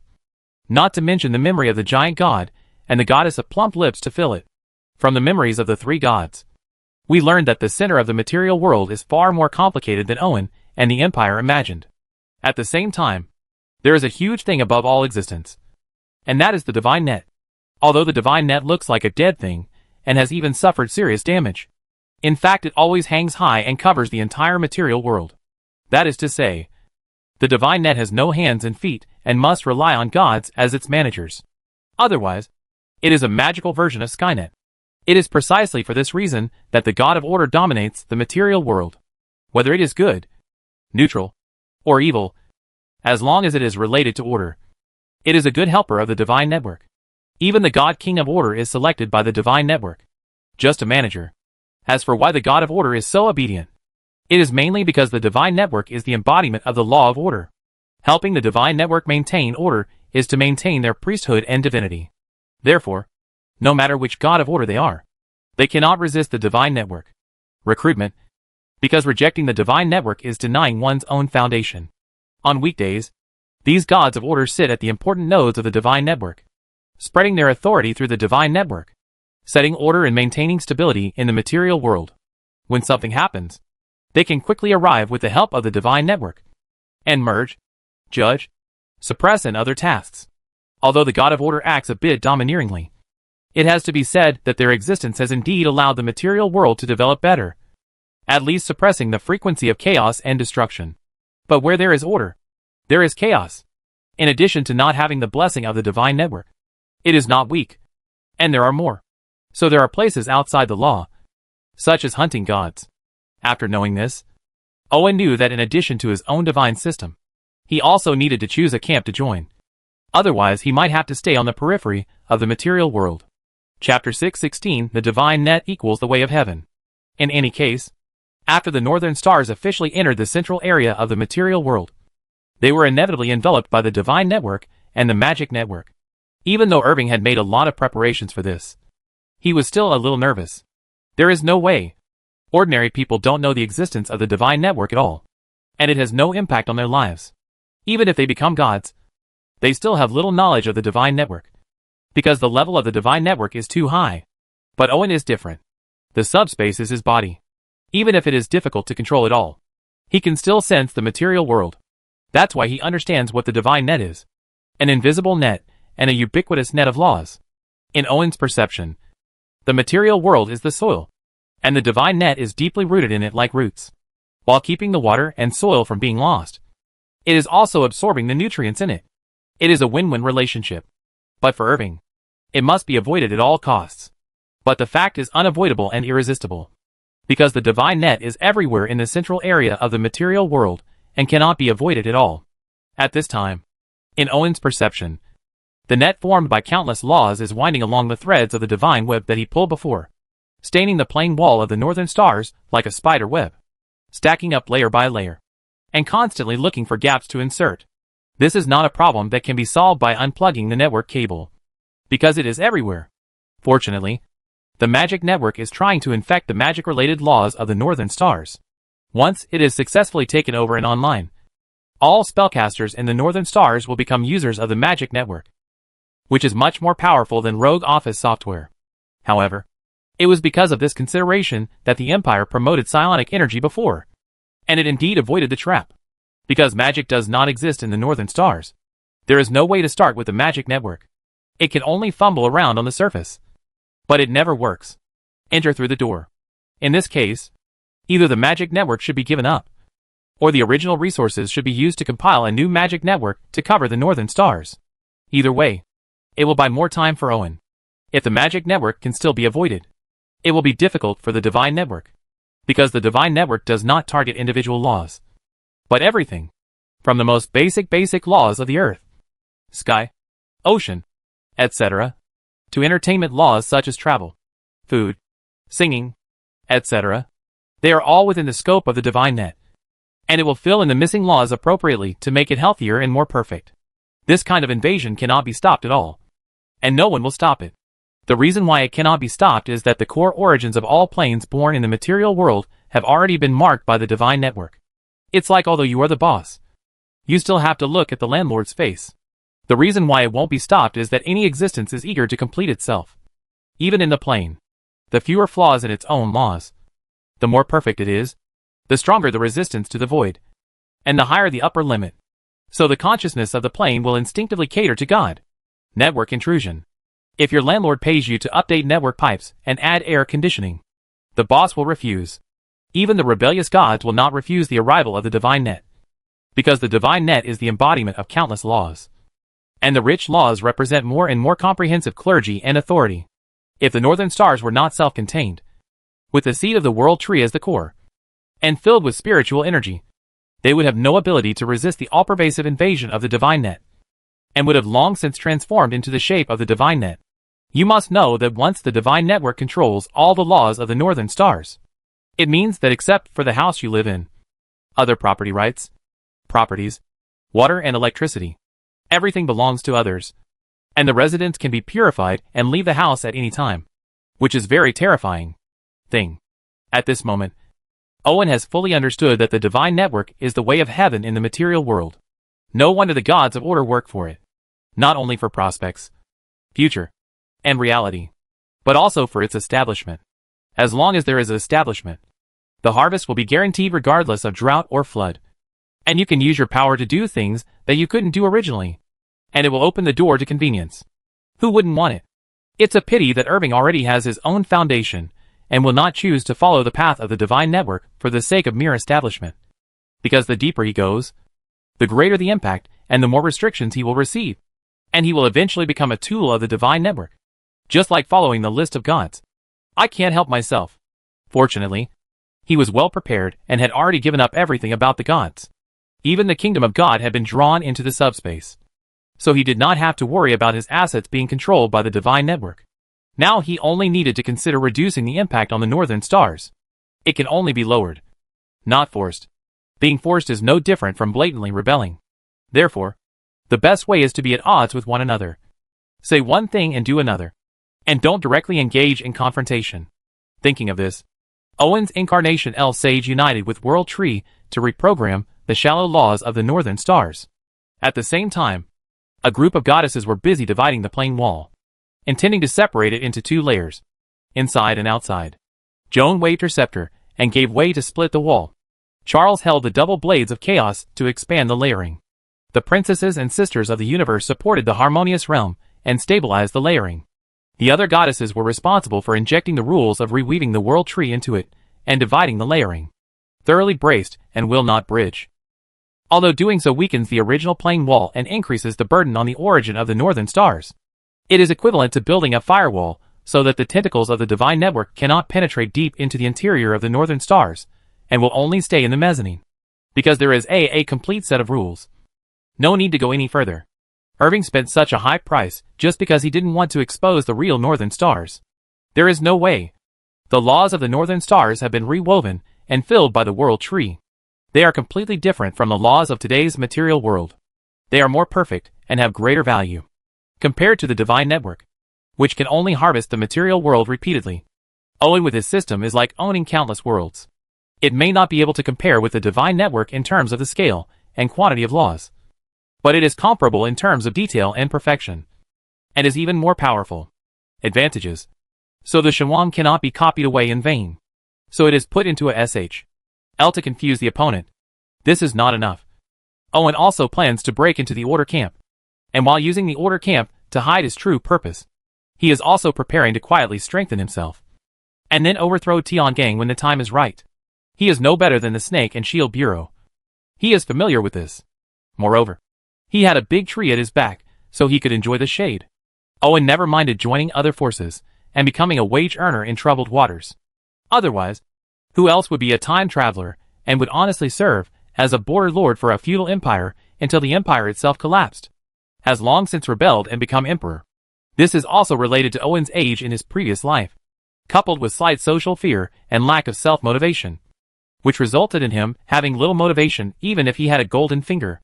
The results he achieved today were mostly due to being pushed. If nothing happens, who knows how many years he will stay in the castle in the north. maybe until he builds all the underground cities into the imperial capital, and then becomes an unknown underground emperor. However, the divine network is not an empire, and the gods of the Order camp are not those corrupt nobles. The danger of Owen doing this is definitely not small. But Owen also has his own huge advantage, which is subspace.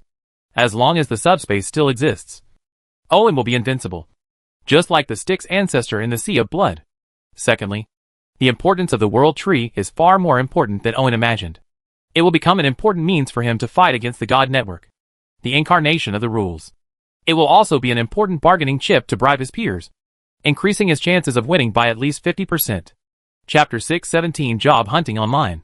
At first Owen thought that the World Tree was the upper limit of the Golden Tree. But later he discovered that the upper limit of the World Tree depended entirely on the law of absorption. Although in theory there are limits to how many laws can be piled up. After all, even if all the laws of an ordinary world are harvested, the World Tree cannot break through the highest limit that these laws can reach.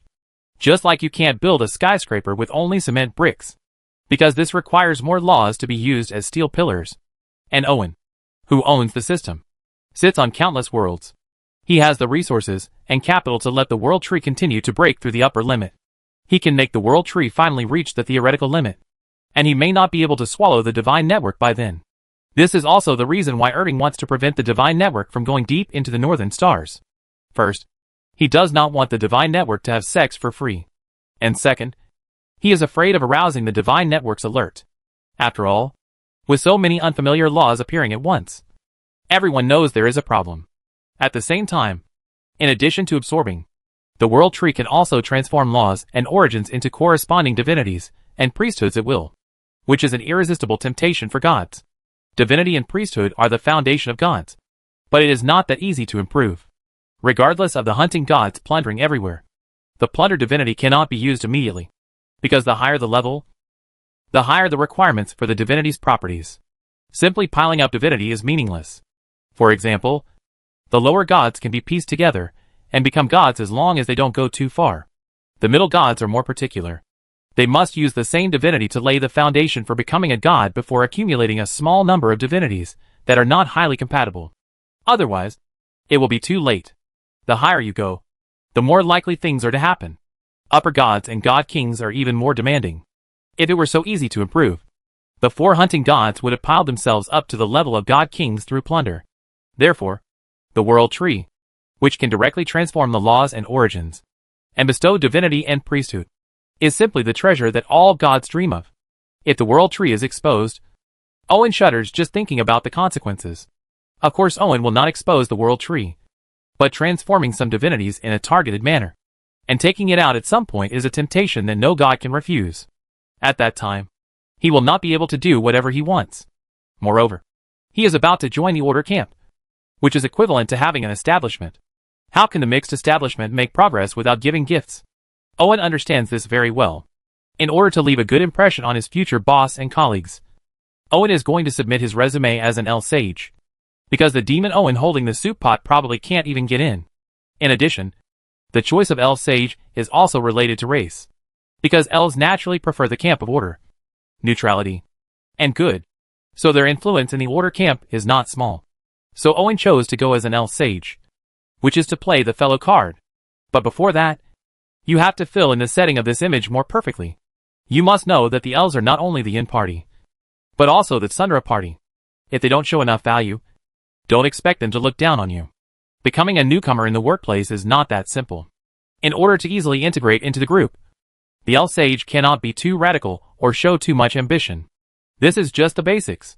Then, there is the competition for positions. The higher you go up, the fewer the positions. Therefore, even within the Order God system, there is probably full of competition. Therefore, you should avoid management positions. But you should not choose too biased.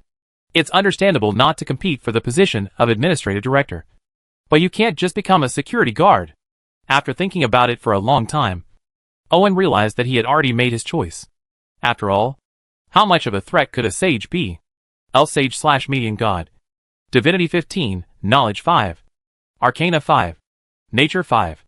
Looking at the new attributes, Owen entered the Shawang with confidence and embarked on the road to job hunting. In fact, joining the Order camp is very simple. All you need to do is successfully reach the land of order. Many people know this, and have it in the memories of the 4 hunting gods. However, not many have successfully arrived, and they don't know what they encountered in the process. There are many gods who are curious about this, but no one dares to take a look. First of all, the land of order is the headquarters of the god of order.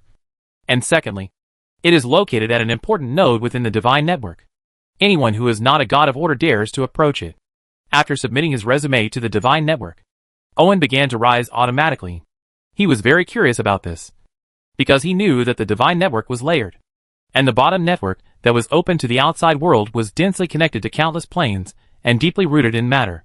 The world is just the fibrous roots of the divine network, which is not important in fact. A void storm will break it to no extent, but as long as the main root system is not harmed, recovery is only a matter of time. Not to mention the help of a group of hardworking order gods. Repair. The higher up the divine network, the fewer the number of channels, and only gods can enter. The more powerful the gods are, the higher the level of the network they can reach, which is called love fart for short. After rising to a considerable height, Owen was already in a special divine network pipe, like a glazed pipe. There were flashes of light from similar pipes around him from time to time. It was a phenomenon caused by fast traffic, which showed how fast the speed was. These special pipelines are constructed by laws and divine power, and are hidden in the cracks of the material world. Therefore, they are not restricted by the basic laws of the material world. That is to say, as long as the supplied divine power is sufficient, gods can move inside at nearly the speed of light.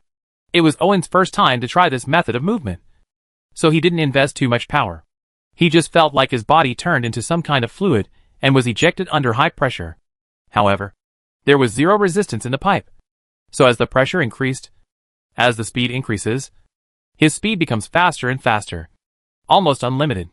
As he continued to accelerate, Owen felt that he was getting closer and closer to his destination.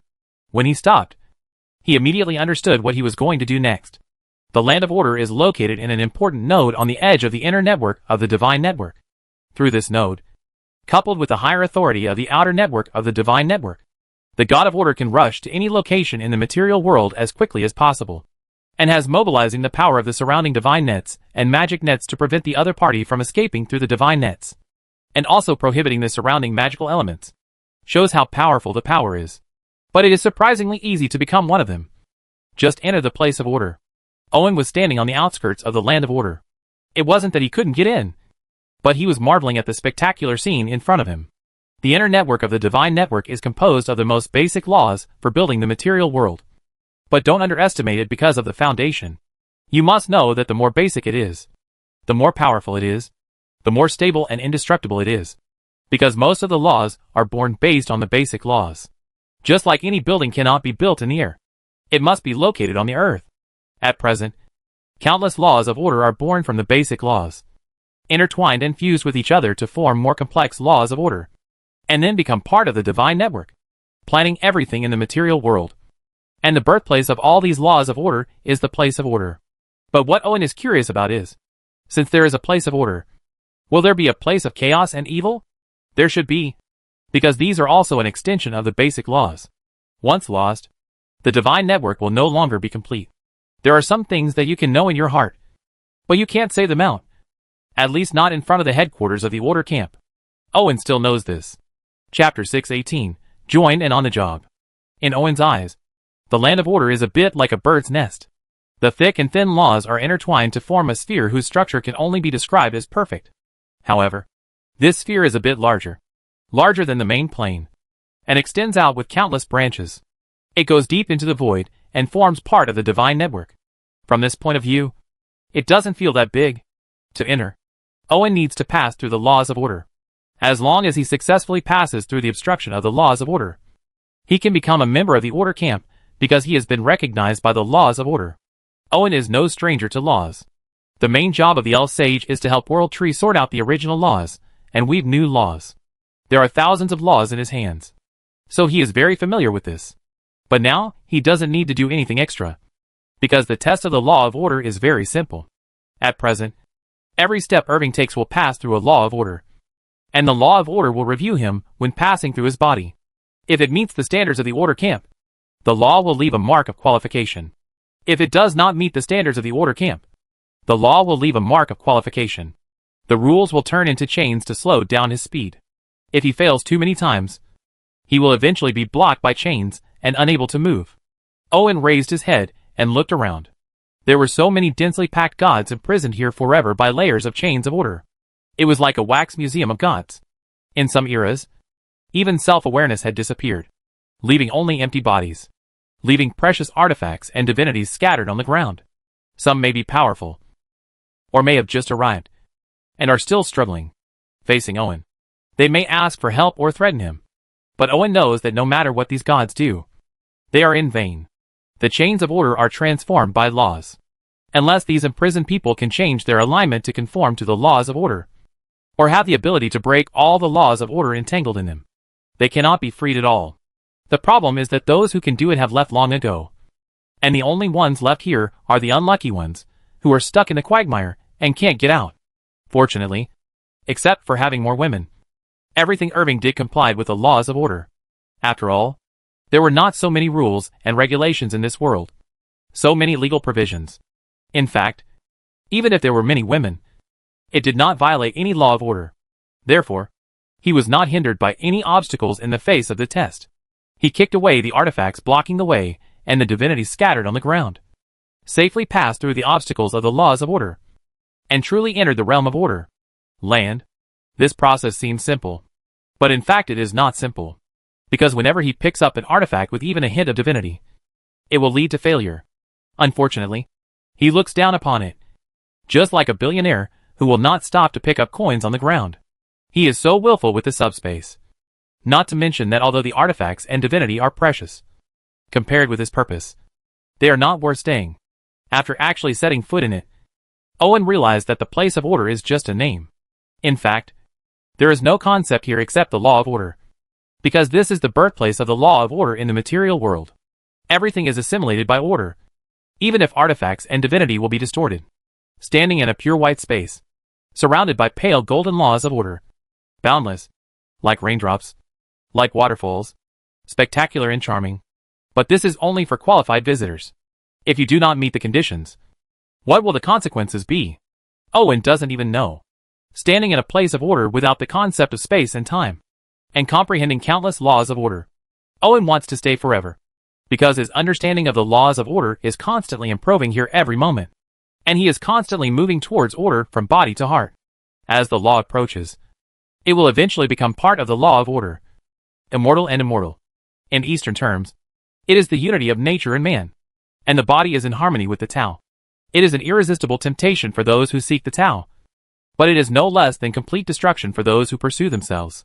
Fortunately, Owen's ambitions were more ambitious, and he did not indulge in everything that the land of order showed him. Instead, he regained his senses and began to choose suitable laws. Next, Owen needs to burn his information into a law of order and use it as his main law.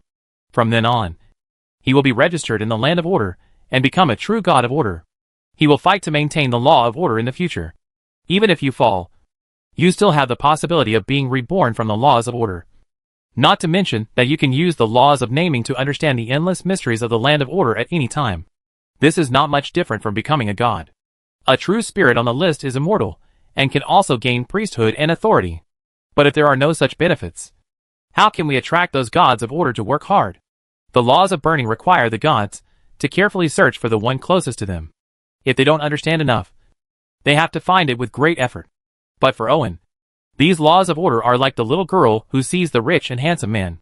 It's almost sticking to my face, and I keep trying to stick it upside down. But Irving is not a junior brother, so he naturally has to be patient and choose carefully. Pushing aside the posted law of order, Owen finally saw the thickest one.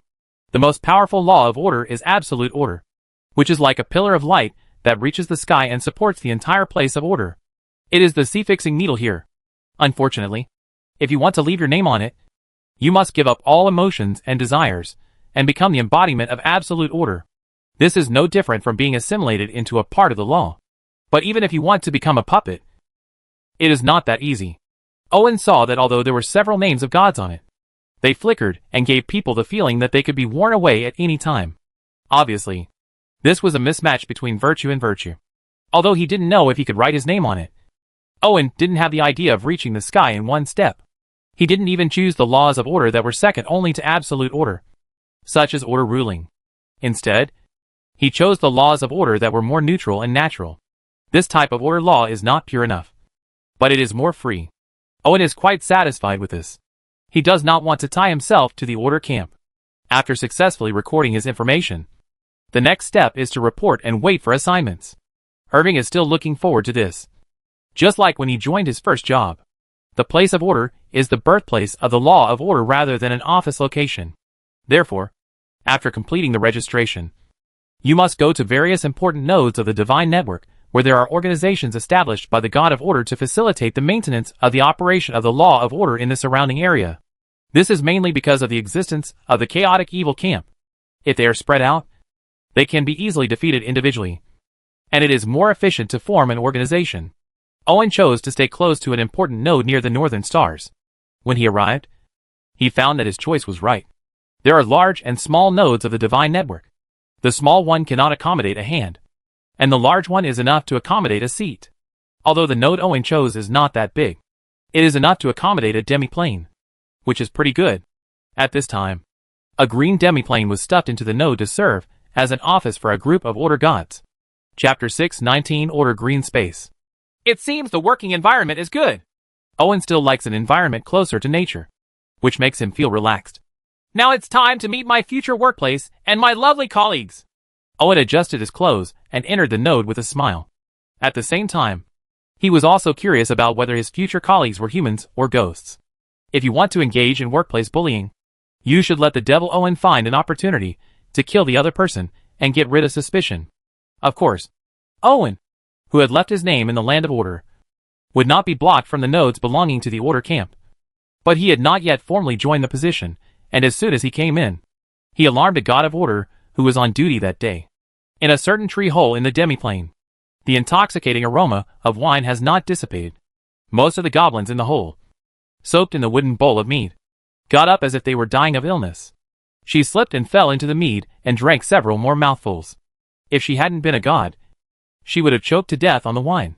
Jumping out of the wine bowl, the demon spirit hurriedly climbed up the thick bronze book on the side with wine all over it, and then flew out of the hole.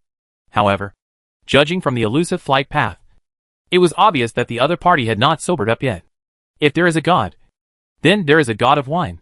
If you drink too much, you still have to lie down. So this is considered a drunk driving. Why are there new people today? The demon spirit Mira, who was sitting on a heavy bronze book in a duck-sitting position, complained with blank eyes, and then reluctantly used magic to remove the smell of alcohol and honey from her body. Wine? It's rare to get a bottle of fine mead. I wanted to get drunk for a few days and nights, but I didn't expect to be interrupted by work after just one day of drunkenness, and I felt very unhappy. But after seeing Owen, all the resentment in Myra's heart disappeared without a trace, and her eyes even sparkled. Mira flew around Owen several times, looking at the marks all over his body that represented passing the test of the law of order with satisfaction. She was very happy because she had not seen such a pure god of order for a long time. Most of the orders, even if a deity is incorporated, there will be more or less chains of order on her body. Only by complying with the laws of the order can she be freed. For example, there is a thin chain of order around her ankles.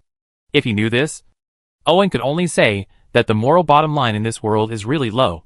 He felt that he was almost no longer a human being. But he still performed well. He really wanted to see what those who were unqualified had done. Now Owen is more curious about the spirit of this little goblin in front of him. You must know that goblins are very weak natural spirits. If they are unlucky enough to be captured by someone, their fate will not be much better than that of an insect dismembered by a naughty boy, let alone become a god. It's not even possible to cast powerful magic. After all, it's such a small one. Even if a miracle occurs and a goblin is promoted to legend, the power of the legendary spells that can be released may not be as powerful as the advanced magic of ordinary mages. After all, the size gap is so easy to smooth out. So the goblin spirit is extremely rare. Welcome to the green belt of order. I am the guide Mira. As you can see, I am a demon spirit. Mira, the demon spirit, said with a smile because of her high favorability for Owen. Hello Mira. I am Owen, an elf god. Owen introduced himself politely, his smile bringing warmth like sunshine. It can be seen that your elf bloodline is a bit strange.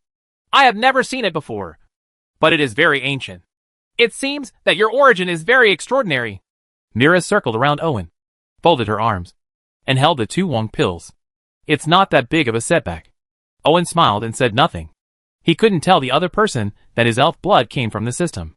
Mira didn't care about this, because everyone has their own secrets. And the main thing is to pass the test of the Land of Order. So she started to introduce the Green Land of Order to Owen. The Green Land of Order does not only belong to the Elven God system, although there are many Elven gods here. Generally speaking, any Order god who prefers nature can join it, because they prefer nature. Their job is not full-time fighting, but rather complex aftermath work such as cleaning up pollution, repairing chaos, and restoring order. The battle between the orderly good camp and the chaotic evil camp is long and endless, and countless planes have been affected and destroyed. There is no way to completely destroy the plane, but to wait for the material world to be reborn. Anyway, the matter will not disappear. The decomposition of the void is more like a kind of transportation. When the concentration of the surrounding material increases, a new plane will be born automatically. However, some planes that are seriously damaged and difficult to repair themselves require human intervention by the gods of order. It's a bit like farming. You are given a piece of land to manage. If it is damaged, you need to drive away invading beasts, remove insect pests, replant seedlings or fertilize. This is what they need to do. Let me see who is there. Mira began to check who was in the Order green space, because Owen is a newcomer and needs someone to guide him. This is the tradition of the Order camp. It can also speed up the newcomer's familiarity with the work and be able to take up the duties in time to share the responsibilities. Pressure. Although the Green Belt of Order is not responsible for fighting, repairing and managing it is more time-consuming and labor-intensive. So the manpower of the Green Belt of Order has always been very tight. Apart from Mira, who serves as the guide for newcomers, there is only one tree spirit who stays in the Green Belt of Order all year round. Although the tree spirit is powerful, its main responsibility is to guard the nodes, and it will not take any action easily. So it can only depend on luck to see who is still in the green space. Yes, Silver Flash is here, and you happen to be an elf, so we might be able to talk. Mira nodded, and then informed the other party. When Silver Flash arrived, Owen understood what Mira meant. Because Silver Flash was a unicorn god with silver-like shiny hair, it was no wonder that he could talk to her. Unicorns have severe mysophobia. Apart from humans who are generally pure in body and soul, only a few races such as elves and goblins can see them. Therefore, they came immediately after receiving the notice from Mira, because the two parties are good friends. Newcomer? It's really good. Silver Flash was born with the ability to identify good and evil in alignment, and his senses were pretty good for Owen. So he nodded and expressed his willingness to take him as a newcomer. So when does it start? Owen found that there was nothing to explore in the Order Green. So he simply asked directly, "You can do it at any time, because we have endless work." Silver Flash sighed and said, "Just like a social worker who works overtime all year round and the boss doesn't give overtime pay, or a middle-aged man who doesn't even have time to find a partner." Kind. Then Owen realized how bad the situation in the material world was now. A void storm thousands of years ago not only affected most of the material world, but also destroyed a large area of the divine network, causing many nodes to be destroyed. Therefore, it was difficult for the Order camp to mobilize power in time. In addition, the chaotic evil camp took advantage of the void. Not only causing the severe destruction, also took the opportunity to release many ancient gods, which led to a large number of forces in the orderly and good camp being involved. Until now, they have been passive, let alone the confrontation with the chaotic evil camp. Although the situation is getting better as the divine network continues to be repaired, it still takes up too many manpower, causing the gods of Order stationed at various nodes to be busy and can only work overtime to prevent the divine network from being completely repaired. Destroyed. Chapter 620, The Working Skills of the God of Order. Now Owen knew why the other party was called Silver Flash. It was the first time for him to see the Lord who could run on the divine web. It was quite outrageous. It felt like running a horse in a tunnel. The whole body of the Silver Flash exuded a unique silver brilliance, leading Owen to run wildly on the originally invisible divine network channel, leaving only a long silver tail flame, like a silver meteor crossing the void. It was very impressive. But it just wouldn't let him. The ride made Owen feel a little regretful. As for the reason why Silver Shine is not allowed to be ridden, it is because Silver Flash is a male. For the sake of dignity, Only women who are pure in body and mind can ride it. It is very determined about this. As they are both male. Owen still agrees with it. Because he is the same. But he is not that picky. Just beautiful. On the way, Owen also asked why he didn't go inside the Divine Network. After all, it was faster and safer. Silver Flash's answer was that it was mainly to facilitate finding the damaged areas of the Divine Network and to observe the outside world. So it was more convenient to be outside. There is a damaged area here, and it seems that a void creature has gotten in. Silver Flash stopped and used divine power to repair the damaged area. While telling Owen the key points of the repair, he notified the area's personnel responsible for cleaning up the internal intrusions of the Divine Network. The God of Order then continued to patrol with Owen, without any delay, because the area it was responsible for was too large and could not be delayed for too long. When passing through some planes, the Silver Flash told him that the plane was invaded by orcs. That plane had become food for demons, and that it was also polluted and destroyed. Different situations have different responses. This is something that the God of Order must master. Work skills. For example, when the orcs invade, because the orc gods are arrogant and unreasonable, there is no need to negotiate. Just mobilize the troops and start fighting. Whoever wins has the final say. Although the orc gods are unreasonable, they will not interfere with a fair fight.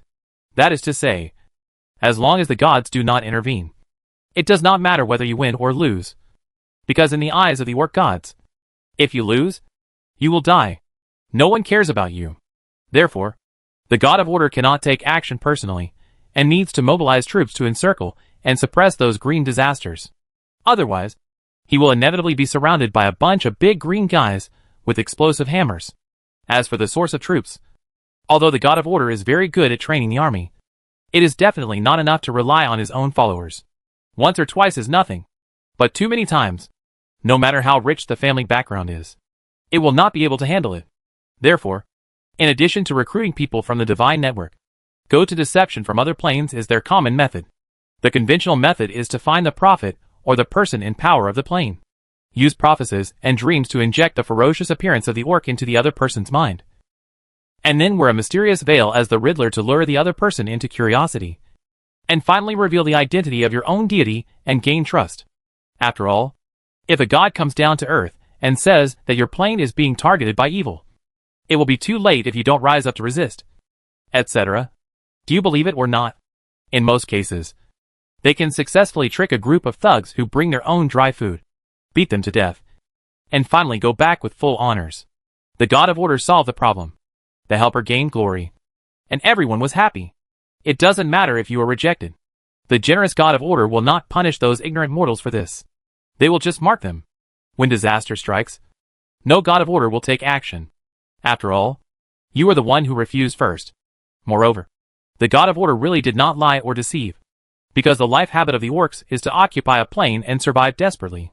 When the population is overpopulated, they will immigrate and invade the surrounding plains, just like locusts, constantly devouring and expanding. So if they are left alone, the scene mentioned by the God of Order will really happen.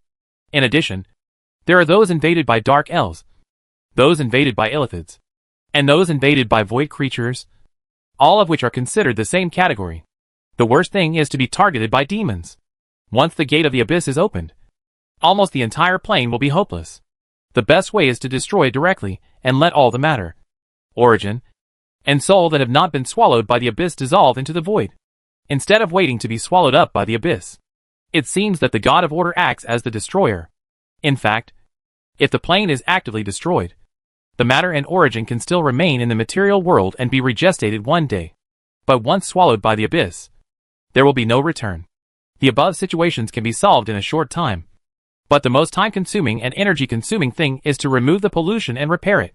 It is easy to rebuild if it is smashed, but it is difficult to restore it completely, let alone control the pollution.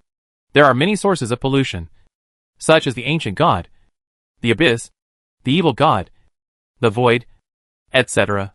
They are all diverse. Even the Lord God of Order dare not say that he has seen all situations. And any one of them can give the God of Order a huge headache. Repairing is not easy either. Damage to the source, ecological destruction, species extinction, etc. all require identifying the causes and slowly repairing them. Even if the repair is completed, Immigrants need to be immigrated to rejuvenate it. So the whole process often takes hundreds of years, which consumes a lot of time and energy. It is the most annoying job for most gods of order, because the return rate is too low. Killing the chaotic evil gods can directly obtain rewards from the divine network, although the repair and cleanup work is more rewarding. It is obvious that the time and energy consumed are not worth the gain. But someone has to do these things. Order Greenland is a well-known governance faction. They are not very strong, but their reputation in the Order camp is not low, because they do what others are not willing to do. After taking Owen on tour for several years, Silver Flash officially stated that he was qualified to work alone, and at the same time generously divided a large area for him from the area he was responsible for. After expressing his full sincerity and care for his descendants, Silver Flash ran away, as if he was afraid that he would regret it, leaving Owen dumbfounded. It's no wonder, because of its fast running speed and special ability to adapt to the void. The area originally assigned to Silver Flash was at the level of the Lord God of Order. As a result, it worked all year round, and the artifact horseshoes were worn away. It had long been fed up. So whenever I find an opportunity, I will crazily reduce the burden on myself. The area assigned to Owen by Silver Flash was originally quite prosperous, with a large number of planes that gave birth to intelligent races. Unfortunately, it was tortured once by a group of evil gods, and an ancient god was released. Even if the matter was resolved, a lot of mess was left. Of course, the Silver Flash didn't trick him, because at least 1/5 of the area was not damaged, but actually received a wave of bonuses. The void only decomposes matter, not swallows it. So the matter does not disappear, but is transferred to other places, waiting to give birth to a new plane. Before the new plane appears, a large amount of material and origin will be absorbed by the surviving plane. Even if it cannot be promoted, it will be greatly nourished, and it will enter a golden period of development, which will be manifested by good weather, peaceful country and people, a large increase in population, an endless emergence of geniuses, etc. Therefore, Owen can spread his faith, train troops, collect talents, and build a strong logistics base in these planes. This is a huge benefit. However, it is not easy to take advantage of these benefits. The first is the issue of missionary work. I don't know what's going on in this world. Even if no one teaches them, those savages will still develop the most basic totem worship, which will naturally evolve into faith, and eventually gods will be born. If the level of the plane is high enough and the origin is relatively strong, the gods will evolve into gods. Therefore, if Owen wants to preach and reap these benefits, it will definitely not be that easy. It might turn into a large-scale conflict and a war between gods. So the territory is good, but trying to eat it is a big problem. Just like eating pippy shrimps. If you want to avoid hurting your hands, you have to master the eating techniques. Chapter 621 Silver Sparkling Spring. Fortunately, Owen was not alone. After notifying the northern stars to fly in this direction, he summoned the two sisters of the Universe Princess in advance to help. Both the Universe Princess and the Moon Princess have the ability to fly in the void, and the harmonious realm they jointly built can not only resist the erosion of the void, but can also be utilized. This is a very rare talent. So Owen thought of them immediately. Your Majesty the God Emperor. After seeing Owen, the two sisters of the Universe Princess folded their wings and bowed their front hooves slightly in the void, saluting. Well, I have joined the Order camp, and now this is my jurisdiction. The problem is how to effectively transform it into our territory, Owen said with some distress, because this is not a matter of 1 or 2 planes, but a matter of 1 or 2 planes. There are hundreds of planes, even if most of them have little value. It is not an easy task. After hearing Owen's question, the Moon Princess was confused. The Universe Princess did put forward some suggestions, but the Pony World understood everything, and the overly harmonious world made her suggestions not have much reference value. Although he had expected this, Owen was still a little disappointed. He could only decide to familiarize himself with the territory and collect information first, and then let Maya command the Empire to implement this huge plan after the arrival of the Northern Stars. In order to speed up the movement of the Northern Stars, Owen specially controlled the subspace to interfere with the void, which was to fold the space to form waves, allowing the Northern Stars to pass through the waves and avoid the folded parts below. Although this method is not as good as wormhole travel or subspace navigation, it can save more than 90% of the time. However, this kind of operation is very dangerous. If you don't pay attention to the Northern Stars, The folded space will be torn apart on the spot. So Owen needs to concentrate. After some manipulation, the Northern Stars were about to arrive. Owen returned to the jurisdiction a little tired, and happened to meet the Silver Flash that had 2 more hoof marks on the horse's face, but was still smiling. What are you doing? Owen asked doubtfully. I accidentally dropped it myself. Silver Flash's eyes widened, and he said to Owen very seriously, judging from his expression, regardless of whether Owen believed it or not. He believed it anyway. As long as you are happy. Owen twitched the corner of his mouth, looked down at his front hooves, and then nodded. Well, I will bring a gift to see you next time.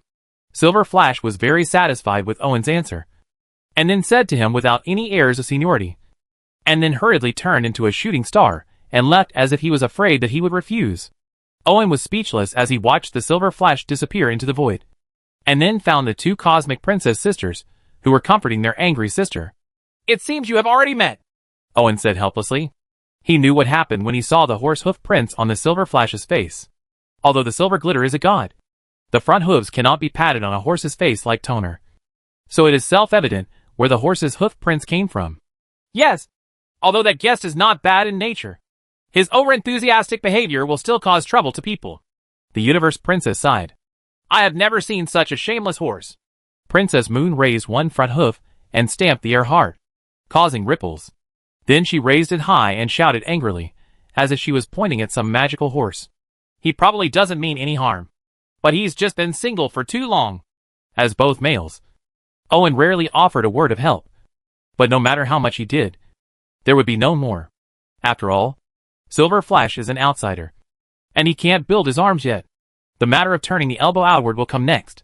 However, if he continues to pester, hit him as hard as he needs to, and just let him breathe.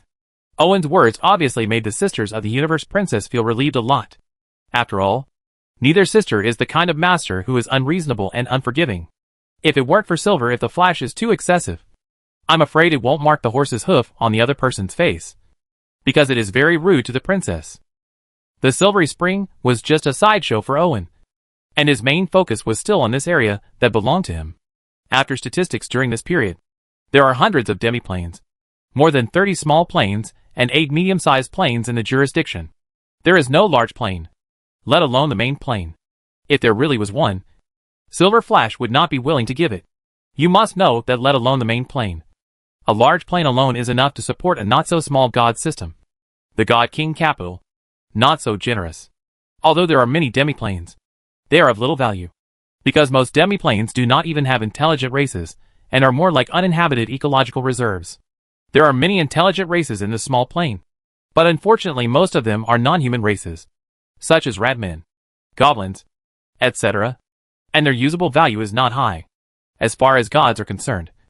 Elves and dwarves have the purest beliefs, but their numbers are too small, and their low reproductive capacity makes the gods feel helpless. In comparison, humans are pretty good. The amount of faith they provide is not bad. Their reproductive ability is above average, although their combat effectiveness is a bit lacking. Their excellent learning ability and tool usage ability can make up for it. The only problem is that humans are too capable of tormenting and seeking death. Many gods have been tricked by their own human followers. If they were not cost-effective, they would have been eliminated by the gods long ago, and there would still be reproduction everywhere. The most valuable thing about the entire area is the 8 medium-sized planes, each of which can accommodate about 1 million intelligent races.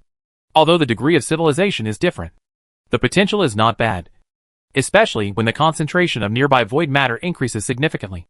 Geniuses there are many.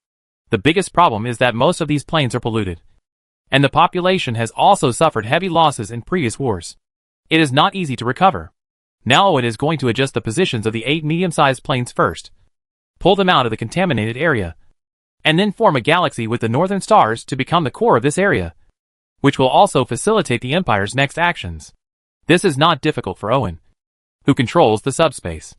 After all, it is only a medium-sized plane. If the gods are willing to spend a certain price, they can do it, but the efficiency is not high. While Owen was busy, Silver Flash came a few more times, holding flowers and grass in his mouth, pretending to be cool, and arranging his hair like silver satin. The undulations of his strong muscles were very graceful. What a horse! The elegant horse, with its high ponytail, reveals the impatient coquettishness in his heart.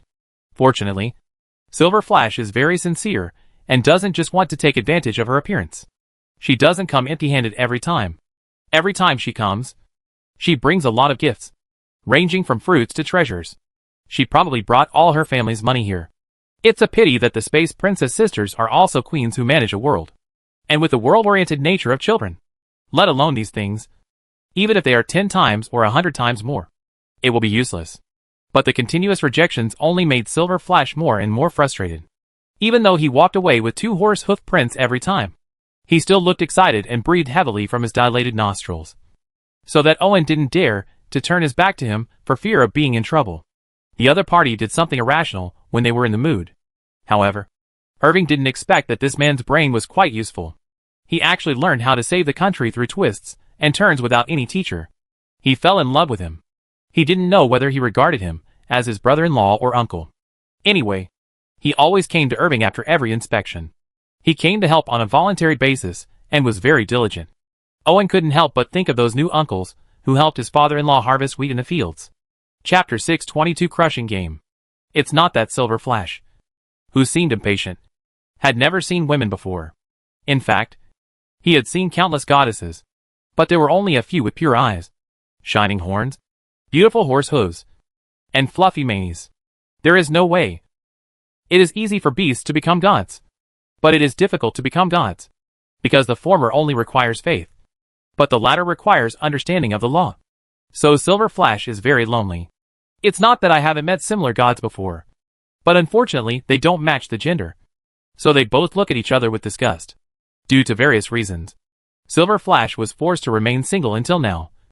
So when he saw the 2 sisters of the Universe Princess, his heart was in a state of turmoil, and he couldn't bear it anymore.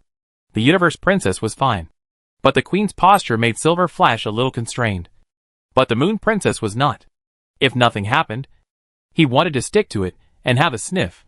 Then, he was either knocked back by the Moon Princess's roar, or kicked him 800 miles away, turning into Silver Meteor.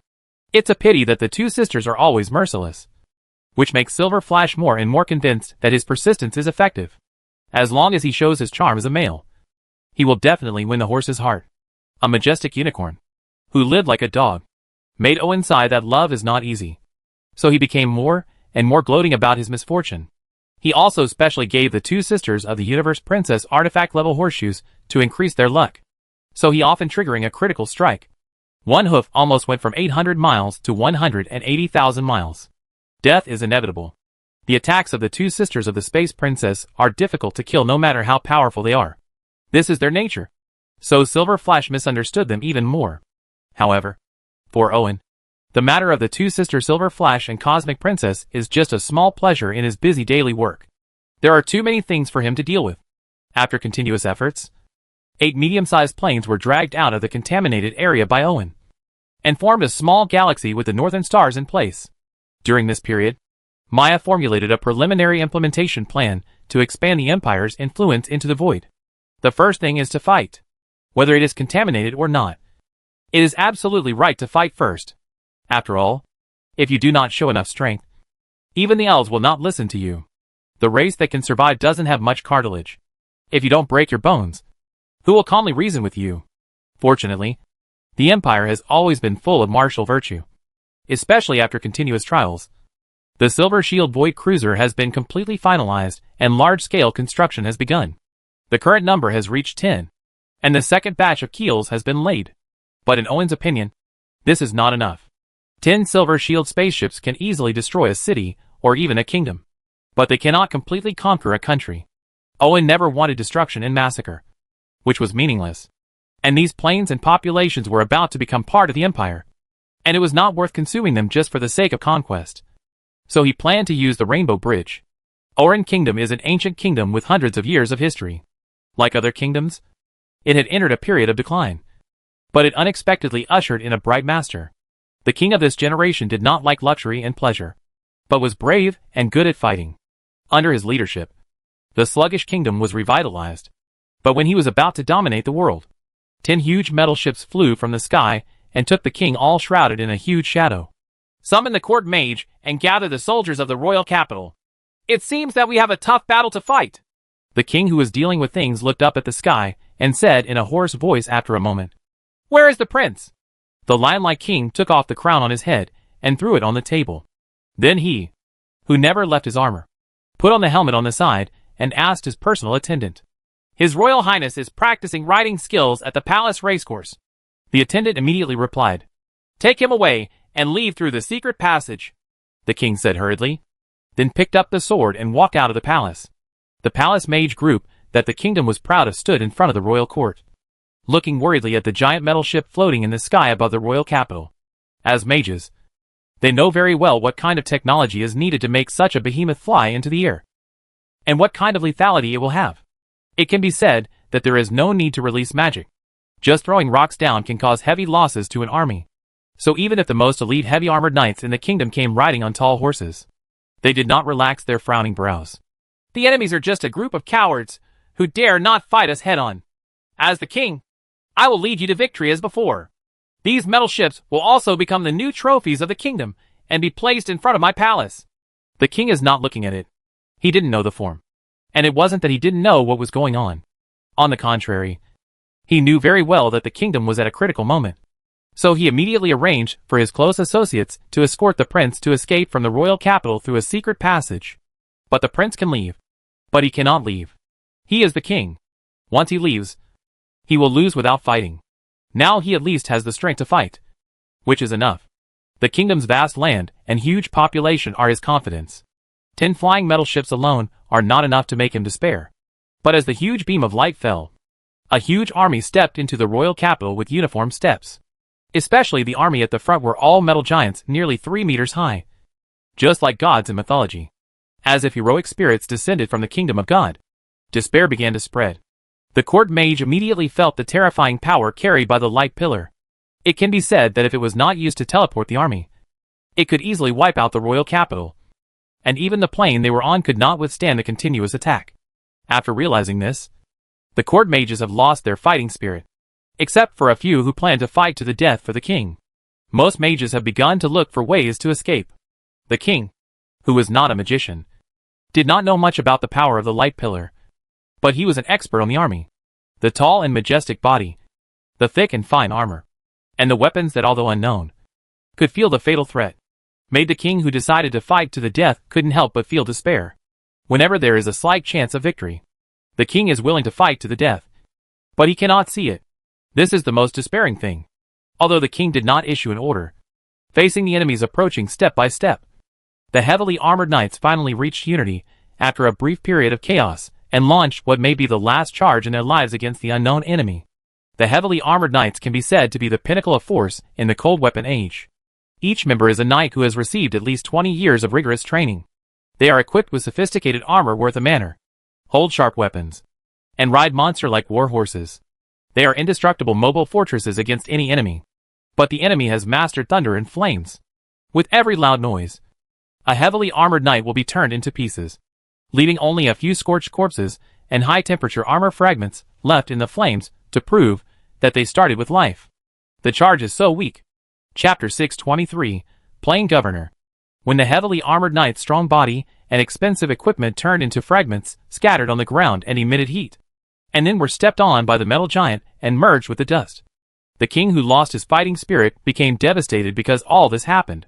It's too fast. But after all, he is a hero that the Oran Kingdom rarely encounters in a century. Although he has lost his fighting spirit, his remaining instincts and rationality still allowed him to make a wise choice in time and surrender, thus avoiding the fate of the kingdom being destroyed. At this moment, the king did not even have hope for the prince who escaped from the royal capital, because facing such an enemy, any resistance would be futile. After the fall of the Oran Kingdom, several other kingdoms that were already half dead also surrendered. For those who were unwise, the Silver Shield would use artillery to reduce the opponent and the palace to ashes, which undoubtedly accelerated the Empire's conquest of this plane. This joyful conquest was only part of the Empire's external expansion. With the Rainbow Bridge, it was equivalent to omitting all the processes in the war and directly inserting the knife into the enemy's heart, making any resistance futile. You can fight face to face, but you can't even fight with a gun to your head. What's more, these kingdoms still maintain feudal rule, with only high-level knights and mages under their command. facing Silver Shield battleships that can fly in the void and ultramarines outnumbered by 10,000. This is no longer a problem that a few geniuses or heroes can solve. But the qualitative gap is still so big that it makes people despair. Not to mention that the population and army of the Empire are simply not comparable to those of these plane-restricted kingdoms. The extremely efficient war method allowed the Empire to quickly conquer 5 medium-sized planes, leaving only 3 seriously polluted ones that were postponed for processing. But conquering is just the beginning. You won't be able to do whatever you want next. And you can't just let it go. In addition to dispatching troops, corresponding policies also need to be implemented in order to maintain the influence and rule of the Empire. Otherwise, suppression by force alone will not be sustainable. At the same time, more energy will be spent to eliminate the rising and falling rebellions of each other. Therefore, the Empire's next step is not to send a large number of personnel to build a management organization, nor to support a puppet, but to unify all political powers in the plane. The planes conquered by the Empire range from 3 to 5 forces to as many as a dozen. This complicated situation seems to be mutually restraining and reducing the intensity of local resistance. But it is not a kind of internal friction. Everything now belongs to the Empire. And internal friction is equivalent to consuming the Empire's resources. This is something that Maya and the Empire cannot tolerate. So a unified regime is necessary. Without a referendum, the Imperial Administrative Office elects a person directly from the plane to serve as governor, responsible for everything. For the chosen one, this is no different from reaching the sky in one step. Even the former king of Orin and the current governor of Orin have an unreal feeling. These conquerors from outside the world seem to have little interest in ruling them. Apart from the more symbolic tithe, they only had the right to preach and supervise. Governor Orin didn't care what gods the foreign conquerors asked them to believe in. He was more concerned about the scope and power of supervision. It's very interesting. Or maybe the foreign conqueror really doesn't care. The scope of supervision does not involve politics and governance, let alone interfere with his rule.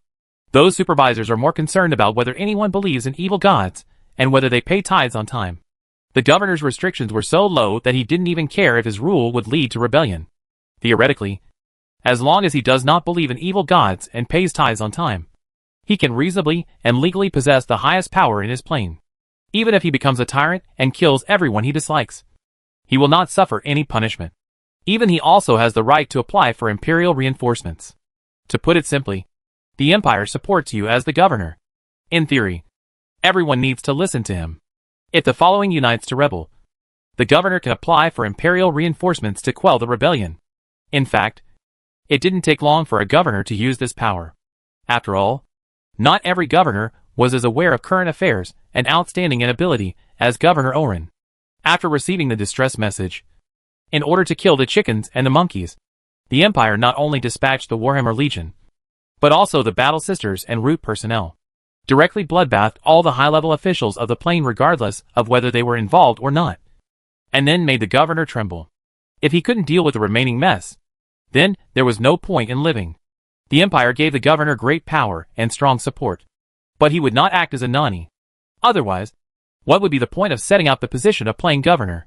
Therefore, once he is deemed unable to perform the duties of governor, the death of one person is a mercy, and the death of the whole family is a punishment. The entire counterinsurgency process was filmed by the Empire, and thousands of human heads were transported to several other dimensions by void spaceships for display. In the end, these processed skulls will be embedded in the wall of the newly built governor's palace in the original plane. Judging from the huge blank space left behind, there will be no fear of placing new skulls if similar events happen again. However, Governor Orin did not tremble after seeing it like other governors of other planes. Instead, he breathed a sigh of relief, because from this, he could see that the so-called Empire really didn't care about them. So the bottom line was very loose. This was for an ambitious man. This is undoubtedly great news for capable rulers. Of course, Governor Orin also confirmed once again that rebellion was impossible. At least he could not see hope. So in order to ensure that future generations would not be stupid, he sent his son to the newly built temple to accept the priests after getting familiar with his teachings. He will use the governor's privileges to send his son to study in the Empire. Even if the governor's position is hereditary, he will have to add insurance for this. For the Empire, unifying the political power was just the beginning, followed by more detailed and comprehensive adjustments. For example, mining can be developed on a plane rich in minerals. Large-scale planting can be developed on a flat terrain. And culture and academia can be developed on a beautiful environment. All empires will provide technical support and guidance in order to make everything more professional and efficient.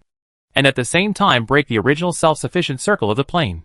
Although self-sufficiency is good and risk-resistant, the empire does not need it. With void ships communicating with each other, the plane no longer needs to consider the issue of complete self-sufficiency, but rather maximizes its own advantages. At the same time, this is also an invisible restriction, because once the support of the empire is lost, the regime and people's livelihood of a plane can easily collapse by simply stopping the material transactions and reinforcements of void spaceships. The empire implemented a policy that seemed loose but actually concealed a noose, saving a lot of manpower and material resources, and did not even need to dispatch a large number of garrisons, because in order to maintain his rule, the governor would spare no effort to suppress any enemy of the empire, because he was a canonized governor by the empire. As long as the empire does not give up on him, his status will be as stable as Mount Tai. Therefore, opposing the empire will shake his status and power. How can he be merciful? Chapter 624 Tithe. Now the empire's energy is focused on improving the tithe, because gold and silver cannot be used as a standard for unified taxation. After all, some plains are rich in mineral resources and are easy to mine, while some plains are rare in gold and silver and difficult to mine. The effort is not proportional to the harvest. Therefore, more detailed planning is needed, such as setting a standard for how much minerals should be paid as taxes for mineral-rich areas, and how much grains should be paid as taxes for grain-producing areas. At the same time, this standard must not only put a certain amount of pressure on the plain governors, but also be within their capabilities. Otherwise, it will only lead to reckless exploitation, which the empire cannot tolerate. Regarding the gradual implementation of the tithe, the governor of the plain has very mixed feelings. Although the tax on the 6th and 7th levels is nothing compared to the kingdom, the exploitation of the bottom layer has reached a limit and cannot be increased. Therefore, this part is divided from the overall interests of the ruling class, which means that all classes that receive benefits will get less. This is worthwhile for the plain governor, but it only gives out a small part of the benefits. Compared with the rights obtained, it is too cheap, but the ruling class will definitely be dissatisfied because they have not obtained more rights. So even if they don't pay much, they are greedy by nature and are unwilling. So they instinctively unite to force the plain governor to make compromises. Just like they passed in the past, this method limited the power of the king. The problem is that the situation now is different from before. The king is more like the recognized leader. Although he is the most powerful, once his brothers unite, the eldest brother has to bow his head and apologize and make compromises. But now is the era of plains. The position and power of the governor are given by the empire, and there is no need to look at the faces of those people. Even if the plain governor needs to rely on these people to complete his rule over the bottom, there is no need to make compromises. So soon a wise governor of the plain took the lead in raising the butcher's knife and making a new distribution of benefits. The meat on the table has not changed, but because part of it needs to be cut off and handed over, the meat eaters have to miss 1 or 2 bites. So they are all dissatisfied. The solution is simple. Kill a few people who eat meat and scold their mothers, and the remaining people will not only eat less, but more. It just tastes scary. The meat is stained with the same kind of blood. Killing people can't solve the problem, but it can solve the people who created the problem. This smart governor of the Oran Plain found the right way. Moreover, with fewer people eating meat, the remaining meat can be boiled into more soup to satisfy the needs of the middle and grassroots people who have little appetite. This will actually strengthen the control of the unified political power by the plain governor. After the plain governor solves the problems of division of flesh and centralization of power, he will face a new problem: military service. The tithe also includes military service. In theory, 1 out of 10 young men needs to perform military service for the empire. This greatly affects the army and production of the plain. After all, whether it is soldiers or farmers, the main force is young men. This thing is terrible. It's not grain. It's just a crop. Fortunately, the empire was not just about exploitation. It provided advanced weapons and tools, which greatly increased combat effectiveness and productivity, so that the overall strength of the plain not only did not decrease, but also increased a lot. At the same time, the upgrading of weapons and tools also gave the plain governor the ability to intervene and even reorganize the army and local areas. In addition, all the power of the plain governor came from the empire, so he paid close attention to the implementation of military service. And soon it was a large number of young men were sent to the Imperial military base. The Imperial military bases on all planes have considered these issues when they were first built. So they are large enough to accommodate these young men and meet their living and training needs. It's just that compared to the Empire's high-quality soldiers, these conscripts are like monkeys with missing brain stems. They can only use rough methods. And this is what the army is good at. Driven away by Imperial soldiers, these young men with blank faces were forced to shave their heads, take off their old clothes and burn them, shower them with insect repellent, and finally undergo physical examinations and tests. Those who fail will be classified as labor service, and those who pass will be classified as military service. And then uniforms will be distributed for training. Imperial veterans who serve as instructors will conduct rigorous physical training for the new recruits, followed by even more stringent discipline and faith training. In the presence of guns and cannons, the combat effectiveness requirements of individual soldiers are greatly weakened. Instead of working hard to make them develop into professionals, it is better to let them learn how to become a loyal soldier, and then use the guns in their hands to kill the empire of enemies. This training method does not require high requirements for combat skills, but it does require high physical fitness and discipline. So it requires repeated brainwashing. Fortunately, the vast majority of those sent here are from the bottom. They lack knowledge and are short-sighted and cannot hold higher positions. But their empty brains are also easier to stuff with things that the Empire wants them to know, such as loyalty. Strict training taught them discipline, and a rich diet taught them gratitude. Soon, the Empire's Astra Militarum gradually took shape. After a year of basic training, the Astra Militarum, equipped with helmets, breastplates, rifles and engineer shovels, knowing how to build trench fortifications, and capable of infantry and artillery coordination, began to be mobilized and sent to the contaminated plain. Among the 8 medium-sized plains under Owen's jurisdiction, 3 medium-sized plains have not yet been conquered. Because the pollution is too serious, it cannot be solved by a simple void spaceship and fixed-point beheading on the Rainbow Bridge. It must be cleaned more comprehensively and meticulously. This requires a lot of manpower. The Empire has a large population, but people who have received a good education since childhood need to take on more complex positions, such as workers and officers. The strength of the Empire relies heavily on a complex and complete industrial system. This cannot be maintained by tens of thousands or hundreds of thousands. Especially with the establishment of the Void Fleet, the demand for high-quality personnel is even higher. After all, a slight mistake will be a disaster. Disaster? It takes 20 years for such a high-quality population to grow, during which time, they need to receive at least 10 years of basic education.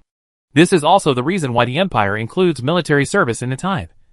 In order to obtain a large number of cheap cannon fodder, in the Oran Plain, in the Imperial military base, 100,000 Astra Militarum troops wearing helmets, armor, carrying rifles, equipped with backpacks, bullet belts, bayonets and engineer shovels are nervously waiting for the first teleportation in their lives, and the first war. But no one is afraid. They are the Imperial Astra Militarum. Their mission is to open up territories for the Empire and sacrifice their lives for the Emperor. As a huge beam of light flashed, 100,000 Astra Militarum troops were transported to the number 1 pollution plain. The race here was dominated by humans. There once was a powerful kingdom. Unfortunately, in the face of monsters from the darkness, after fierce resistance finally, they failed. Although they did not give up resistance, there were fewer and fewer large-scale counterattacks, and they gradually turned into underground covert activities. Chapter 625 Astral Army. When the light beam reaching the sky dissipated, the 100,000 Astra Militarum troops based on the alien plane were a little panicked at first, and then started to act individually under the scolding of the veterans. The Astra Militarum had just arrived, and the first thing they did was to dig trenches and build positions. As long as you were not blind, you could see the transmission of the Rainbow Bridge from hundreds of miles away. Who knew whether the people attracted were enemies or friends? As the one-eyed eagle took off, the terrain projection, with a radius of hundreds of miles, gradually improved.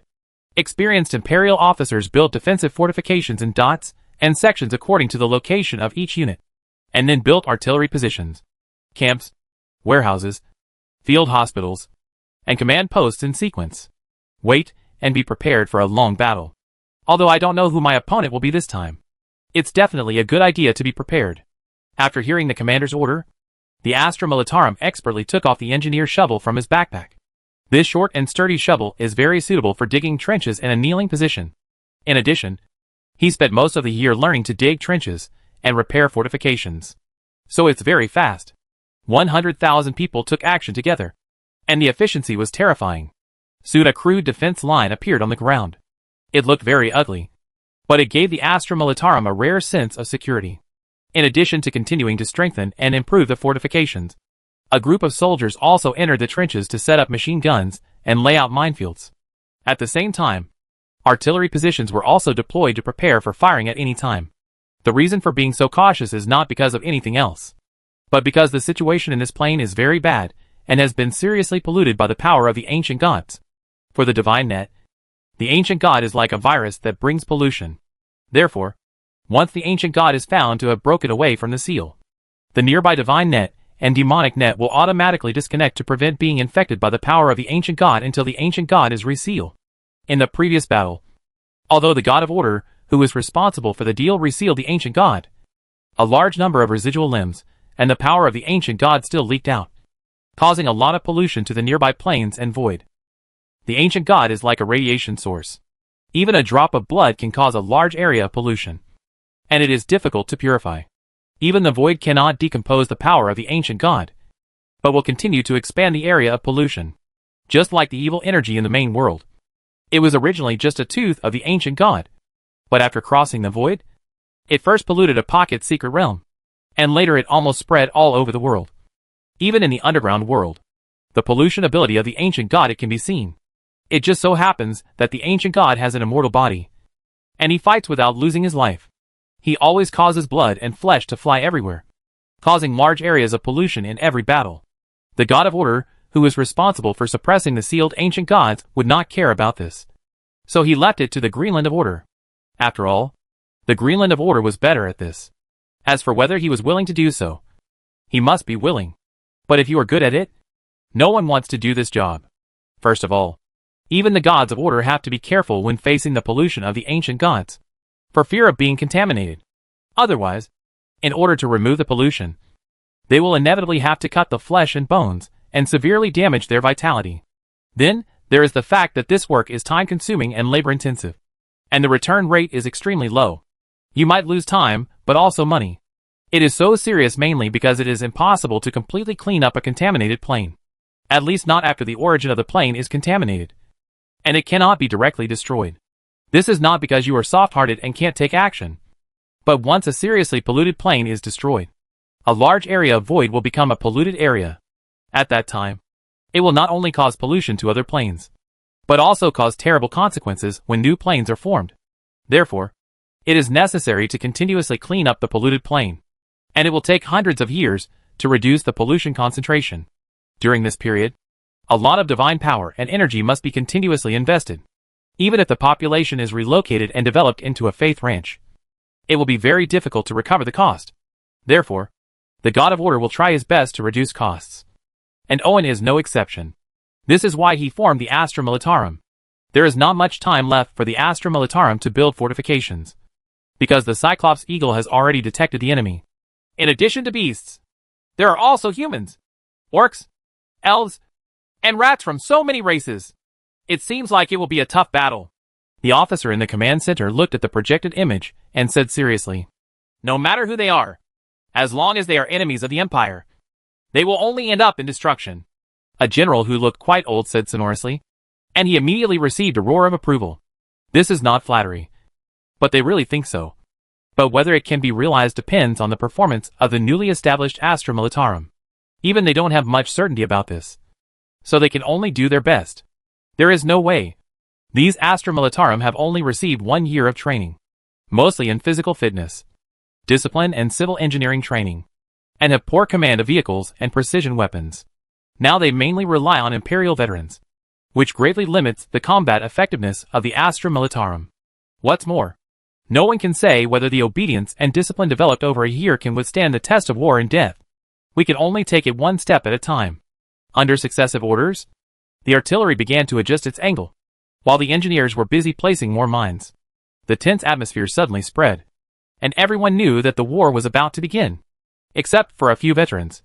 Most of the Astra Militarum are recruits, who have just completed 1 year of training. They are acting in different ways at this moment. Some are so nervous that their gun-holding hands are turning white. Some are holding sacred scriptures and praying in a low voice. And some are praying in a low voice with both hands, hugging my knees and sobbing.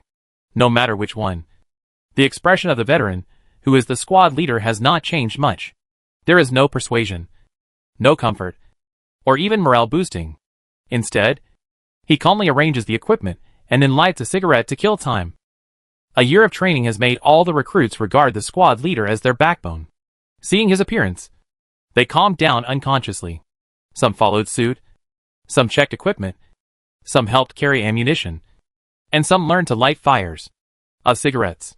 It's not that the veterans have the style of generals, but they know very well that before the strategic goal is achieved, they can't go anywhere except the position, because they were teleported here and there is no way out. The most important thing is that these veterans from the Empire know that death is not terrible and faith is not blind, but real. As long as they fight bravely for the Empire, even if they die in battle, they will just live in a different place, or even live a better life. In this case, there is nothing to be afraid of. As for these new recruits, they are too lazy to care. After a few battles, they will learn how to fight without dying. The tense atmosphere dissipated silently. Under the leadership of the veteran, everything was in order until the wave of black shadows in the distance appeared in front of him. It is said to be a wave, but in fact the components are quite complex. Many common races can see it, and uncommon ones can also see it. But now they have all become like zombies, with pale skin, gray eyes, and staggering towards the star world. The army's position came running. The most eye-catching thing is the strange dandelion-like plant more than a foot high above the zombies' heads. As the zombies run, they are constantly swaying, and the white catkins like dandelion seeds are floating in the air. It looks quite interesting, but the officers at the headquarters knew very well what this was, and all of them had serious expressions on their faces. Chapter 626 Parasitic Plants. What is sealed in this void area is an ancient god of the plant system. Its pollution has created a variety of strange plants that can parasitize living organisms. This brain-eating dandelion is just one of them, because it spreads most easily and quickly, the number the most massive. However, the brain-eating dandelion's parasitism is conditional. That is, it can only parasitize on the head of an organism. In theory, it will not be parasitized if it has no head or is wearing a helmet. Although it was difficult to understand this parasitic condition, it qualified ordinary people to participate in the war. So the Empire sent the Astra Militarum to perform cleanup tasks. As the tide of brainless zombies continues to approach, the artillery positions that are waiting for the battle are filled with dull gunfire. The large caliber SH/LS are like water droplets falling on the dust. Each shot can cause a circle of obvious traces of destruction. The zombie's empty head was torn into pieces, but more and more dandelions floated into the air and fell towards the Astra Militarum position as if they were self-aware. Everyone check your helmets again. Be sure not to take off your helmets, even if you die.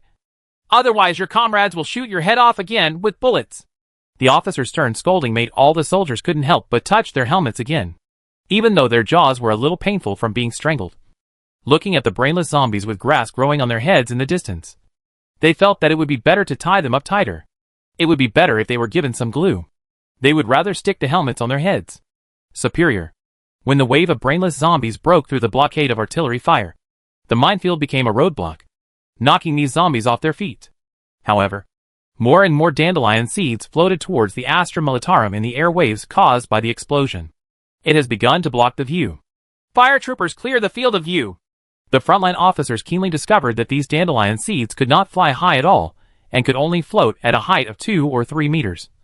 So they immediately issued the order. As the order was given, the flamethrowers carrying fuel tanks and gas masks rushed to the front and pulled the trigger. Under the huge reaction force, the huge tongue of flames licked the white catkins floating in the air. The effect was very significant. A large number of the white catkins turned into fly ash, freeing the frontline soldiers from worries. Shoot immediately! Don't let these monsters get close! Because of limited intelligence, officers will not let the enemy get too close. Not to mention that the greatest advantage of the Imperial Army is long-range firepower. For a moment, there was a loud sound of gunfire on the battlefield, and countless bullets were shot from the muzzle, beating the brainless zombies to pieces. Apparently, the parasitism of the strange plants squeezed a lot of substances from the living body. causing the body's strength to be greatly weakened, becoming very fragile, only to be crushed. This is a good thing. But it also releases some weirder parasitic plants. Because no one stipulates that a human body can only be parasitic on one kind of plant. From the scattered remains, slender special plants like blood vessels and nerves pulled out dense roots from the decaying flesh and blood, and then moved towards the position in a crawling manner. Although the speed was slow, it was difficult to be the mine would not be triggered if seen. And it was not until close to the trench that it was discovered by an alert veteran. There are things crawling over the ground. And there are a lot of them. The veteran who issued the warning picked up the grenade placed in front of him, pulled the fuse, and immediately threw it out. The Imperial Army is equipped with long-handled grenades with a larger charge. Apart from being a little heavier and putting a lot of pressure on logistics, they have no shortcomings. Just one grenade can blow up strange roots several meters in radius. But this also stimulated these weird roots to no longer crawl slowly on the ground, but to support the body and crawl quickly in a way that is similar to a multi-legged centipede that makes people feel disgusting and terrifying. Humans are born to feel disgusted and afraid of things with long and thin legs, because generally those with this characteristic are either bugs or snakes, and these two are often poisonous. So this instinctive reaction occurs after long years of evolution. Now, it's because the bullets are useless. It is obviously not easy to destroy a group of roots with bullets, even if you use machine gun fire, especially when you don't even know where the opponent's vital points are. So you can only rely on grenades and flamethrowers. Smoking grenades were continuously thrown out. But although the explosion tore up many strange roots, it blew up the floating parasitic dandelions, causing the originally gathered dandelions to spread everywhere, making the fire-breathing soldiers unable to attack at all. Can't take care of it. Just encountering two parasitic plants made the position passive. This was when the Astra Militarum had built a position and had a large number of guns. If it were a cold weapon army, it would have become a waste. The parasitic dandelions falling from the sky made the soldiers feel like they were facing a formidable enemy. They kept waving their hands to try to drive away the falling parasitic dandelions, but it had no effect. They also ignored the parasitic roots crawling on the ground. A panicked recruit was the first victim. He hugged his helmet tightly, but ignored his feet. As he rubbed against the trench, a network of plant roots silently wrapped around his calf. Because the weight was too light, the recruit did not notice it at all. Even if the fine roots penetrated the trouser legs and pierced the skin, he did not notice it because the certain juice secreted had a paralyzing effect. This kind of special parasitic root is very aggressive. After taking root in the flesh and blood, it quickly searches for blood vessels and nerves, then extracts nutrients from the blood vessels, wraps around the nerves and controls the human body, making the recruits, who were just scurrying around causing dissatisfaction among the veterans in the blink of an eye. He fell to the ground convulsing like an epilepsy attack. The scary thing about parasitic plants is that most medical treatments are ineffective. No matter how powerful the surgeon is, he cannot completely peel off the fine roots that are tightly entwined with blood vessels and nerves, let alone that these roots are still alive. Before the parasitized soldier could get up and cause more chaos, the Imperial veteran decisively gave the other party merciful relief, aimed at the head, and pulled the trigger. The large-caliber rifle bullet directly destroyed the brain and cerebellum, causing the opponent to lose his life before he could feel the pain, and was freed from the parasitic torture. With the sound of a gunshot, the soldier whose head was shot was unable to stand up, no matter how much his body twitched.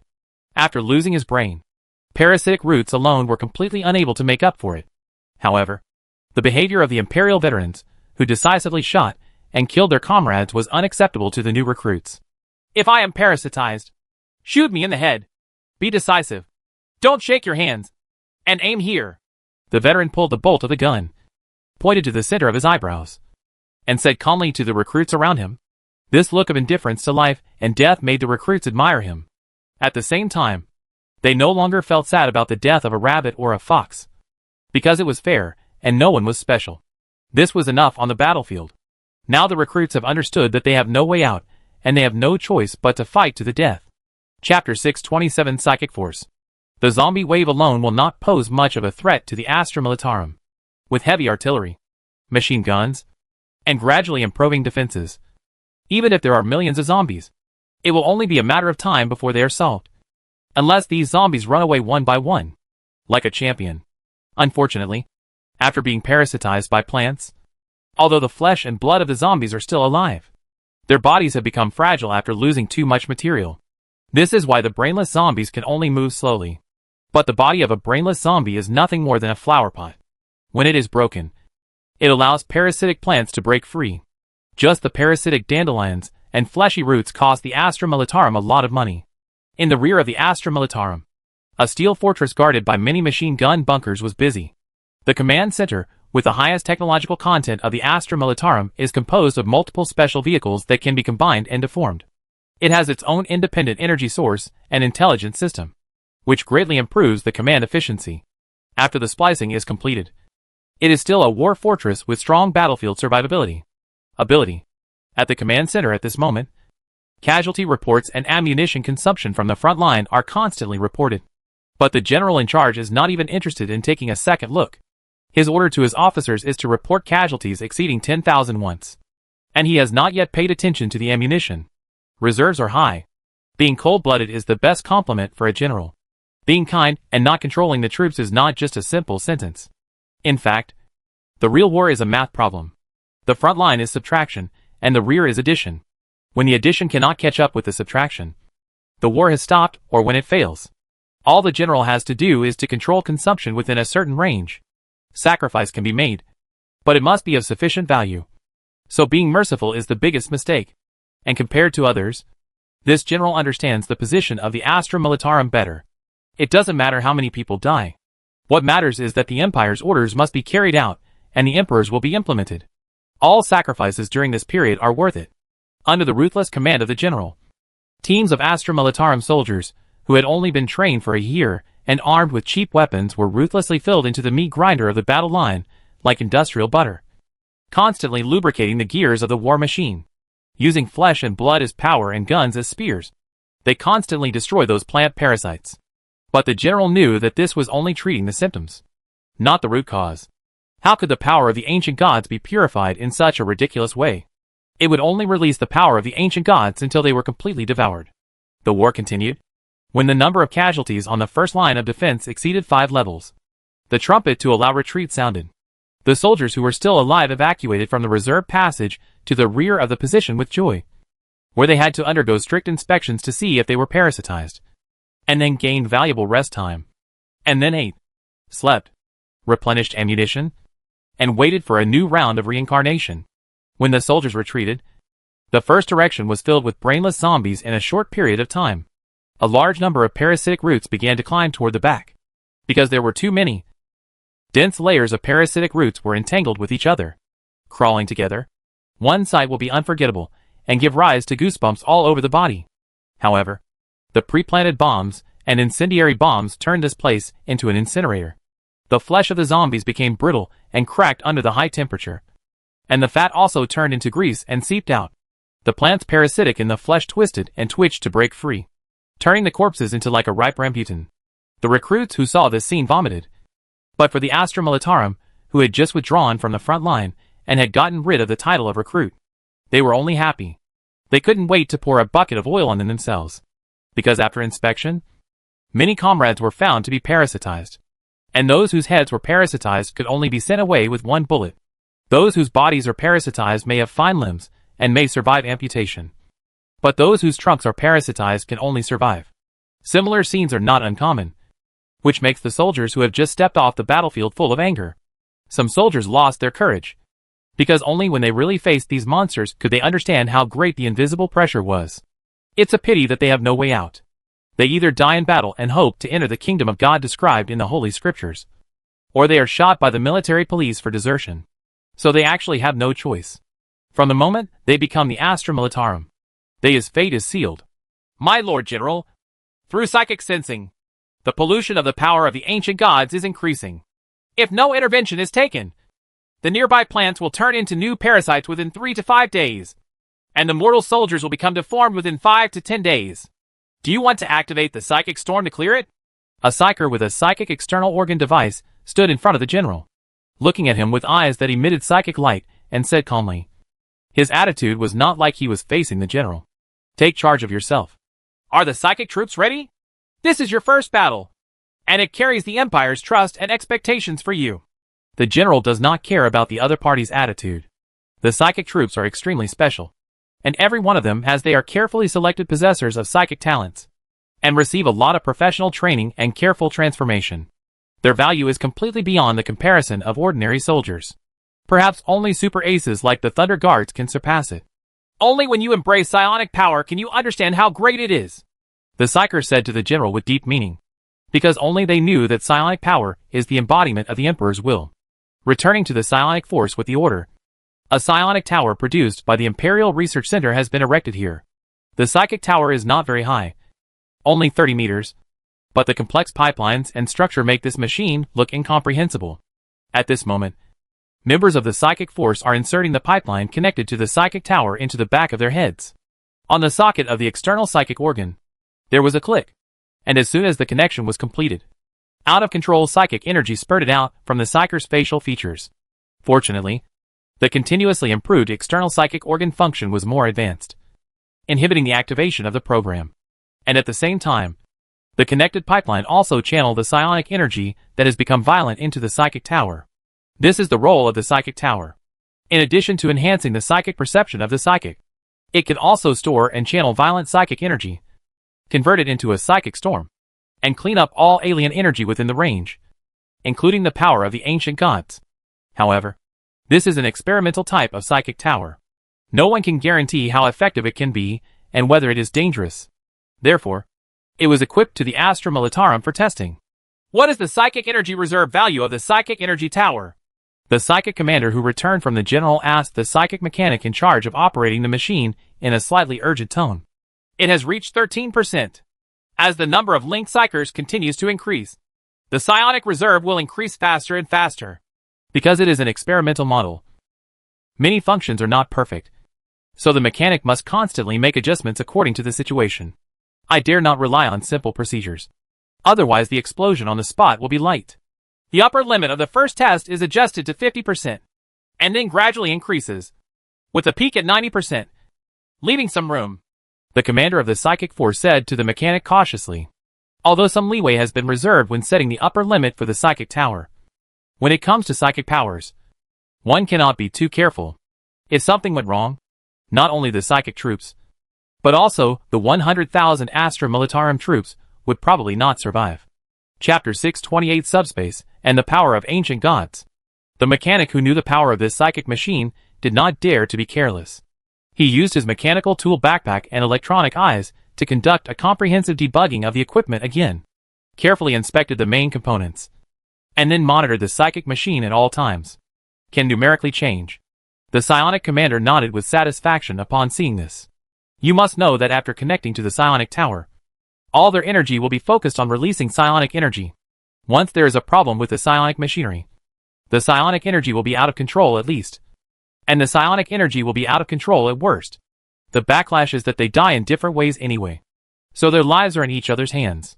Knowing that time was running out, the psionic commander sat on the slightly crude seat under the psionic tower, pulled down the cover that looked like a hair perm, and buckled it on his head, which would never grow hair again after applying a special potion. Although bald, these inspirers with external psychic organs are indeed incredibly powerful. With the strengthening of spiritual energy, not only can the physical body fight with giant beasts, but it can also release powerful spiritual spells. Together, they can directly communicate with the subspace, causing incredible phenomena. When the psionic commander connected to the psionic tower, psionic energy more powerful than ordinary psychers spurted out, and was absorbed and stored by this professional psionic machine without missing a beat. At the same time, it also guided other psychers to be more powerful. In order to penetrate deeper into the warp, more chaos psychic energy is released. So the first peak is quickly reached. 50% of the psychic energy reserve allowed the psychic energy tower to release a powerful lightning cloud covering most of the battlefield. The fine network-like psychic lightning quickly spread out, as if an invisible barrier was cleaning something up, before completely dissipating. The power of the ancient gods that enveloped the battlefield was swept away. If there were a legendary mage or god here, they would probably go crazy immediately. Because in the material world, regardless of planes, kingdoms of gods, souls, magic, or life, they can be destroyed. But they will not disappear completely. It is transformed into another form. Although the void corrodes all things, even gods cannot avoid it. But the void is also the cradle of nurturing planes and life. Those decomposed materials do not disappear, but gather in another place, and they will still give birth to planes in life. This is also the reason why the power of the ancient god is difficult to remove. Because the ancient god is a distortion of the origin of the material world. And the level is too high. So ordinary attacks and methods cannot break its attributes. The attributes have not changed, and naturally cannot be purified. After all, the essence has not changed. But spiritual energy is different. First of all, the level is also extremely high, and the characteristics are very exaggerated, especially the most primitive chaotic spiritual energy, which can no longer be described as twisted. Compared with the ancient gods, they are not even younger brothers. Therefore, facing the spiritual storm, even the power of the ancient gods was unable to resist, and was sucked into the subspace and swallowed up. That's right. The way the psychic storm clears out the power of the ancient gods is not to cancel each other out, but to rob them, as long as they reach the subspace. Let alone the power of the ancient gods. Even the ancient gods, as long as they are not the top ones, can be needed by Owen as much as he wants, when the subspace expands to include the material world. What? They are all eaten from his mouth. This is the horror of subspace. But what Owen didn't expect was that because the ancient god's power was at a high level, the subspace that absorbed its essence could use it to complete itself. And at the same time, it could erode the material world more deeply. In Owen's perception, as he absorbed the power of the ancient gods, the barrier between the material world and the subspace actually weakened, and he was suddenly startled into a cold sweat. Although subspace is his home field, it does not mean that Owen can completely control subspace. It's interesting to see the ant nest through a layer of glass. If the glass disappears, any movement will be an irresistible natural disaster.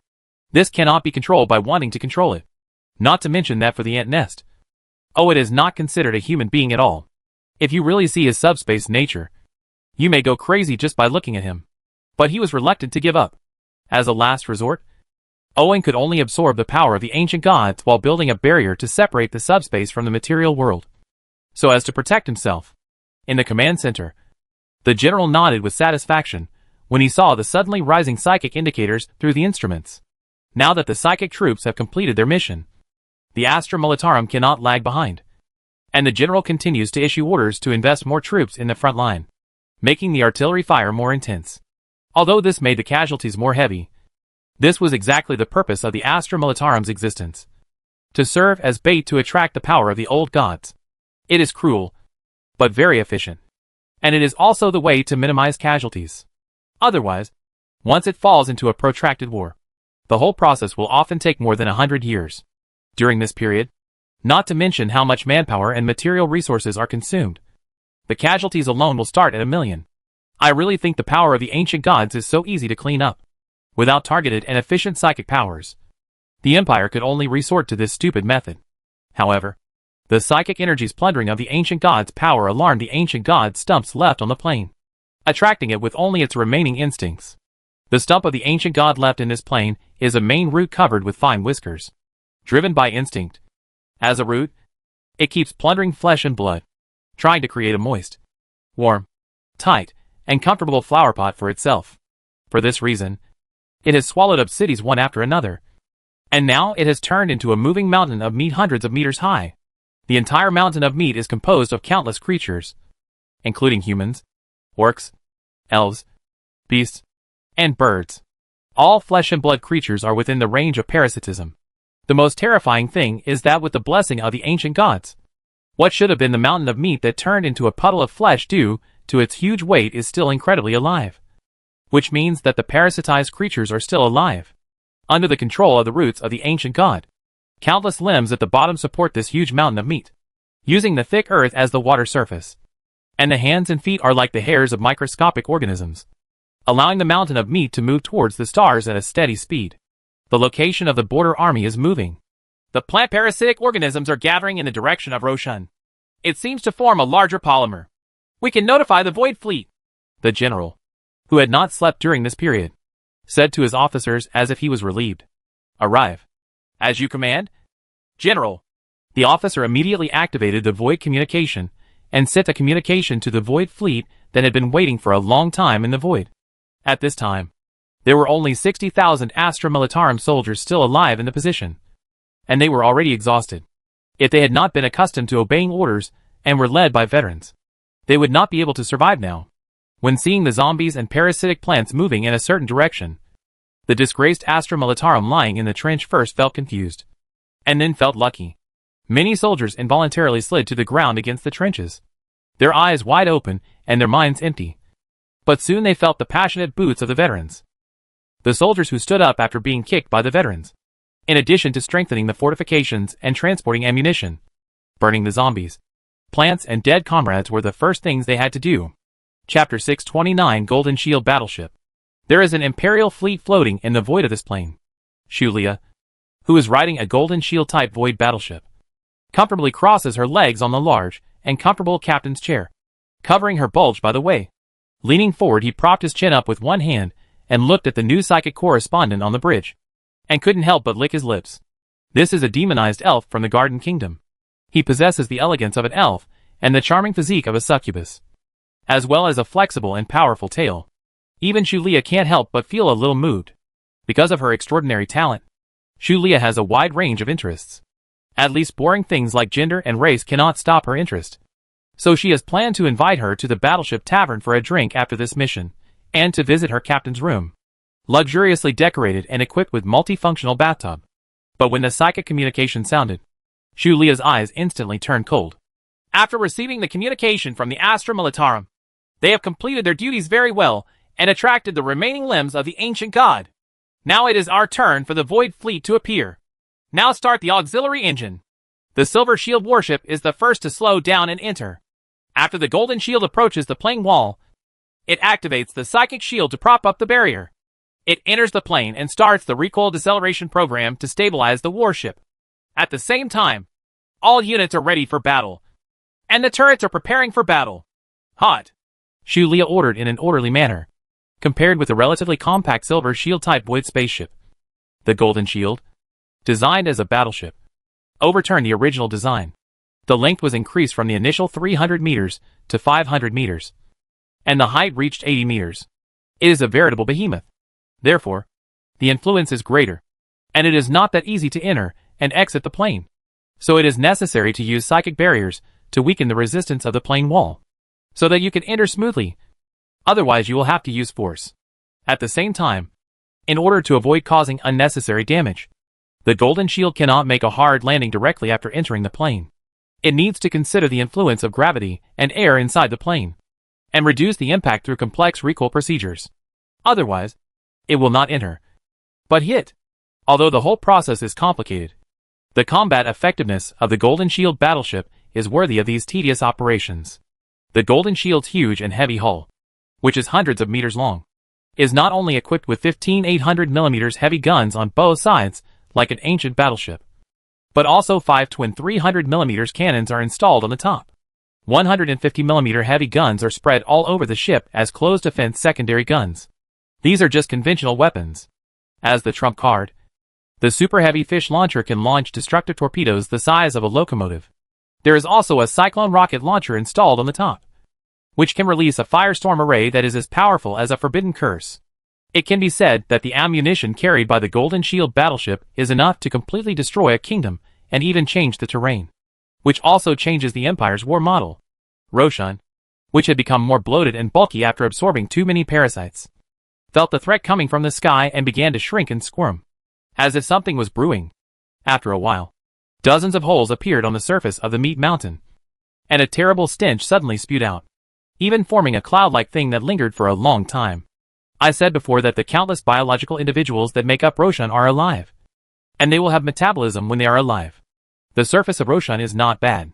Although it is exposed to wind and sun, it can at least dissipate the smell. But the individual organisms inside are like the dog days of summer are like 100 fat, greasy people who have never bathed in their lives wrestling in a septic tank using canned herring juice as lubricant. The scene and the smell cannot be described as horrific. The picture alone has a powerful effect. Mental pollution.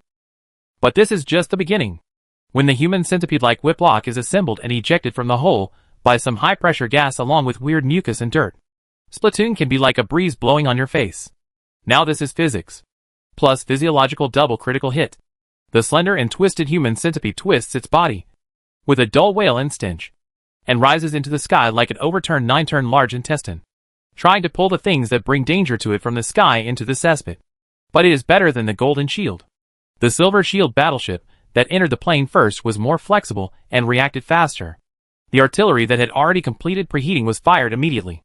But the effect was not very good. The heavy artillery was not a sniper rifle or a close-range anti-aircraft gun. The long and twisted human body chains naturally have a low hit rate. At this time, a large number of anti-aircraft missile launch nests installed on the Void battleship showed good results, successfully intercepting these human chains that exuded a terrifying rancid smell. However, the human body chains that have long been penetrated by the power of the ancient gods are unexpectedly strong. The anti-aircraft missiles used to target lightly armored units show a problem of insufficient lethality. But the continuous explosions still have an effect. After all, too long means not strong enough. He was knocked down by the successive explosions and could not stand upright, so he could only swing from side to side. However, the Roshan is too huge and is blessed by the power of the ancient gods. It is difficult for the Silver Shield's firepower alone to cause substantial damage to it. Even if the SHL hits directly, the damage is about the same as squeezing an acne. Fortunately, the Golden Shield battleship has successfully entered the plane, and the terrifying giant cannons on both sides are also ready to fire. The main artillery fire of the Golden Shield is a total of 3,800mm heavy guns installed on both sides. In order to ensure that these heavy guns can play their role, not only the middle layer of the battleship is specially reinforced as the gun bay, but also a semi-rigid and semi-flexible structure is used to vent the powerful recoil and ensure that the reaction force caused by continuous shooting will not cause the battleship to roll in the sky like a drum washing machine. Of course, in order to reduce the burden, the heavy artillery will fire in sequence rather than in volley. But the destructive power is still not reduced. Even veterans cannot explain what the 800mm heavy artillery means. They can only describe it as destruction. And unless you see it with your own eyes, it is difficult to understand this seemingly simple description that actually contains horror. In the Golden Shield battleship, thousands of gunners used the power of machinery to hoist artillery SHLs weighing several tons into the gun chamber, and loaded the charges according to the data obtained from ranging. After receiving the order, the superimposed charge pack was instantly ignited, generating unimaginable pressure. Under the terrible chamber pressure, even the SHLs weighing several tons had no resistance. They quickly rotated along the barrel and flew out, successfully hitting the target with precise calculations. Roshan, the heavy SHL first sank deeply into the mountain of meat, and then exploded violently. Tons of high explosives were loaded inside to let out its violent side. Even if it was blessed by the power of the ancient gods, the mountain of meat was still blown up one by one like a swimming pool. It was a huge pit, and the filthy flesh and blood was sprayed thousands of meters away by the force of the explosion, exuding an indescribable smell. And the mountain of meat was like a huge pile of cow dung that was blasted by a naughty child with a small explosive. It's a pity that even after suffering such huge damage, all Roshan could do was twitch and swing his long whip in vain, unable to do anything to the high-altitude Golden Shield battleship. Chapter 630: The Growth of the Empire. Order the Silver Shield battleship to look for opportunities to release void torpedoes, and pay attention to dodge. Faced with the advantages accumulated from continuously hitting the enemy, Shu Lia's heart did not fluctuate, and she calmly issued new combat orders. In fact, it was more to test different tactics with weapons compared to the Golden Shield, which uses its auxiliary engine at full speed to offset the recoil and build an aerial turret. The Silver Shield warship constantly uses its speed and flexibility to hover around, but the damage caused is really worth its cost. It's not that the Empire doesn't have heavy artillery, but because of its size, the Silver Shield battleship cannot install heavy artillery with too large a caliber. Otherwise, not to mention the damage caused to the hull when the heavy artillery fires. Just maintaining stability in the air is enough to worry the designer. Cut off all the hair. So there is a void torpedo that does not need to consider the recoil issue as a heavy firepower supplement. Although the void torpedo is slow, it can turn and is very powerful. It is a small and powerful weapon, which is suitable for dealing with clumsy targets like Roshan. When Roshan was beaten dizzy by the Golden Shield, the Silver Shield battleship seized the opportunity and launched all 6 loaded torpedoes in one go. For a while, the sky was occupied by a huge, thick and hard columnar body that was emitting white smoke. The 10 Silver Shield warships were 60 void torpedoes, which were covered by cross hits. The violent explosion that occurred in an instant completely tore apart the mountain of flesh, exposing the roots of the ancient gods hidden deep inside. The ancient god's roots, which were left with only instinct, were very uncomfortable after losing their flesh and blood coverage. However, the remaining parasites had already died in the continuous bombing and completely lost their activity. In addition, the bombing continued, so they burrowed underground. Go and try to hide underground. Activate the psychic net to capture. Shu Lia's eyes glowed with strong psychic light, communicating with all the psychics in the battleship, and directly ordered to. As the new order was issued, the Silver Shield warship, which was also equipped with psychic machinery, released thick psychic chains, tightly entangling the roots of the ancient god. But it was difficult to stop the roots of the ancient god from continuing to burrow into the ground. But that was enough. Shu Lia sneered and issued the order to release the destructive torpedo through multiple verifications.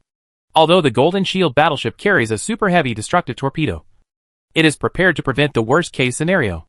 Shu Lia will not destroy this plane if the purpose can be achieved. Yes, destructive torpedoes have the power to destroy planes. According to their models, they are divided into destructive torpedoes, heavy destructive torpedoes, and super heavy destructive torpedoes, targeting demiplanes, small planes, and medium planes respectively. Theoretically, if a super heavy torpedo goes down, although it will not directly destroy the entire medium-sized plane, the damage caused is irreversible, and will cause the source of the plane to continue to drain and eventually be destroyed. Therefore, what Shu Lia signed and released was an ordinary torpedo version of the destruction torpedo. When this speedboat-sized torpedo appeared in the air, the ancient god's roots locked in spiritual energy struggled wildly, abandoned all parasites, and frantically extracted the released ancient god's power in order to resist the deadly threat. The struggle of the ancient god's root caused some small pressure on the ship's psychic machinery, but unfortunately it was far from reaching the limit, so it could not break free at all. It was not until the destructive torpedo fell that the psychic chain disappeared. The violent explosion that shook the entire earth destroyed everything. The roots of the ancient gods that had drilled the hole were forcibly swept into the center of the explosion. Only when it subsided did a strip of something like dried ginseng remain on the spot. Until now, there is still some vitality left in the roots of the ancient gods. As long as the conditions are met, they can regain their vitality. However, thanks to it, the power of the ancient gods in this plane became extremely thin, and the Empire's goal was achieved. And all it cost was tens of thousands of Astra Militarum troops and tens of thousands of tons of ammunition. The entire battle process was recorded in detail and divided into thousands of courses and distributed to various departments for learning. At the same time, this battle will also serve as a standard battle example for the Astra Militarum in the future. From the improvement of the engineer shovel to the testing of destructive torpedoes. From the changes in combat regulations to the increase in soldiers' welfare. From the finalization of the Void Fleet to the evolution of the war situation. The entire Empire draws nutrients from it and turns it into the driving force for growth. Owen had many ways to solve this problem, but he did not intervene. Instead, he left it to the Empire in a rather cumbersome and sacrificial way. This is not because Owen is not a good person, but because he understands that this is an experience that the Empire must go through. The material world is not peaceful. Even the God of Order only maintains superficial calm. Moreover, there are struggles between gods, and wars between mortals. He cannot always act as the nanny of the Empire, so he must be there while he is still alive. When you have the energy and mood, let the Empire grow as soon as possible. Fortunately, they succeeded, and the Empire also handed over answers that satisfied Owen. Without the intervention of gods, it has been able to solve most of the problems in the material world, including plane pollution. After completing the precipitation, the Empire will launch a new round of plane cleanup war. And this is no longer Owen's focus. The contained ancient god roots were not thrown into the subspace and devoured, but were eaten by the demon Owen like a ginseng. Sure enough, as he had guessed, after eating the roots of the ancient god, the incarnation of the devil Owen did undergo some changes. This made Owen interested in the ancient god, who was sealed again. This was a threat, and it was clearly a packaged food reserve. However, with his current ability, it is difficult to break the seal of the ancient god without alerting the God of Order. However, he has subspace. As the backside of the material world, Owen can see everything from the subspace, including deep matter, an ancient god in the space between the realm and the warp. It's very interesting, because the power of the ancient gods comes from the source of the material world. It is impossible to completely kill or seal it, even if it destroys the material world. The material world is only destroyed not disappeared. So the roots remain intact. In this case, as a distortion born from the root, the ancient gods will not disappear. So the so-called seal is just to isolate the ancient god from the material world as much as possible. Therefore, the more powerful the seal, the closer the ancient god is to the subspace. I didn't know it before, because the subspace didn't cover this place. Now I know it. And it gave Owen a chance to sneak in. The ancient god who is now sealed is like a box of jelly to Owen. When the front seal cannot be opened to alert others, it is a good way to dig a hole from the bottom and suck out the jelly. This was not difficult for Owen, who had just obtained some of the origins of the ancient gods. After precise positioning, he drove the chaotic spiritual energy of the subspace to remove the obstacles between him and the ancient gods layer by layer. But he did not realize that this is an initiative to break the isolation between the physical world and subspace. Maybe Owen realized it. But between giving up and taking risks, he chose to take risks, and had already built a barrier between subspace and the material world in advance as a means of coping. Although the subspace barrier has not yet covered the entire subspace, there is still no problem in applying a patch. Besides, he wasn't afraid of being discovered. As long as the ancient god didn't break free from the seal, no one would be stupid enough to take the initiative to open the seal to see if the ancient god was still inside. By the time he was discovered, Owen had grown to the point where he was not afraid of anything. Chapter 631. Not for the sake of sex. Owen, who was full of motivation, dug a hole in the back of the material world. The moment he came into contact with the ancient god, the demon Owen on the side thrust his thick and hard root into it, and absorbed the immobile ancient god as nourishment, standing, regardless of the other party's resistance and life and death. To the material world, the power of the ancient gods is like nuclear pollution. To the demon Owen, it is the ladder and nutrition for advancement, swallowing it until there is nothing left. After obtaining the complete power of the ancient gods, Owen understood the essence of the ancient gods, which were cancer cells in the material world. The ancient gods are the guards spawned by the material world to resist the invasion of the outside world. They are white blood cells. At the same time, the essence derived from the root allows the ancient gods to fail countless times and be resurrected until they win. However, during the long battle, the immortal ancient god was also contaminated by hard-to-remove pollution, until he became cancerous and eventually became a cancer cell in the material world.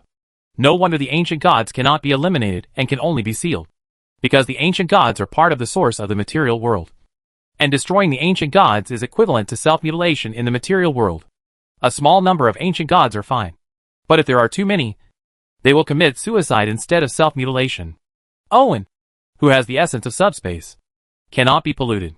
It is better to say that he polluted the ancient god. Therefore, after devouring the ancient god, he obtained a small amount of root power in the material world, thereby gaining a deeper understanding of the material world. With their understanding and limited authority, they are even qualified to have access to part of the essence of the inner network of the divine network. After all, the inner network of the divine network is the embodiment of the laws that manifest the roots of the material world. Owen, who almost made it in one step, has since developed a heartfelt love for the ancient gods. As long as he devours enough ancient gods, not to mention how powerful he will become, the mere authority to control the internet is an irresistible temptation.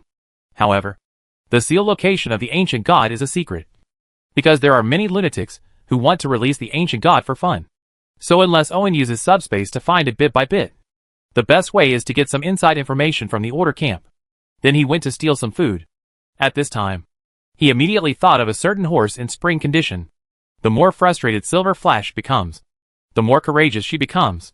She has become immune to being kicked away, and has a tendency to fight to death as long as she is not kicked to death.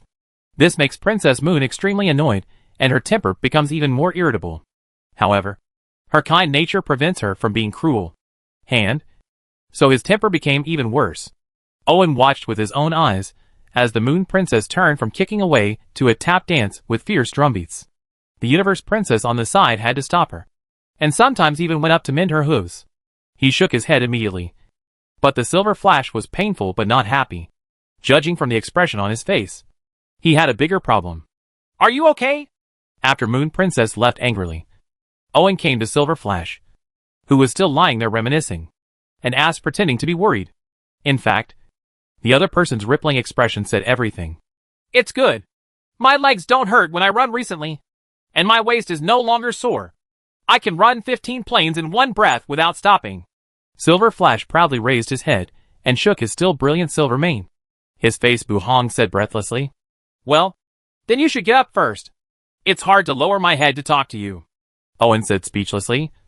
And at the same time, he was thinking about whether to enchant the horseshoes of the two sisters of the Universe Princess and inlay them with diamonds or something. It always feels like a kick. Lighter. Silver Flash stood up and stretched his muscles. In fact, this was completely unnecessary. Let alone a god. There was no place for him to stand in this vast void. However, he seemed to be infected by the animation attributes of the Moon Princess and had no idea about it. After realizing it, Owen didn't mean to meddle in other people's business. After all, who doesn't want his friends to be simple enough? As a patrolman of the Order Green Space, Silver Flash can no longer be described as well-informed. With such a vision, it is not without reason that he is obsessed with the Moon Princess. You can laugh at children for being childish in animation, but you cannot deny that being friends with them is the most reassuring and purest thing. Unicorns originally yearned for pure, beautiful and kind-hearted existences. This characteristic became more serious after becoming gods. Even the gods of beauty among the gods of order could not bring him more feelings. Only the Moon Princess sisters made Silver the flashing consciousness that the polluted heart became pure again. This wonderful transformation made Silver Flash want to stop. Even if he was trampled on in public, he didn't feel insulted and even found it quite interesting. Although he didn't know what the unicorn was thinking. Owen felt that he must be seriously ill. However, since the other party enjoys it, and it is beneficial to him, Owen has no intention of interfering. What's more, love is a matter of mutual consent. Even licking a dog has its own happiness. Have you already cleaned up the pollution on a plane? Your efficiency is really high, and the abilities of the believers are also good. I'm really envious. Silver Flash must have been a god for longer than Owen, so he is more aware of the difficulty. So he was a little surprised. Owen just smiled and did not show his intentions as a believer, and Silver Flash did not ask questions. As a god, he understood the importance of secrets better. I thought this gathering would delay your time to clean up the pollution, but I didn't expect you to be so capable in this area. Silver Flash sighed a little. Although the Order Greenland is an order camp that is good at cleaning up and repairing, there is really no one with such high efficiency. Several of them became more and more excited and wanted to bring Owen into their small team. Party? Owen was stunned for a moment, not thinking that Silver Flash would come to invite him personally at a normal party. Mira, Shulao, Beauty God, and now I'm adding you. Owen understood what the Silver Flash said. To put it bluntly, it was just a group of gods, and now they wanted him to join. This made him guess that the interior of the Order camp was not as peaceful as he imagined. Otherwise, there would be no such situation. In any case, these gods of order have been around longer than him, and perhaps we can learn more about the ancient gods from them. Therefore, Owen did not refuse and readily agreed, but refused the Silver Flash to bring the Cosmic Princess sisters. He was afraid that the party would turn into a tap dance, and a perverted unicorn would become the stage and move like a screaming chicken. You will definitely not regret joining our party. I can introduce you to the Goddess of Beauty. She is the most beautiful goddess in the Order Greenland. It is not easy for many gods to meet her. Silver Flash lowered his voice and said to Owen, "It seems that in order to please his brother-in-law, he has begun to do whatever it takes." Owen was speechless about this. He was lustful, but he was not blind to sex. Besides, with the abilities he had mastered now, the changes were indescribable. He no longer had to worry about ponies and carts, durability and wear and tear, or even gender. It has nothing to do with race. The only thing that can limit him is imagination. So 2 women are enough. Any more will just be for the sake of sex. Chapter 632 Void Fruit and Wormhole. The gathering place was not in the green belt of order, but in a demi-plane with beautiful scenery.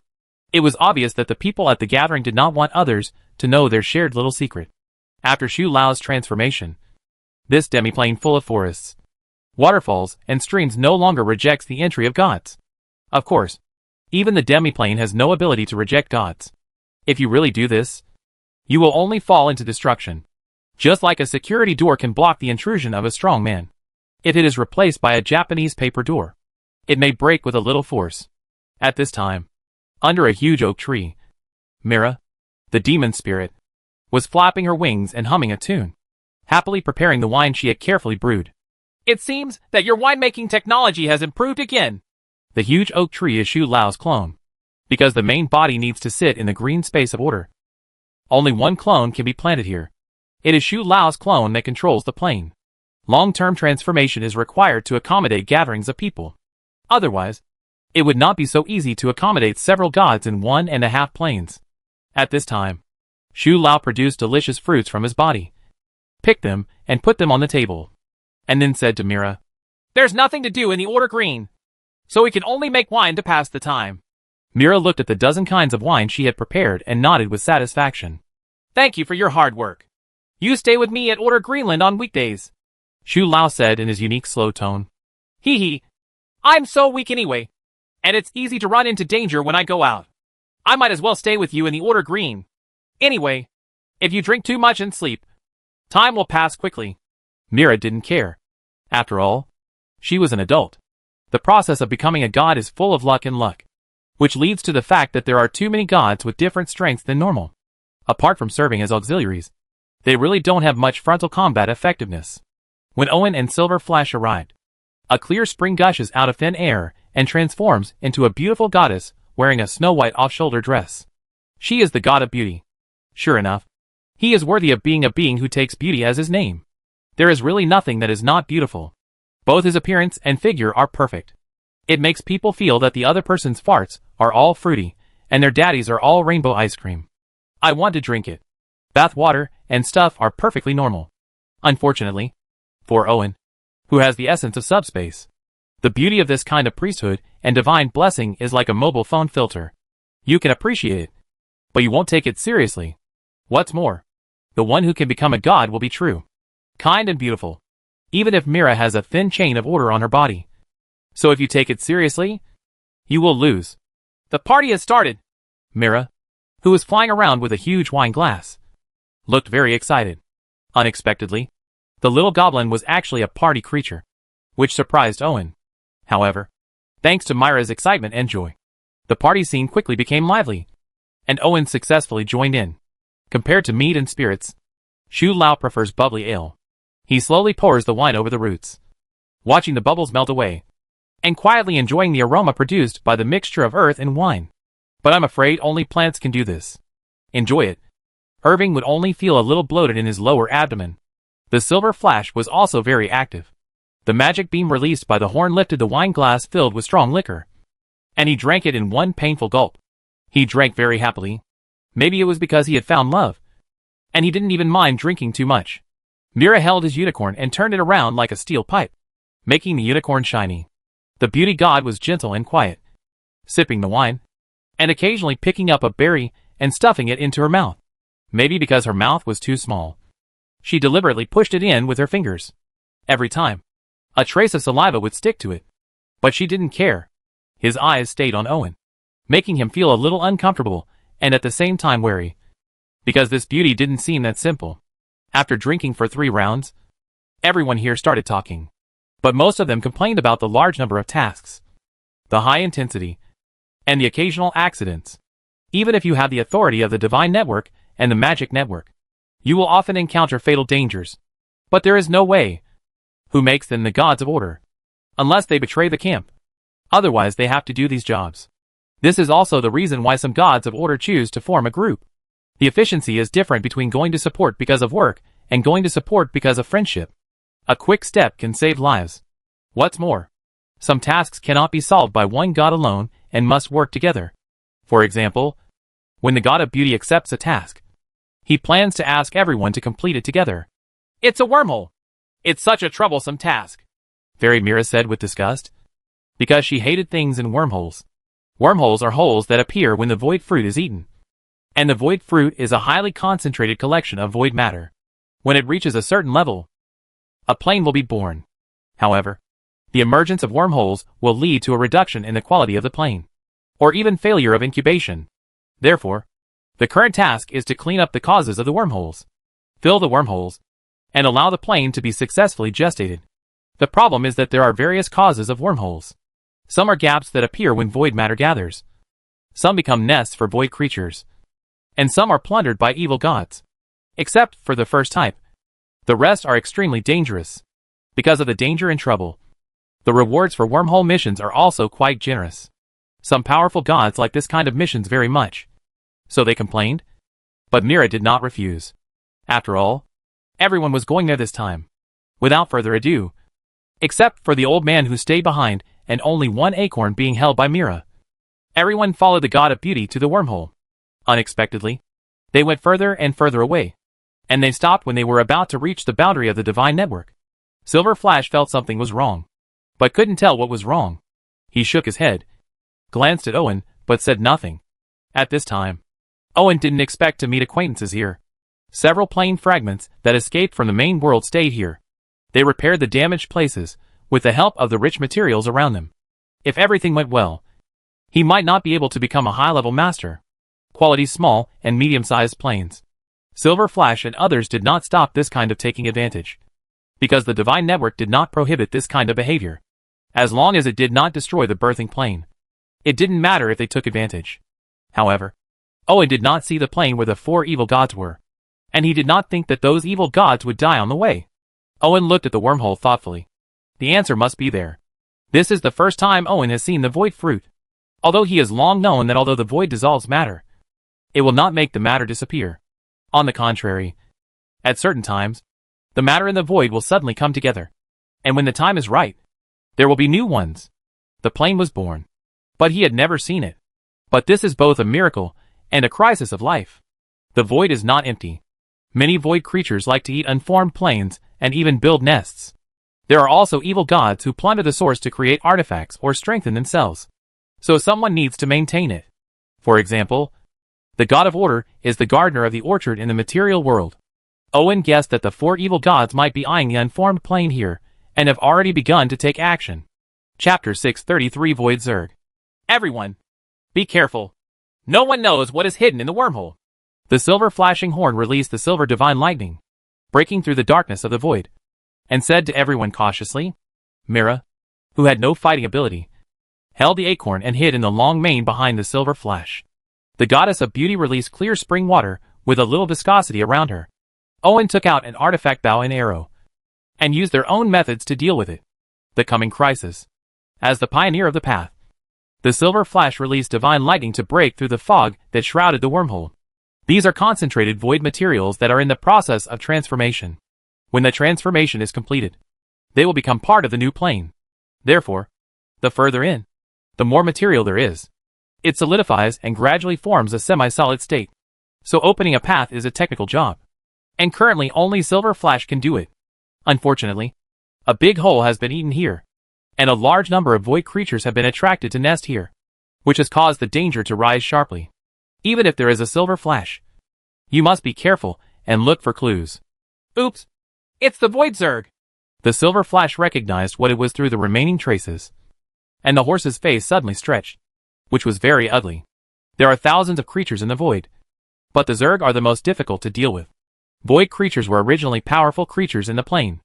During the decay and destruction of the plane, they finally adapted to the void environment and evolved into void creatures. Generally speaking, it is not an overlord like a dragon who is born at the top of the biological chain, but a powerful monster, which is difficult to associate with a weak insect. It's a pity that there are countless planes, and there are countless biological races. No one knows which strange plane the Void Zerg's original body was born in. Anyway, by the time it was discovered, the Void Zerg had already spread and became the ancestor of all planes and gods. Nightmare. Although the individuals of the Void Zerg are not very powerful, their short life cycle and terrifying reproduction speed allow them to quickly adapt to the void environment, evolving into an almost brand new void race in a short period of time. And their adaptability to the void, they are top-notch in terms of material transformation and other aspects, which also makes void bugs extremely greedy for material. The Order camp contacted other camps to launch an extermination campaign against the Void Zerg. The effect was remarkable at first. Later, as the number of the Void Zerg decreased, internal conflicts began to erupt. As a result, more gods died at the hands of other camps than at the mouths of the Void Zerg.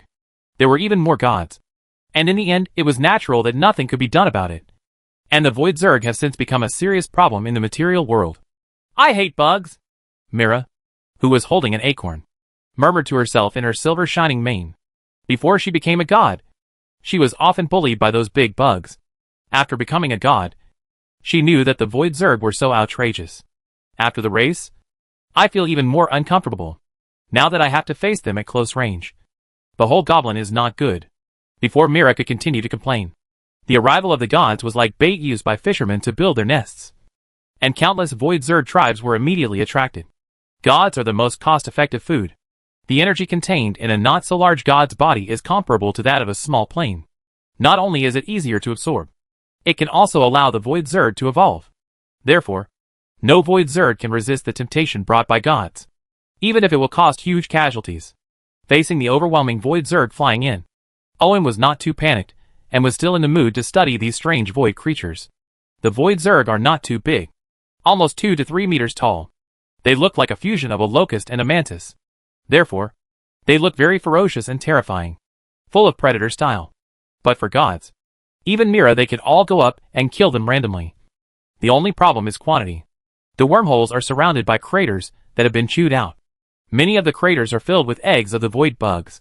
These white and tender eggs the size of footballs are pregnant with new void bugs.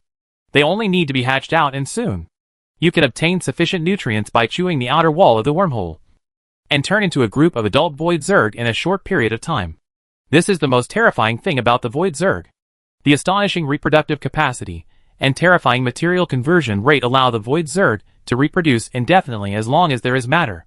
Theoretically, if it is not stopped, the Void Zerg can swallow up the entire material world, thus annihilating it. Worms are also one of the most important jobs of the God of Order. To be honest, Irving didn't know if he was right to choose the Order camp. He always felt that it was even more outrageous than 007, because no matter how social animals exploited, only one person could do the work of 3 people at most. But gods have clones, so in theory, he can unlimited squeeze.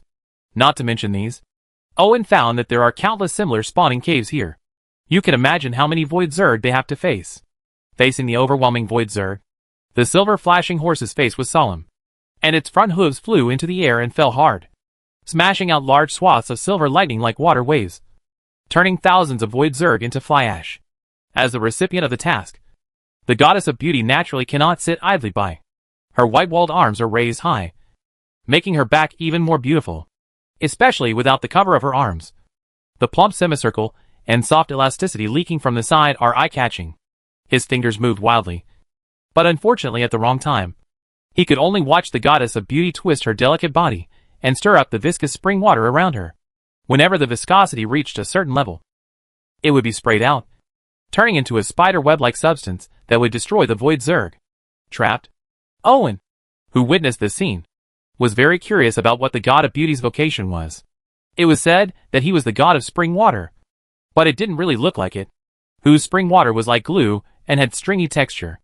Obviously, this spring water was a bit unfair. Owen was thinking about things in his mind without delay, and he drew his bow, and the invisible arrows condensed and formed on the string. With a soft sound, the invisible arrows exploded like a tornado and almost penetrated the entire Void Zerg tribe.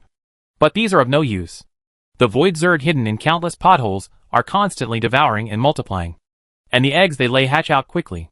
After devouring the egg LS to obtain preliminary nutrition, they rubbed the sharp mouth. The weapon devoured the void fruit with its large mouth, making the wormhole larger and deeper. And at the same time, it also entered the maturity stage in a very short period of time. Damn Void Zerg! It's so annoying!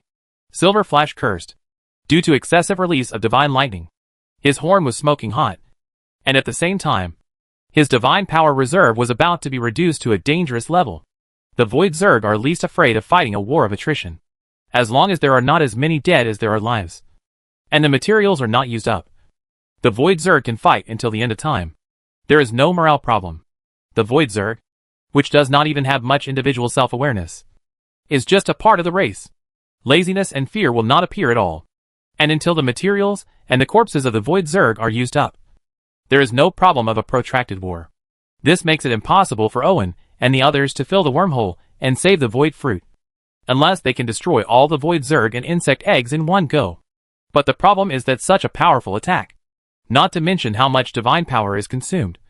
The unformed Void the Fruit simply cannot withstand this level of damage. Chapter 634 The Betrayal of the Beauty God. The beauty who raised her arms and kept twisting her delicate body to release the spray waves of the spring water also felt the pressure. She shook more and more violently, causing the waves to surge. If Mira accidentally approached, she would be blown away by the waves swaying from the beauty's broad mind.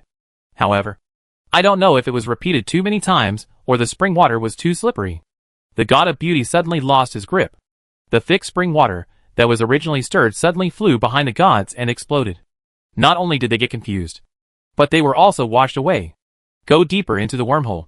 Silver Flash, who had encountered the most accidents as an inspector, instinctively raised his hind hoof and kicked Meishan on the chest. There was only a pop sound, at the cost of one side of the airbag collapsing. Meishan lost an airbag with resentment. With a look in his eyes, he separated from everyone in embarrassment and was about to hide in the void insect swarm. But Owen's reaction was not slow. In fact, he reacted faster than Silver Flash. But he was not sure whether he should take action. After all, Meishan was a member of Silver Flash's small group. He had just arrived, and it was not convenient for him to take action first. It would be no problem for Silver Flash to strike first. And the vicious look in Meishan's eyes had already shown that she was an enemy rather than a friend. And it could be seen from the fact that the Void Zerg did not attack her that the two sides were working together. So the problem became much more serious now. Owen quickly replaced the bowstring with the golden rope on his wrist, and pulled out an arrow and put it on it. Immediately, a powerful wave of divine power spread, making Silver Flash, who had just been shocked by the beauty god's betrayal, turn his head. The three things in Owen's hands are the Wood Elf Bow, the mane of the divine beast, and the Sky Feather Arrow. When combined together, they become the semi-artifact Phantom Bow. But after strengthening, the quality of the three treasures has reached the level of primary artifacts, even if they are not merged into the Phantom Divine Bow, but simply combined together. Their power is higher than that of the intermediate artifacts, not to mention the Silver Flash. Even the ones that have run away, the beautiful goddess had a look of horror in her eyes, deeply regretting that she had not endured any more, and had also found out about the new situation to be on guard. This was going to be fatal. Facing the arrow aimed at his heart, the god of beauty, who was desperately trying to escape, lowered her body and placed her hands behind her back, palms facing each other, like a wave, spewing out a massive amount of spring water in an attempt to block the arrow. It's hard to say what the effect is. It looks really ugly, and the gushing spring water seems to be thinning, pushing the beauty to escape farther away. But the beauty god still cares about this at the moment. She really can't stop it, let alone survive. She can't even be a complete beauty corpse. Naturally, she uses all her strength and almost holds her farts out to increase the thrust. Owen doesn't care how embarrassed the beauty is. There is a price to pay for betrayal. After seeing that the Silver Flash had no intention of stopping it, Owen let go of his hand, and the Tianyu arrow came out from the string. The release wave of divine power turned the Void Zerg blocking the front into flying ash, and he just created a straight arrow path. At the same time, the gushing spring water broke through and went upstream, finally hitting the middle and lower part of the beauty goddess.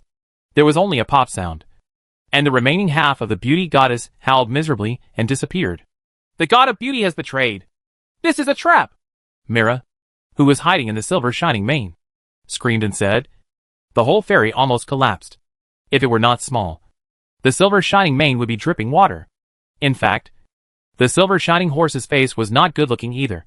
Not because he felt the moisture on the back of his neck, but because this was not the first betrayal of the god of order. The key is that every time a betrayal occurs, the chance that the god who falls into the trap can come back alive is less than 1%. Because all the information has been found out by the other party. The preparations are naturally foolproof. To escape, it is not just about strength. No wonder Mira is so desperate. Clean up! Owen released the divine version of spiritual magic and cleaned up the slightly sweet but viscous spring water on his body. He acted very calmly and was in the mood to observe the surrounding situation. This seems to be a maze. Owen looked around and said to Silver Flash. Affected by Owen's calm performance, Silver Flash calmed down and looked around. His face wrinkled. They seemed to have fallen into the depths of the wormhole, where the material had condensed into the building blocks of the plane. The cornerstone is the most important and strongest component of the plane. It protects the original power of the plane, but it also attracts a large number of Void Zerg, which gnaws at the place in all directions. There are crisscrossing pits of all sizes everywhere. The bad thing is that there is no distinction between up, down, left and right here. because the cornerstone is constantly rotating. Just like stirring marshmallows. The void matter that is constantly entangled with the outside world is transformed into a part of the cornerstone. When the cornerstone expands to the limit, the hidden original power it penetrates out to form a plane barrier. After isolating the influence of the void, new life will be born in the new plane. It's a pity that this fruit that could have given birth to new life has been almost eaten away by insects. And it has even become their nest and a trap to trap them. It seems like there's trouble. But I'm not familiar with Beauty God. So do you know why she betrayed her? Owen could tell from the Silver Flash's horse face that their current situation was not good. But he was more curious about Beauty God's betrayal. From the beginning, he felt a little strange from the other party. But he did not think about betrayal. Because betrayal is not an easy thing.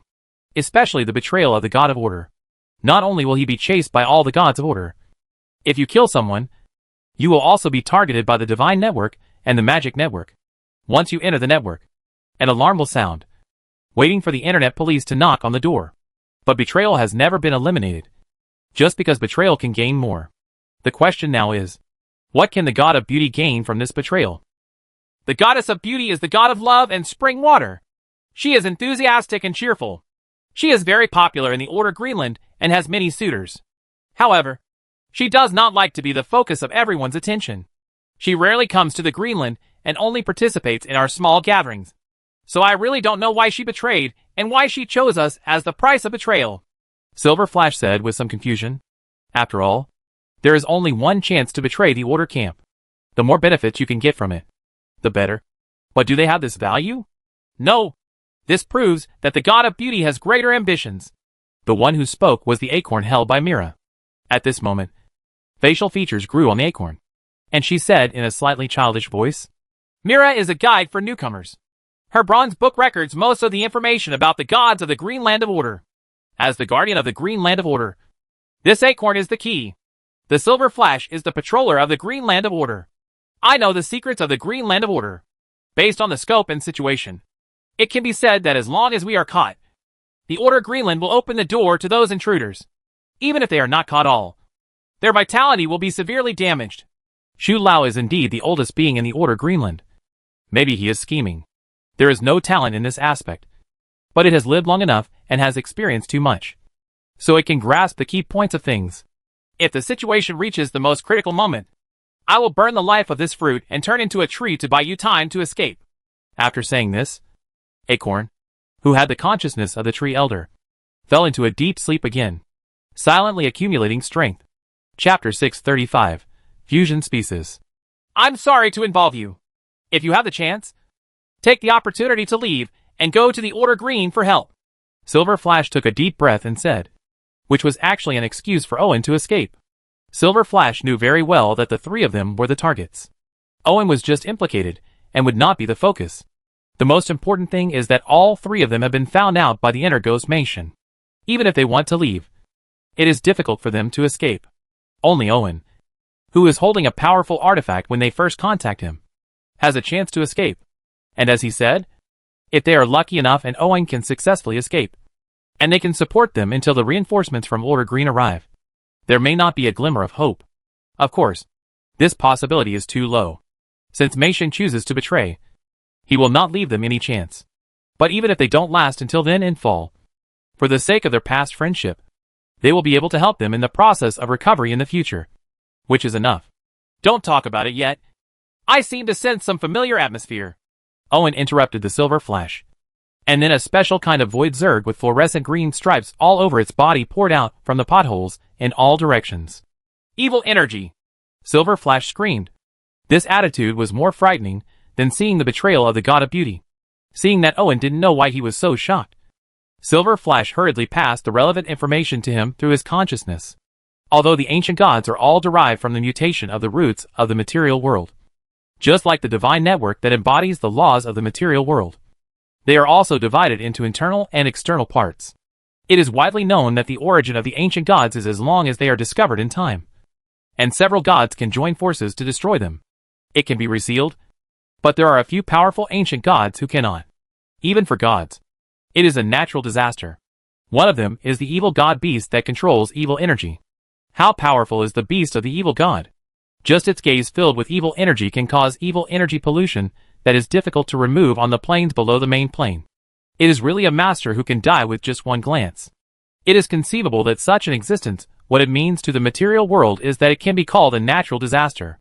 Fortunately, the evil god beast was sealed in the initial realm in ancient times. As long as the inner network of the divine network does not collapse, it will not break away from the seal. The remaining pollutants containing evil energy are also thrown into the initial realm.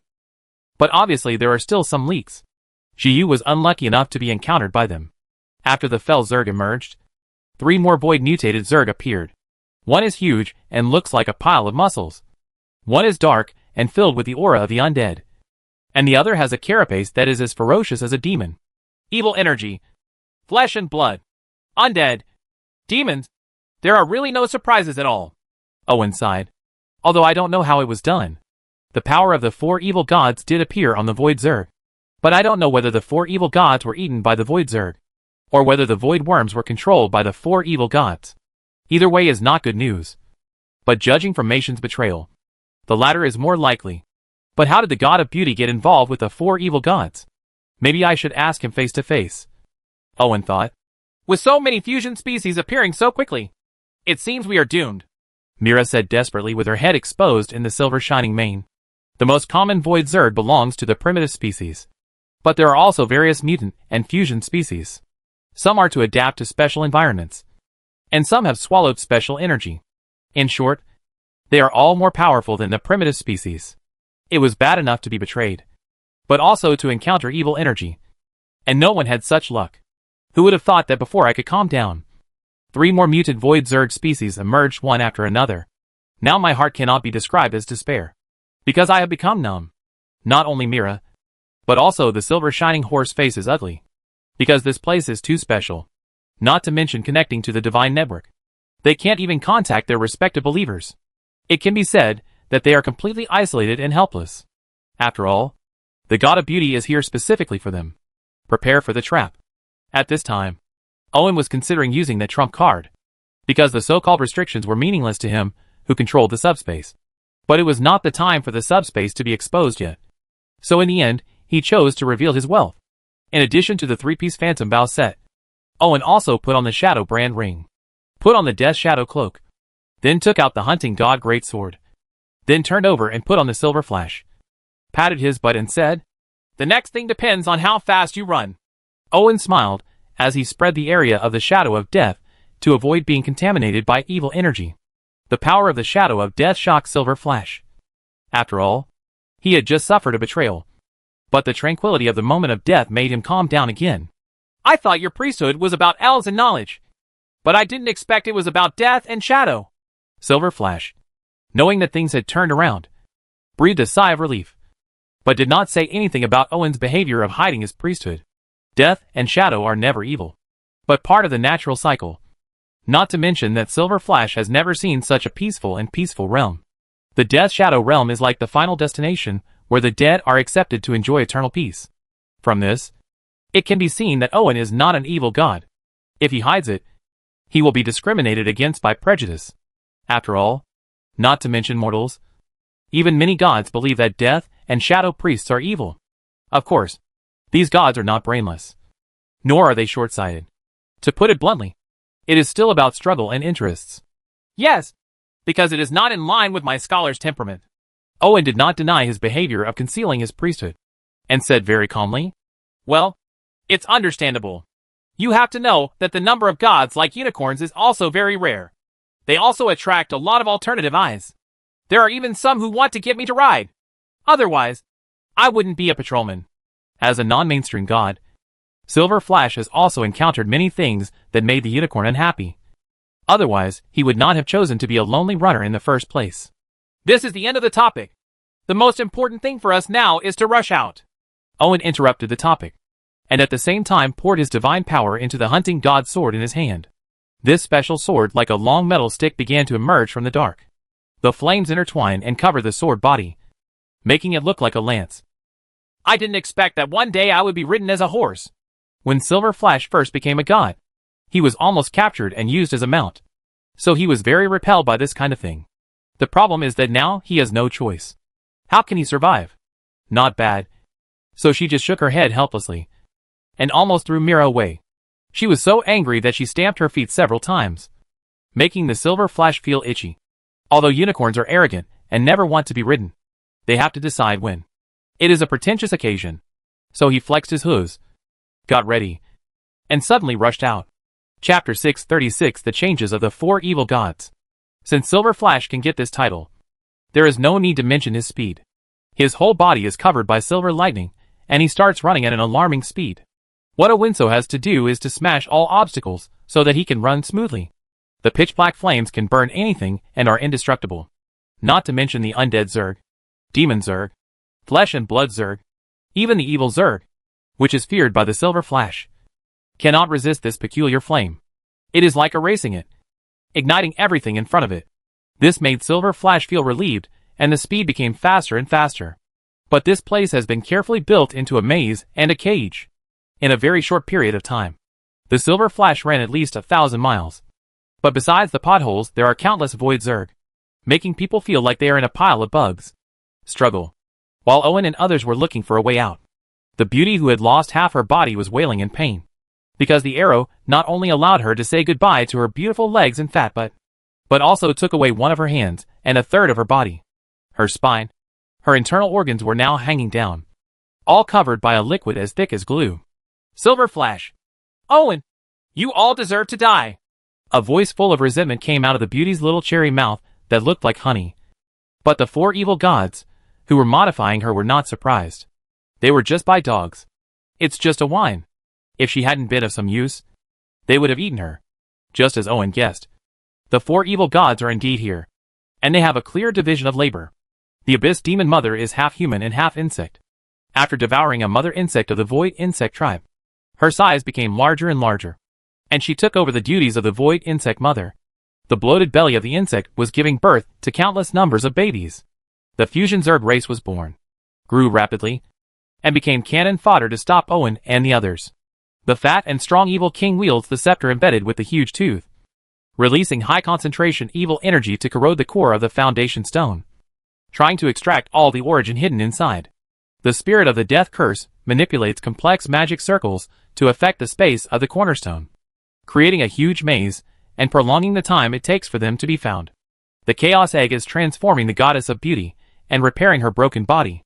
As a manipulator of flesh and blood, the Chaos Egg violently tore out the beauty's intestines and exposed nerves, and fused them with a weird insect. The missing arm was replaced with more lethal pliers, and the collapsed airbag was mercilessly removed. The abandonment is replaced with increased muscle. If the goddess of beauty hadn't resisted desperately, her delicate and fragile organs would have been replaced by the Chaos Egg with tougher and more powerful mutated limbs. Even so, the reborn beauty god became very strange. Under the influence of the priesthood of beauty, the weird and terrifying body still exudes a twisted sense of beauty, making people feel frightened and at the same time rush towards it like a moth to a flame. The ugly lower body, the weird pliers, and the thick pectoralis major muscle on one side. Looking at her weird body, the god of beauty gnashed her teeth in hatred, and the hatred in her heart could burn a hole in the void. However, these four bastards did not want to carry out the original plan, but planned to give up everything and escape, which made Mation want to drag each other to death together. Okay, we didn't expect you to involve people from the North God system. Now that the plan has failed, it's time to evacuate. The most calm spirit of the death curse completely gave up controlling the maze, and after disrupting the space, it suspended in the air floating over. He persuaded the beautiful god, who was constantly spreading malice. What is the god of the North? Although he is full of hatred in his heart, but he has been able to pretend to be a pure white lotus for so long. Naturally, the god of beauty will not be the kind of vase with big breasts and no brains, let alone one of the airbags now gone. The IQ is higher, so the key is grasped at once. Silver Flash, Mira, and Shu Lao. She had already gotten almost all the information on these three gods, and on the basis of counting whether there were any trump cards, she more than doubled the power of the ambush, which could be said to be foolproof. However, the foolproof trap failed, and they showed signs of changing from hunters to prey. And the change in all this was the new god. Owen. Owen, the shadow of death, comes from the same plane as us, and is also the most powerful and mysterious one, the spirit of the death curse said with some admiration. Unlike the other four evil gods, who are full of twisted thinking, the spirit of the death curse still retains the calm and rational way of thinking of the mage. So for Owen, he also admires and fears the Northland god system more, because this is the only thing he cannot see through. After the destruction of the main world, he thought that all the gods would become poor wanderers in the void. But every step of the Northland was always unexpected. A more complete evacuation plan, miraculous plane fusion, and extraordinary void navigation speed. After encountering void creatures, dark elves and hunting gods, the dead cursed spirit thought it would return to the same starting line. But he was wrong. Northland, or the Northland Pantheon, still had extraordinary foundation to change everything. This is also the reason why the four evil gods decided to take this step. Because they will never be able to get ahead by relying on ordinary methods, let alone transcendence. This is something they, as the four evil gods, cannot tolerate. Because of this pressure, the four evil gods decided to put aside their previous internal conflicts and various plots, and united to find new strength. The Void Zerg is just their attempt. Devouring the fruit of the void and plotting against the god of order are just incidental. Their real goal is the ancient god. Root level immortality is a temptation that even gods cannot resist. Although countless gods died for this. This was not the reason for them to stop moving forward. But now the plan has just begun. And it is not the time to confront the bottomless Northland god system. Sensing the fear of the North god system in the words of the death curse spirit, the beauty god fell silent. Her hatred was not greater than her instinct to live. So leaving her alone was out of the question. The original plan was to kill the 3 silver flashes quietly. But then she still disguised herself and sneaked into the Greenbelt of order to act as an internal agent, and ultimately subverted the important node of the order camp. But everything went to waste. When Owen rode the silver flash to find this place, there was nothing there. Only the damaged core was still leaking the source of the contamination. There is no need to repair it. You can just deal with it. When Silver Flash saw the origin of the damage, the contaminated evil energy, and many other messy things, he immediately shook his head and declared death. Take Mira out first to avoid being affected. Owen nodded, turned over and dismounted, and said to Silver Flash, Don't go too far.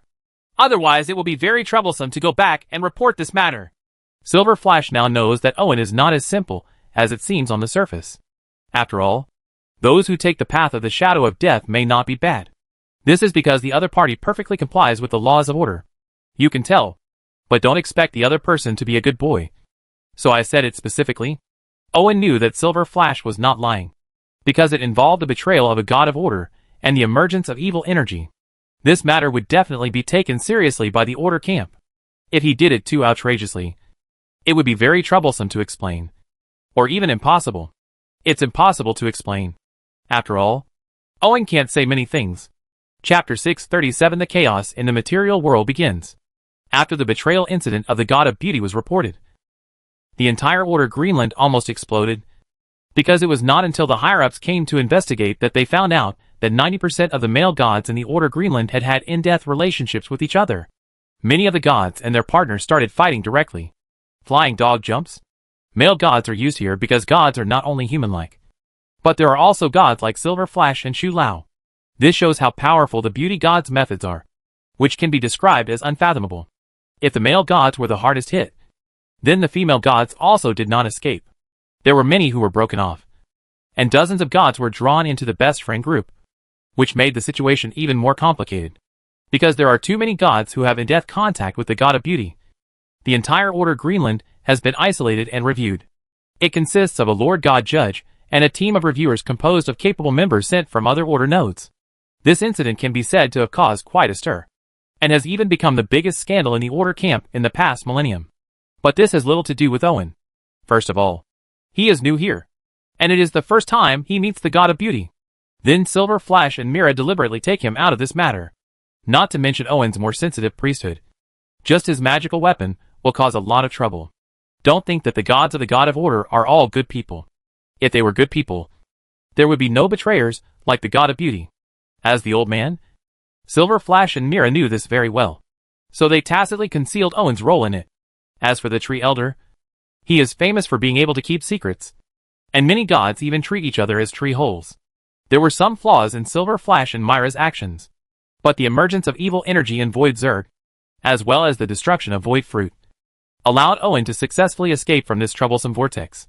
However, Several gods from the main world together with Owen were involved and were subject to the scrutiny of the gods of order, who allowed them to be at the scene of the crime. The censorship has nothing to do with gods who prefer order, neutrality and kindness. Instead, they can take the opportunity to join the order god system. Only the noble goddess is very angry because her whereabouts are exposed. The noble goddess has been targeted by the tyrant god for more than a year or two. It can be said that the tyrant god has always been thinking about her and always wants to hold her in his hands. After all, the noble goddess's priesthood is a great supplement to the tyrant. Receive the kind you think about at night. But this lord not only acted without taboos, but was also very powerful. Even the gods of order were not willing to provoke him easily. So after passing the review, the noble goddess immediately ran away with the bucket. Dear Girl finally decided to join Owen's pantheon instead of the order camp because she was scared. And her priesthood and divinity were not suitable for the order camp, but were completely biased towards nature. So Owen classified her as a cosmic princess. The life group you are in.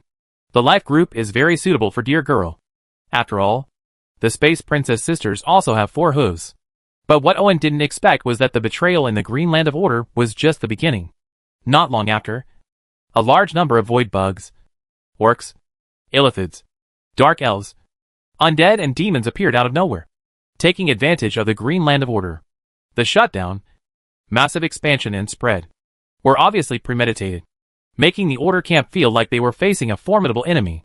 However, the more this happens, the stricter the review of Order Greenland will be, because who knows if this is done deliberately to cover possible traitors in Order Greenland. So even if he is busy hitting the back of the head with his heel, he will never relax. Or even Owen was called in for another trial. There is no other way. The material world believes in the law of the jungle. You can imagine how difficult it is to maintain order.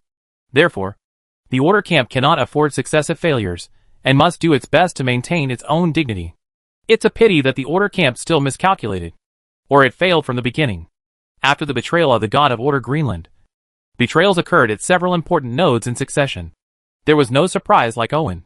He suffered heavy losses due to mental calculations and unintentional calculations, coupled with the counterattack of the chaotic evil camp. The order that the Order camp had painstakingly maintained was finally lost. The material world began to enter an era of chaos, because a large area of the divine network was maliciously cut off or even torn apart. Irving has now lost contact with the Green Land of Order, since he is not familiar with other Order camps. He has no choice but to stay in his own 1/3 of an acre and be ready to fight at any time, because the material world is so chaotic now. It can be described as a group of demons dancing in chaos.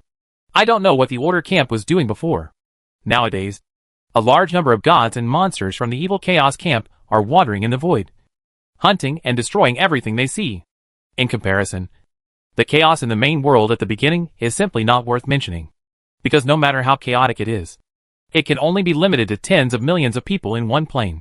Unlike now, hundreds of millions of creatures in countless planes are facing threats, forcing Owen to cheat. The already sizable Imperial fleet was fighting the enemy in the void. A large number of Void Wanderer drones were like an enraged swarm, rushing towards the Dark Elves' Void fleet from all angles. Once seriously damaged, they would self-destruct, decisively giving any enemy a headache.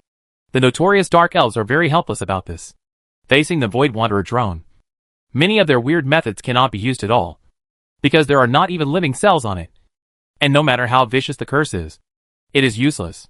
When facing the Imperial warships, they could only be beaten. They were bombarded by heavy artillery and torpedoes of various calibers. They were repeatedly ravaged in various positions, showing the delicate side of the elf. There is no way. The void voyage itself is a threshold. Not many can cross it, and the vastness of the void is difficult to encounter. So there is no need to develop void combat methods. Even the Dark Elves only have a few attack methods, and they are still planes. Prepared within, these methods can be used to hunt down other enemies. But facing the Imperial fleet with heavy armor and cannons is like a duel between a girl holding a table knife and a knight in full plate armor holding a heavy sword. However, the Empire is not without its opponents, such as the stupid and thick orcs. Orcs are stupid, but have fanatical beliefs. Therefore, although the number of orc gods is small, they are famously powerful. Under the powerful thinking of the orc gods, they actually transformed it into a war land based on the foundation stone of the plane. Each war land has the size of a small plane. Under the fanatical belief of countless orcs, they rush through the void at an alarming speed. Once they encounter other planes, they will not hesitate to crash into them, losing the protection of the plane barrier. After completing the docking, countless orcs swarmed into the new plane, spreading as fast as green mildew. And they were simply plane destroyers. But compared to destruction, the Empire or Owen who relaxed restrictions is the real expert. The terrifying light beam spanned the void and directly hit the cornerstone of a plane transformed by the orcs into a war land. As a star-destroying weapon, the rainbow bridge melted through the foundation, hit the source, caused a big explosion, tore apart the foundation stone of the plane, and threw countless orcs into the void. This is not the first time that the rainbow bridge has shown its power. In fact, a large amount of debris is scattered around the Julian galaxy formed by the 8 medium-sized planes and the northern stars. Countless evil races have died here, and even the void has no time to decompose. But this also aroused the interest of the orc gods. The orc gods never care how many orcs die. An interesting opponent is the orc god's favorite. So Owen is entangled. Chapter 638 Planting the World and the Industrial Plane. Regardless of whether the orcs or the orc gods give the impression to the outside world that they are powerful, brutal and unreasonable, the orcs have no allies and no enemies, because they will beat up everyone, including themselves. Just such a weird race and god, running rampant in the material world, and no one wants to mess with it, because no one knows how many orcs there are in the material world. These tenacious creatures are not only omnivores, but their reproductive capacity is comparable to that of goblins. Therefore, their traces are all over the material world, and their number cannot be counted at all. Moreover, the orc gods are very strong. When the orc gods were first encircled and suppressed, there were not many gods who had not been beaten by the orc gods. They were ruthless characters who would knock the opponent's chin crooked even if his head fell off. Most people really can't defeat the orcs. And those who can defeat the orc gods can't defeat the orc gods. Those who can defeat the orc gods can't destroy all the orcs. As long as the orcs are not extinct, the orc gods will appear endlessly, which is simply inexplicable. At this moment, Owen personally felt the power and pressure of the orcs. Meteor cannons and SH.LS to transport troops were nothing. As the cornerstone of the plane, they could be transformed into weapons of war. This strength and imagination were extraordinary. For this reason, the Empire had to change its original step-by-step development plan. While giving violent counterattacks externally, it also adopted a strict and harsh management model internally to maximize the utilization of resources and manpower. All the suffering and sacrifices suffered now are for the Emperor, for the Empire, and for victory. Under this general trend, the 5 medium-sized planes that have been purified have become planting worlds that provide basic materials and soldiers. The vast plains and hills of the plantation world were bulldozed and turned into vast farmland. Huge steaming agricultural machinery worked day and night on the fields, saving a lot of manpower from planting to harvesting, so that these saved manpower could be used, become a soldier and a cheap worker. But this is not enough. In order to save more space for planting, human settlements are moved to the mountains and dug underground, further reducing the area occupied by the population, even if this will cause the quality of life to become very poor. However, although these plains are mainly used to grow food and provide soldiers, there is also a considerable amount of light industry, because this facilitates the work of people such as the elderly, weak women and children who cannot bear the labor of heavy industry, and does not waste precious manpower. In the Empire, waste is shameful, and light industry will provide large and cheap military uniforms, munitions, and gauze for the Empire's large number of Astra Militarum troops. These items consume a lot of money, because it is difficult to recover them from dead Astra Militarum. After all, the orcs will not leave whole corpses, and the dark elves will inevitably be contaminated with curses. So it is necessary to retain a sufficient amount of light industry to provide necessities. As for the elderly and children, in the absence of retirement, the elderly have only 2 options: die in bed or die at work. For this reason, the management's inspections are more about carrying away workers who die at work, and then arrange people take over. And the cycle repeats. Children are managed centrally and taught simple basic knowledge, while instilling the idea of loyalty to the Empire. They are also assigned to do the work they can, without wasting manpower. When the child reaches adulthood, he will automatically become a cheap worker or be recruited by the Empire to serve in the Astra Militarum. It is not impossible to choose to eat and wait to die or lie down. The Imperial biochemical experiment can satisfy your wish and let you lie down until death. As the pressure on the Empire continues to increase, A steady stream of military supplies and Astra Militarum troops with blank eyes are sent to the battlefield every day, like cheap goods coming off the assembly line, becoming cannon fodder to resist the invasion of the orcs. Even in order to save time, the training time of the non-technical Astra Militarum was changed from 1 year to 3 months. The main training items all revolved around the trenches, because when facing the orcs and many void races, they had no chance to charge. Only trenches and fortifications can prolong their survival time on the battlefield, and buy more time for the Empire to produce supplies and train cannon fodder. At present, the Imperial Military Department has long been numb to the tens of thousands of casualties, and has even cancelled casualty subsidies. In other words, if you die, you will die. Except for a metal piece representing your identity. There is not even a corpse. The precious transportation volume of the Imperial fleet, it wouldn't be used on a worthless corpse. Disabled soldiers would not be transported back because the cost effectiveness was too low and going back would be a burden. So in the hands of the Empire's increasingly crazy military doctors, various crude and cheap steel prosthetics were crudely connected to the flesh and blood bodies with steel nails.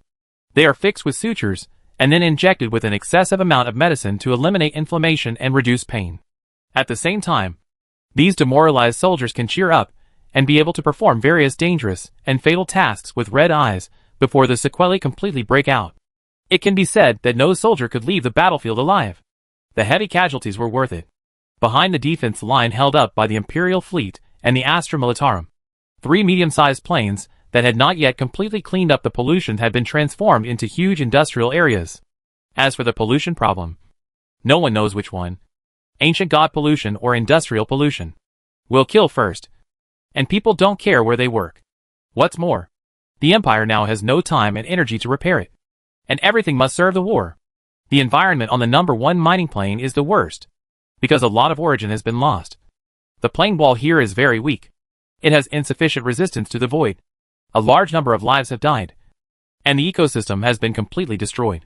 Therefore, the minerals collected by the Imperial fleet from the void, it will be dropped directly from the void into the plane. The reason for doing this is just because it saves time and cost, and does not require landing and taking off. No one cares about the damage caused in this process.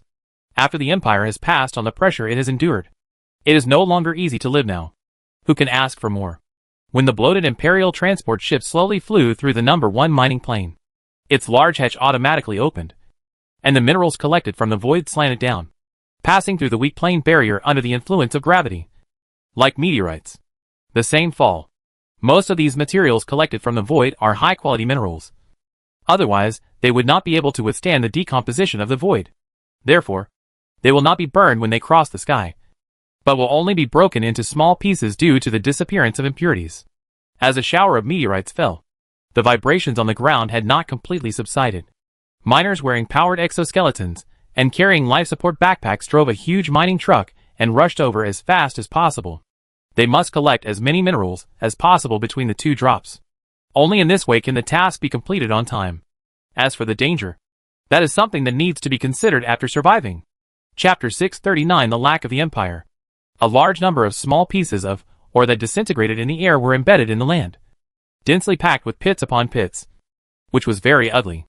However, the mining truck reacted very quickly and immediately put down the shovel-like device in front of it to crush the soil and collect the ore. After removing impurities such as earth and rocks, it stored it in the ore box at the back for further processing after returning to the base. No one dared to relax their vigilance during this process, except for a driver. There was also a miner who was responsible for manipulating the machine gun, because no one knew what else would fall with the ore. If they encountered a void creature, they could only pray. The 12mm heavy machine gun on the roof of the car and the pistol carried with you can protect yourself. Facts have proved that although this is not a psychological comfort, the chance of surviving safely is indeed not high. Although the process is very dangerous, it must be said that the efficiency of this method is amazing. After void decomposition and airdrop burning, the purity of these ores has been close to metal, and there are no large fragments. They only need to be collected simply, saving a lot of manpower and material resources. So even if there are risks, they are ignored. When the onboard communicator flashed red, the mining vehicle that was collecting ore immediately opened the throttle and turned around as quickly as possible to rush out of the area where the meteorite landed. Otherwise, they would be like the wreckage of the mining vehicle abandoned here. The metal is broken down by the meteorite into finer metals, and then recycled along with the ore. New ore rain fell, and a new mining vehicle rushed in. This nearly full mining vehicle arrived at the base safely after repelling various strange creatures that accompanied the meteorites from the void. After skillfully dumping the heavy ore onto the conveyor belt connected to the steelmaking furnace for preliminary purification, the mining vehicle will be sent to the repair shop for maintenance. Otherwise, if it breaks down, no one will be able to come back alive. When the mining vehicle is refueled for maintenance, the miners also get valuable rest time. After blowing off the toxic dust on their bodies under the strong wind of the high-power blower, they take off their heavy and smelly life support devices and enter the deepest part of the entire base. In precious artificial gardens. The fully enclosed artificial garden is planted with some magical plants from the Empire, although the number is not large. In this desolate plain, these plants that represent vitality have become the spiritual sustenance of the miners. Looking at the vibrant plants, even the tasteless starch blocks no longer seem so unpalatable. The strange-smelling drinking water that has been filtered countless times also has a hint of grass, which reminds the tired miners. The planting world where I grew up. Although it's boring, it's at least safe. After a short rest, the mine carts once again headed to the dangerous area where meteorite fragments had just fallen to collect more resources for the base and the Empire. This was their job, and the mission given to them by the Empire. The resources initially refined in the steelmaking furnace will be sent to the second casting plane for further processing. Compared to the dilapidated appearance of mining plane number 1, foundry plane number 2 is better. At least the ground is flat. However, there are tall chimneys and roaring machinery everywhere, causing the sky to be always dark and the air pollution to be serious.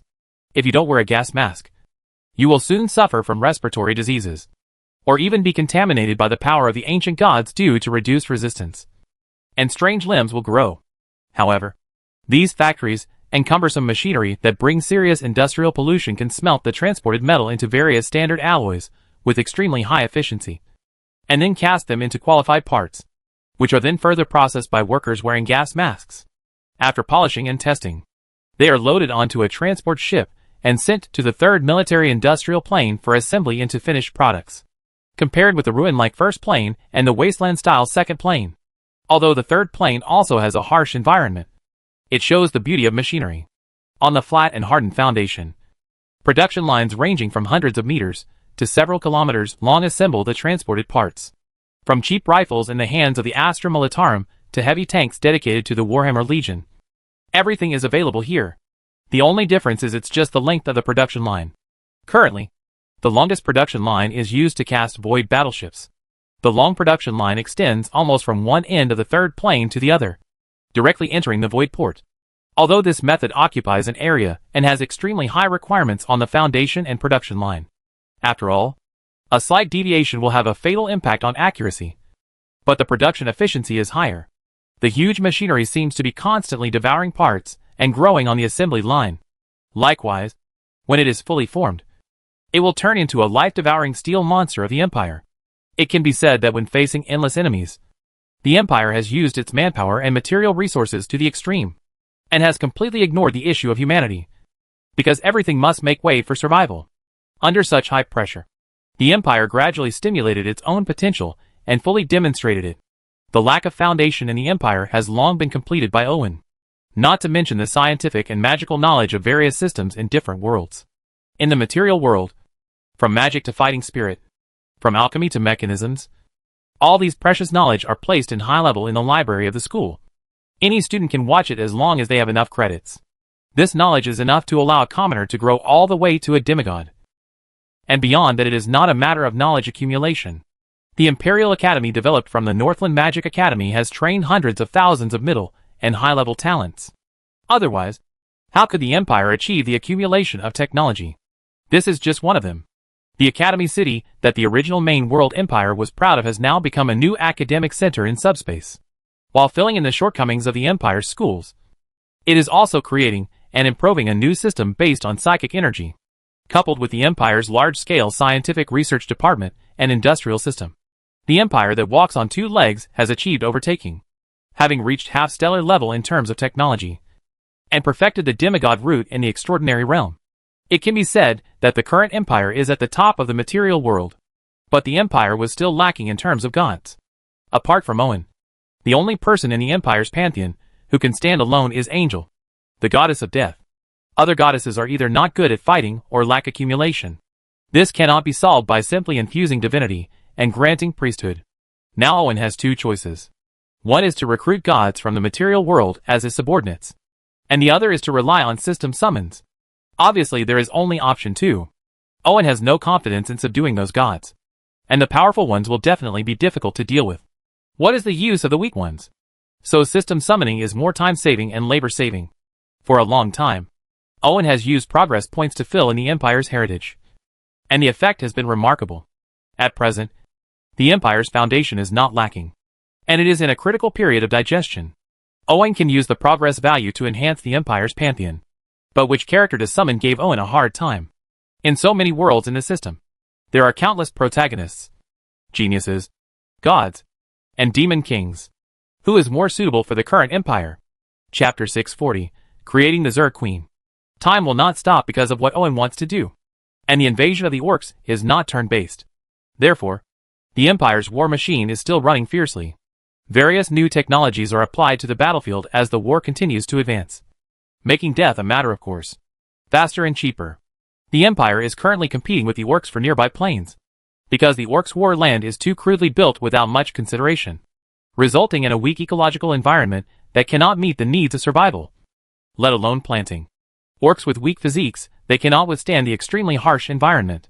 Therefore, the orcs' war land must constantly plunder materials and sources from other planes to maintain the operation of this huge war machine, which is like adding fuel and lubricants regularly. Therefore, the Imperial fleet must interrupt the orcs' plundering in time. Otherwise, the orcs will become stronger and stronger, and even use these planes as a springboard. When the time comes, they will fight more and more, and eventually the Empire will be completely submerged. The Empire currently only controls 9 planes, with a total population of less than 100 million. Under the condition of ensuring reproduction and production, the total mobilization of troops cannot exceed 20 million. Otherwise it will be a slow suicide, because the Void War has no end in sight, and there is no possibility of surrender. To survive, a fragile balance must be maintained. Under this situation, the Empire simply cannot compete with the orcs spread across countless planes in the material world. Even the Astra Militarum serving as cannon fodder cannot be sacrificed at will. Therefore, once the battle situation is unfavorable, the Imperial fleet will use destructive torpedoes to implement plane annihilation, commonly known as flip the table. But what neither Owen nor the Empire expected was that the void matter in many areas near the Empire was growing abnormally and rapidly, and void fruit had begun to take shape, which meant that a large number of new planes would be born here. It is clear that chaos in the material world has caused much destruction, and in destruction there is also new life. It is certainly a good thing that new planes will be born nearby. After all, planes represent resources. However, this good thing refers to the time when order can be maintained. But now it represents disaster. Before the Empire could react, an alarm came from the Void Fleet that it had observed the Void Zerg. Apparently the worst happened. The Void Fruit that was about to appear attracted the greedy Void Locusts. After learning the news, Owen had to give up his previous plans and prepare to prioritize dealing with the upcoming Void Zerg threat. The invading orcs have overwhelmed the Empire, and with the addition of the Void Zerg, only destruction awaits the Empire. Owen could not let the Empire that he had poured so much effort into be destroyed in one fell swoop. So he needed a more effective solution. And for this, he did not hesitate to open Pandora's box. The orcs howl, and the void bugs are overwhelming. Now the traditional squeeze-type explosive troops can no longer meet the scale of the war that the Empire is about to face. But for Owen, who has countless game worlds, there are countless races that are more cheating than them. These two are even not in the top 10. Not to mention anything else. The green-skinned orcs and Tyranids in the Warhammer universe would have to be released into any material world. Even Owen can't say that he can control it 100%, because he doesn't know what the upper limit of the system is. Once it gets out of control, he didn't dare to think about the consequences. Anyway, it would either become a playground for the orcs, or it would become a canteen for the Tyranids. So even if it was exchanged, it would have to be locked. Otherwise, he would not dare to close his eyes. Time waits for no one. And finally Owen decided to load the Tyranid Zerg from the Warhammer world, and the Zerg from the StarCraft world into the Slime Queen's huge body comparable to a small plane, making her the carrier of 2 Overlord-level cosmic life forms. Either of these 2 genes has the potential to destroy the universe. and is therefore extremely domineering. Ordinary creatures will be instantly assimilated. So Owen chose the Slime Queen as the carrier. First of all, the Slime Queen is as huge as a small plane, with strong endurance and rich nutrients. Secondly, the life form of the Slime Queen is similar to that of the Zerg, and it also follows the path of unification of all things. That is, no matter how many divisions there is only one main consciousness. Of course, these alone were not enough. Owen did not dare to underestimate these two Zerg genes. So he also gave the Slime Queen the origin of subspace to suppress the two genes at the apex of biological evolution and build them into subspace extensions, tentacles that enter the material world. Although a lot of preparations have been made, the dominance of these two Zerg genes is still beyond Owen's imagination. Their essence has exceeded the scope of genes. They even condensed corresponding projections in the subspace as soon as they appeared. It seems that he is still too young. Let's look at the nature of these two Zerg races. Fortunately, what Irving exchanged was genes instead of the body. The difference between the two is like the difference between a human and a tadpole. A human can split bricks, but a tadpole cannot even penetrate a small umbrella. You can tell how big the difference is at a glance. Therefore, with the support of the subspace origin in Owen's will, the Slime Queen finally successfully assimilated two Zerg genes and began the evolution of life. The huge body of the Slime Queen is constantly shrinking, and a large number of insect limbs and organs are emerging in the thick gelatinous body fluid, and then melting again. It looks a bit disgusting, but the essence of life is rising at an alarming rate. Looking at the hugely changed Slime Queen, Owen didn't know whether he was right or wrong in doing so. However, the Slime Queen was a summon and was infused with the origin of subspace. He didn't have to worry about losing control easily. So he was thinking deeply. After a while, she was given the name Mother Queen and allowed her to give birth to an army of Zerg in order to cope with the upcoming Void War. Of course, nourishment is needed to breed an army. So Owen simply teleported her through subspace into the largest void fruit, allowing her to complete self-evolution by devouring void matter while nurturing an army of Zerg. Pure void matter has little value, but void fruit is not simply void matter. Under the action of some strange laws, it becomes a special substance that can breathe life. Otherwise, it would not attract so many Nars. Thanks to the sufficient supplement of life substances, the self-eating phenomenon caused by excessive consumption of nutrients during the life evolution of the Mother Queen finally stopped. And at the same time, the life form also began to change. Owen was happy to see this happen, and even in order to prevent the body from being too powerful, but the soul from being insufficient, which would eventually lead to the differentiated daughter bodies going out of control.